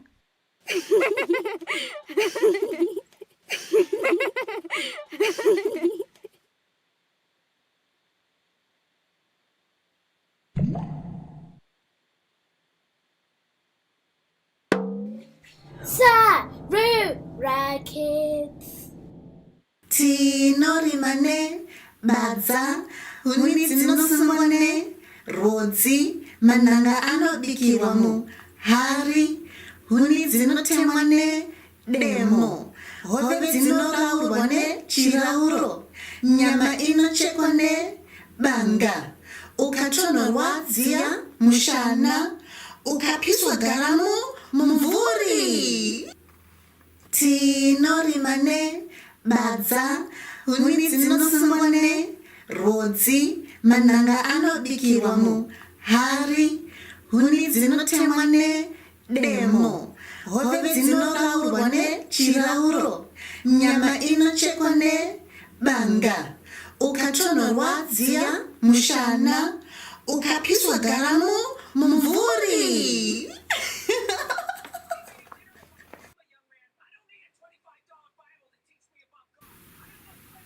Naya skena, mambonere butsi ndatengerwa nasekuru wangu nhasi. Hongu ndadziona, butsi dziya dzemaroon and dzakazonaka. Hongu, shangu dzamai ndadziona and dzakazonaka. Shangu dziya dzeshava. Watengerwa nasekuru wako shuwa? Shangu dziya shava. Ndadziona kani mei. Ndedzako. Dzakazonaka shamwari. And sekuru wako anogona kutsvaga shangu. Waita zvakongoni. Shangu dzangu shava ndinodzifarira. Dzakanaka handiti? Dzakanaka. Saka shava is maroon. Maya, shava is maroon. Shava is maroon. Ndandingatombozvizive nai.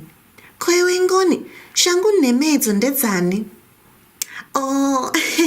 Iwe Maya, ndanga ndichida kudza Mei ndiri ndega. Kundoza chii? Mei, baba vangu vanditengera shangu nemedzo ende dzakazonaka. Baba vangu vanogona kutsarudzawo shangu handiti? Ende dzakazonaka unoziya, ndandashati kundedzani. Ende ndadzifarira. Pavakandiunzira nezuro baba, ndakashandika tiko harizi birthday rangu wani. Mandiunzira shangu idzi kuti zvaita sei nai baba? Zvikanzi ndandichingokufunga mwana wangu, rugotwe rwangu. Ndafara kani. Baba wasarudza shangu dzakazonaka. Ende dzakazonaka. Saka ngoni handei katinopfeka kashangu dzedu tiri tese. Handei. Yakati kuratidza kashangu dzedu nhai Maya. Shuwa handei.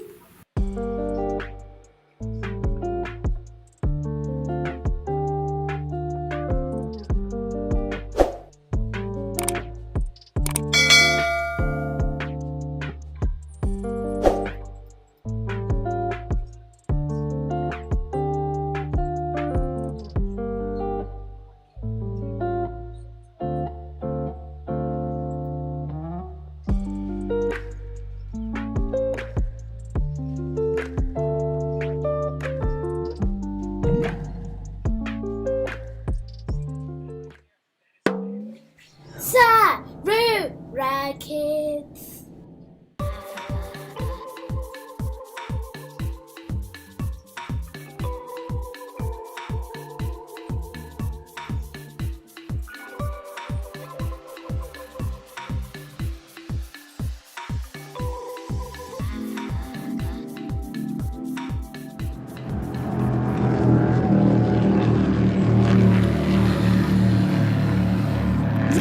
Fremso ndinevana pano. Chiremba. Mukoti. Chichaitika. Kwaka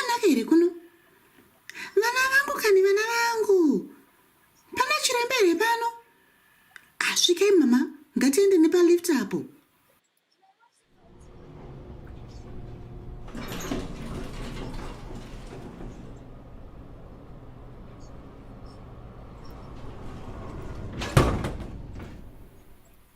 Mai, ini ndakusvitsai pana chiremba. Ndiye achazokubatsirai muzuva ranhasi. Rega ndichinotarisa kuti vamwe vanhu vakamira mumutsetse panze apo. Maita basa maigwinyai, matibatsira chekuti pano. Saka mai, nemanotsi atapirwa aya namaigwinyai, mungatiudzawo kuti mwana wenyu chichanyatsoitika. Chiremba, muzuva ranhasi, masikati ose taswera tichituhwina tiri paleki Chivero paya. Asi tirimo mumvura imomo. Mwana adonha, tanga tiri pachikepe chedu chatauya nacho. Chikepe chamauya nacho? Hongu chiremba, tauya nechikepe. Ndanga ndashaya kuti tosvika sei pano pachipatara, sezvo ndiri munhu asingatyaire mota. Saka chikepe chacho chimbori papi? Chichiriko kunzoko. Mungakwanise kutarisira nhai mwana wangu? Saka mwanasikana wenyu here kana kuti mwanakomana? Mwanakomana wangu uyu, Junior, taurira kani chiremba kuti chichaitika. Chiremba, muzuva ranhasi tanga tichitamba tese tiri paleki Chivero. Mwana yanotaura uyu, ane makore mangani? Ane makore 5. Sei muchibvunza?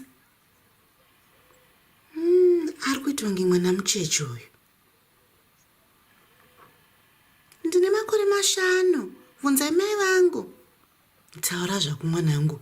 Pedzisa nyaya yako. Uri kuti chii?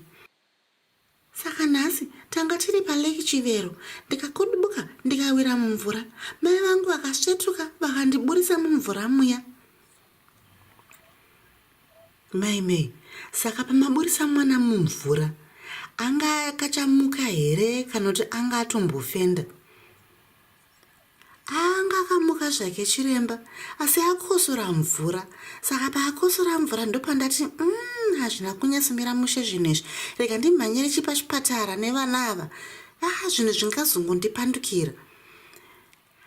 Maita mukasvika pachipatara mai, regai timbokutarisirei mwana wenyu tione kuti hapana here chingange chakanganisika. Sezvo akadubuka kudai, regai timbotanga tamisa paskero apo tione kuti mamiriro ake akaenzana here nevamwe vezera rake. Maita basa chiremba. Sekuona kwangu mwana uyu anenge akati dubukei pane vezera rake. Junior, ngatimbokwese patafura apa tiongorore kuti uri kufema zvakanaka here. Mai, hapana chatati takwanisa kuona pane mwana wenyu Junior pari zvino. Asi tiri kuda kumboti timboongorora zvakare. Pane zvimwe zvatiri kuda kumbotarisa. Munokwanisa zvenyu kumira tichimboongorora. Kana kuti kana muchida munongonogara inyu panze. Aiwa hachiremba, inini regai ndigare zvangu munomu. Mwanangu, patasvika ndaona murume anga achitengesa chikafu. Wamuonawo? Hongu wamai. Iwe manje chienda unotsvaga chauri kuda kuti udye. Wotsvagiro chii hanzvadzi yako handiti? Pamwe mutsvagire candy cake, anofara macandy cake. Ndokumbira kutenga mahotdog mama. Tenga zvako mwanangu. Chikurumidza uzodzoka ana chiremba usati wapedza handiti? Hongu amai. Kazwai. Kazwai. Nhai pamusoro kuti ndokumbira kuvunza. Mungaitawo here nhai kana macandy cake kana mahotdog? Sisi. Manje mahotdog ndiwo handinawo manje. Asi macandy cake handine urombo. Handina macandy cake pano. Ndokugadzire mahotdog mangani? Mairi anokwana bhodhi, maita basa. Muchitendei.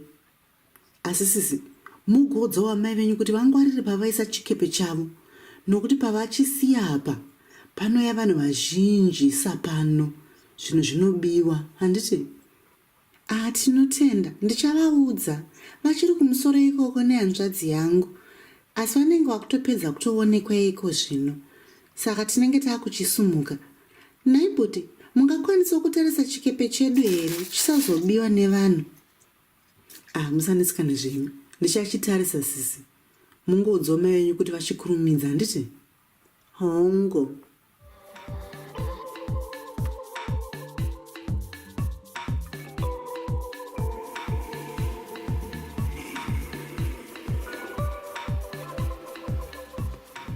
Jameson. Tindo. Spencer. Ndikuna Tindo. Susan. Kuti mudhudhudhu chako ichi wakachiona kupi?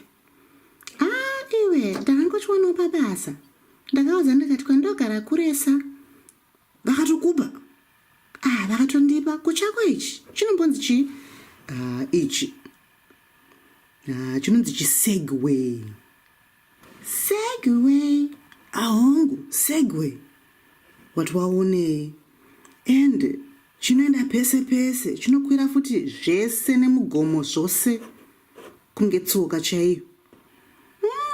Chakazonaka.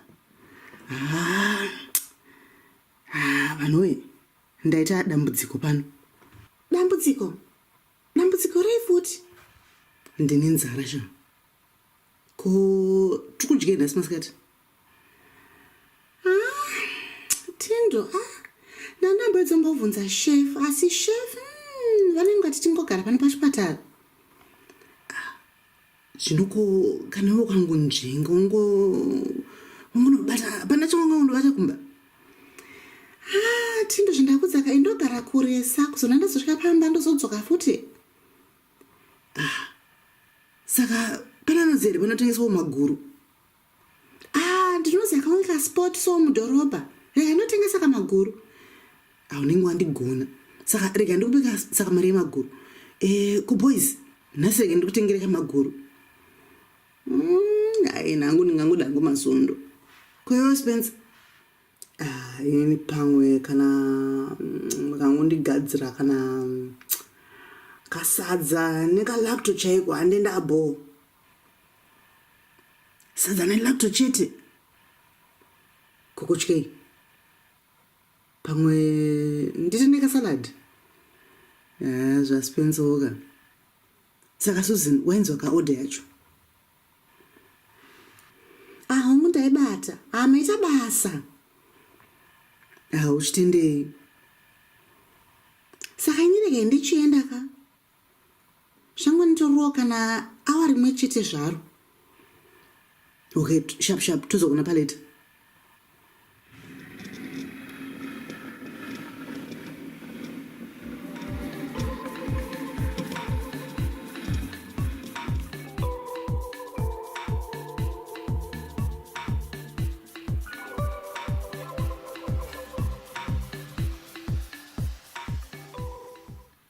Benson Taylor.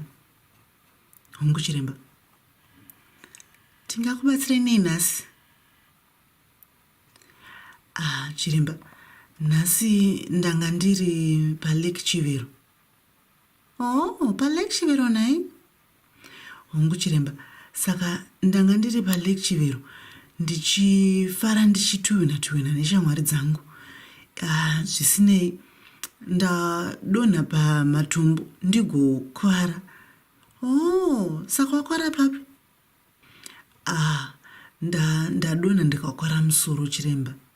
Heya, ndaona mumanotsi ako zvichinzi wadonha ukakwara musoro uchada mastitches. Hongu chiremba ndizvo. Asi vari kuti unotya tsono. Saka tinofanira kuti utange wakotsira. Hongu chiremba. Zvakanaka. Rega timbogadzira mubhedha wako unyatsorara zvakanaka. Fema zvako zvakanaka. Uchitanga kuverenga kubva pana 10 kusvika pana motsi. 10 pfumbamwe sere nomwe, nanhatu, shanu, ina,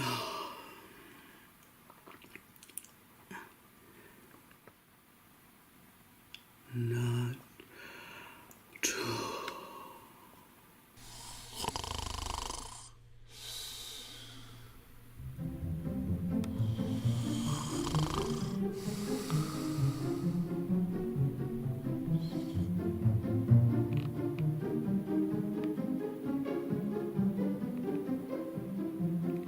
Saka isu tapedza. Regai tichinomusvitsa paward achinochengetwa nanamukoti ndivo vanozomupakurira chikafu chake chekudya chemanheru. Ina, nhatu, mbiri, motsi. Komuri kuverenga izvenyu nhaya Taylor? Ndakupi futi? Masvika paward ndanzi ndikubatsirei nechikafu chenyu chanhasi manheru. Operation yenyu yatopera. Zvanzi nana chiremba vatokuisai mastitches enyu zvatopera. Maakuchinzi muchidya chikafu kuti musazonzwa kuneta. Saka zvatopera? Zvatopera mufunge yenyu, hazvitombotore nguvaka. Ndangoitonge ndangovhara maziso angu ndichidombotora mafemu. Ndatomuka. Ndiyo nyaya yacho ende vana chirembe vanogona mufunge yenyu. Saka muri kuda kudyei nhasi? Mungaitiwo sadza? Sadza ndoratitori naro. Rega ndinokutsvagirai sadza. Pane sadza nemuriwo kana sadza nelacto. Zvitsei zvinyu sadza nelacto. Rega ndinokutsvagirai, rega ndichadzoka. Maita basa. Muchitendei. Kazi wai baba, maita matimirira. Ndine urombo nhasi takawandirwa nevanhu. Munongozivawo sezvo uri musi wemugovera kudai so. Vanhu vakawanda vanouya pano pachipatara. Hazvinazvo mhaka mwanangu. Ndanga ndakangomirirawo zvangu kuti pamwe chero pakauyawo zvake ani zvake arimo muchipatara akwanisawo kundiona nedambudziko rangu. Zvino baba, zvandakutsanangurirai, muchipatara hamubvumidzwe kuti muuyembwa kana zvipuka zvakangodidi. Ndinozvinzwisisa mwanangu, hazvinazvo mhaka. Ini zvangu mwanangu ndanga ndangofambirawo mishonga yangu yandinoya ndichitora pachipatara. Ndinofanira kuuya musi wemuvhuro, asi nhasi ndipo pandakwanisawo kuti ndifambe ndiri ndoga. Nzira dzacho dzinonditiremerei mwanangu. Unongoziyo makumbo angu haachakwanisa kuita zvekumhanya zvamunoita imi vana. Aiwa. Saka rega ndinokutorerei mishonga yenyu. Mauya here neprescription yenyu baba? Hongu, ndakanyorerwa nachiremba wangu. Rega ndikupe mwanangu. Ndiyo prescription yacho here naye baba? Hongu mwanangu, ndiyo prescription. Maita basa, rega ndinokutsvagirai pafamasi.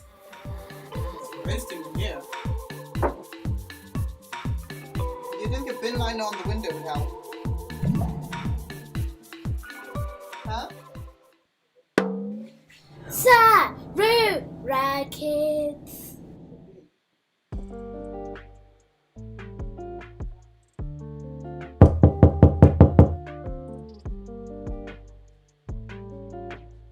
Yes, why ndingakubatsirei nei? Oh, hi. Yes, my name is Dave Jones, and this is my wife, Placky. And our kids, Maya and Amelia. We're your new neighbours. Hiya. Oh, hello. Welcome. Come inside. Come and meet my family. Oh, hi. Makadinyu, ndini Baba May. Ndimi vavakizani vedu vatsva. Oh, yes, hi, I'm Dave Jones. Yeah, we just moved in actually, not that long ago. We're still in the process of unpacking, but I thought we should come and say hello because obviously we haven't actually had the chance to actually meet. We've just been so busy. Ini ndinoitwa ini Mai May. Ava ndo vana vangu ava. May na Amelia. Mauya. Zvinofadza kuonova vakidzani vedu vachiuya vachizotishanyirawo kuti tikuzivei kuitira remangwana. Ndakanzwa kuti makabva mhiri kwemakungwa. Ichokwadi? Hongu ichokwadi. Asi sezvamunongoonawo indakazvarwa kuno kuZimbabwe ndikazosumuka ndichinotsvaga basa kuUK. Nhai. Saka mauya kuzoita basa rei kuno? Ndakaita rombo rakanaka. Ndakaona basa rakazonaka chairo ndichishanda nema-NGO kubatsira vakadzi nevana vanotambudzika muno muHarare. Ingai basa rakazonaka. Makorokotoi Mai May. Maita mauya kuzotiona mufungenyu. Ushamwari hwakakosha. Isu patiri pano ini zvangu ndinoshanda zvangu ndiri pamba nguva dzose. Saka kana mune chamungangoda chero chamuri kutsvaga zvacho, uyai mungondigogodzera ndendiri pano ndinokubatsirai. Maita Mai May ende tinozvirumbidza. Kana vana vachidoyozotamba kumba kwedu ngavauyewo zvavo. Iko zvino tachakamirira zvino kuti zvibve muchikepe. Takamirira futi kuti tigadzirise pamba. Saka ndine mavhiki kana mairi kana matatu ndisati ndatanga hangu basa. Saka kana vana vachida kuyozotamba mahumbwe kana kuti imi zvenyu muchidoyozotandadzanawo neni, uyai zvenyu pamba pedu munongogogodzawo. Ini hangu mangwana chaiye ndichambopinda kudhorobha. Saka semunhu akangana dhorobha kudai, pamwe kana mune chinguva mukaitawo chinhambo ngatiendei katose. Ndiri pano, shuwa ngatitoendai. Ndichatopindawo zvangu kuna Pick n Pay mangwana. Saka tinotongofamba tiri tese. Pick n Pay chiriko kuno. Ende Pick n Pay taimbokuenda tichiri vana vadoko. Pick n Pay chiriko. Zvese nana OK, nana Edgars, kana kuSam Levy zvichiriko zvese. Makapedzera uya kuZimbabwe rini? Aiwa ini, ndatoneka chinguva, rega ndifunge. Ndakapedzera kusvika kuno, ndane makore 12. It's been 12 years, darling. It was before we met. Uchatonetsekana zvako mudhorobha. Usanetsekana zvako mumwangu. Tinoenda tese, ndinonokuratidza kwese kwese. Kana pane chauri kutsvagawo, ingondibvunza, ndinonokuratidza kuti zviri kupi, handiti? Munenge mandibatsira. Saka baba Maya, munonzwisisa Shona here imi kanoti munongogona njatu? Ndichiri kudzidzira. Well, actually, it's a funny story, really. I understand everything, but obviously, because I didn't grow up in Zimbabwe and I don't really have the chance to speak it as much as I'd like to.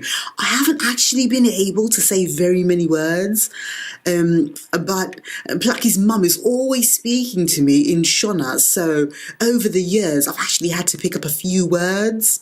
But you know, the thing is, right, I can actually understand lots more than I can say. So actually, if you guys would like to teach me, I would love that. I would absolutely love that. I think, you know, now that we're here in Zimbabwe, I'm going to have no choice but to be able to speak the language. So that's another really big reason I'm very excited about being here in Zimbabwe right now. Mungu wangu, kudzidza hakuperi ofungako. Zvawatoya kudaiso zvatonaka. Kwese kwatiri tichiendeyo neni, unenge uchitaura zvako nechishona. Saka ambya vako vaitaura newe nechishona, asi iwe neni uchatongotaura neni nechishona chete, handiti? Oh man. Asi chinai. Oh gosh, this is going to be hard.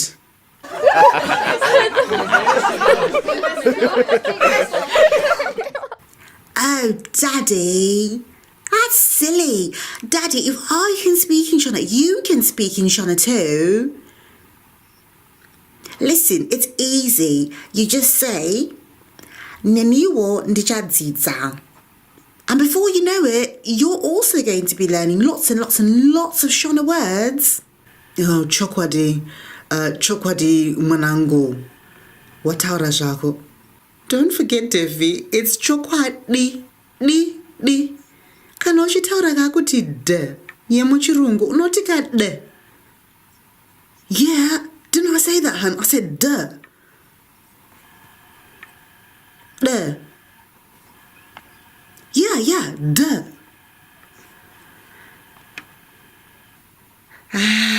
Usazvinetse zvako murume wangu. Zvichoya zvega, patichakuendesa kuruzevhoko. Aiwa, uchadza kwakuchitsenga chishona chiya. Yeah, we do have to go see your family in the rural areas, don't we? Uchadza kwakugona zvako iwe. Muchazvionera mega zvenyu baba Maya. Kuruzevha kunonakidza, asi vanhu vazhinji vari koko vanongokanganwa, vanonge vakungotaurawo newe nechishona, saka uchatongodzidzira zvako. Zvinonakidza asi. Yeah, I can't wait. There's so many things I really want to try out now that we're here. Hang on, I'll say that in Shona. Apane zvinhu zvizhinji zvandiri. Oh gosh, zvinhu zvizhinji.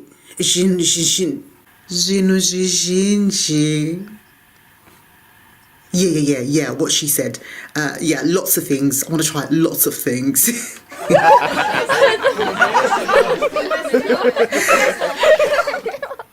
Saka vanhu, nyama inenge yaita kunze koko. Ngatimbobudeka panze timbondotsvaka kuti gochi yakamira sei. Oh, gochi. I love gochi. That's like that festival that we go to like all the time. Yeah, that festival, remember? In the UK. Yes, they do gochi there as well. Saka ngatibudei zveduka panze, tinotsvaka chekudya. Ndanga ndagadzira futi nechimondimwi, munochifarira here? Maiwe, musadaro. Mai vangu vanogadzira chimondimwi chandinofarira zvekupedzisira. Ito ndipakurire nekachimondimwi parutivi handiti? Zvakanaka, handeka panze.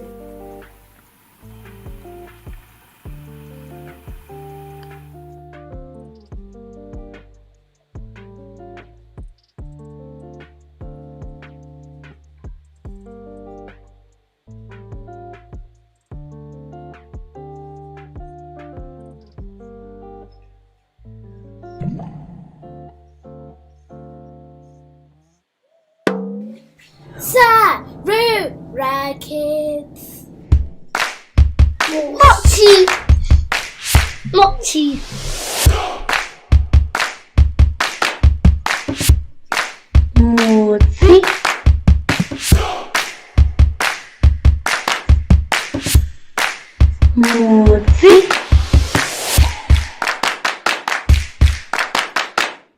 Baby.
Mama.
Amai b ba ba d dachka e envelope f fafitera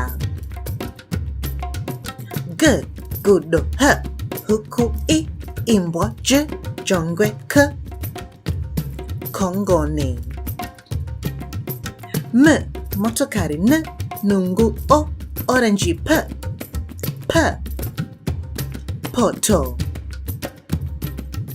r rokwe s sokwe t tsuro u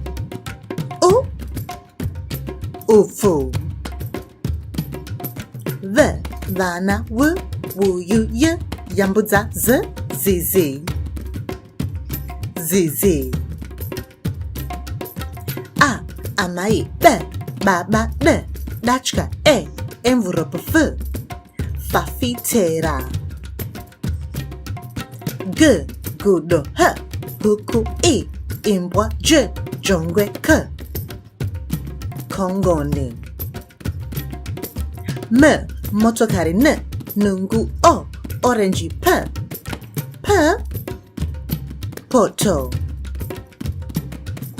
r rokwe s sokwe t tsuro u ufu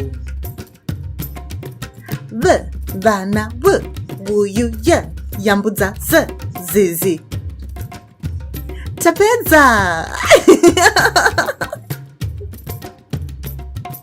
I love this alphabet song. Do you? Shall we sing it one more time? A Amai B, Baba D, Dachka E, envelope F, Fafitera. G, Gudo Bu, Buku I, Imbwa J, Jongwe K, Kongone.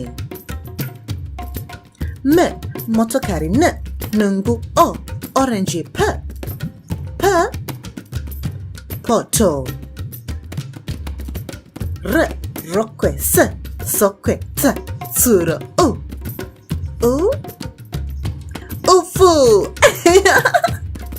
V, Vana W, Wuyu Y, Yambuza Z, Zizi. Tapeza.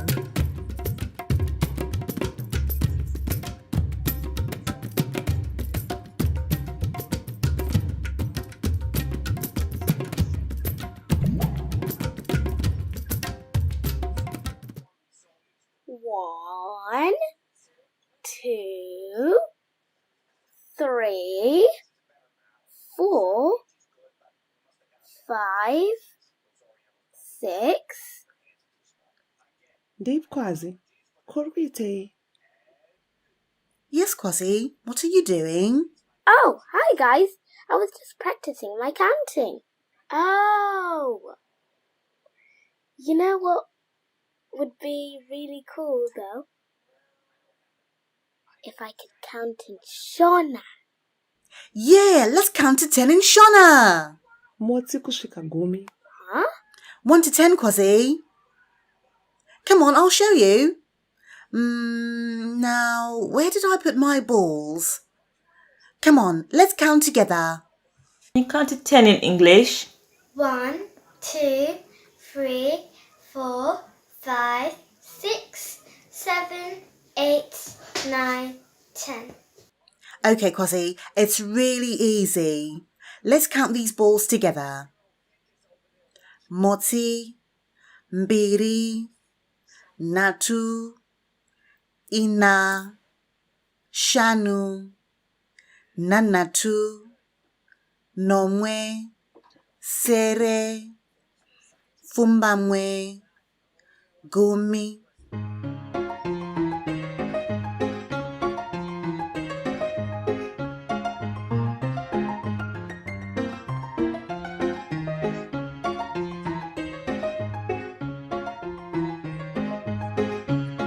You got it, Kwasi? Yes, I think so, Trywell. Actually, can you show me again? Sure thing. Rekanti mutaridzeni ni try more. Cool.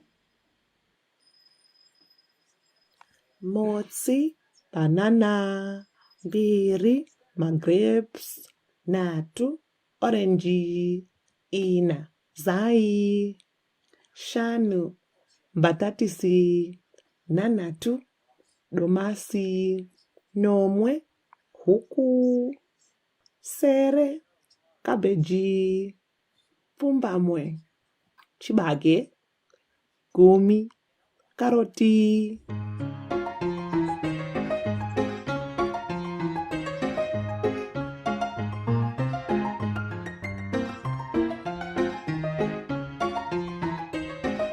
That's really cool, Eddie. I love those. Hey, tell you what. Let's count my hairbands. Motsi, mbiri, natu, ina, shanu, nanatu, nomwe, sere, Fumbamwe, gumi.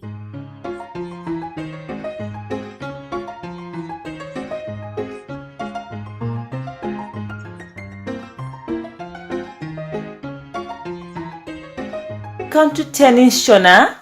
Motsi, imbiri, natu, ina, shanu, Nanatu, nomwe, sere, Fumbamwe. gumi. Well done. Wow, you guys. I love that. Counting in Shona is so much fun. Cheers, Quazzy. It only gets easier the more you do it. So you know what? We should count everything in Shona from now on. Ini chikafu ndisha ndinofarira kuverenga zvangu. I'm not surprised, Eddie. You love counting food as you eat one by one. We love counting!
Hunza shangu dzangu.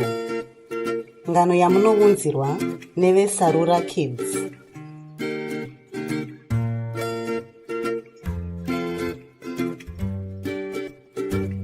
Teererai vana, ndikuudzei ngano. Yogai kuti pandinokuti paivepo, imi munoti dzefunde. Handiti? Ya, okay, ngatichitangai. Paivepo. Mukomana ainzi Farai.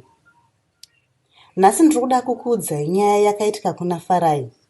Asi tisati tatanga, chimbotarisai mufananidzo uyu.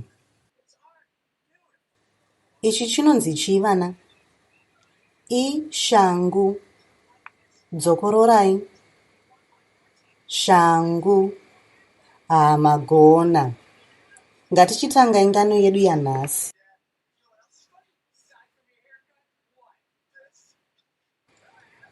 Farai ari kutamba panze. Anonakidzwa nekutamba nebhora rake.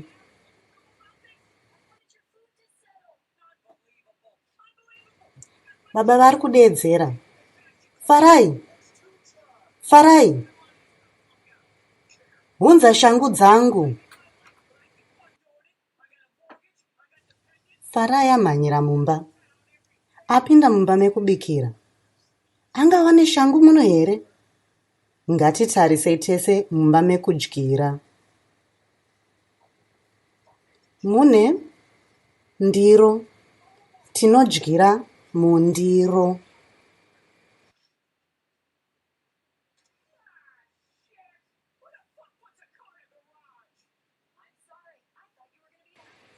Mune gaba rehuchi. Farai anofarira huchi asi haakwanisi kusvikira.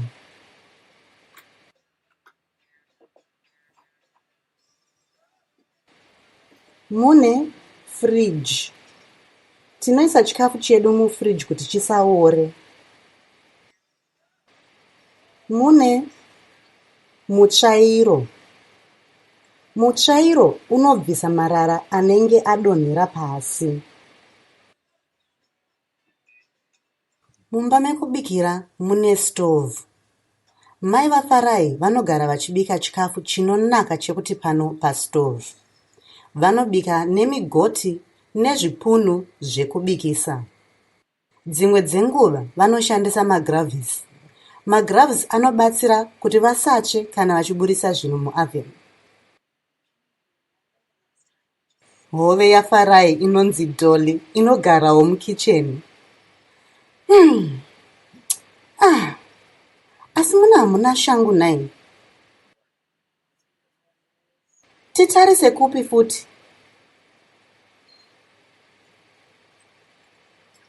Unofungei? Tiendere mumba mekutandara. Tapinda mumba mekutandara. Farai angawane shangu muno here? Ngatitarisei tese. Okay, dog. See you later. Muno mune chigaro. Baba vanofarira kugara pachigaro pavanobva kubasa. Vasiya shangu dzavo pachigaro here. Bodo. Ngatitarisei futi. Mune runhare, tafura nechigaro chababa chekuitira basa ravo. Hapana shangu pasi petafura iyi? Hapana shangu. Farai ashaya shangu mumba mekutandara. Titsvage shangu kupi? Farai apinda mukorido. Mukorido mune masteps anokwira kuenda kudzimba dzekurara. Mune tafura ine maruva. Mukorido mune mufananidzo pamadziro.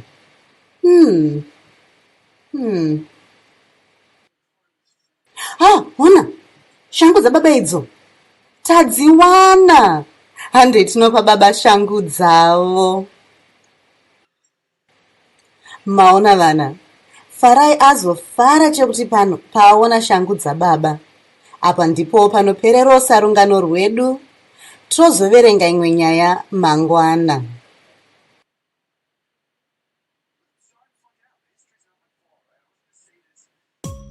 Kana mafarira ungano yedu yanhasi, tinyayo pakanzi subscribe. Mudzokewo kuzonzwawo dzimwe ungano dzedu paSarura Kids pano paYouTube. Muva nezuva rakanaka.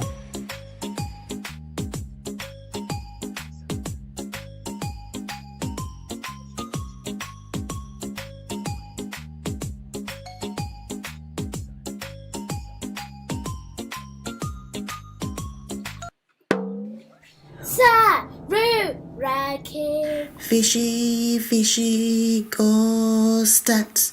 1, 2, fishy day by day.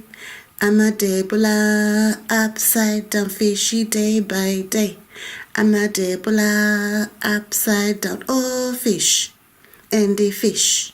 And the upside down, oh fish. And the fish. And the upside down, oh tula, tula, tula ma Debola, tula, tula, tula ma Debola.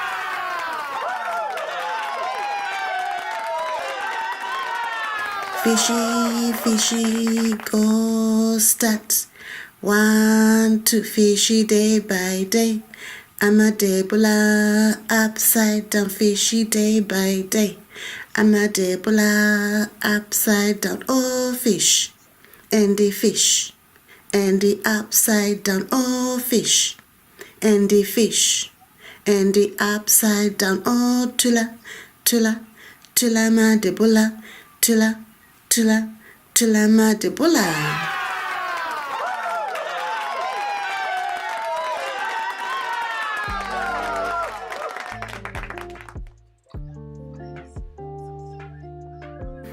Nhasi vana ngatitambe mutambo unonzi fembera fembera. Tichaita tichivunza mubvunzo. Imi motibatsirawo kudavira. Mubvunzo wekutanga unoti: munoziva zita rangu here?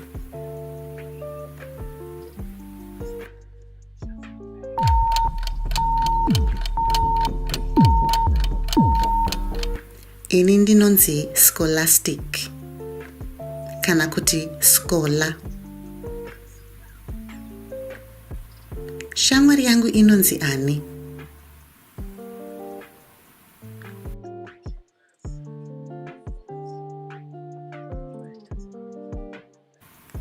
Shamwari yangu inonzi May. Ndindawana mubvunzo wekupedzisira naye. Zvanzi sekuru vangu vanonzi ani?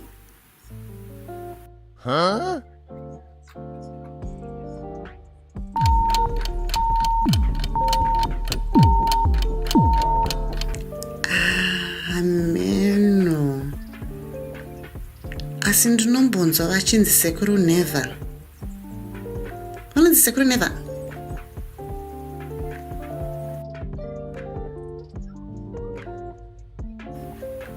tinofarira mahumbwe. Imi munofarirawo mahumbwe? Kana muchifarira mahumbwe, dzokai pano paSarura Kids channel titambe tese mahumbwe musi wechina mavhiki ose. Muva nezuva rakanaka.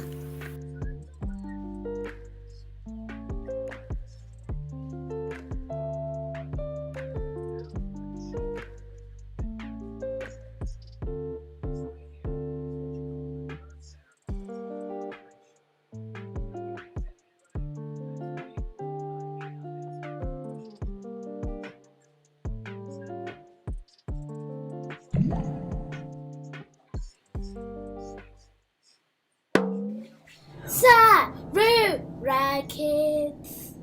Vana huai titambe. Tevetsurai shatinoita. Atam suru, atam sana, atam suru, atam sana, atam suru, atam sana, atam suru, atam sana. Manyam, manyam, manyam, manyam, manyam, manyam, manyam, chifamba, chifamba, chifamba, chifamba, chimira, chimira, chimira, chimira. Hande kuruboshwe, hande kuruboshwe, hande kuruboshwe, hande kuruboshwe, hande kuruchi, hande kuruchi, hande kuruchi, hande kuruchi.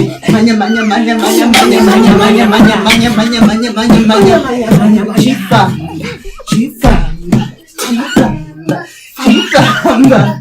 Fugamira, fugamira, fugamira, fugamira. Chishetuka, chishetuka, chishetuka, chitenderera, chitenderera, chitenderera, chitenderera. Manya, manya, manya, manya, manya, manya, manya, manya, manya, manya, manya, manya, manya, manya, manya. Chifamba, chifamba, chifamba, chifamba. Chigara pasi.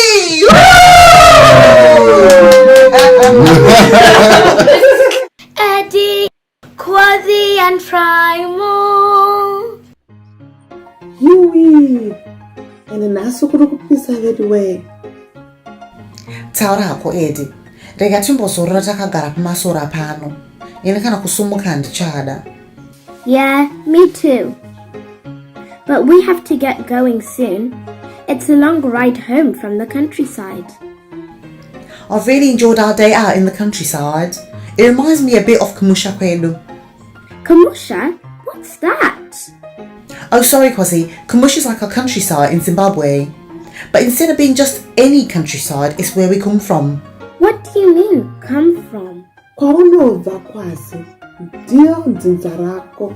Oh, your tribe? Madzidza ese anoko anobva muZimbabwe. Saka kana ukanzwa munhu achitsindiri chihera, Kana Samanyanga, kana mhofu yemukono. You know where they're from. So are all those names the places they come from?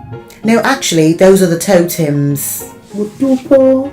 And when someone has a mutupo, you know that's something special for them. I still don't get it. Yeah, it's a bit hard to explain. Well, ask my Gogo when you visit me, okay? Okay. So why do all these people live in Kamusha? Uko ndo kwatakabva Kwasi. Saka madzitateguru edu aigara ikoko. Kumusha kunonakidza mhano. Kune muchero hobho inonaka sha. Apa kumusha kwedu tinoenda kunofudza mombe. Wow, I'd love to do that. Did you see the cows here? What animals do you find on the farm? You find pigs, cows, ducks, chickens, hens, chicks, dogs, cats, and that's all I know. Chickens, pigs, and cows. I would find cows, horses, and a dog. Pig, horses, I think, cows. Whoa, there are so many animals that you can find on a farm. What animals do you have, Kamusha?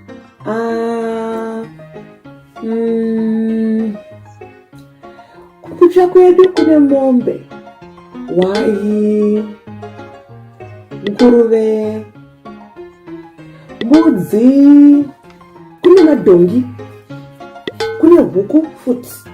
Kwedu tanga tine chiuta. Quill? Yeah, that's all my gogo vakuru used to look after. Did you guys have any llamas? Llamas? What did I say? Kwazi, mukazi ekumusha dzakasiyana nedzekuno. Mapurazi ekuno ane mhuka dzakawanda. KuZimbabwe, mhuka dzacho dzinobatsira pakurima nekudya. Zvanzi nagogo vangu, munhu ane mhuka dzakawanda anenge akapfuma zvisingatombedze. Yeah, not everyone can afford to buy animals or to look after them. So someone with lots of animals is really, really rich. So would the farmers from this farm be really rich in Zimbabwe? Definitely! Look at all those cows. There's tons of Rora just in this field. I never knew about Rora until you told me, Trimo. In fact, I never knew about Kamusha till you told me today. I wonder if our friends know about Kamusha. Ngativabvunze. Saka shamwari dzedu. Munoziva kuti kumusha kwenyu ndekupi here? Zoe, what is Kumusha? Kamusha is where you come from. Kumusha? Kamusha is also the countryside. Kamusha is countryside and farm. Kamusha is a village with straw on the top to cover you and bricks on the bottom. Kamusha is a farm. Reka ndikutaureni zvako Kwazi. Kumusha kunonakidza zvokuti. Unozivei Kwazi? Unofanira kumbouya kumusha kwenu, handisi? Yes, Eddie. I'd love to. You have to teach me how to hold a padza, though. Usatye zvako Kwazi. Ndichakudzidzisa kutimba nekusakura. Nekuchaira paruvanzi. So when we go Kamusha, do they have big tractors and things for doing the heavy digging? Well, Kwasi, usually in the proper Kumusha it's really rural.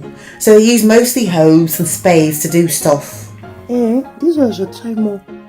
Uyezve, dzimwe nguva vanoshandisa mombe negeto. Vanhu vakawanda havana matirakita nemuchena yakadaro. Saka havazvishandise.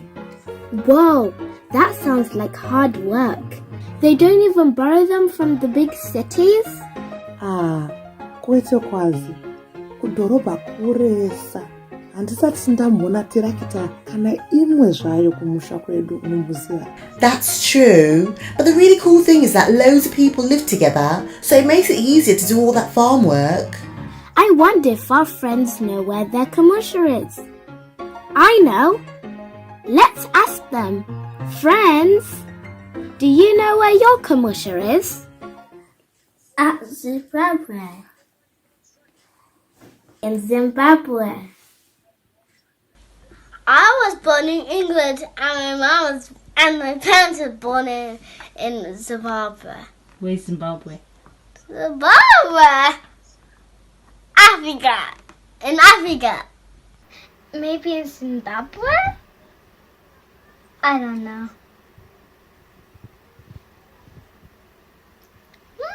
Maybe in the savannah. Huh? What?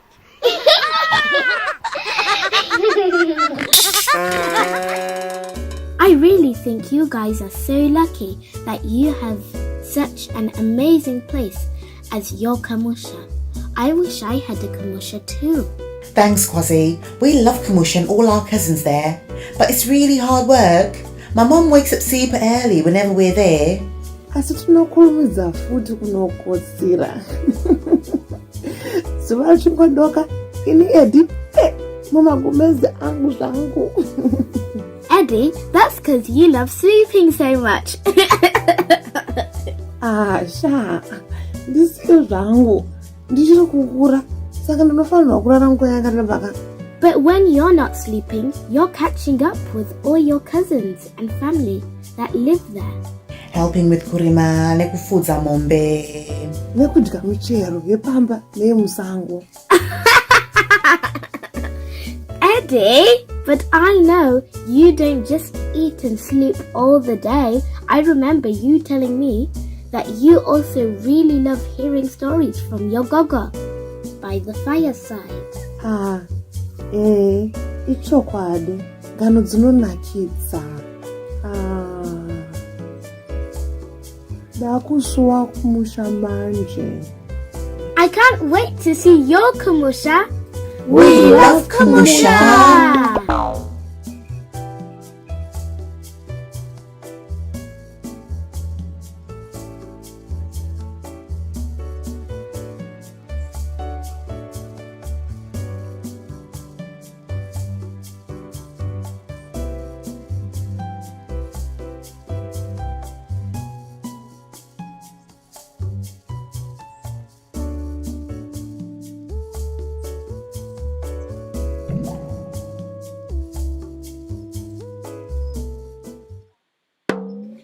Sarura Kids.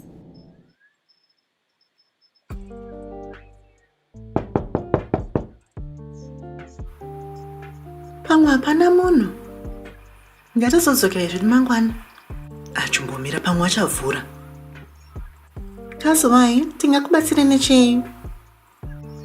Akazwai, ini ndinoitwei nevamoyo.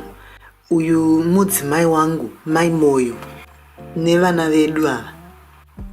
Tine urombo nekuya tisina kukuzivisai. Asi tichingoyozva tichingokuzivisai kuti tisu vavakidzani venyu vatsva.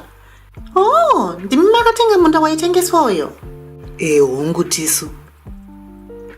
Tanga tichigara kwaMutare, asi ndauya muHarare nebasa rangu. Mauya. Uye musanganewo nemhuri yangu. May, Junior, tine vaenzi. Ndingakugadzira chekumwa. Tine tarino kana kuti tine mvura kana mazowe chaiwo. Musazvinetse zvenyu. Tangoya tingozosanganawo nemi sezvo tiri vanhu vakasvikawo nezuro kuti musazovhunduka mukazotona tichifamba-famba. Zvinofadza kani. Ndakaona kani vachiisa guest suite. Hameno vaiti guest suite rekanoti chiko we. Imba yavakasiya vakavaka. Ndikavabvunza ndikati ko, asi pane munhu atenga mundono. Paingorimwa nevanhu vemaraini. Hongu, tisi takatenga munda wacho. Saka tichazoita tichivaka zvidimba. Kazwai makadii henyu? Kazwai vanangu makadii henyu? May, Baba May, Junior, ava vavakidzani vedu vatsva. Vati vabva kuno kubva, mabva kupi zviya? Taigara kwaMutare. Hongu, vakabva kwaMutare. Ndivo kavakatenga kamunda uya. Apai paingorimwa nevanhu vese. Ipapo, munda uya vakakura handiti? Ndaisachombozviziva kuti une muridzi. Nguva yese yatagara pano, hapana kana mumwe munhu zvakewo akamboya achimbopatarisawo kuti pakamira sei. Mufunge henyu, Harare inonetsa kuwana dzimba dzekugara. Takatombotarisa tigotarisazve, tikatoshaya imba tikatoti rega titongotenga kana munda zvawo. Tigotoona kuno kwakatonaka kudai so kutone munda usina kana muridzi. Zvanzi muridzi wacho anogara ikoko kuna naUK. Saka akatotitengesera munda wacho. Takutoya tichitozovaka. Mauya zvakanaka. Saka makwai rini? Takangosvika zvedu nezuro chaiyo, nezuro manheru chaiyo. Saka ini semunhu ari pabasa kudai so, ndandine mazuva kana matanhatu ekuti ndimbobata zvinhu, ndimbogadzirisa. Ndozosiya zvangu ndichizoenda kubasa pamwe mazuva matanhatu chero mavhiki mairi kana zviri izvo. Mauya, maita mukuyezotishanyira mufunge henyu. Ndakapapfura pamunda ipapo vhiki rapera iri chairo ndine shamwari yangu. Ndikatoshama ndikatoti kenai maitiresi. Ko, zvapanenge pari kuiswa kana hameno kuti imba here kana kuti kreti here kana kuti chii chaicho chaivakwa ipapo. Havakatisira guest suite inenge ingori imba yekuti vanongoburisa bhokisi chairo votogadzira zuva rimwe chete. Ndakatoshamisikawo nazvo mufungenyu. Takapafura makuseni pasina kana chiripo, tikazofura futi masikati tikatona patonemba mufungenyu. Ndonyaya yacho mufungenyu, nokuti sezvandataura takashaya kuti totenga papi musha. Saka kana tisino imba yekuti tigare, tikati rega tichitongovakawo zvakangoenzanawo panyaya yekuti mari dzacho. Saka isu tichagara imomo mugeswiti imomo kusvika zvanaka. Patinozowano pekutangira tozotanga kuzovakawo zvedu. Hapana chakaipa, ende geswiti yacho yakazonaka munoziya. Ndakatoshama ndikati ine yangogadzira nezuva rimwe chete iyoyo. Maita henyu. Zviya ndakudzere nhai mazita evana vangu. Uyu anoitwa uyu Trevor, ndodangwe redu iri. Pozoita uyu Tsitsi, rugotwe rwedu. Tafara nekukuziyai mai May, baba May. Tafara nekukuziyai vanangu. Uyuwo ndiye dangwe redu, anonzi May. Kazwai, uru rugotwe rwangu, Junior. Kazwai.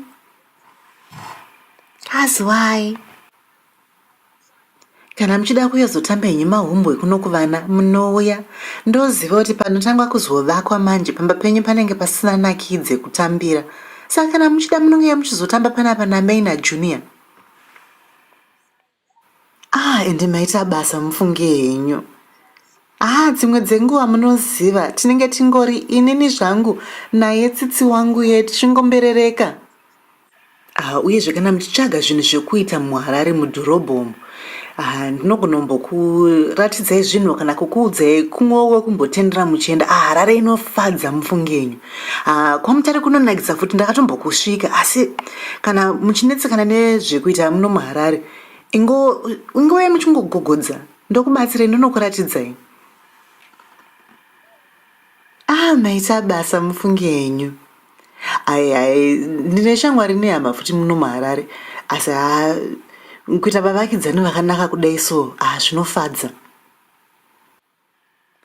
Saka kana mune kanguva zvenyu ukei timbotandara tiri kunzoko, mumbotudza kuti makafamba here zvakanaka.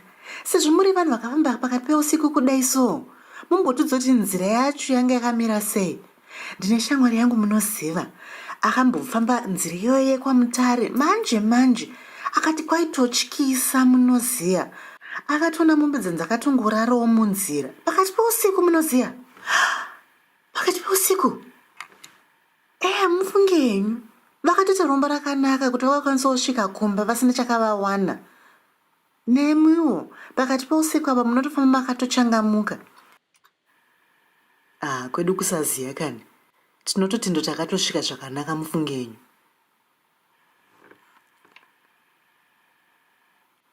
Saka ngatimbobudai panze timbonotandara zvedu. May, uri kuda kunotamba mahomwe neshamwari dzako? Mama. Endai zvenyu vanangu.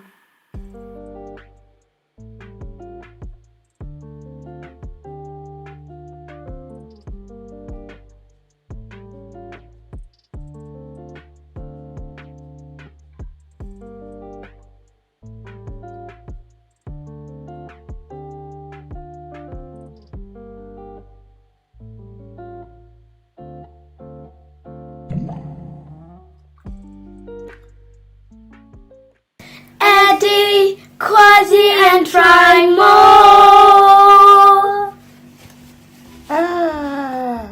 Maita matishanyira vachisadza. Wago, tanga tichingofurawo zvinhu nekumaraini enyu. Ndikati hazvingakodzere kusatsvagawo gogo vangu. Zvino mataita rombo rakanaka. Ndanga ndave kutopakura chikafu. Regai ndikudze mwana akupakurirei iwo. Gogo shuwa. Munenge matondibatsira nemazvo. Ndanga ndatobva kuresa pandiri pano kuzona ndabata kumba. Musazvinetsa zvenyu vachisadza. Mwana asingachema anofira mubereko. Munongoziva gogo venyu vanobikira nevari kupfuura sema kudai. Rega ndideedzere mwana akupakurirei. Anogona kupakurira chikafu manje. Chaizvo. Chikoniso chi? Ya, munongoziva vane mazuva ano gogo. Havana kwavo. Kare kwangu ndichiri mukomana. Mai vangu vaiti vakomana zvese nevasikana ngavagone basa rese repamba. Saka ndaitotangira rungwanani kubata nyaya dzepamba. Kwachakakwidibira kudai taitanga kumunda. Tabve ikoko tosvikosimudzirana nenyaya yepamushimanje. Kutsvaira, kuwaridza mibhedha, kusuka ndiro. Kuti kwaizobuda zuva kudai tainge tatopedza kudya kwerunganani tatova mukufudza mombe. Chaizvo gogo. Asi zvekutamba nazvo kezvo. Mwembwe rudzi runozvara mwana ane kazhumu mufunge henyu. Tikangoramba tichivadzidzisa vana zvinototanga kuvaitira nyore. Manje munotomuonawo Traimo achimhanya semurume mukuru. Makumaiwedzi gogo. Aiwa vachisadza. Zvinhu zvacho hazvichisina kudaro. Mazuvano vana vedu vave kuita zvakasiyana nezvataiita isu kare. Mwana akanaka Traimo. Regai auya kupakurirei chikafu chenyu zvake imi. Traimo. Gogo. Traimo mzukuru. Ma.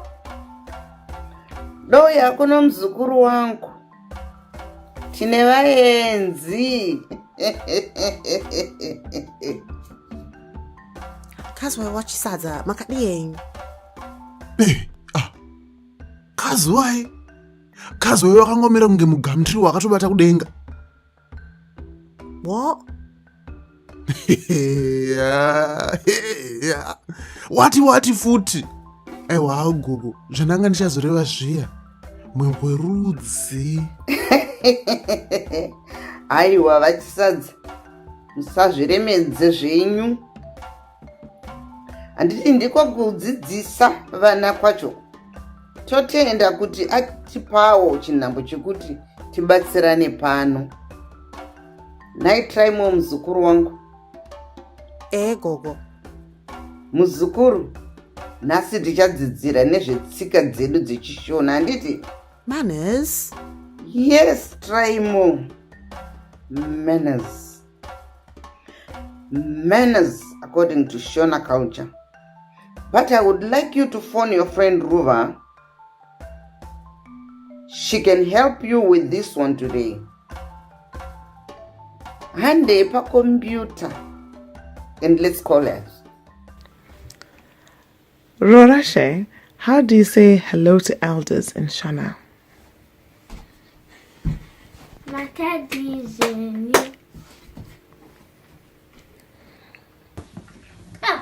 Makadianu. Oh, again? Okay. You guys want this? Okay, good. Makadianu.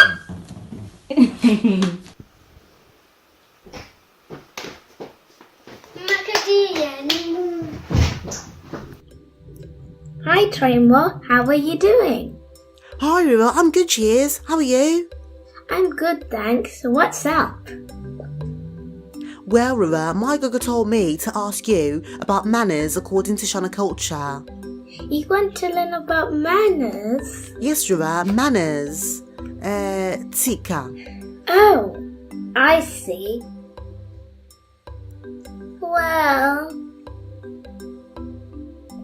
I think it might be easier if we go through what I do in a day and I just tell you what I know. What do you think?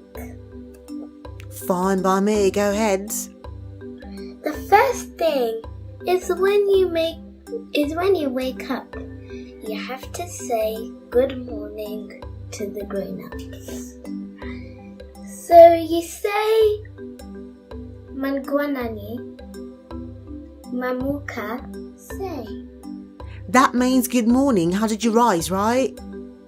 Yes, That's right. You have to clap your hands when you do it, like this.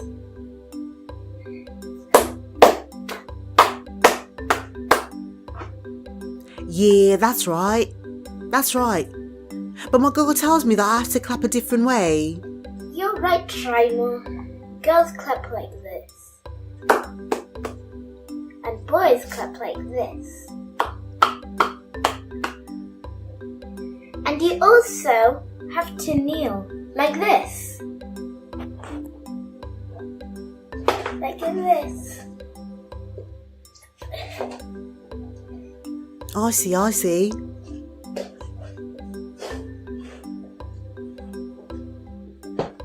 So as soon as someone comes to your house, you should go and say hello to them like that.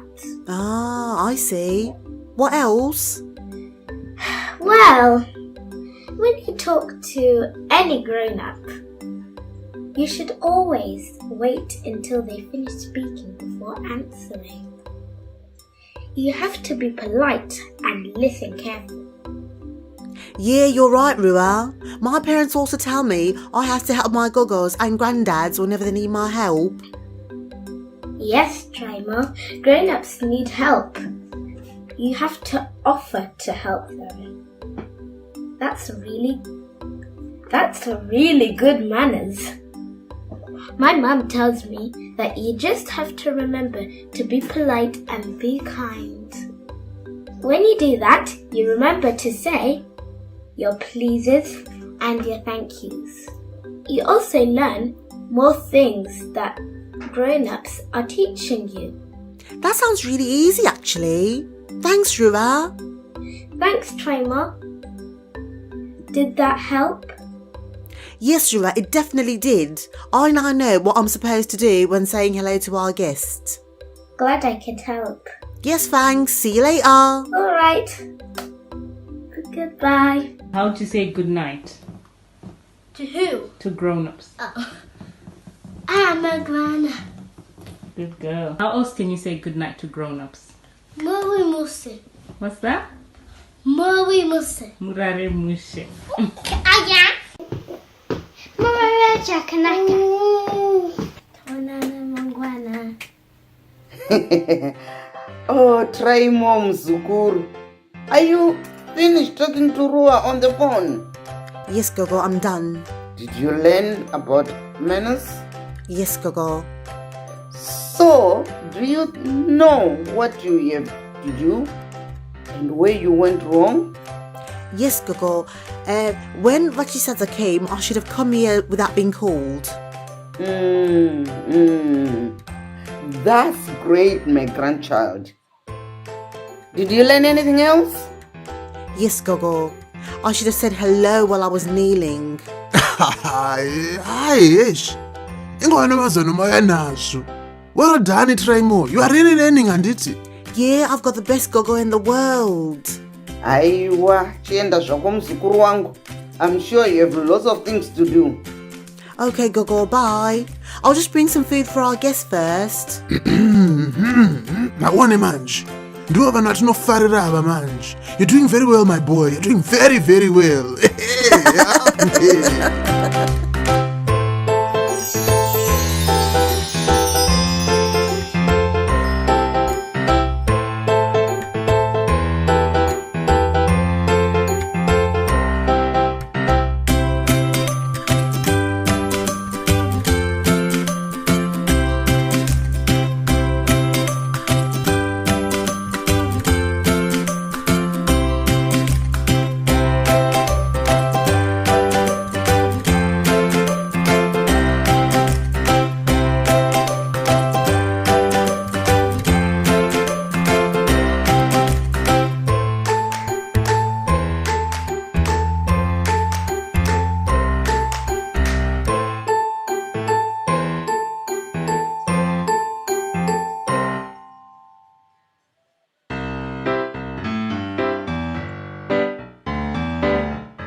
Khona ikwazi Try more ambotaenda kupnai. I don't know where he went, Eddie. Trima just told me he's going somewhere. Like we've never been before. I have no idea what that could be. Kana nenisha. Apa ndakandichida kutombotamba Monopoly naisha. Yeah, Monopoly is always more fun with 3. Shall we go find him? Hande tinomutsvaka.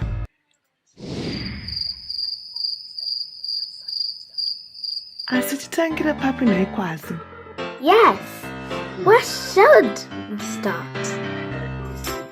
I know.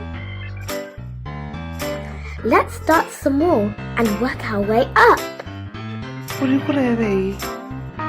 Let's start with the smallest thing we know. Ants! Yes, Eddie. Ants. If Trima's gone somewhere we've never been before, maybe he shrunk to the size of an ant.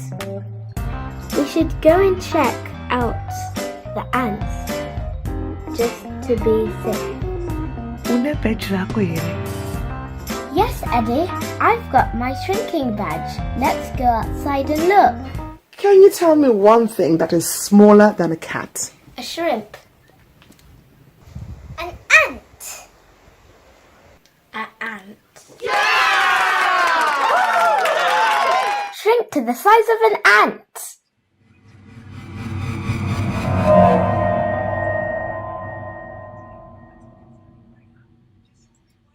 Hello? Hello?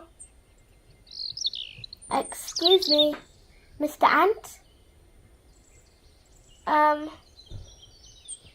Hello? Kwazi. Vanenge vari kuita basa ava. Yes, they do look very busy. And Trima's not here anyway.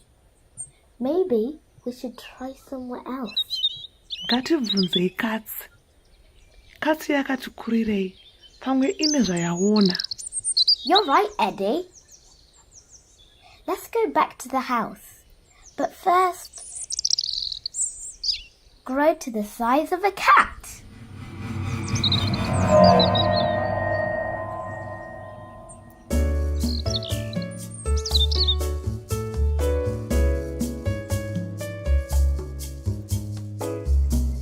Kwazi, ona kitsi iyo. Regai tiibvunze. Pamwe ine zvainoziva. Good idea, Eddie. Trima's got to be here somewhere.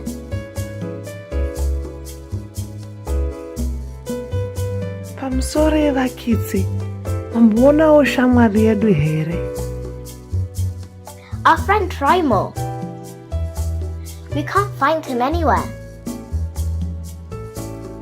Kwazi, kitsi hapana zvainoziva mani. It's really very quiet. Maybe if I ask it again nicely. Excuse me? Excuse me, dear cat. We're looking for our friend.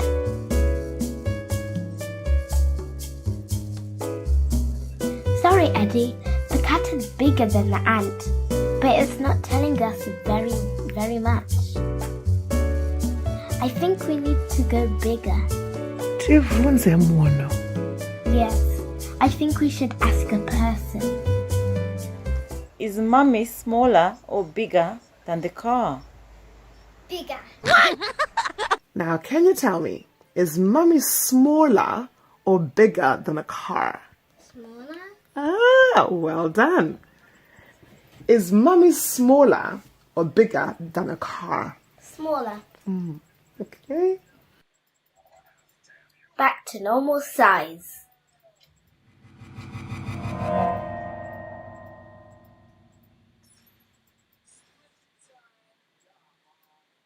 Hello? Kwaziwai kumusoro uko. Muri kutinzwawo. Yes, I can hear you. Yes, Eddie. How are you kids doing today? Tiripo muripo zvenyu. Tiri kutsvagawo shamwari yedu. Tati pamwe sezvo muchiona kure. Because you're very tall. Pamwe mungaonawo Traimo. Oh, thank you, children. I've just been standing here, enjoying the sunshine. It's nice and warm today, don't you think? Still, I haven't seen anything today. Not any kids. No, none at all.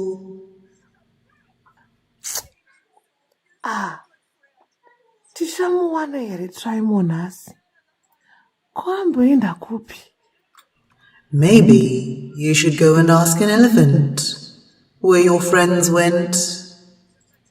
There are some in the safari park, just down the road. If they've seen anything, they will definitely let you know. They never forget, you know. Never forget. Hongu, nzou haikanganwi. Kana yawana Traimo inotiudza. Yes, you're right. We need to ask an elephant. They'll definitely know. Come on, Eddie, let's go. Thanks, Mr. Giant. You've really helped. It's my pleasure, children. Good luck finding your friend. Hello. Pamusoroi. Anzou. We're looking for our friend.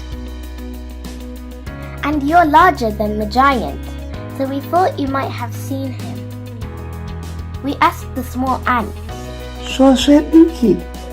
The big cat. Kitsi hombe. The giant lady. Mukadzi akakurisa. And now, you're the largest thing we know. We really want to find Traimo before it's dark. Do you? Do you know where he is?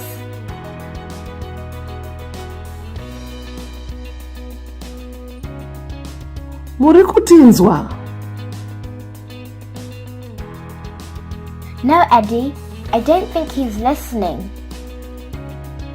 He's too busy having a drink. Apa wareva zvako kwazi.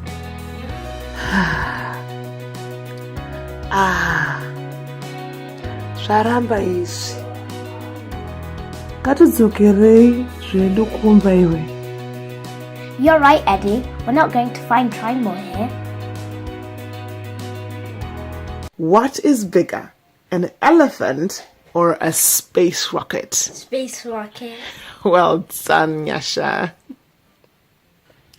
What is bigger, an elephant or a space rocket? Space rocket. Thank you, Riva. You're welcome. What is bigger, an elephant or a space rocket? Space rocket.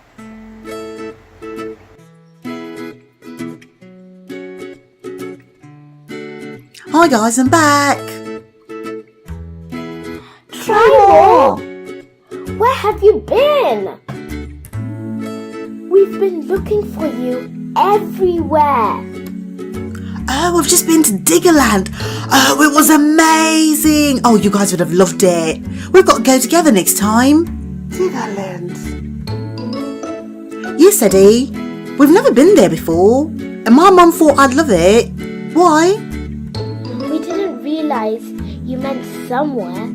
We've never been like that.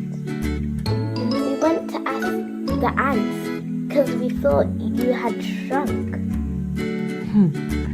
Tikatombobvunza kiti chaiyo sezvo yakakura kukunda masvosve. We even asked a giant lady if she had seen you because she's bigger than the cat. Ndiyatiudza kuti tibvunze nzou. So we went to ask the elephant if it had seen you. Oh. Is that because the elephant's the biggest of them all? Yes, try more. But it didn't help us at all. Kana kahwani zvayo. Kungotarisa nemaziso kudai. Wow. You guys seem like you've been very busy. Why didn't you just ask Quasi's mum to call my mum? Are you sure, Mike? Oh my gosh, Tribal. We should have, shouldn't we?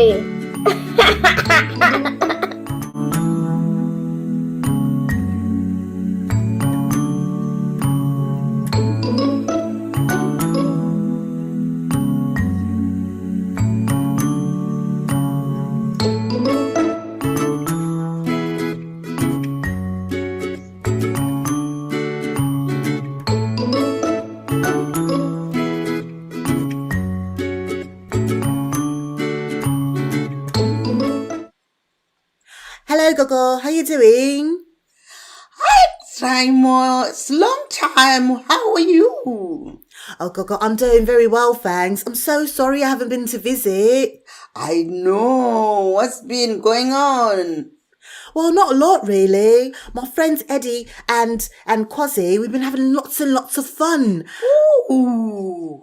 Yeah, we've been learning lots. And the other day, Gogo, the other day we were learning about Shona words that have more than one meaning. Mm-hmm.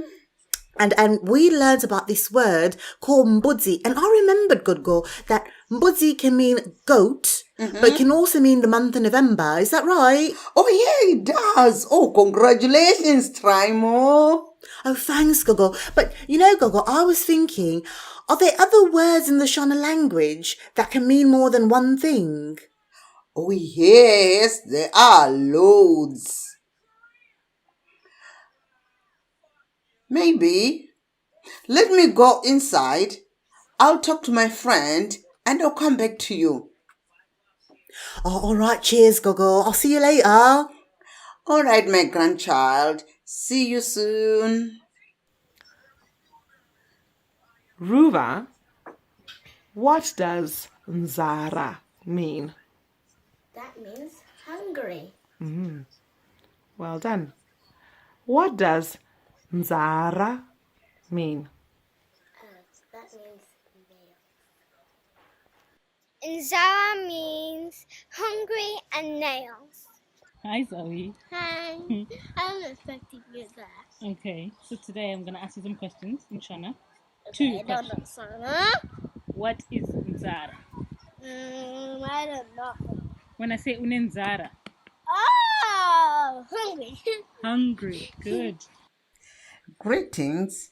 Welcome to Sarura Kids channel. Today we are going to talk about Shona words that have different meanings.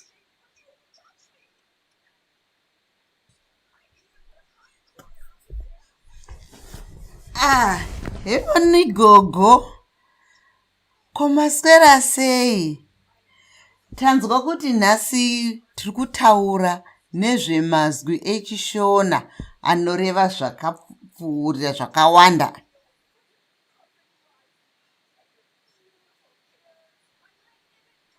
Nepano. Aiwa, svika henyu achisadza. Tokubatsirai nei? Ndiri kutsvakawo gogo vaTraimo. Ndanzwa kuti vasvika pano nemuzukuru wavo. Oh, aiwa, gogo vaTraimo. Vaenda kubinduko. Svikai henyu ikoko munovaona variko kubindu garden. Maita basa. Madzimai. Aiwa, madzibaba.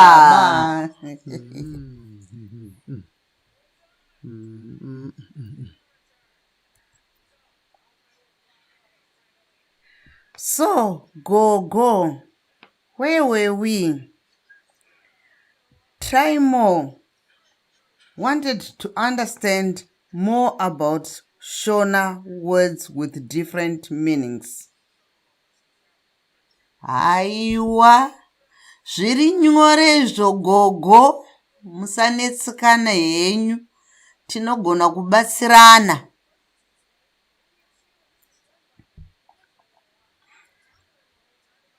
The first word Trimo was asking about is mbudzi. What would you think about? Mbudzi. Mbudzi zvinoreva mwedzi waNovember. Mwedzi waNovember unonzi mbudzi. Asi mwedzi waNovember mwedzi unoyera kurooresa vana muchishona chedu. Zvakare mbudzi zvinoreva mbudzi dzatinochengeta mumusha. Tinochengeta hwai, mbudzi, mombe, mbudzi, animal. Oh, yes, that's very interesting, Gogo. I always find mbudzi very interesting. It makes my November, that's for sure.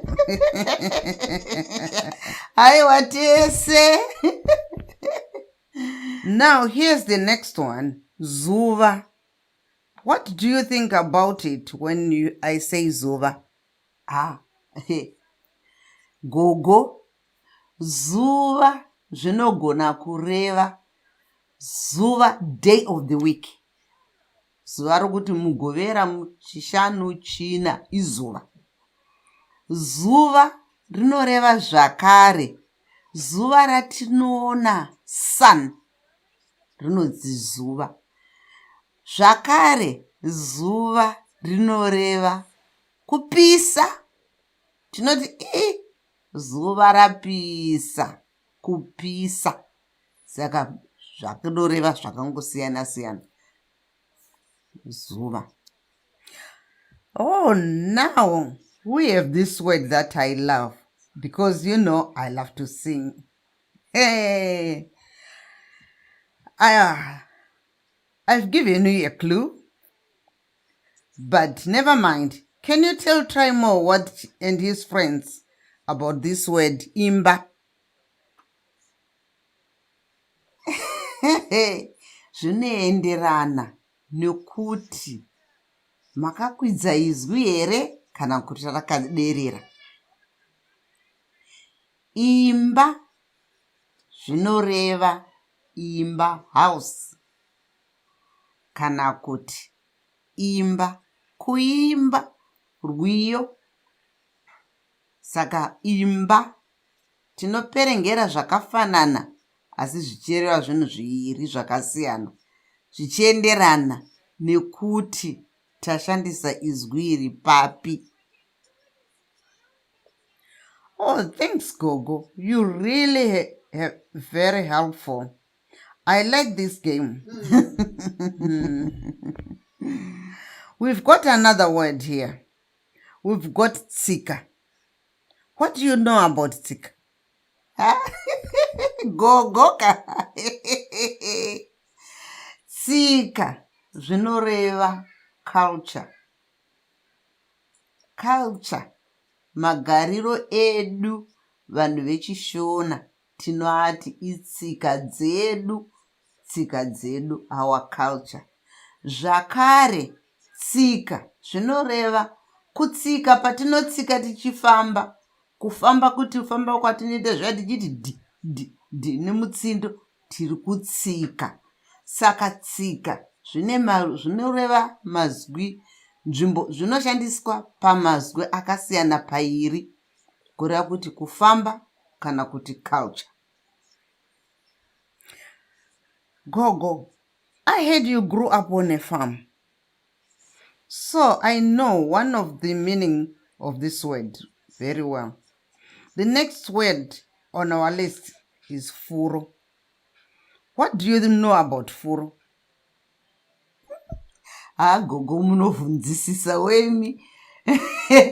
Furo zvinoreva kuti ukanga wakadzikisa izwi rako wakati furo, zvinoreva kunofurira mombe. Kwatinoenda kwatinoenda mombe tichinodzichengeta dzichidya uswa kuti dzigokura kumafuro rinonzi furo. Asi zvakare izwi iroro kuti furo tikange takakwidza zwi redu tikati furo zvinoreva furo runobuda mumukanwa memunhu.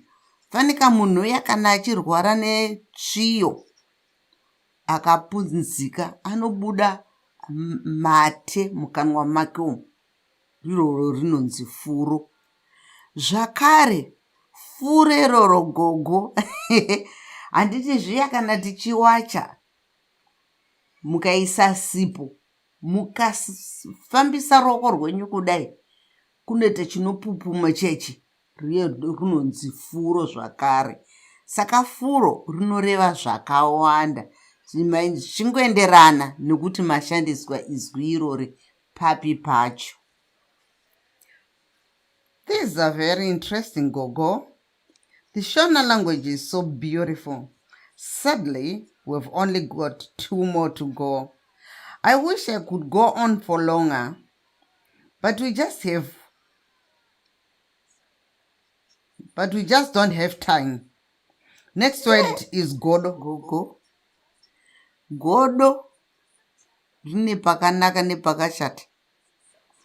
Ukanzi une godo zvinoreva kuti une utsinye, uri jealousy. Hazvina kunaka izvozvo. Kuti ukanzi une godo, aiwa, hachisi chinhu chakanaka mufunge ukanzi une godo. Sokuti ukanzi une godo zvakaipa, sokuti munhu haafanirwi kuva negodo. Asi godo zvakare tinogona kurishandisa chigodo chesipo, piece of soap, rinonzi godo. Kana kuti godo rinopuhwa imbwa, bhonzo. Handiti zvezvetienda anotenga nyama kubhucha ine mabhonzo todya nyama iyaya, bhonzo riya rasara igodo ratokandira imbwa kuti dzigotamba hadzo dzichin'en'ena dzichidya. Saka zvinongoenderana nokuti izwi iroro rashandiswa papi zvakare semamwe mazwi ese atati tichingotaura. Gogo, that's so interesting. One word can mean 2 completely different things. I hope Trimo is finding this useful. Okay, now we've one last word, futa. What do you think? Gogo imi mukati futa zvinoreva kuti munhu akafuta, munhu mukobvu akasimba. Zvakare tikati haiwa nhaye mugogo ndasvika pano inga munenge makangofuta, zvinoregona kureva futi kuti makangoshatirwa, sokuti makangofuta kungoti fundumwa, zvinoreva futa. Zvakare rinogona kureva kuti ukanotenga nyama kubhucha iyaya inenge ine zifuta ine mafuta akawandisisa, kuti nyama yandatenga nhasi ine mafuta akazowandisisa. Saka mazwi ayaya aiwa zvinongoenderana nokuti rashandiswa papi pacho gogo. Saka futa rinogona kureva futa renyama, futa kufuta, kana kuti futa kusimba, kana kuti kufuta. Munoziva zviya zvokuti tatiri pano pamusha tongoerekana taane muyenzi, atoti futa, autotitora by surprise, angoerekana asvika tisingamutarisiri. Saka futa zvinoreva zvakawanda zvakasiyana siyana. Saka apa taane mameanings anokwana kuita 4 patogona kushandisa izwi rimwe chete iroro kuti futa. Futa, futa, kufuta, zvichingoenderana nekuti tashandisa papi pacho gogo. And you know what, Gogo? It's surprising that you ended on that note because that's also taken me by surprise. This has ended much sooner than I thought, but we really have learned so much together. Let's see what Trimo has learned.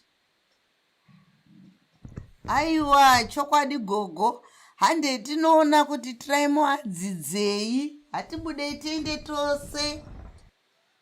What is denga? Dang. Oh, heaven. Heaven or Sky. sky? Ruva, what does denga mean? That means heaven above. Thank you. Denga means ceiling, sky, or heaven. Okay, bye. So, Trimo, my grandchild, shall we go through what we learned today? Yes, please, Gogo. I found it very interesting, but there's just so much to remember. Yes, my grandchild, I know. So let us start. Shall we first we had mbudzi. This can mean goat. Hey. Zvichireva futi kuti November. November anonzi mbudzi. Saka mbudzi ndi goat kana kuti mwedzi wemugore. November. Then we had Zuva, which means days of the week or month or year. Zvichireva zvakare zuva izuva ratinoona mudenga umo, the sun, rinonzi zuva. Kana kuti kupisa tinoti kune zuva, tichireva kuti tiri kutsva. Yes, that's correct. Our next word was tsika, which means culture. Tsika zvakare zvinoreva kutsika kwatinoita tichifamba netsoka, tinotsika. I liked hearing about furo and how this means pastures. Furo zvinoreva futi zvakare kuti furo rinopupuma richibuda mukanwa makomo. Riya kana kuti munhu anenge aine chirwere chetsviyo, epilepsy, akapunzika anopupuma furo. Saka furo iroro kana kuti tichiwacha patinokwiza pepaya panobva papupuma furo. Saka furo rine pakawanda zvakare musukuru. Imba is another of my favorite words because you know how much I love to sing. Aiwa zvichireva kunyangwe neimba yatinogara, imba yambuya ako Trimo, imba yandinofarira, imba kunyangwe imba iri panze iyo, imba yedu panze apo patinogara, imba, building. We spoke about godo, which means born. Godo. Ukanzi une godo, zvireva kuti une jerasi. Jerasi, haufarire kubudira kwamwanuka. Zvinotokusvota, rinonzi godo iroro. Zvakare, godo riya rinopuhwa imbwa, kana imbwa ichidya, inopuhwa godo kureva bhonzo. Bhonzo rinonzi godo zvakare. And then we finished with futa, which can just mean fat. Fat from meat, fat of a person. Zvichireva futi kuti kufuta munhu kana kuuya kunenge kwangu ungweri kana wangosvika, taking me by surprise, kunonzi kufuta. Zvakare, munoziva here muchero uri pari paseri pemba uyo une mhodzi nhema uyo, idzodzo dzinonzi futa zvakare. Tinototora mashizha efuta tichiunganidza taumba kuita chibhora toisa mumvura inopisa tichitovesa mwana kana akuvara kuitira kuti asazvimba. Saka futa ine pakawanda zvakare. Wow, Gogos, I really learnt loads from both of you today. I'm really glad I came, but I really hope you know what I mean when I tell you this next word. What word is that, Traimo? Well, Gogo, all of this learning has made me really hungry. Danin Sarah.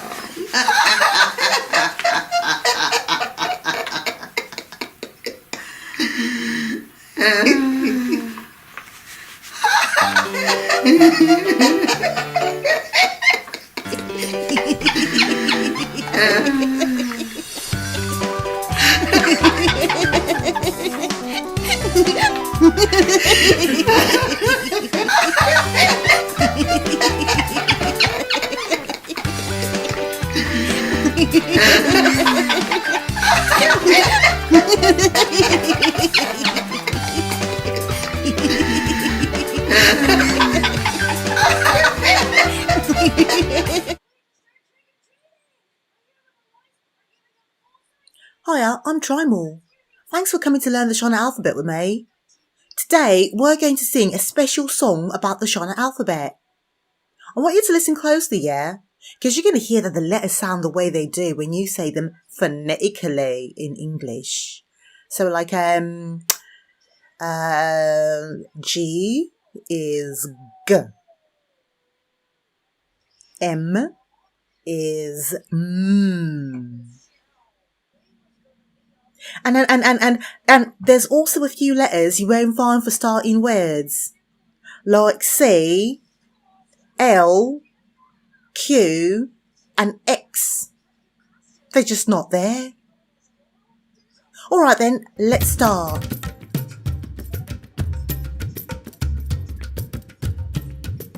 A, amai, b, ba, d, dachka, e, envelope, f, fafitera. G, gudo, h, huku, I, imbwa, j, jongwe, k, kongoni. M, motokari, n, nungu, o, orange, p, poto.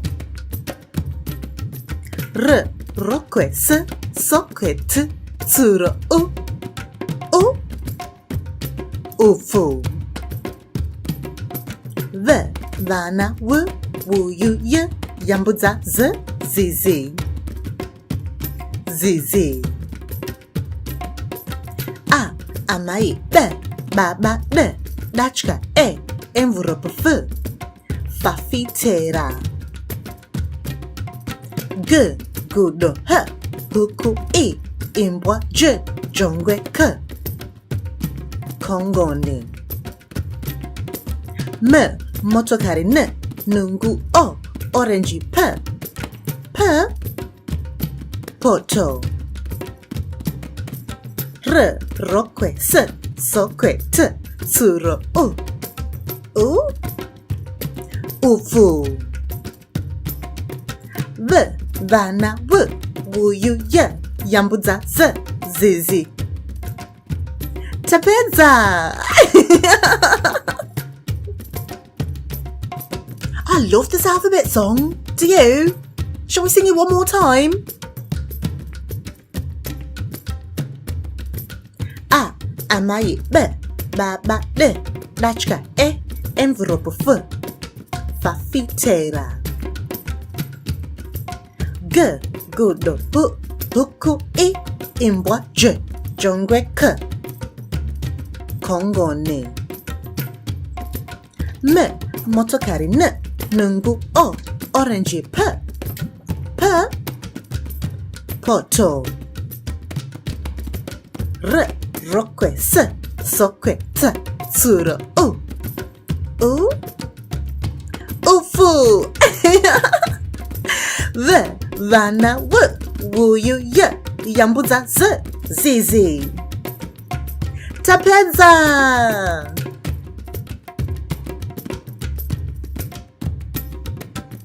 Yay! Thanks so much for singing with me, you guys. So, do you remember the letters that aren't in the Shona alphabet? Why don't we say it again together and you can tell me?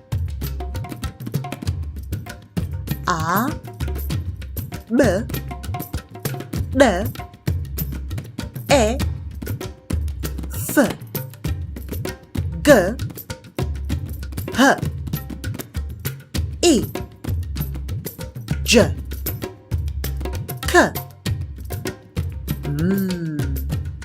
N, O, P, R, S, T,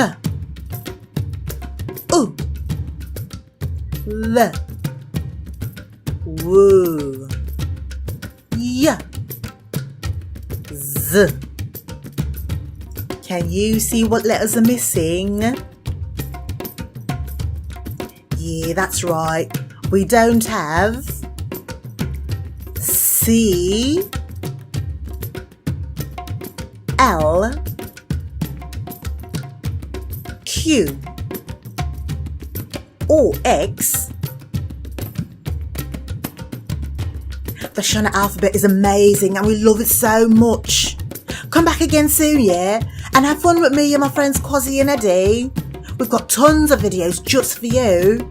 So click the like and subscribe button below and you'll always know when we have new stuff. See you later.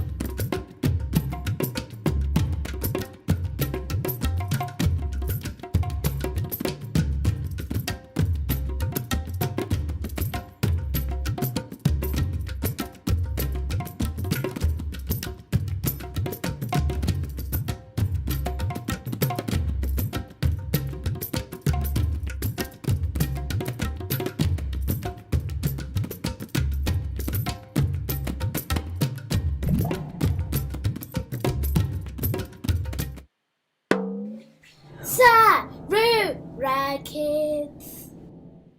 Hello. Hi. Kwasai. Inindi nonzi Maya and ndaka kurira ku London. Gore rino ndrukuya na mai vangu na baba vangu ne muningina wangu kunogara ku Harare mu Zimbabwe. Baba vangu vanonzi Dave Jones. Hi, how are you?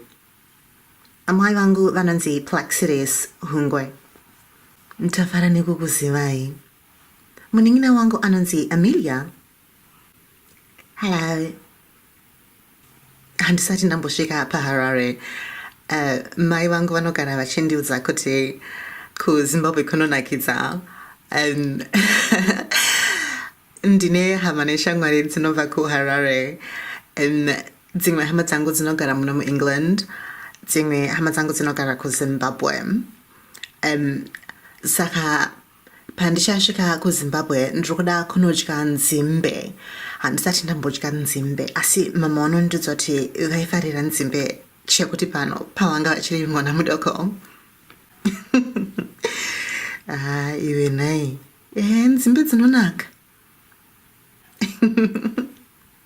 Ndichadya nzimbe mama. Uchadya nzimbe mwanangu.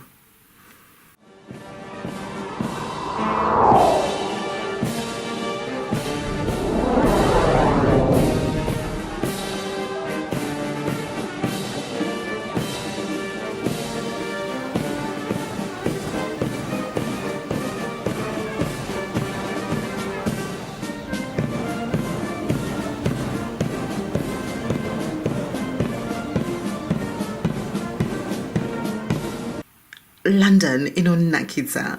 Upenyu wangu wese ndakangogara ndiri muno muLondon. Tinoenda kunzvimbo dzakawanda stereki muLondon. Kwandofarira kuenda stereki kuKensington. Tinombosvika paRichmond, paKew Gardens. Panonakidza. Tinomboita tichitenderera tikambona Big Ben. Tikatombopindo mu London Eye nemhuri yangu. mama vanofarira stereki kutenderera around London nokuti vanoziva kuti kuLondon kunonakidza. Mama vangu vaimboita basa nursing, saka vaishanda vari mukoti vari paWestminster Hospital. Ndipo pavakasangana nababa vangu. Baba vangu vaita basa IT, vaishanda nemacomputers. Vakasangana na mama kucanteen, vakatanga kukurukura. Ndipo pavakaziva kuti vaida kuroorana. Yeah, that's right, Maya. And as soon as we got married, soon afterwards actually, Maya turned up. Maya. And then a bit of a shell shock later, along came number 2, Amelia. Hiya. Meeting my lovely wife and her beautiful family is the best thing that's ever happened to me. I'm still learning how to speak Shona, but I can now understand. That's also because Ambuya Vangu will basically not talk to me in anything other than Shona, so anytime I call her, she just speaks to me in Shona. Zvakanzi namai vangu kuti munhu adzidzire chirudzi anofanira kugara achichinzwa zuva nezuva kuti zvimva zvamurerukira kuti anzwe kuti rudzi rwacho runoita sei kana vanhu vachitaura. Yeah, and I am actually trying a lot to say these words right. And, I think moving to Zimbabwe is going to be the best thing that's ever happened to us because it's going to be a great opportunity for me to learn how to actually speak in Shona, like out loud. I really don't practice as much as I should. Yeah, Daddy, but that's also because when I speak to you in English, and Mummy speaks to you in Shona, so you just answer in English. Yeah, that's true. Yeah. So when my wife Plucky got this opportunity to move to Harare and work with a non-governmental organisation that is looking for nurse educators to do outreach work, we thought it was absolutely brilliant because, she's got the great opportunity that she can actually use the skills that she's managed to acquire in the UK and work in a way that helps the country where she grew up. Ndakatoshamisikawo nazvo. Pandakariwanawo basa iroro, vakati vanotibhadharira kuti tibve kuno kuUK tichienda kunogara muHarare. Saka zvatichaita, sezvo pari kunetsa kuti tiende kuZimbabwe tichizodzoka munguva dzino dzekorona, tichangopinda mundege toenda tombonogara zvedu kana pahotera. Tatenga musha kudaro, tozoenda tichizombonotarisa kuti kune kwekugara here munzvimbo dzatinofarira. And all this while, I'll of course be learning Shona. Unenge uchidzidzirawo Shona mudi wangu. Well, the great thing is also because of Corona, it means that I can work anywhere in the world. So my bosses have basically said they are happy for me to work remotely for as long as I possibly want. I might have to come back once every year, couple of years if we can stretch it. But really, I'm so excited because I've heard so much about Zimbabwe and I've heard how amazing and beautiful and lush it is. KuZimbabwe ndanga ndakusuwo fungako. Vakazoti ambuya vako kana vasangana newe kudai so. Mai vangu vanogara vachindinetsa kuti konaiwo chamunza rini mukosha wangu, chamunza rini komukosha wangu, ari seiko nai Devi. Saka Devi, takutoendawo kuZimbabwe ufungako. Yes, I can't wait. I'm going to pack all my bags, pack all my things. We've pretty much done everything we needed to do here. We've sold up whatever we needed to sell up. And everything else is just going to go in storage until we see how things are going when we're in Zimbabwe. But really, this is the best opportunity that we could possibly have. And I'm really looking forward to it. I can just see it now. Bungee jumping from Victoria Falls.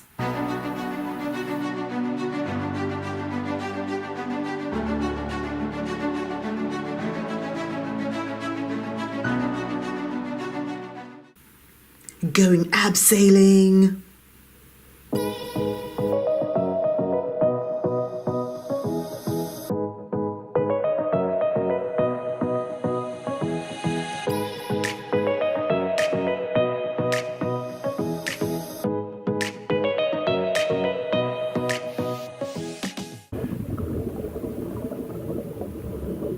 Going scuba diving in Chinoi caves.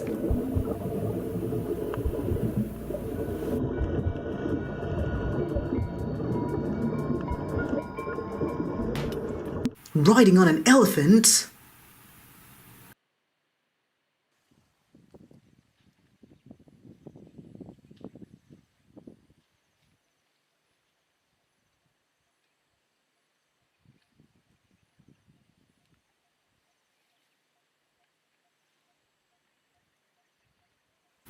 Or maybe even a giraffe.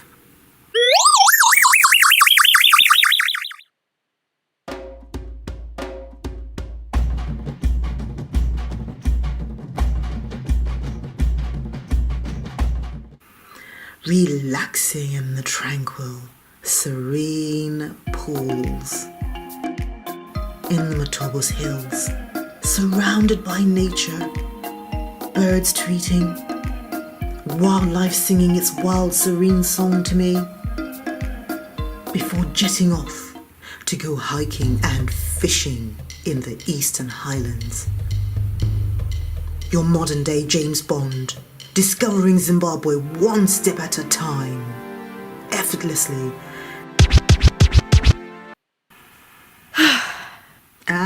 Okay, David. Okay.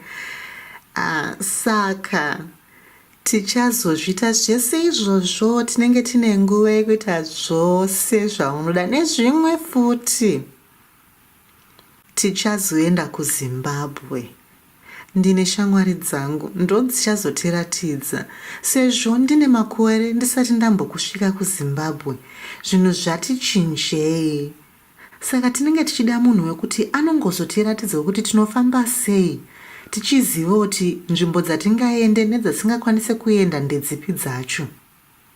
Yes, you're absolutely right, darling. That's exactly what we're going to do. This is what we all need, a great, fresh new start to discover new things that we haven't had the chance to see before. And what better time than to do it now?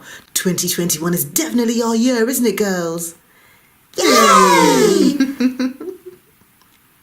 The Jones are moving to Zimbabwe.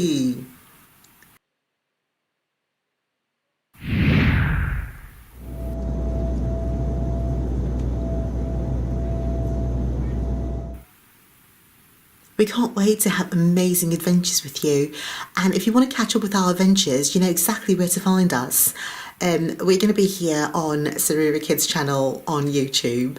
And I just know you're going to sign up and click the subscribe button down below and make sure you come and you follow our adventures every single week. I'm so excited! Yeah!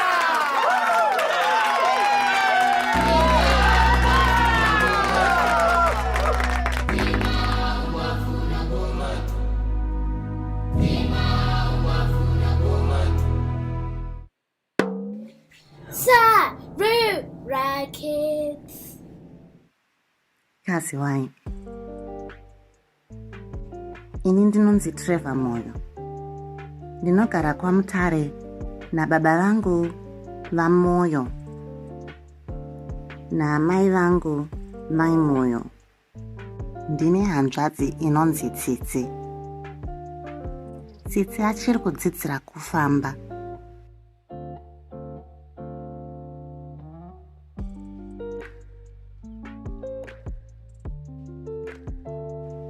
Tsitsi anofarira mabhuku. Tsitsi anofarira kumbobuda achitenderera namama. Ndinofarira hanzvadzi yangu Tsitsi. Baba vangu vanoita basa reaccountant. Vhiki rose vachitanga musi wemuvhuro vanoenda kubasa kwavo. Baba vangu vanofarira basa ravo. Asi kana baba vangu vabva kubasa, vanoya vachitambawo neni. Baba vangu vanondidzidzisa zvinhu zvakawanda.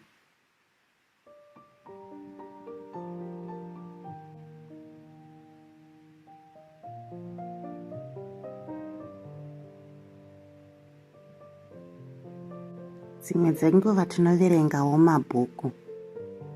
Ndinofarira mabhuku. Baba vangu vanonditaurira ngano dzinonakidza.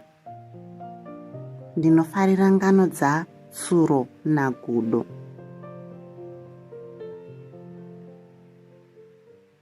Baba vangu vanogona kutamba bhora. Ini ndinofarira bhora. Musi wemugovera tinotamba tese bhora nababa vangu.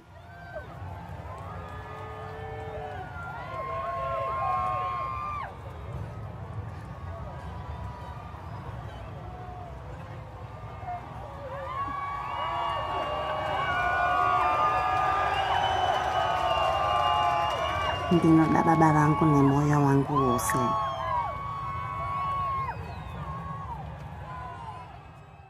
Baba vangu vakawana basa kuguta guru reHarare.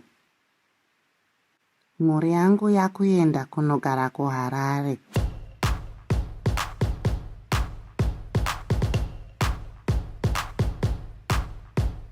Handisati ndamboenda kuHarare.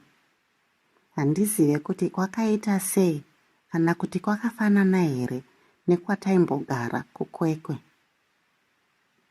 Mai nababa vati kuHarare kunonakidza. Vakambokusvika. Mai nababa vakati kuHarare kunonakidza. Tine hama neshamwari dzinogara kuHarare.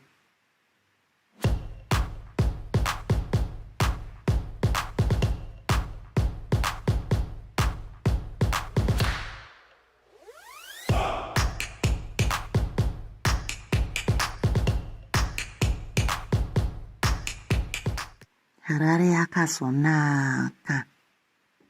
Ndiri kufarira kuzosangana nevanhu vatsva nehama dzangu dzinogara kuno kuHarare.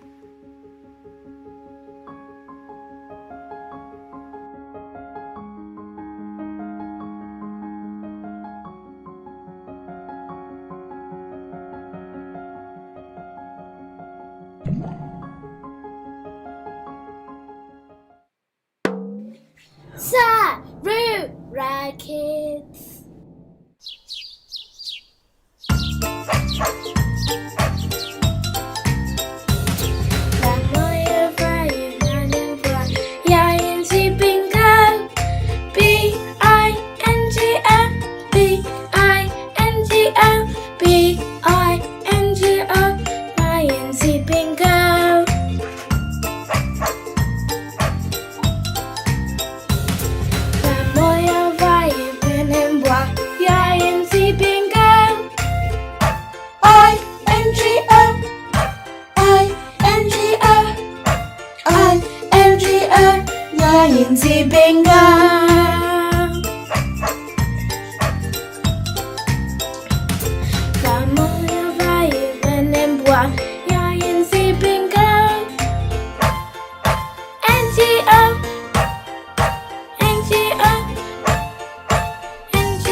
Kids. Tinorimane, badza, huni dzinosimwane, rodzi, mananga anobikirwa muhari, huni dzinotemwa nedemo, hove dzinoraurwa nechirauro, nyama inochekwa nebanga, ukatonhorwa dziya mushana, ukapiswa garamu mumvuri. Tinorimane, badza, huni dzinosimwa rodzi, mananga anobikirwa muhari, huni dzinotemwa nedemo, hove dzinoraurwa nechirauro, nyama inochekwa nebanga, ukatonhorwa dziya mushana, ukapiswa garamu mumvuri.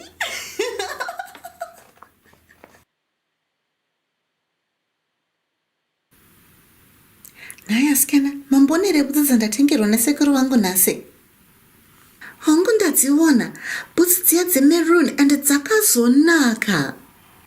Hongu, shangu dzamai ndadziona ende dzakazonaka. Shangu dziya dzeshava. Watengerwa nasekuru wako shuwa? Shangu dziya shava ndadziona kani mai ndedzako. Dzakazonaka shamwari ende sekuru wako anogona kutsvaga shangu. Waita zvakongoni. Shangu dzangu shava ndinodzifarira. Dzakanaka handiti? Dzakanaka. Saka shava is maroon. Maya, shava is maroon. Shava is maroon. Ndandingatombozvizive nhai. Ko iwe ngoni, shangu nemedzo ndedzani? Iwe Maya, ndanga ndichida kudza mai ndiri ndega. Kundoza chii? Mai, baba vangu vanditengera shangu nemedzo ende dzakazonaka. Baba vangu vanogona kutsarudzawo shangu handiti? Ende dzakazonaka unoziya, ndandashati kundedzani. Ende ndadzifarira. Pavakandunzira nezuro baba, ndakashandika tiko harisi birthday rangu wani. Mandunzira shangu idzi kuti zvaita sei nhai baba? Zvikanzi ndandichingokufunga mwana wangu, rugotwe rwangu. Ndafara kani. Baba wasarudza shangu dzakazonaka. Ende dzakazonaka. Saka ngoni handei katinopfeka kashangu dzedu tiri tese. Handei. Yakati kuratidza kashangu dzedu nhai Maya. Shuwa handei.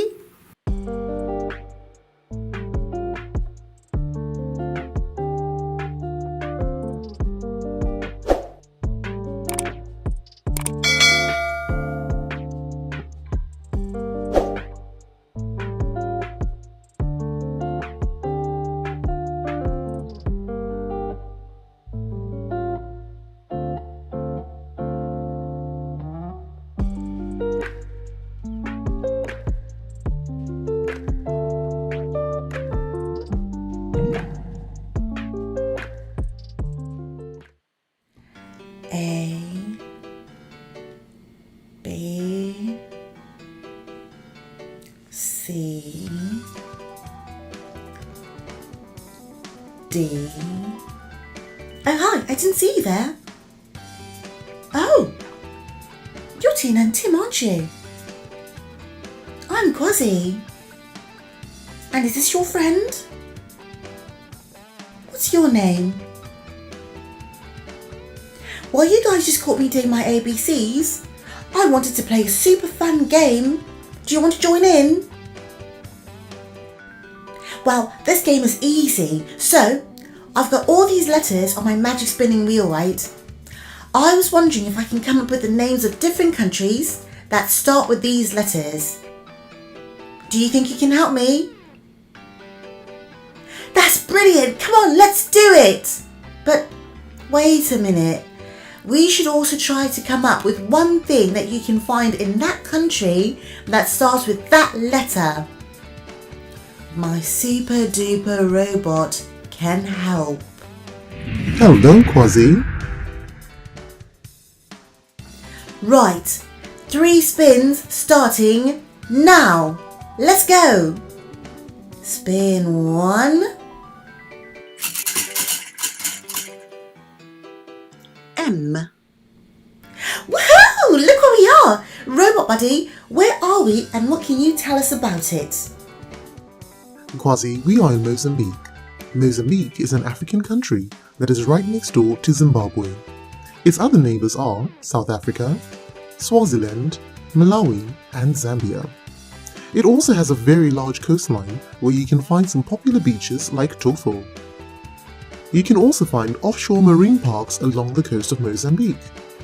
One of the largest marine parks of the Western Indian Ocean is off the coast of northern Mozambique. The Carimbas National Park is 7,500 square kilometers, and 1,522 square kilometers of this is designated a marine protected area. Marine parks help marine life, they promote marine awareness, and they help local communities and indigenous people. The Carimbas Islands are a great place to visit for kayaking, diving, snorkeling, as well as visiting Ibo Island.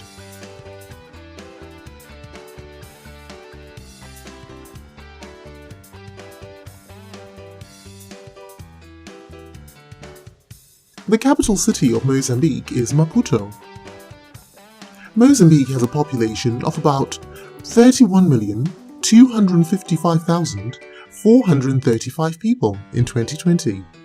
The closest African country in population is Angola. Although Portuguese is the official language of Mozambique, most people speak Swahili, Makua, or Sena. Do you know anything from here that starts with that letter? Yes, Quasi, actually, I do have a fantastic word for you that begins with M. Marimba. The marimba is an instrument popular amongst the Chopi people of Mozambique. You can also find it in Zimbabwe, where your friends Eddie and Trimore are from. It's a magnificent percussion instrument with a very unique sound. Thanks, Robot Buddy. That's really interesting. Isn't that great for a first spin? What do you think, you guys? I definitely didn't know that. Did you? Robot Buddy, do you know the Shona word for it? Actually, Quasi, I do not know if marimba is a Shona word or not, because the marimba is also found in Zimbabwe. It is also called marimba when it is in Zimbabwe.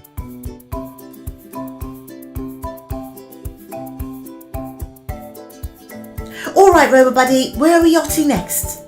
Let's spin the wheel and... spin 2. C. Oh wow, this is amazing! How did we get here? I like the spinning wheel game. I'm learning so much with all of this. Robot Buddy, where are we and what can you tell us about it? Quasi, we are now in Cape Verde. Cape Verde is an archipelago of islands off the coast of Africa. There are 10 volcanic islands, and together they make up Cape Verde. Although Cape Verde is geographically in Africa, it has a special relationship with Europe through trade. It has a population of just around 555,987. That's just over 3,000 more people than the city of Manchester in England. The capital city of Cape Verde is Praia. Cape Verde is supposedly one of the most democratic and developed countries in West Africa. You will find some of the most beautiful beaches in the world in Cape Verde. It even has an uninhabited island, Santa Lucia, which you can only reach from Callao. Cape Verde has 350 warm sunny days a year, making it great weather for taking a winter holiday. The official language in Cape Verde is Portuguese, although a lot of Cape Verdeans speak Creole on a day-to-day basis.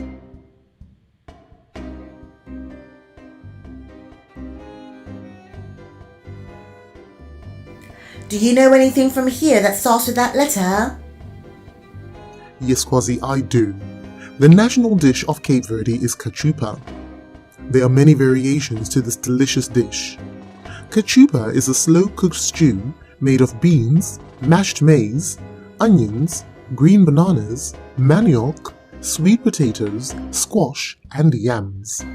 Manioc balls or cassava balls are very common in Cape Verde. For a meaty variation, you can also add fish, meat, or even mozzarella.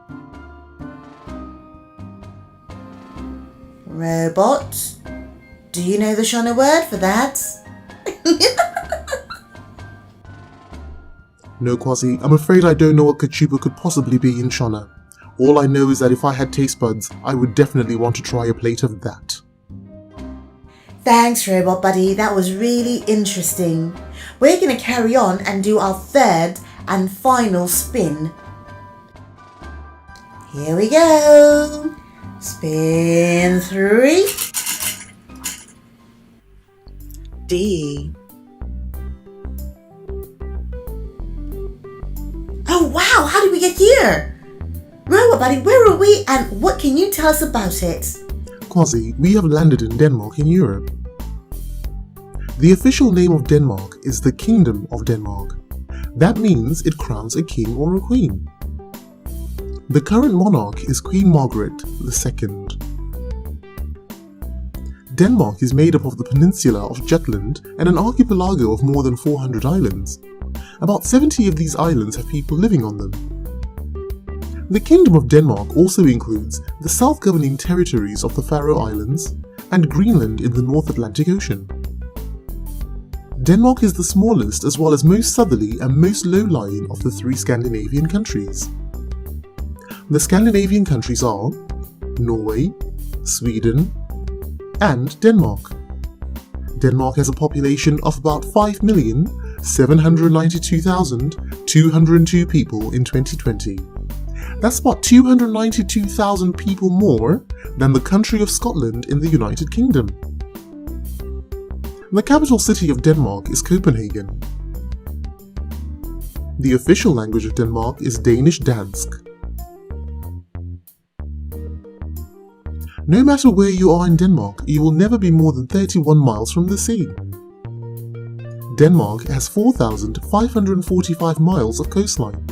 That's great for visiting the seaside or going fishing. Because there are so many islands, you will also find lots of bridges in Denmark. But even though there are so many well-constructed bridges, there are still some islands that you can only reach by boat or aeroplane. The Danish flag is red with a white Scandinavian cross. It is the oldest flag in the entire world. During a battle in 1219 in Estonia, the flag is supposed to have fallen from the sky itself.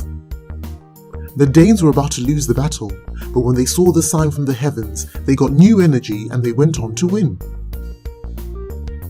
Every year on the 15th of June, the Danish people celebrate the flag's birthday.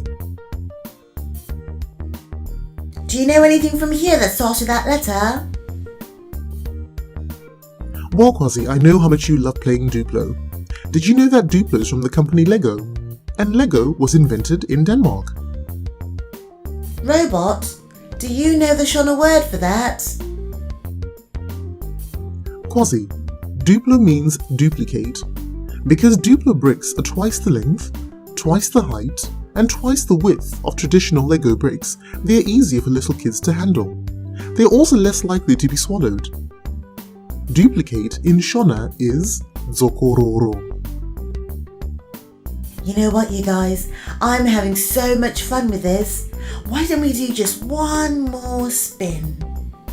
We've discovered so many fantastic things already. This next one's got to be good.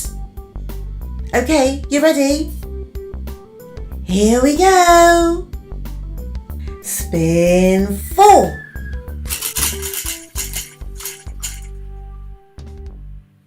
N. Robot Buddy, where are we now? Well, Kwasi, we have landed in the vibrant and exciting country of Nigeria in West Africa. The name Nigeria was taken from the Niger River that runs through the country. This name was coined in the late 19th century by the British journalist Flora Shaw. Nigeria has a population of about 206,139,589, making it nearly 3 times the population of the entire United Kingdom. Hey, where did my friends go? They were right here a minute ago. Did we leave them in the last place?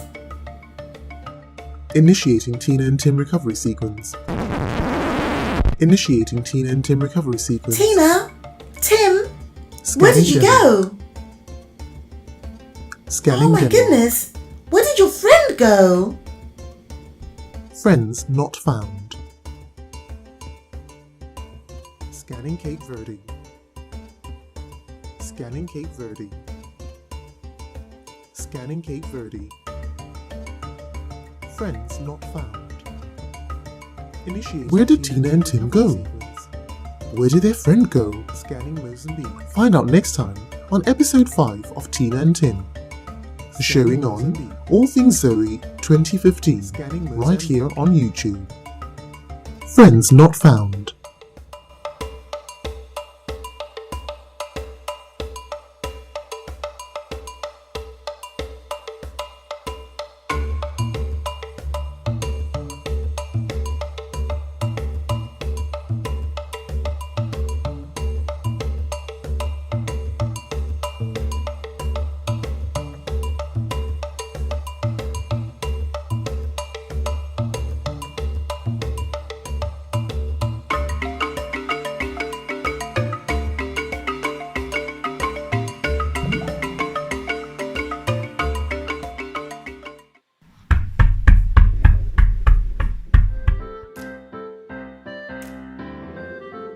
Hi Tina. Hi Tim. Oh, I see you brought your friend. What's your name? Nice to meet you. My name's Trimal. Come in, I was just doing some drawing. Did Tina and Tim tell you that I'm from Zimbabwe? Have you ever heard about Zimbabwe? Zimbabwe's amazing, you know. I love it. I've been there with my mum and dad. I just know you'd love it. My mum and dad are from Harare. That's the capital city, yeah? And it's brilliant. It's just like being in London, but with more sun all year round. And everyone there is always smiling. My dad says that's just the way they are.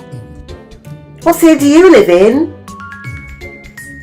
Is it sunny where you are right now, or it rains a lot like it does here? Yeah, I love the sun too. You can play loads and go out to the park and play ball. But I like it when it rains too. And then you can jump in muddy puddles. But you know what? Even when it rains in Zimbabwe, it's still just beautiful. It never really gets cold, you know. It's kind of cold sometimes in winter, but it never snows like it does here. I remember one time we went to Victoria Falls in Great Zimbabwe in the winter, and it was just beautiful and really cool.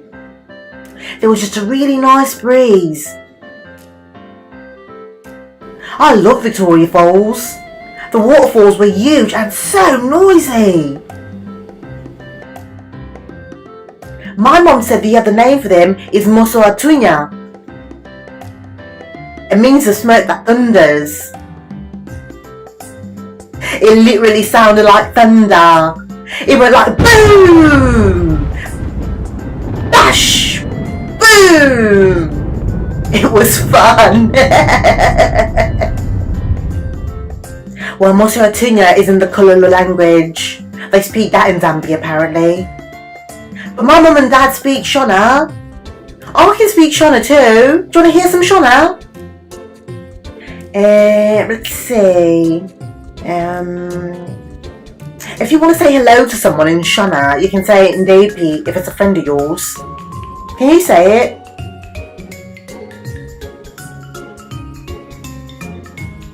That's good, yeah? But if you want to say it to a grown-up, you have to say Kazwai. And then you also got to ask them how they are. So when you say Makalihenyu, it means how are you in Shona. Oh, and you also got to clap your hands like this at the same time. Yeah, when you clap your hands it shows manners. It's really rude not to clap your hands when you talk to grown-ups in Zimbabwe, or to stand up when you're talking to them. Gosh, there's loads of things I'll teach you later though. Want to play hide and seek?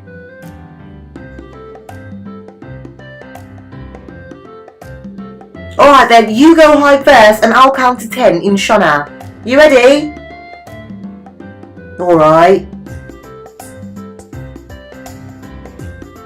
Moti, mbiri, tatu,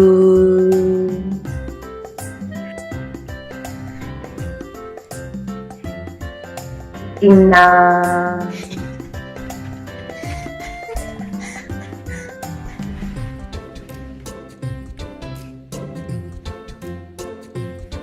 shanu,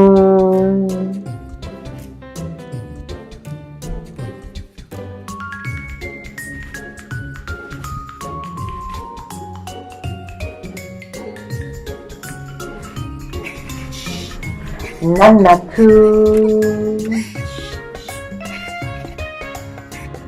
Nomwe, Sere, Fumbangwe, Gumi. Ready or not, here I come. Right, where could they be? Are they in here? No, there's no one in here. No, let's have a look in here.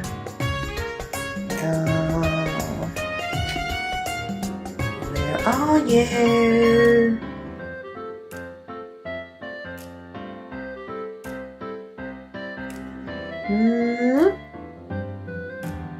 No, no one under there.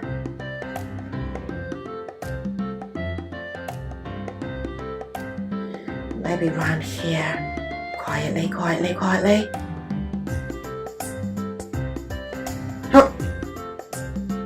Oh.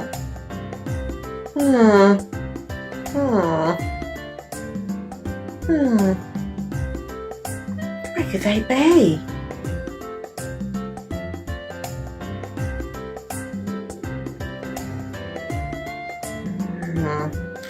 Let's have a look around here.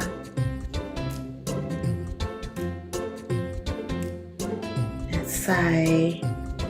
Nope, no one over here. Oh gosh. No one over here. No.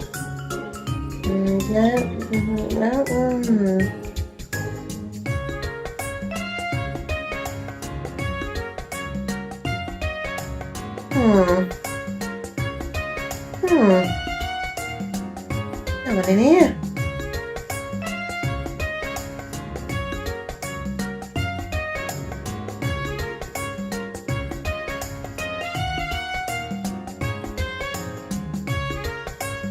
Where could they be? Gosh, where could they have gone? I've looked everywhere. And I know all the best hiding spots in here. Where could they all be hiding? Where did Tina and Tim go? And where is their friend? Can you count to 10 in Shona? And who on earth is Zoe? Find out next time on Tina and Tim's Adventures on All Things Zoe 2015, right here on YouTube.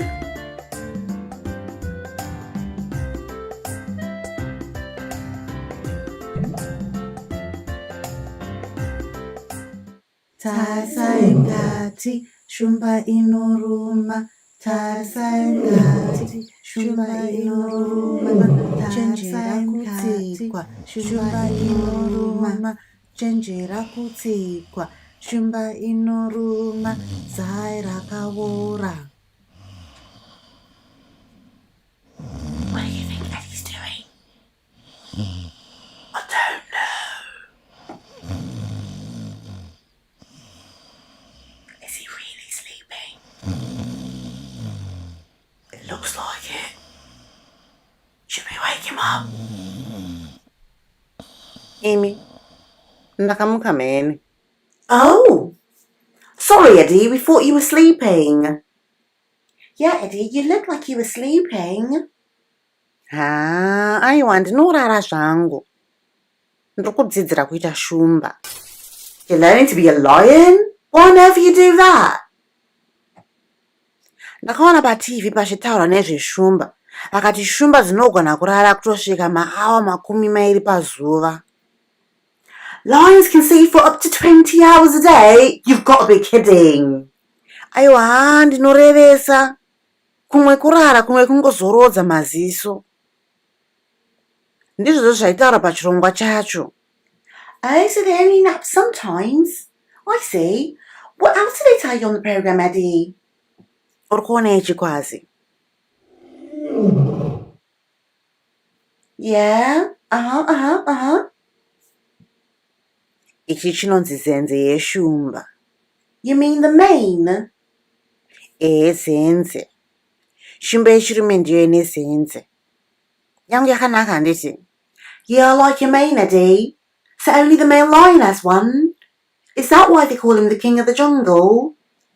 Actually, Quasi, the lion isn't really the king of the jungle. That's just something they say. You mean lions don't live in the jungle? Nope. So where do they live? Why don't we ask our friends that? Friends, do you know where lions live? The jungle, of course. Where else have you seen them? At a zoo. Where? At a zoo? Lions live in the savannah. I don't know, but I think so. In the forest and in the zoo. In the field.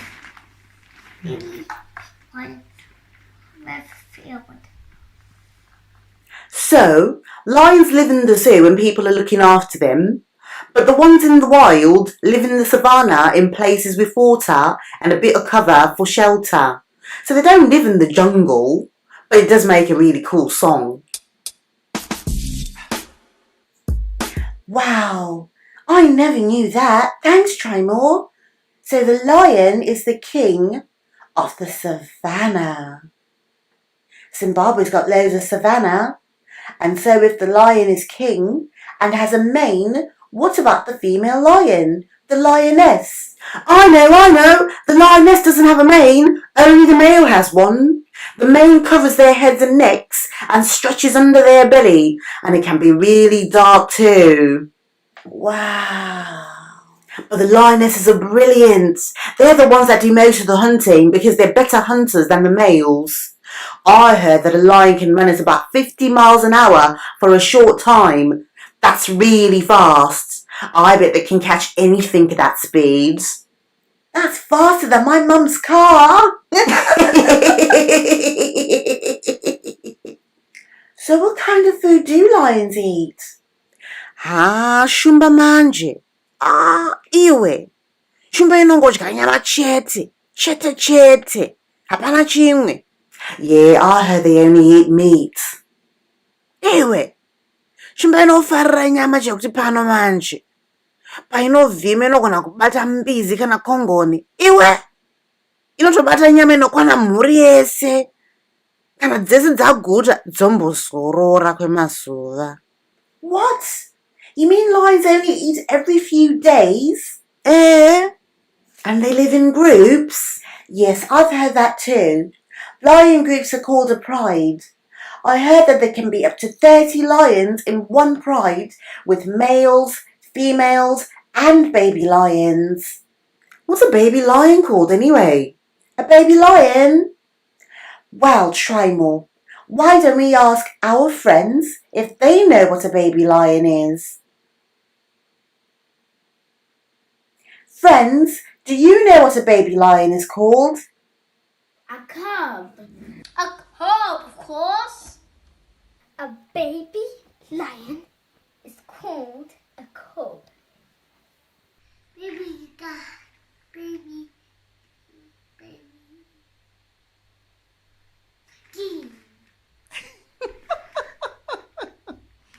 What's called a cub? So a baby lion is called A cub! Yeah, nechishona inonzi handa.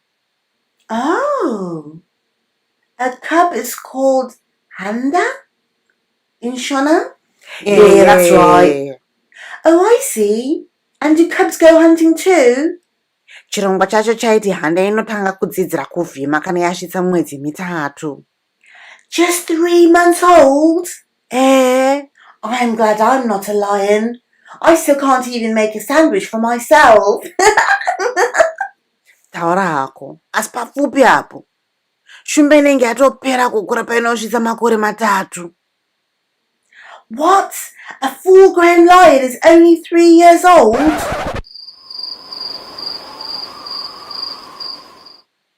Saka shumba dzinombofanana nekitsi dzepamba handiti?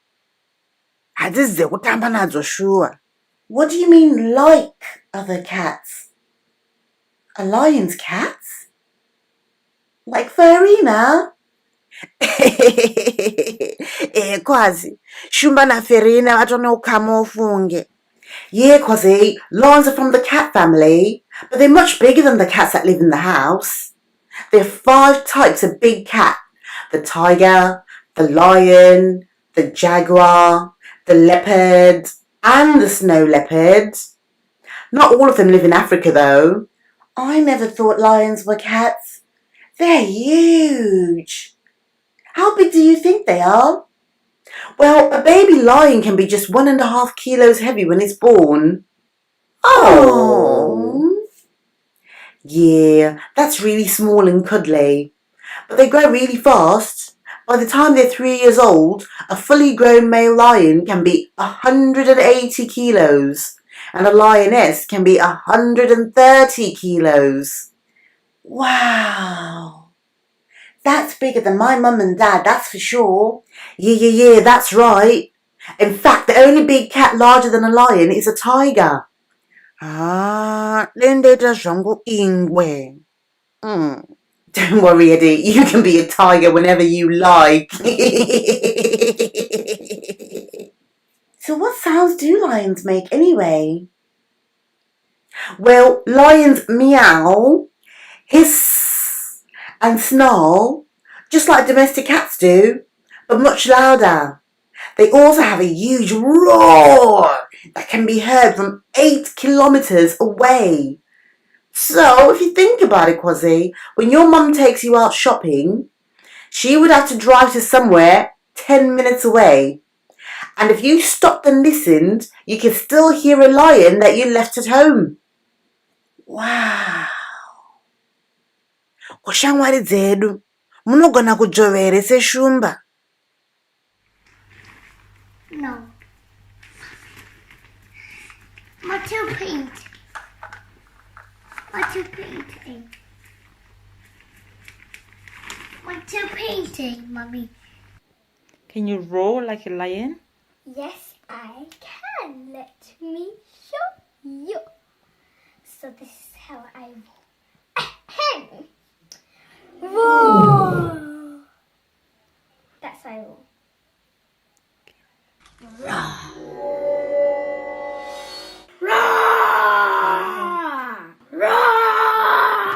Ya, shumba idzo dzinotyisa mheni. Saka indofarira zvangu shumba. Musandichinje zvenyu handiti. Nhasi ndinonzi Eddie Shumba. What do you know about lions?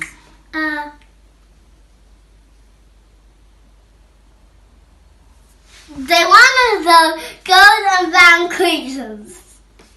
They have 4 legs. They eat meat and they can roar up to 2 meters away. Wow. What do you know about lions? I know that they're yellow and furry all around their body, and they sometimes have babies. So today we learnt loads about lions. We love these big cats. They start off so small, but they grow to be really big and can be as heavy as 2 grown-ups. I think what I love the most about lions is that they live in groups known as a pride. That just sounds really cool. Zvinofadza. Ini ndinofarira kuti shumba dzechidzimai ndidzo dzinovhima ende shumba dzinogona kupedza mazuva akawanda stereki dzisina kudya. Dzakangokotsira. But they can eat a whole zebra or wildebeest in their group when they do eat. That is huge. Yeah, the lion really is the king of the savannah, with a really huge roar that you can hear from 8 kilometers away. Shumba inofadza iwe. Inodzidzira kuvhima ichiri handa. But it can grow from a cub to fully grown in just 3 years. And then it can run at up to 50 miles an hour. That's a lot of growing and a lot of speed for anything. Taura hako iwe. Nsaka ndichifarira zvangu shumba ini. We love lions!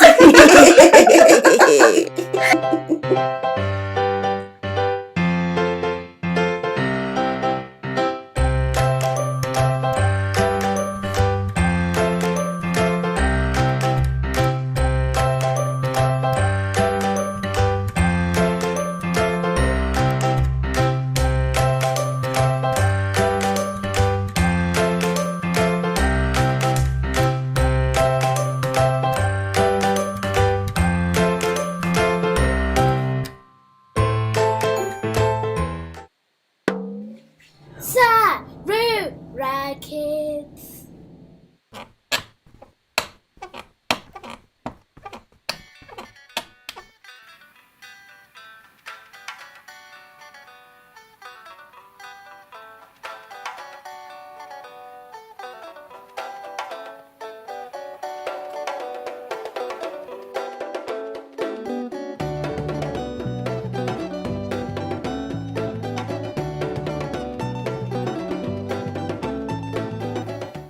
Vepano. Asvikai zvenyu tiri muno, tiri kulaunji, uyai zvenyu. Masikati mai, maswera sei? Taswera maswera zvenyu, makadinyu maitirese? Ndiripo zvangu. Ko, mana varipi? Mama wangu, kurukura hunge wapotswa shuwa. Nhasi tandapindana nazvo. Kuchichiitika nemai, musandityise. Vana vari kupi? Usanetseka nezvako munhu wangu.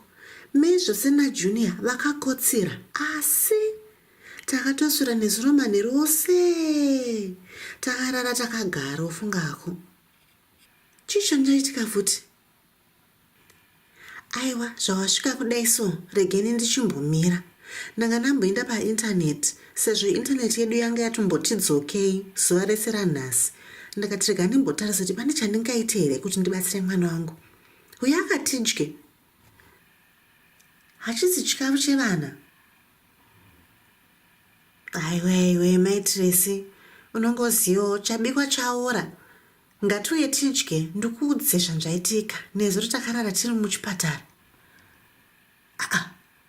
Muchipatara haurivese iwe?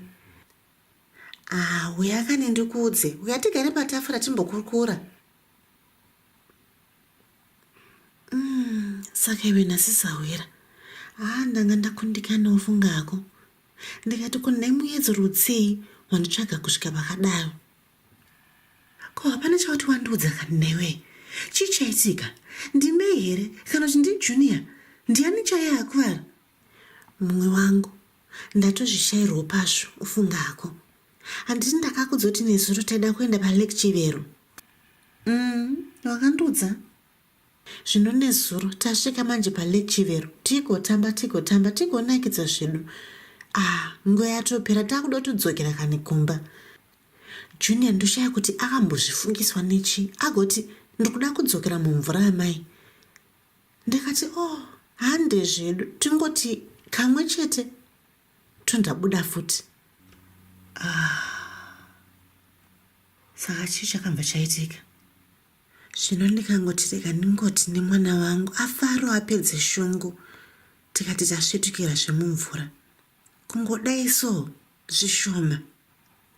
Ini zvese nemwana zvese nechikepe chacho kudubu mvura. Haurevese iwe. Chokwadi kani ufungikani. ndakatozvishaira pazvo.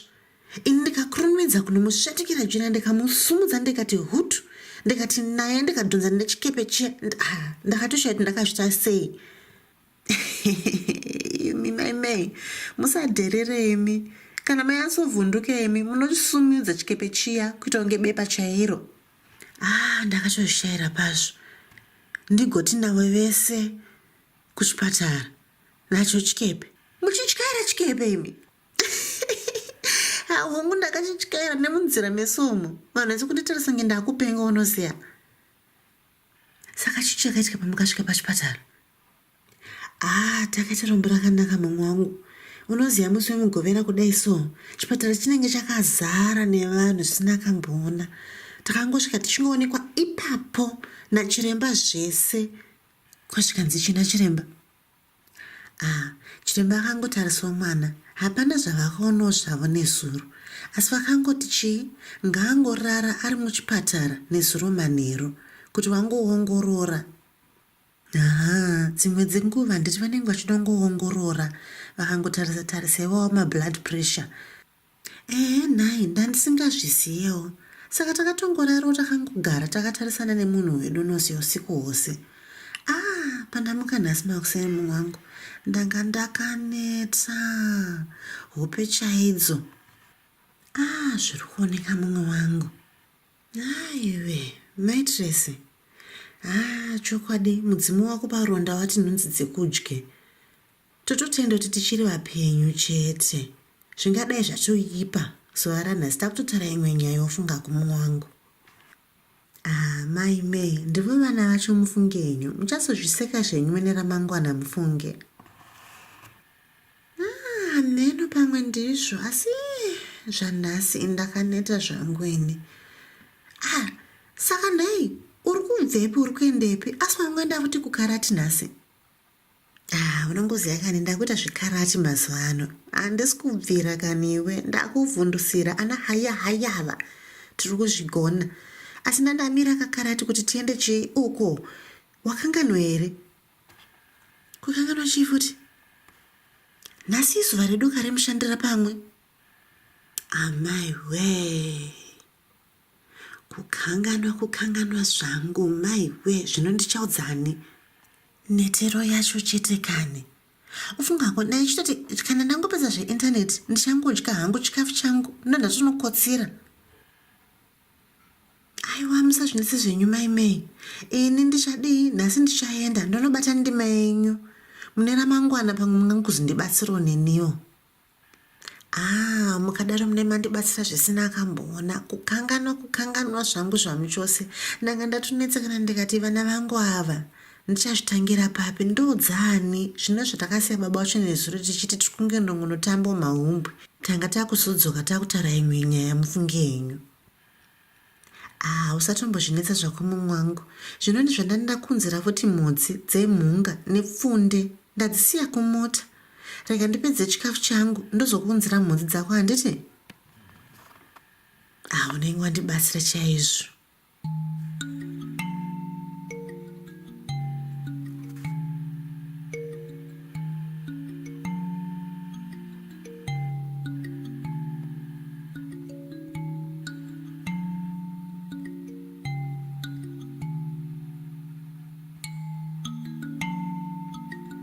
Kazwai mai Tracy. Kazwai mwanangu, wakadii hako? Tiripo makadii zvenyu? Tiripo zvedu. Iwe watomuka here nhai mwanangu? Kana kuti wakumbonodzokera nokotsera zvakare? Aiwa mai ndatomuka zvamweni, asi ndakudombonotamba neshamwari dzangu. Ndokumbura kunotamba panze. Enda zvako mwanangu. Asi ugare pedyo pandokwanisa kukuona handiti? Hongu amai. Kurumidza zvakare kudzoka washinzwa. Pandichapakura chikafu chemanheru ungowadzoka handiti? Hongu amai. Ndatenda. Ndozokona mwanangu. Bvaimi maimei. Guta haoneki.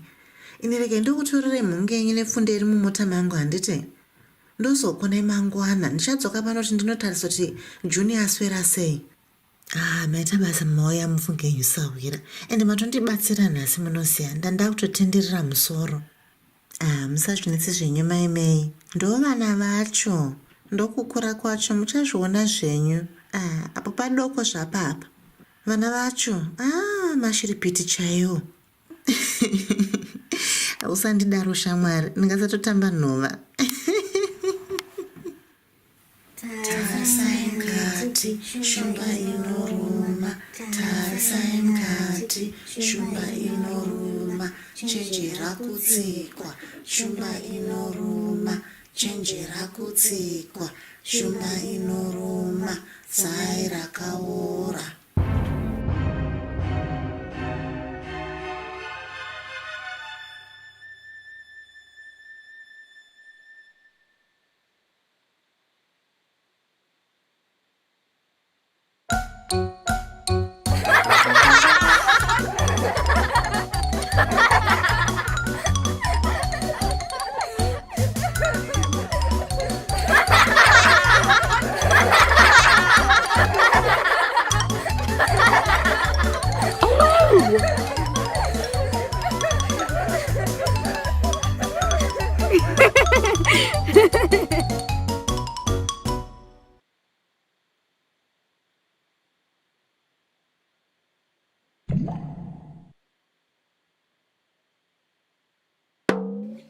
Sarura Kids.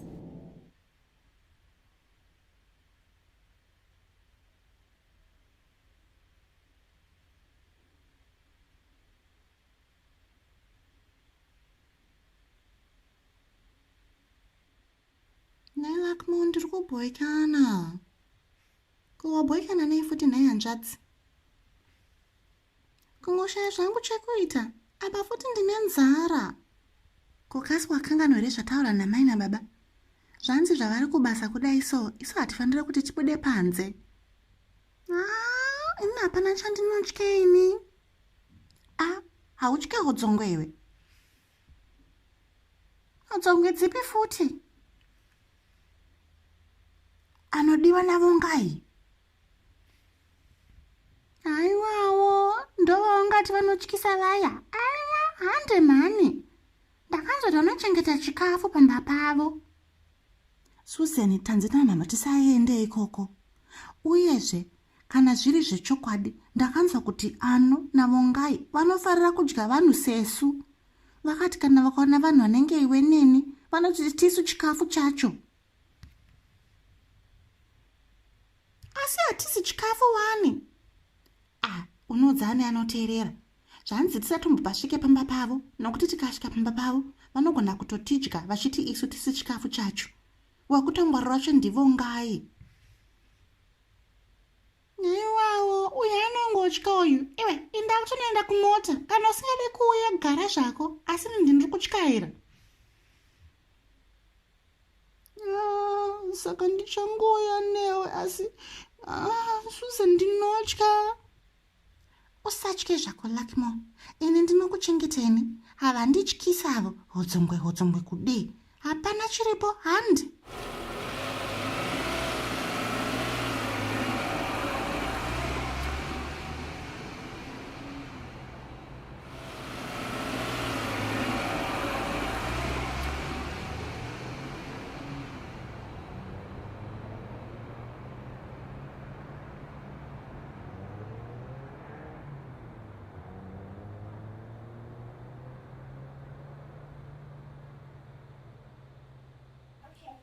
Urikona chii Susan?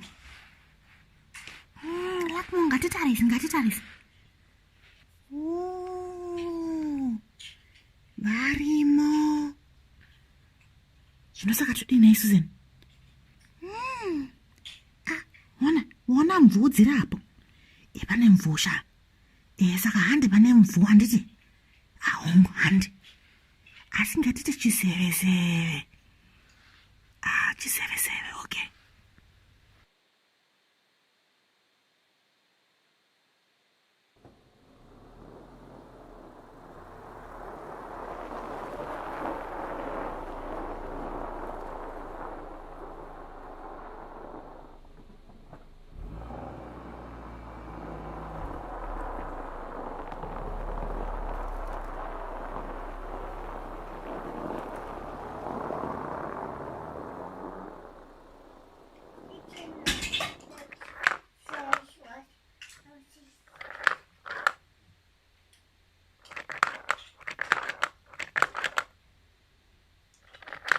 Ndani ari apo. Vangori varidzi vari kungotambawo. Usanedzikane zvako. Ndinoda kukotsireni racho. Ngatimbokotsira.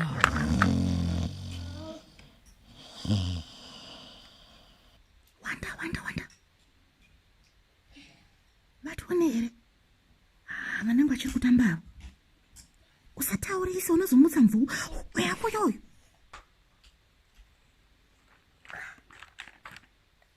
Okay.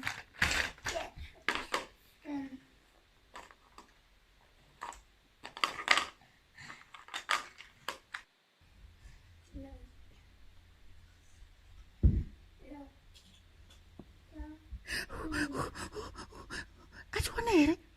Anenge asina chaaona uyu. Nyarara akudzoka.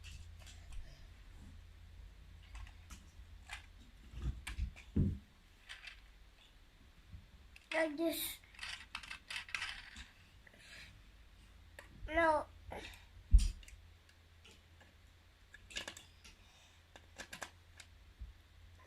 No. Anekabata. That's so. That's Superman. The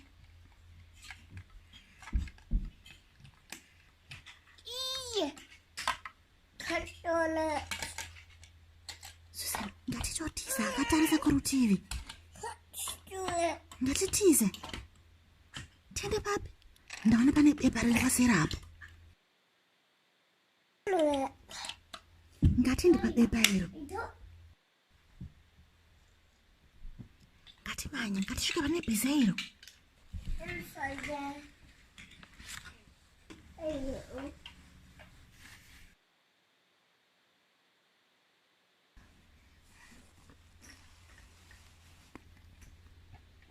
Saka zvanzi chikafu chacho chiri papi? Zvanzi mune chikafu. Bhokisi riri paseri apo iro. Iroko.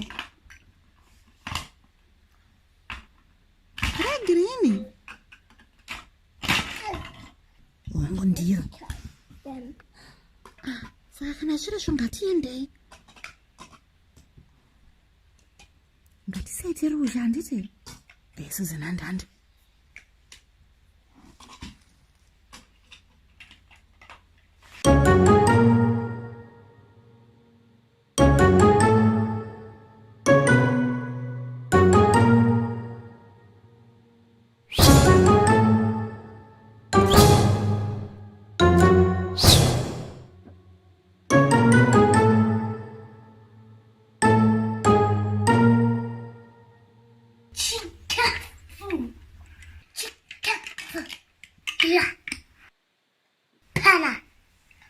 Susan, taonekwa.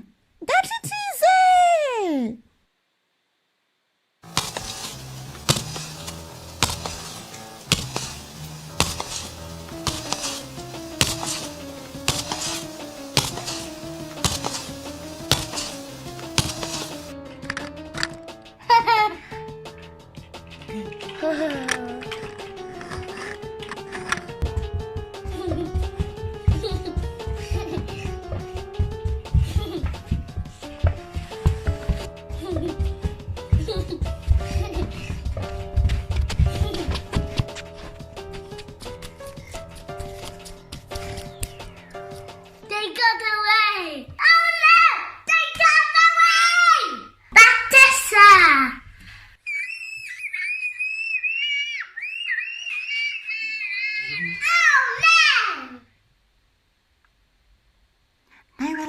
Tanga tatoparara. Ndosho nandishisaka nikukuudza akani naiwe Susan iwe hauteerere. Ndakuudzoti zvanzi namai nababa tingogara pamba. Dzikama kani hanzvadzi yangu. Yanga isiri nguva yedu yekuti tiende. Ina ndichatombopabude futi ipapo. Ndinoshaya kuti vanga vachiti tiri zvidhori here kana kuti tiri chi. Havazvionere kuti tiri vanhu. Ndakanzwa kuti vanhu vanenge anamungaina naano havatombozvione kuti isusu hatizi chidhori. Vanenge vachingoti chidhori chekungotambisa. Saka isu toziya kuti kana tichifamba tinofamba takadii? Takangwara. Taura zvakwanzvadzi yangu. Saka tichatodza mai nababa kuti tadzidza chidzidzo chakakura stereki nhasi. Hatizombobude pana patiri tega handiti? Hamene iwe kana tungade kuzombopabuda ipapo. Kana chikafu chacho ndamba ndatoguteni. Kurukura hongu apodza shuwa. Tanga tatopindana nazvo. Inda kunokusireni. Wozwadza mai nababa uri wega.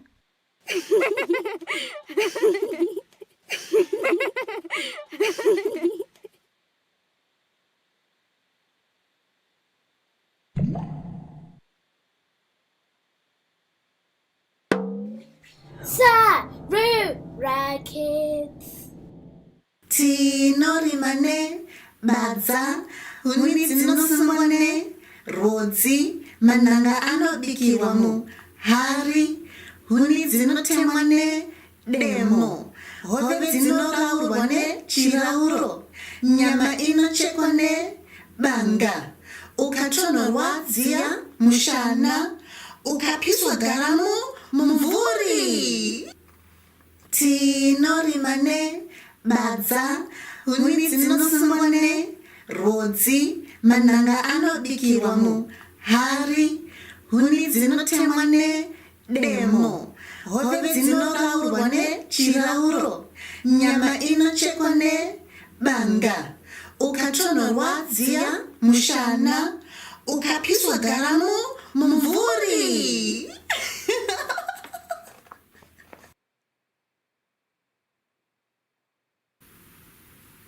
Naya skena, mambonere butsi ndatengerwa nasekuru wangu nhasi.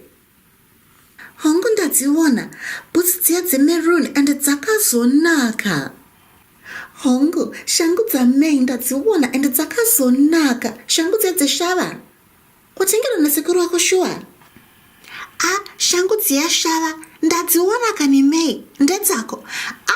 Dzakazonaka shamwari and sekuru wako anogona kutsvaga shangu. Waita zvakongoni. Shangu dzangu shava ndinodzifarira. Dzakanaka handiti? Dzakanaka. Saka shava is maroon. Maya, shava is maroon. Shava is maroon. Ndandingatombozvizive nai. Koiwe ngoni, shangu nemedzo ndedzani? Iwe Maya, ndanga ndichida kudza Mei ndiri ndega. Kunduza chii? Mei, baba vangu vanditengera shangu nemedzo ende dzakazonaka. Baba vangu vanogona kutsarudzawo shangu handiti? Ende dzakazonaka unoziya, ndandashati kundedzani. Ende ndadzifarira. Pavakandiunzira nezuro baba, ndakashandika tiko harisi birthday rangu wani. Mandiunzira shangu idzi kuti zvaita sei nai baba? Zvikanzi ndandichingokufunga mwana wangu, rugotwe rwangu. Ndafara kani. Baba wasarudza shangu dzakazonaka. Ende dzakazonaka. Saka ngoni handei katinopfeka kashangu dzedu tiri tese. Handei. Yakati kuratidza kashangu dzedu nhai Maya. Shuwa handei.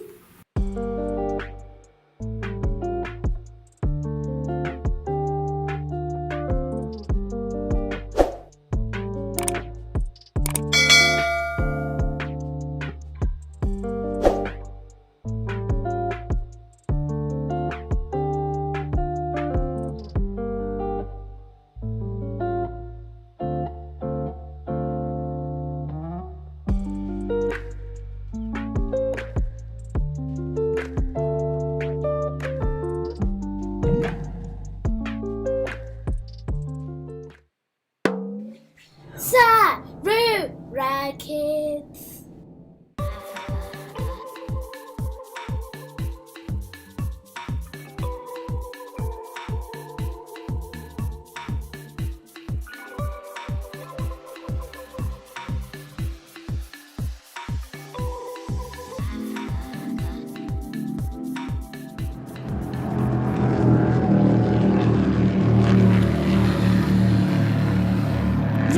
Fremso ndinevana pano. Chiremba. Mukoti. Chichaitika. Kwaka here kuno? Vana vangu kani vana vangu. Pana chiremba here pano? Asvikai mama, ngatiende nepalift apo.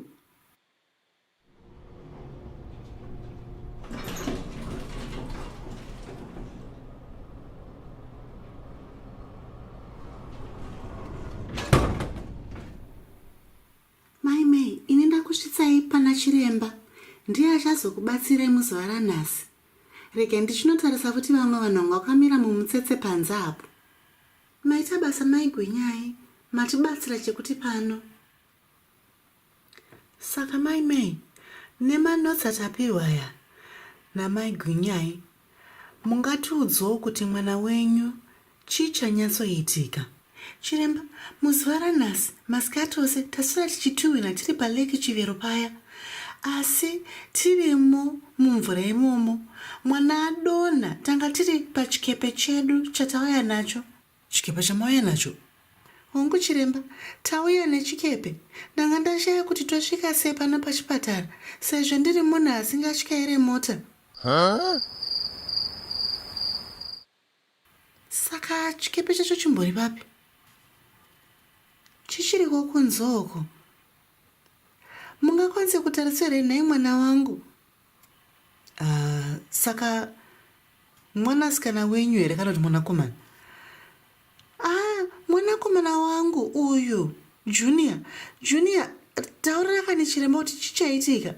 Chiremba, muzuva ranhasi tanga tichitamba tese tiri paleki Chivero. Mwana yanotaura uyu, ane makore mangani? Ane makore 5. Sei muchibvunza? Ari kuitwa kunge mwana mucheche uyu. Ndine makore 5. Bvunzai mai vangu. Taura zvako mwanangu. Pedzisa nyaya yako. Uri kuti chii? Saka nhasi tanga tiri paleki Chivero. Ndikakudubuka ndikawira mumvura. Mai vangu vakasvetuka vakandiburisa mumvura muya. Mai, saka pamaburisa mwana mumvura, anga akachamuka here kana kuti anga atombofenda?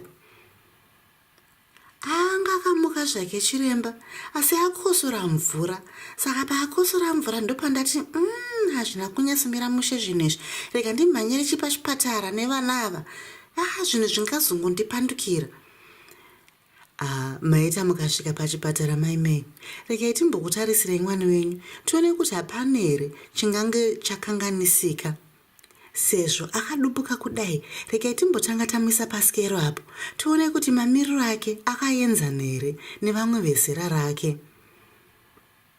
Maita basa chiremba. Sekuona kwangu mwana uyu anenge akati dubukei pane vezera rake.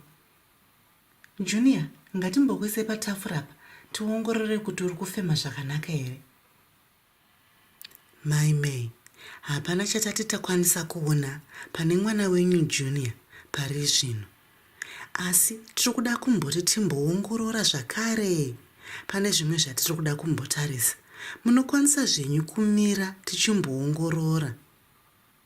Kana kuti kana muchida munongonogara inyu panze. Aiwa hachiremba, inini regai ndigare zvangu munomu. Mwanangu, patasvika ndaona murume anga achitengesa chikafu. Wamuonawo? Hongu wamai. Iwe manje chienda unotsvaga chauri kuda kuti udye. Wotsvagiro chii hanzvadzi yako handiti? Pamwe mutsvagire candy cake, anofara macandy cake. Ndokumbira kutenga mahotdog mama. Tenga zvako mwanangu. Chikurumidza uzodzoka ana chiremba usati wapedza handiti? Hongu amai. Kazwai. Kazwai. Nai pamusoro kuti ndokumbira kuvunza.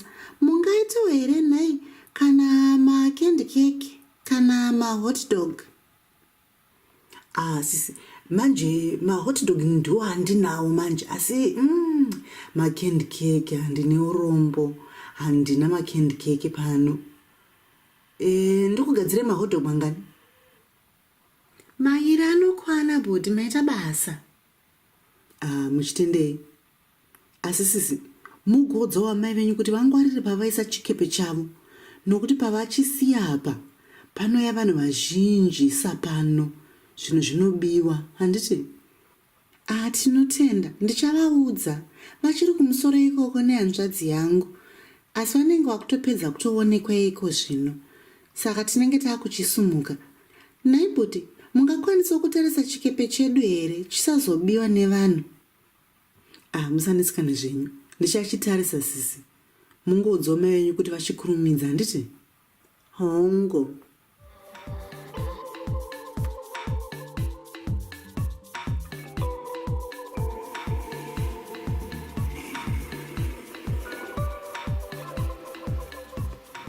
Jameson. Tindo. Spencer. Ndeipi kuna Tindo. Susan. Kuchimudududu chako ichi wakachiona kupi? Iwe, ndakangochiwanawo pabasa. Ndakaudza ndikati kwandogara kuresa. Vakatokupa. Vakatondipa. Kuchako ichi chinombonzi chii? Ichi. Chinonzi chisegway. Segway. Hongu, segway. Wati waone. And chinoenda pese pese, chinokwira futi zvese nemugomo zvose kunge tsoka chaiyo. Chakazonaka. Vanhuwe, ndaita dambudziko pano. Dambudziko? Dambudziko rei futi? Ndine nzara sha. Ko tikudye nhasi masikati? Tindo, ndandambodzombobvunza chef, asi chef, vanenge vati tingogara pano pachipatara. Zvinoko kana wakwangu nzvenga ungonobata hapana chimwe undobata kumba. Tindo zvindakudzaka indogara kuresa kuzona ndazosvika pamba ndozodzoka futi. Saka pananozi here panotengeswawo maguru. Ndinoziva kamwe kasport so mudhorobha rega ndotengesa kamaguru. Unenge wandigona, saka rega ndikubika saka mari yemaguru. Kuboys nhasi rega ndikutengere kamaguru. Nangu ndingangoda hangu mazondo. Kwewo Spencer? Ini pamwe kana kangondigadzira kana kasadza nekalacto chaiko hande ndabo. Sadza nelacto chete. Kukutyei. Pamwe nditi nekasalad. Zvaspencer woka. Saka Susan wainzwa kaorder yacho. Hongu ndaibata. Maita basa. Uchitendei. Saka ini rega ndichienda ka. Shangu nditorowo kana awa rimwe chete zvaro. Okay, sharp tozogona paleta.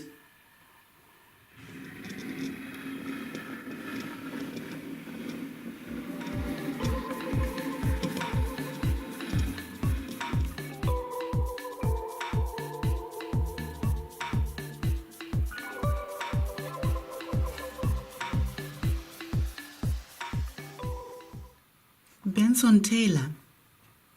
Hongu chiremba. Tingakubatsirei nei nhasi? Chiremba, nhasi ndanga ndiri palake Chivero. Palake Chivero nai? Hongu chiremba, saka ndanga ndiri palake Chivero ndichifara ndichituhwina neshamwari dzangu. Zvisinei ndadonha pamatombo ndigokwara. Saka wakwara papi? Ndadonha ndikakwara musoro chiremba.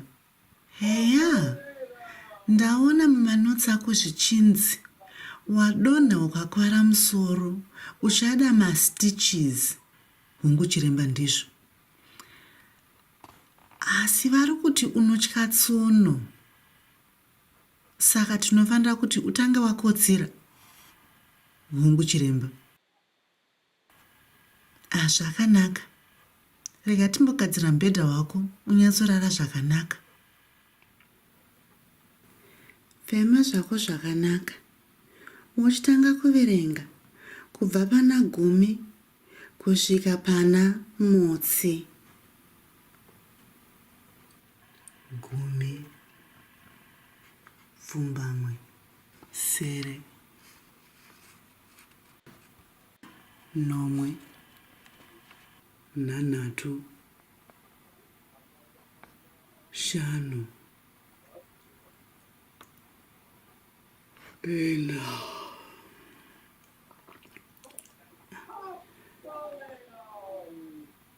nhatu.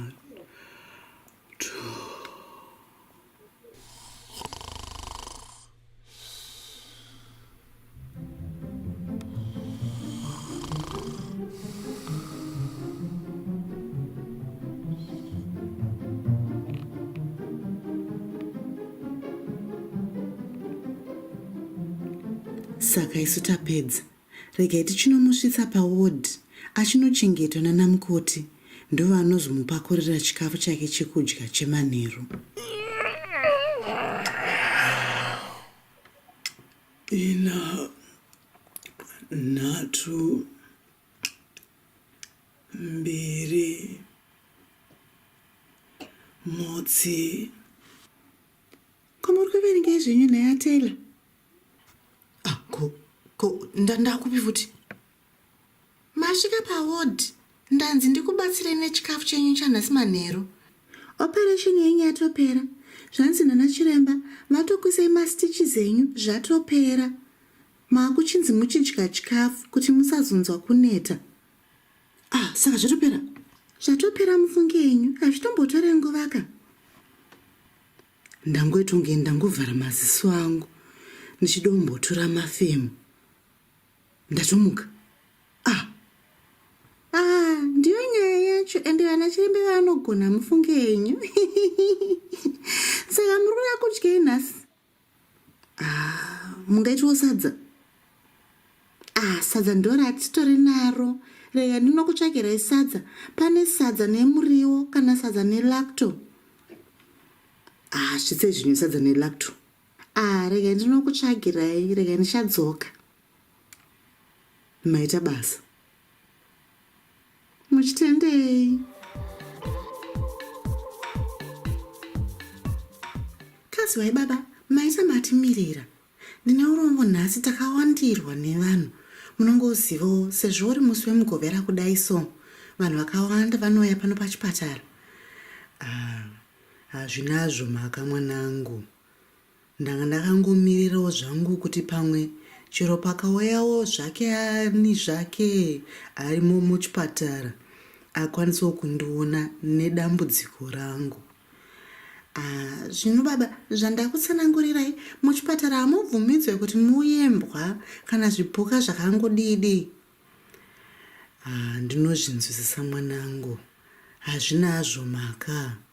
Ini zvangu mwanangu ndanga ndangofambirawo mishonga yangu yandinoya ndichitora pachipatara. Ndinofanira kuuya musi wemuvhuro, asi nhasi ndipo pandakwanisawo kuti ndifambe ndiri ndoga. Nzira dzacho dzinonditiremerei mwanangu. Unongoziyo makumbo angu haachakwanisa kuita zvekumhanya-mhanya zvamunoita imi vana.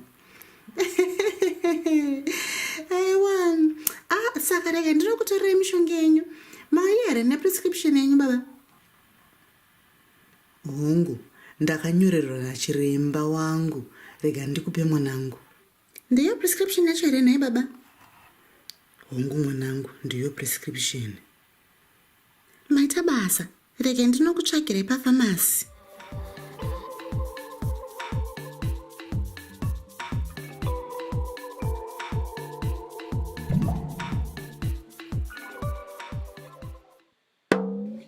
Sarura Kids.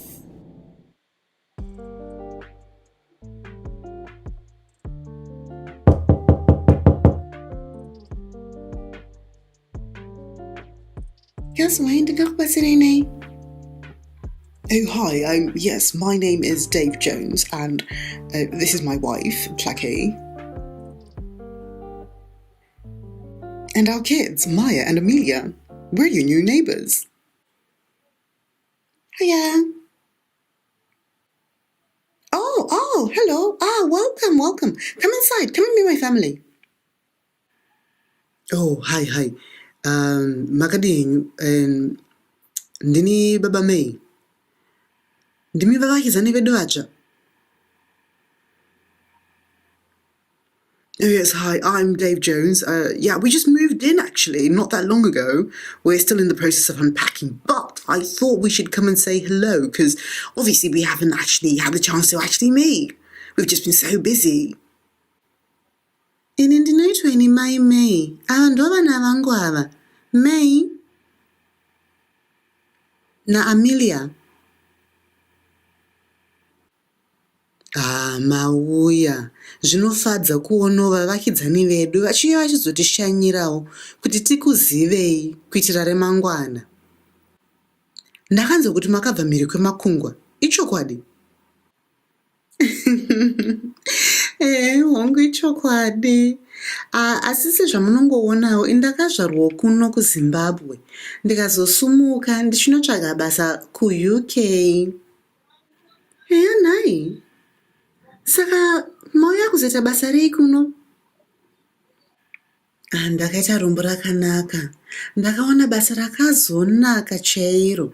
Ndichishanda nema-NGO kubatsira vakadzi nevana vanotambudzika muno muHarare. Ingai basa rakazonaka. Makorokotoi Mai May. Maita mauya kuzotiona mufungenyu. Ushamwari hwakakosha. Isu patiri pano ini zvangu ndinoshanda zvangu ndiri pamba nguva dzose. Saka kana mune chamungangoda, chero chamuri kutsvaga zvacho, uyai mungondigogodzera ndendiri pano ndinokubatsirai. Maita Mai May, ende tinozvirumbidza. Kana vana vachidoyozotamba kumba kwedu, ngavauyewo zvavo. Iko zvino tachakamirira zvino kuti zvibve muchikepe. Takamirira futi kuti tigadzirise pamba. Saka ndine mavhiki kana mairi kana matatu ndisati ndatanga hangu basa. Saka kana vana vachida kuyozotamba mahumbwe, kana kuti imi zvenyu muchidoyozotandadzanawo neni, uyai zvenyu pamba pedu munongogogodzawo. Ini hangu mangwana chaiye ndichambopinda kudhorobha. Saka semunhu akangana dhorobha kudai, pamwe kana mune chinguva mukaitawo chinhambo ngatiendei katose. Ndiri pano, shuwa ngatitoendai. Ndichatopindawo zvangu kuna naPick n Pay mangwana. Saka tinotongofamba tiri tese. Pick n Pay chiriko kuno. Ende Pick n Pay taimbokwenda tichiri vana vadoko. Pick n Pay chiriko. Zvese nana OK, nana Edgars, kana kuSam Levy zvichiriko zvese. Makapedzera uya kuZimbabwe rini? Aiwa ini, ndatoneka chinguva, rega ndifunge. Ndakapedzera kusvika kuno, ndane makore 12. It's been 12 years, darling. It was before we met. Uchatonetsekana zvako mudhorobha. Usanetsekana zvako mumwangu. Tinoenda tese, ndinonokuratidza kwese kwese. Kana pane chauri kutsvagawo, ingondibvunza, ndinonokuratidza kuti zviri kupi, handiti? Munenge mandibatsira. Saka Baba Maya, munonzwisisa Shona here imi kana kuti munongogona njatu? Ndichiri kudzidzira. Well, actually, it's a funny story, really. I understand everything, but obviously, because I didn't grow up in Zimbabwe and I don't really have the chance to speak it as much as I'd like to.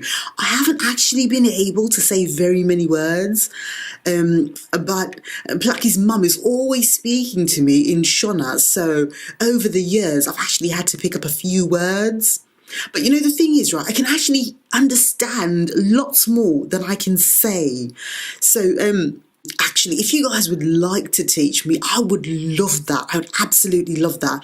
I think, you know, now that we're here in Zimbabwe, I'm going to have no choice but to be able to speak the language. So that's another really big reason I'm very excited about being here in Zimbabwe right now. Mungu wangu, kudzidza hakupera ofungako. Zvawatoya kudaiso zvatonaka. Kwese kwatiri tichiendeyo neni, unenge uchitaura zvako nechishona. Saka ambya vako vaitaura newe nechishona, asi iwe neni uchatongotaura neni nechishona chete, handiti? Oh man. Asi chinai. Oh gosh, this is going to be hard.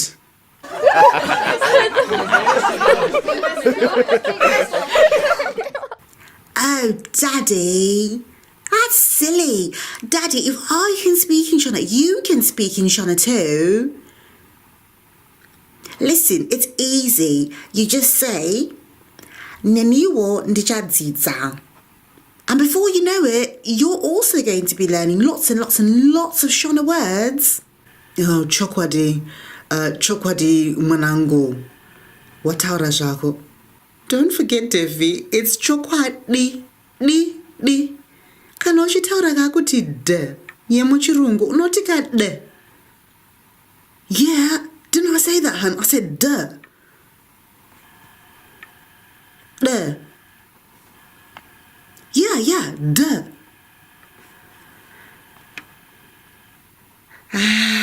Usazvinetse zvako murume wangu.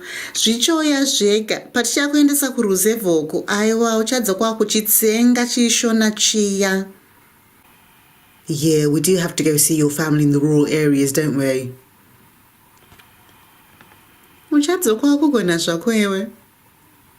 Muchazvionera mega zvenyu baba Maya. Kuruzeva kunonakidza, asi vanhu vazhinji vari koko vanongokangana, vanonga vakungotaurawo newe nechishona, saka uchatongodzidzira zvako. Zvinonakidza asi. Yeah, I can't wait. There's so many things that I really want to try out now that we're here. Hang on, I'll say that in Shona. Apane zvinhu zvizhinji zvandiri. Oh gosh, zvinhu zvizhinji.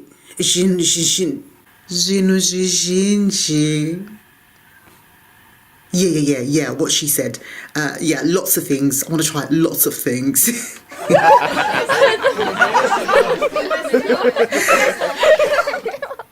Saka vanhu, nyama inenge yaita kunze koko. Ngatimbobudeka panze timbondotsvaka kuti gochi yakamira sei.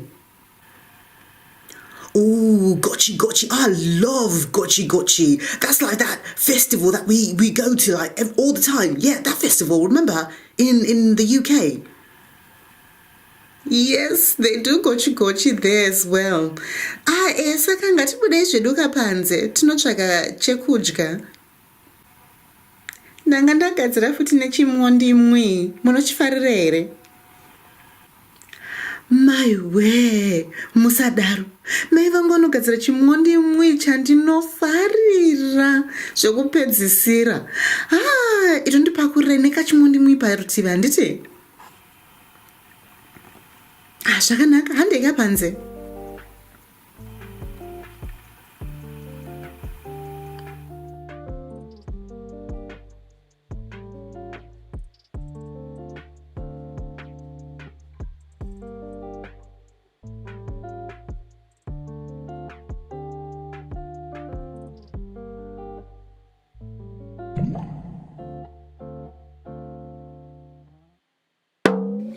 Sarura Kids. Mochi.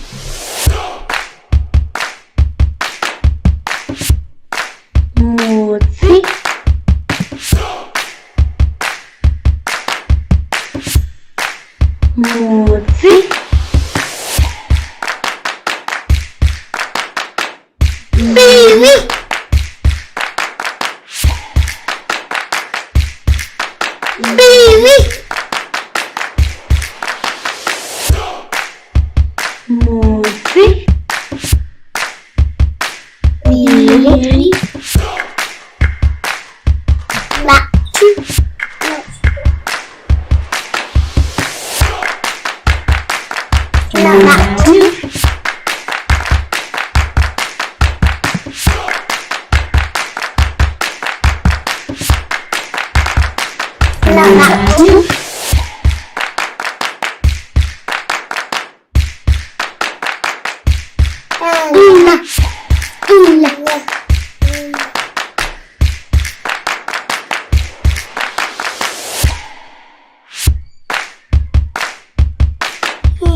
La.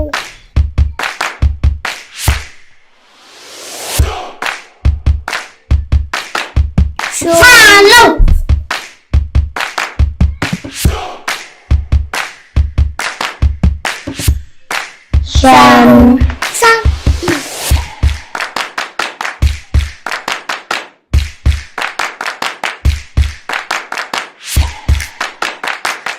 Shan.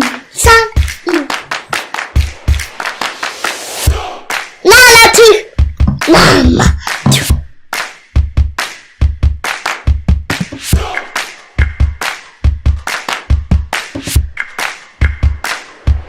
Mama two.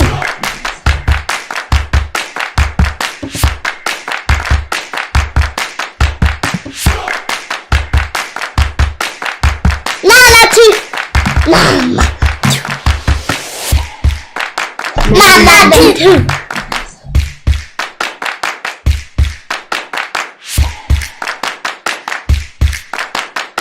No. No way.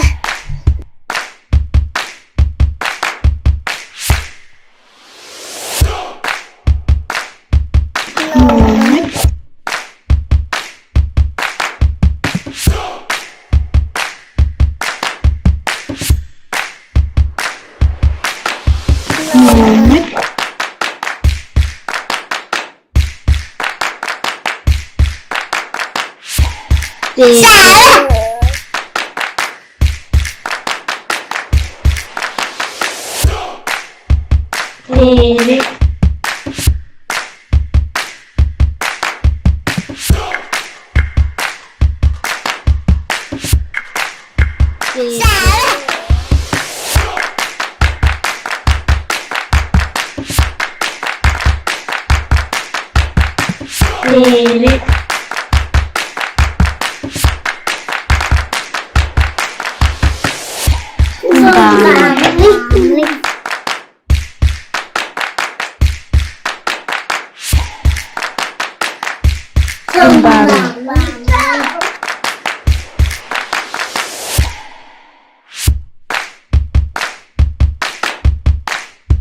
Sarah.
Amai b baba d dachka envelope f fafitera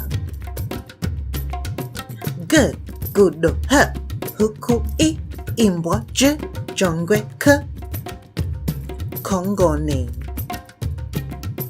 m motokari n nungu o orange p poto r rokwe s sokwe t tsuro u ufu v vana w wuyu y yambudza z zizi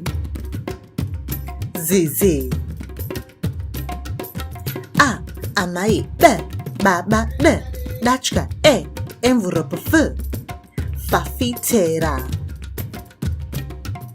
g gudo h huku I imbwa j jongwe k kongone m motokari n nungu o orange p poto r rokwe s sokwe t tsuro u ufu v vana w wuyu y Yambudza z zizi. Tapedza. I love this alphabet song. Do you? Shall we sing it one more time? A, amai, b, ba, ba, l, lachka, e, envelope, f, fafitera. G, gudo, bu, buku, I, imbwa, j, jongwe, k, kongone. M, motokari, n, nungu, o, orange, p, poto. R, rokwe, s, sokwe, t, tsuro, u, ufu. V, vana, w, wuyu, y, yambudza, z, zizi. Tapedza.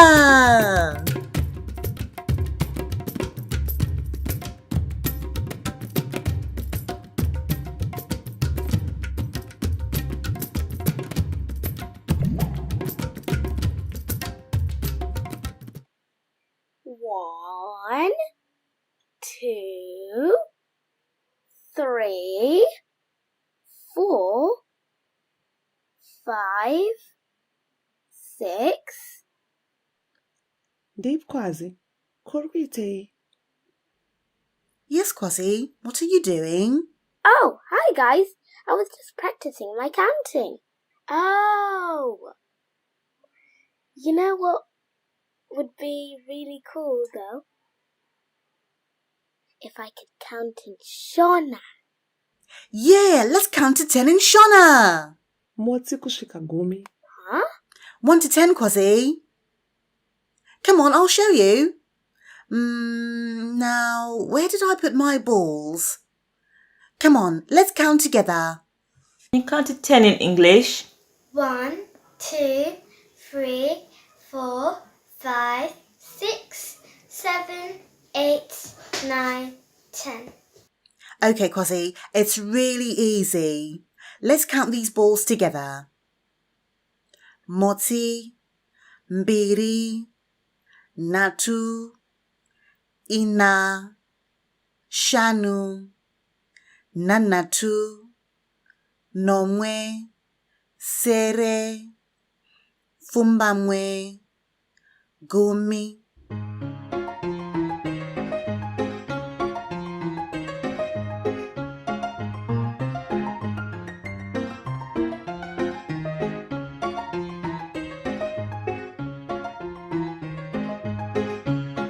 You got it, Kwasi? Yes, I think so, Trywell. Actually, can you show me again? Sure thing. Try more. Cool. Motsi, banana, biri, grapes, natu, orange, ina, zai, shanu, batatisi, nanatu, domasi, nomwe, huku, sere, kabeji, pumbamwe, chibage, gumi, karoti.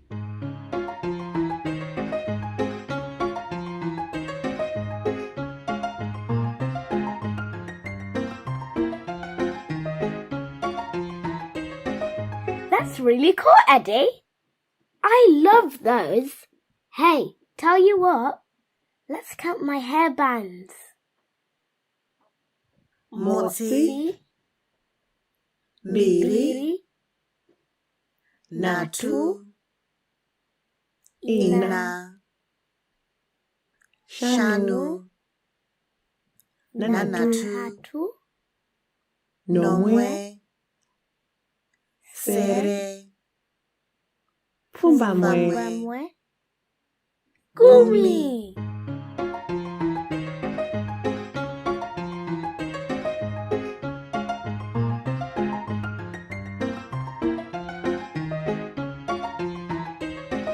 Count to 10 in Shona. Motsi, imbiri, Natu, ina, shanu, Nanatu, nanatu, namwe, sere, Fumbangwe. fumbawe, gumi. Well done. Whoa, you guys! I love that. Counting in Shona is so much fun. Cheers, Quazzy. It only gets easier the more you do it. So you know what? We should count everything in Shona from now on. Ini chikafu ndisha ndinofarira kuverenga zvangu. I'm not surprised, Daddy. You love counting food as you eat one by one. We love counting!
Hunza shangu dzangu.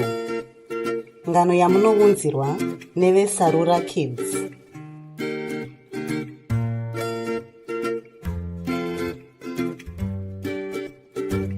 Teererai vana, ndikudze ngano.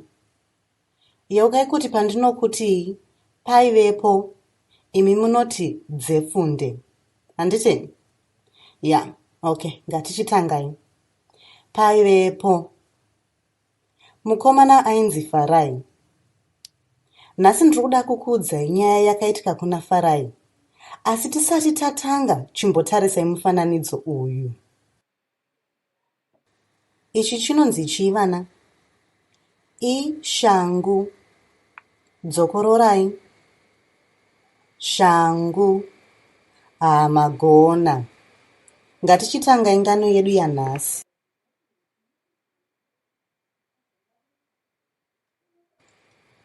Farai ari kutamba panze. Anonakidzwa nekutamba nebhora rake.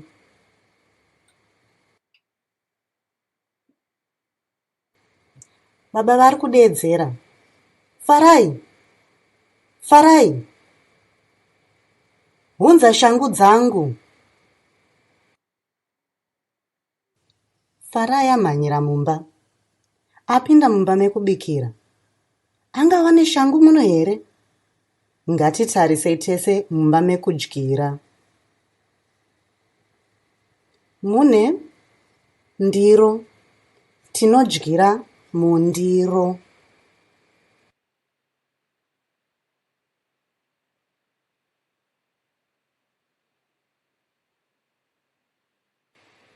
Mune gaba rehuchi. Farai anofarira huchi asi haakwanisi kusvikira.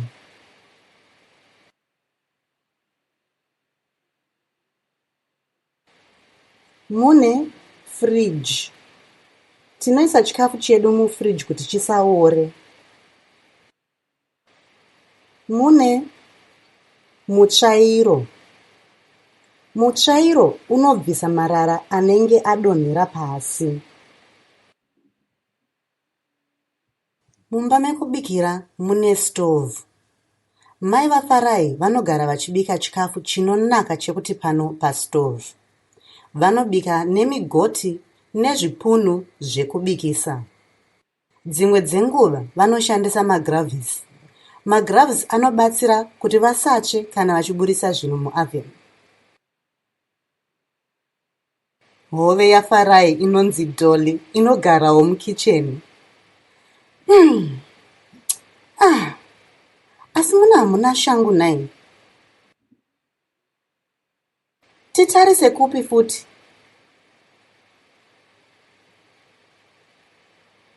Unofungei? Tiendere mumba mekutandara. Tapinda mumba mekutandara. Fara yanga wane shangu muno here. Ngatitarisei tese. Muno mune chigaro.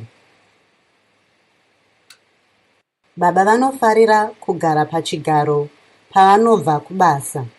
Vasiya shangu dzavo pachigaro here. Bodo. Ngatitarisei futi. Mune runhare, tafura nechigaro chababa chekuitira basa ravo. Hapana shangu pasi petafura iyi?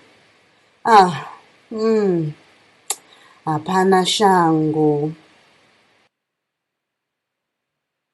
Farai ashaya shangu mumba mekutandara.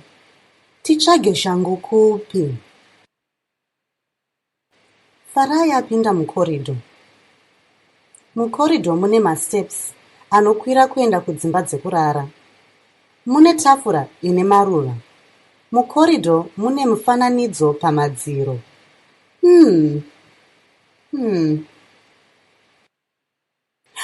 Hona! Shangu dzababa idzo! Tadziwana! Hande tinopa baba shangu dzavo. Maona vana, Farai azofara chekuti pano paona shangu dzababa. Apa ndipo panopererosa rungano rwedu. Tozoverenga imwe nyaya mangwana.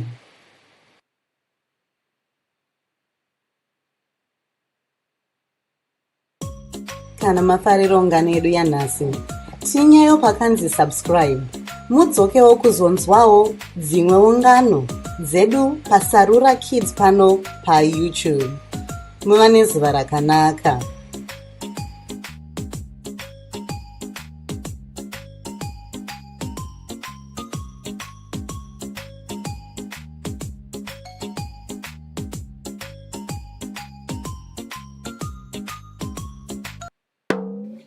Sarura Kids. Fishy, fishy, go start. 1, 2, fishy day by day. I'm a Debola, upside down, fishy day by day. I'm a Debola, upside down, oh fish. And the fish. And the upside down, oh fish. And the fish. And the upside down, oh tula, tula, tula ma Debola, tula, tula, tula ma Debola.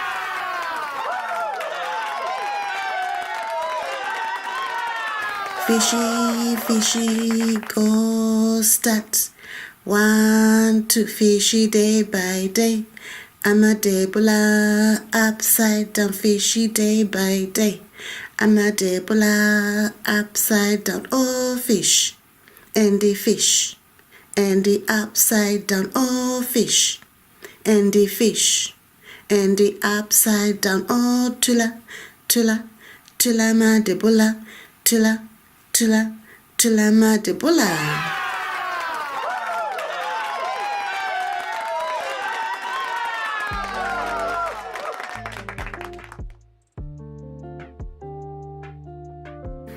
Nhasi vana ngatitambe mutambo unonzi fembera fembera. Tichaita tichivhunza mubvunzo. Imi motibatsirawo kudavira. Mubvunzo wekutanga unoti: munoziva zita rangu here?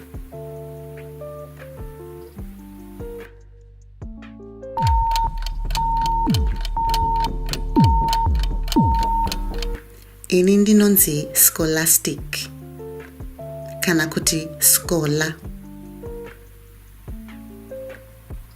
Shamwari yangu inonzi ani?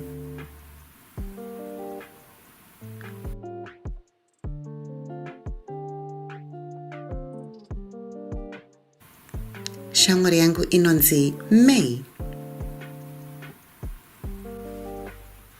ndini ndawana mubvunzo wekupedzisira naye. Zvanzi sekuru vangu vanonzi ani? Huh?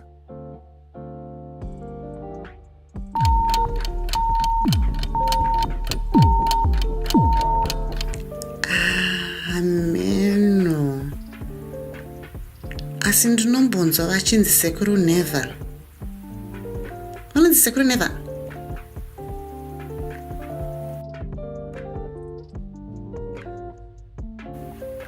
Tinofarira mahumbwe. Imi munofarirawo mahumbwe? Kana muchifarira mahumbwe, dzokai pano paSarura Kids channel titambe tese mahumbwe musi wechina mavhiki ose. Muva nezuva rakanaka.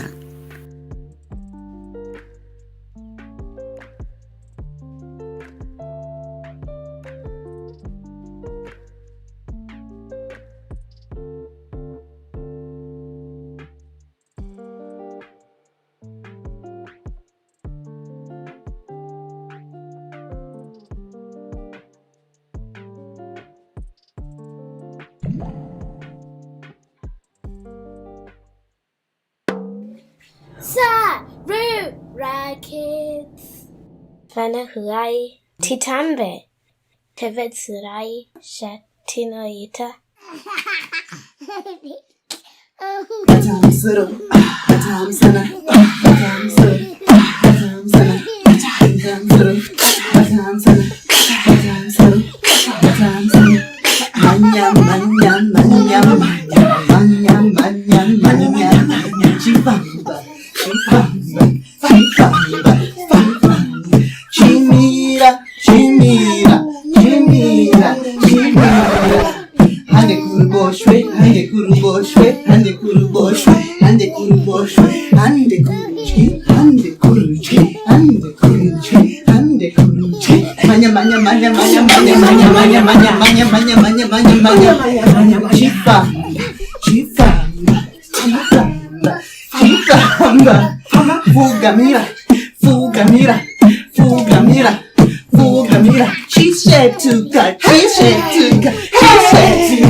Eddie, Quasi and try more. Yui. And naso kuri kupisa vedwe. Taura hako Eddie.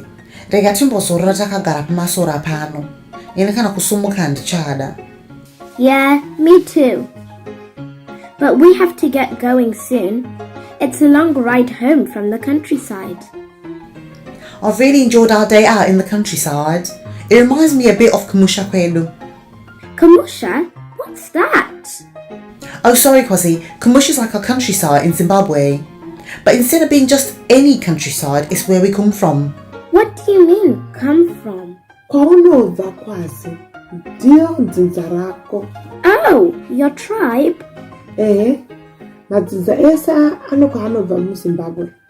Saka kana ukanzwa munhu achiti ndiri chihera, kana samanyanga, kana mhofu yemukono, you know where they're from. So are all those names the places they come from? No, actually, those are the totems. Mutupo. And when someone has a mutupo, you know that's something special for them. I still don't get it. Yeah, it's a bit hard to explain. Well, ask my gogo when you visit me, okay? Okay. So why do all these people live in Kamusha? Uko ndo kwatakabva Kwasi.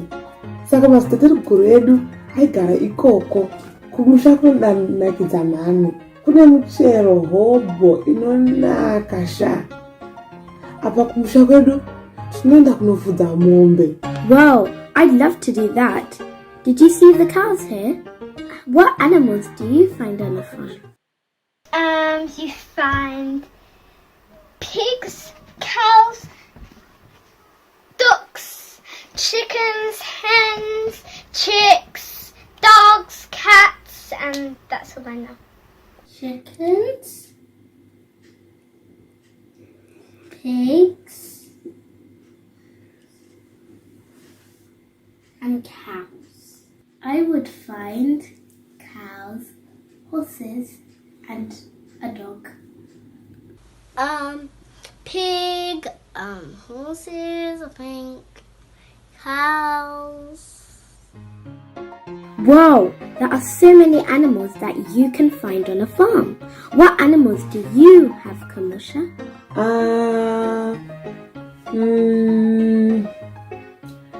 Kukucha kwedu kune mombe, wai, nguruve, mbudzi, kune madhongi, kune huku futi.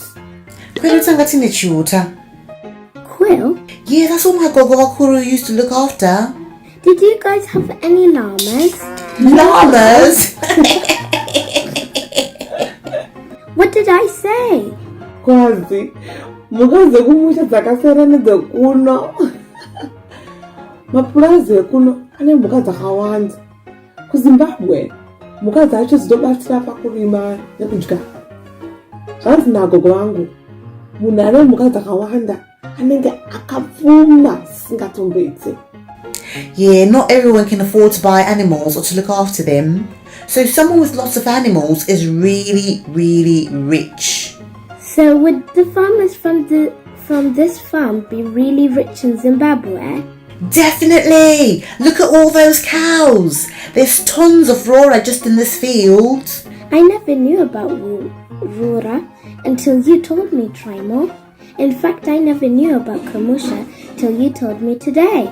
I wonder if our friends know about Kamusha. Ngativabvunze. Saka shamwari dzedu. Munoziva kuti kumusha kwenyu ndekupi here? Zoe, what is Kumusha? Kumusha is where you come from. Kumusha? Kumusha is also the countryside. Kamusha is countryside and farm. Kumusha is a village with straw on the top to cover you and bricks on the bottom. Kamusha is a farm. Reka ndikutaureni zvako Kwazi. Kumusha kunonakidza zvokuti. Unozivei Kwazi? Unofanira kumbouya kumusha kwenu, handisi? Yes, Eddie. I'd love to. You have to teach me how to hold a padza, though. Usatye zvako Kwazi. Ndichakudzidzisa kutimba nekusakura. Nekuchaira paruvanzi. So when we go Kamusha, do they have big tractors and things for doing the heavy digging? Well, Kwasi, usually in the proper Kumusha it's really rural. So they use mostly hoes and spades to do stuff. Ndizvozvo Trimo. Uyezve, dzimwe nguva vanoshandisa mombe negetu. Vanhu vakawanda havana matirakita nemuchena yakadaro. Saka havazvishandise. Whoa, that sounds like hard work. They don't even borrow them from the big cities? Kwete Kwazi. Kudhorobha kuresa. Handisati ndamboona tirakita kana imwe zvayo kumusha kwedu unomboziva. That's true, but the really cool thing is that loads of people live together, so it makes it easier to do all that farm work.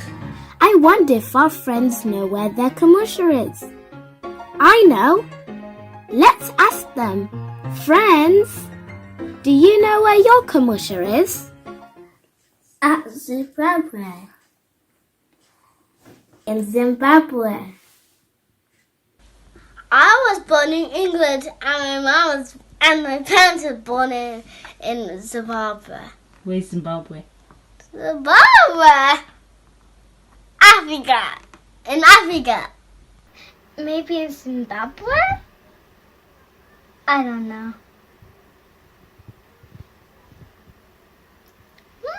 Maybe in the savannah. Huh? What?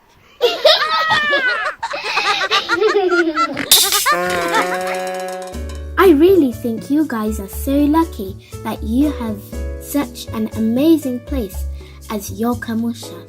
I wish I had a Kamusha too. Thanks, Kwasi. We love Kamusha and all our cousins there. But it's really hard work.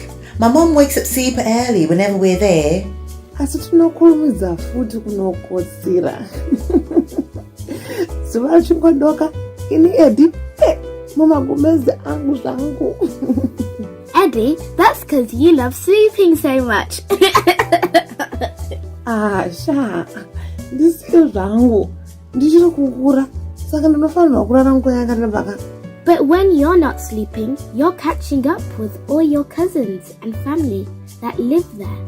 Helping with kurima, nekufudza mombe.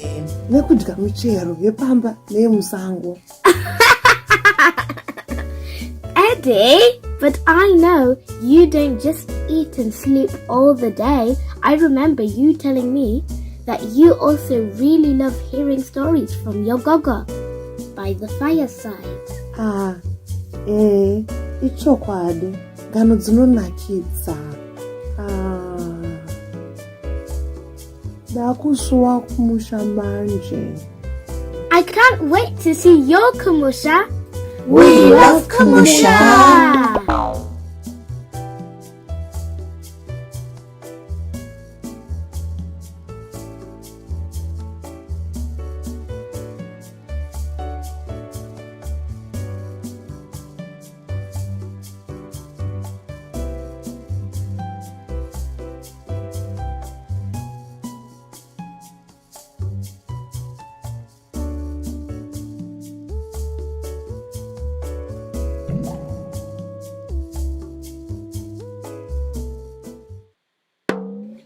Sarura Kids.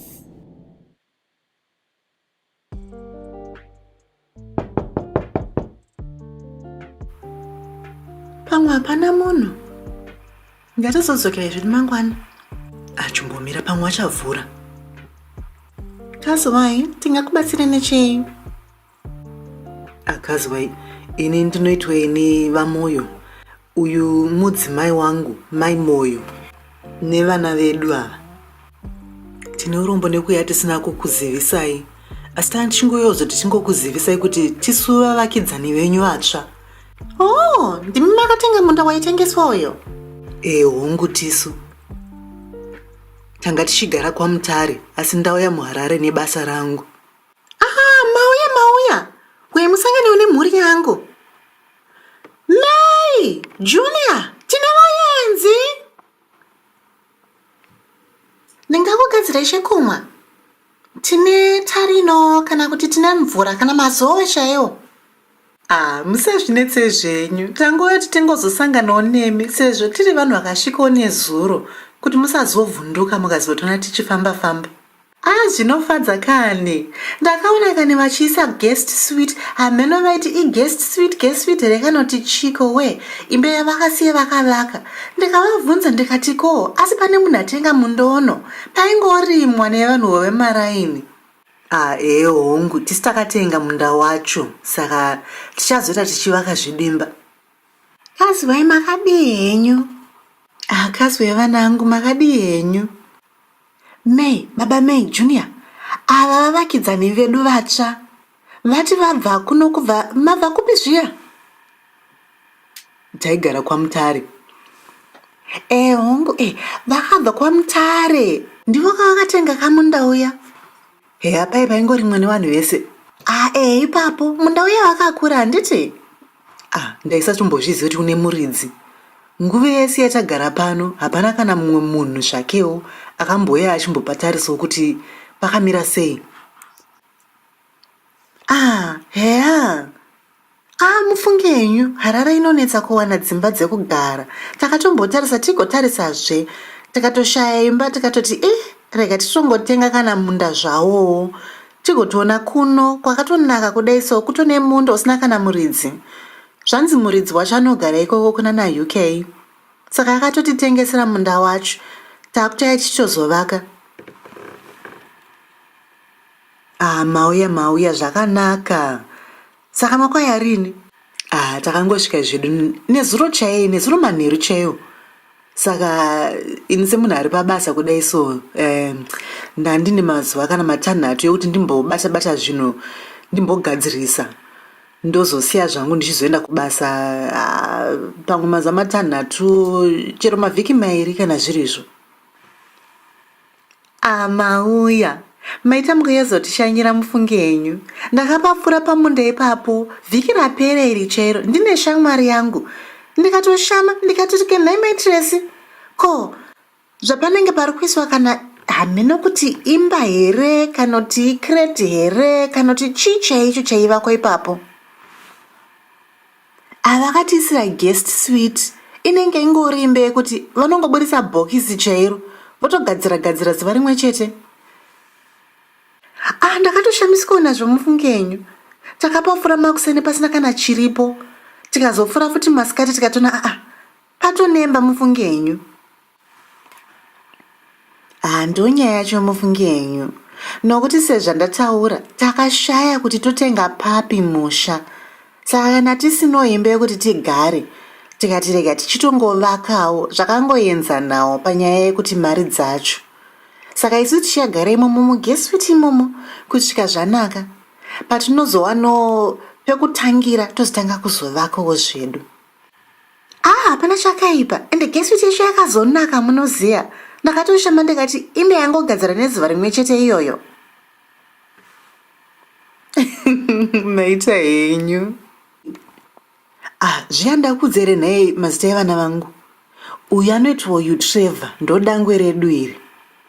Pozoita uyu Tsitsi rugotwe rwedu. Tafara nekukuziyai mai Mei, baba Mei. Tafara nekukuziyai vanangu.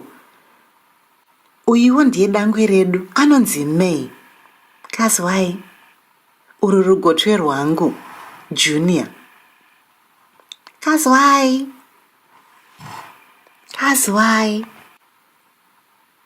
Kana muchida kuyozotamba henyu mahumbwe kuno kuvana munouya ndoziva kuti panotangwa kuzovakwa manje pamba penyu panenge pasina nakidze kutambira. Saka kana muchida munonge muchizotamba panapa naMei naJunior. Ende maita basa mufunge henyu. Dzimwe dzenguva munoziva tinenge tingori inini zvangu naye Tsitsi wangu tichingomberereka. Uyezve kana muchitsvaga zvinhu zvekuita muHarare mudhorobhomo, ndinogonombokuratidzai zvinhu kana kukuudzai kumwewo kumbotendera muchienda. Harare inofadza mufunge yenyu. KwaMutare kunonakidza futi ndakatombokusvika, asi kana muchinetsekana nezvekuita muno muHarare ingove muchingogogodza ndokubatsirai ndonokuratidzai. Maita basa mufunge yenyu. Ndine shamwari nehama futi muno muHarare, asi kuita vavakidzani vakanaka kudai so zvinofadza. Saka kana mune kanguva zvenyu uyai timbotandaraka tiri kunzoko mumbotiudza kuti makafamba here zvakanaka. Sezvo muri vanhu vakafamba pakati peusiku kudai so mumbotiudza kuti nzira yacho yanga yakamira sei. Ndine shamwari yangu munoziva akambofamba nzira iyoyo yekwaMutare manje akati kwaitotyisa munoziya. Akatoona mombe dzakatongorarawo munzira pakati peusiku munoziya. Pakati peusiku mufunge henyu vakatoita rombo rakanaka kuti vakwanisa kusvika kumba vasina chakavawana. Nemiwo pakati peusiku apa munotofamba makatochangamuka. Kwedu kusaziya kani tinototi ndo takatosvika zvakanaka mufunge henyu. Saka ngatimbobudai panze timbonotandara zvedu. Mei, uri kuda kunotamba mahumbe neshamwari dzako? Mama. Endai zvenyu vanangu.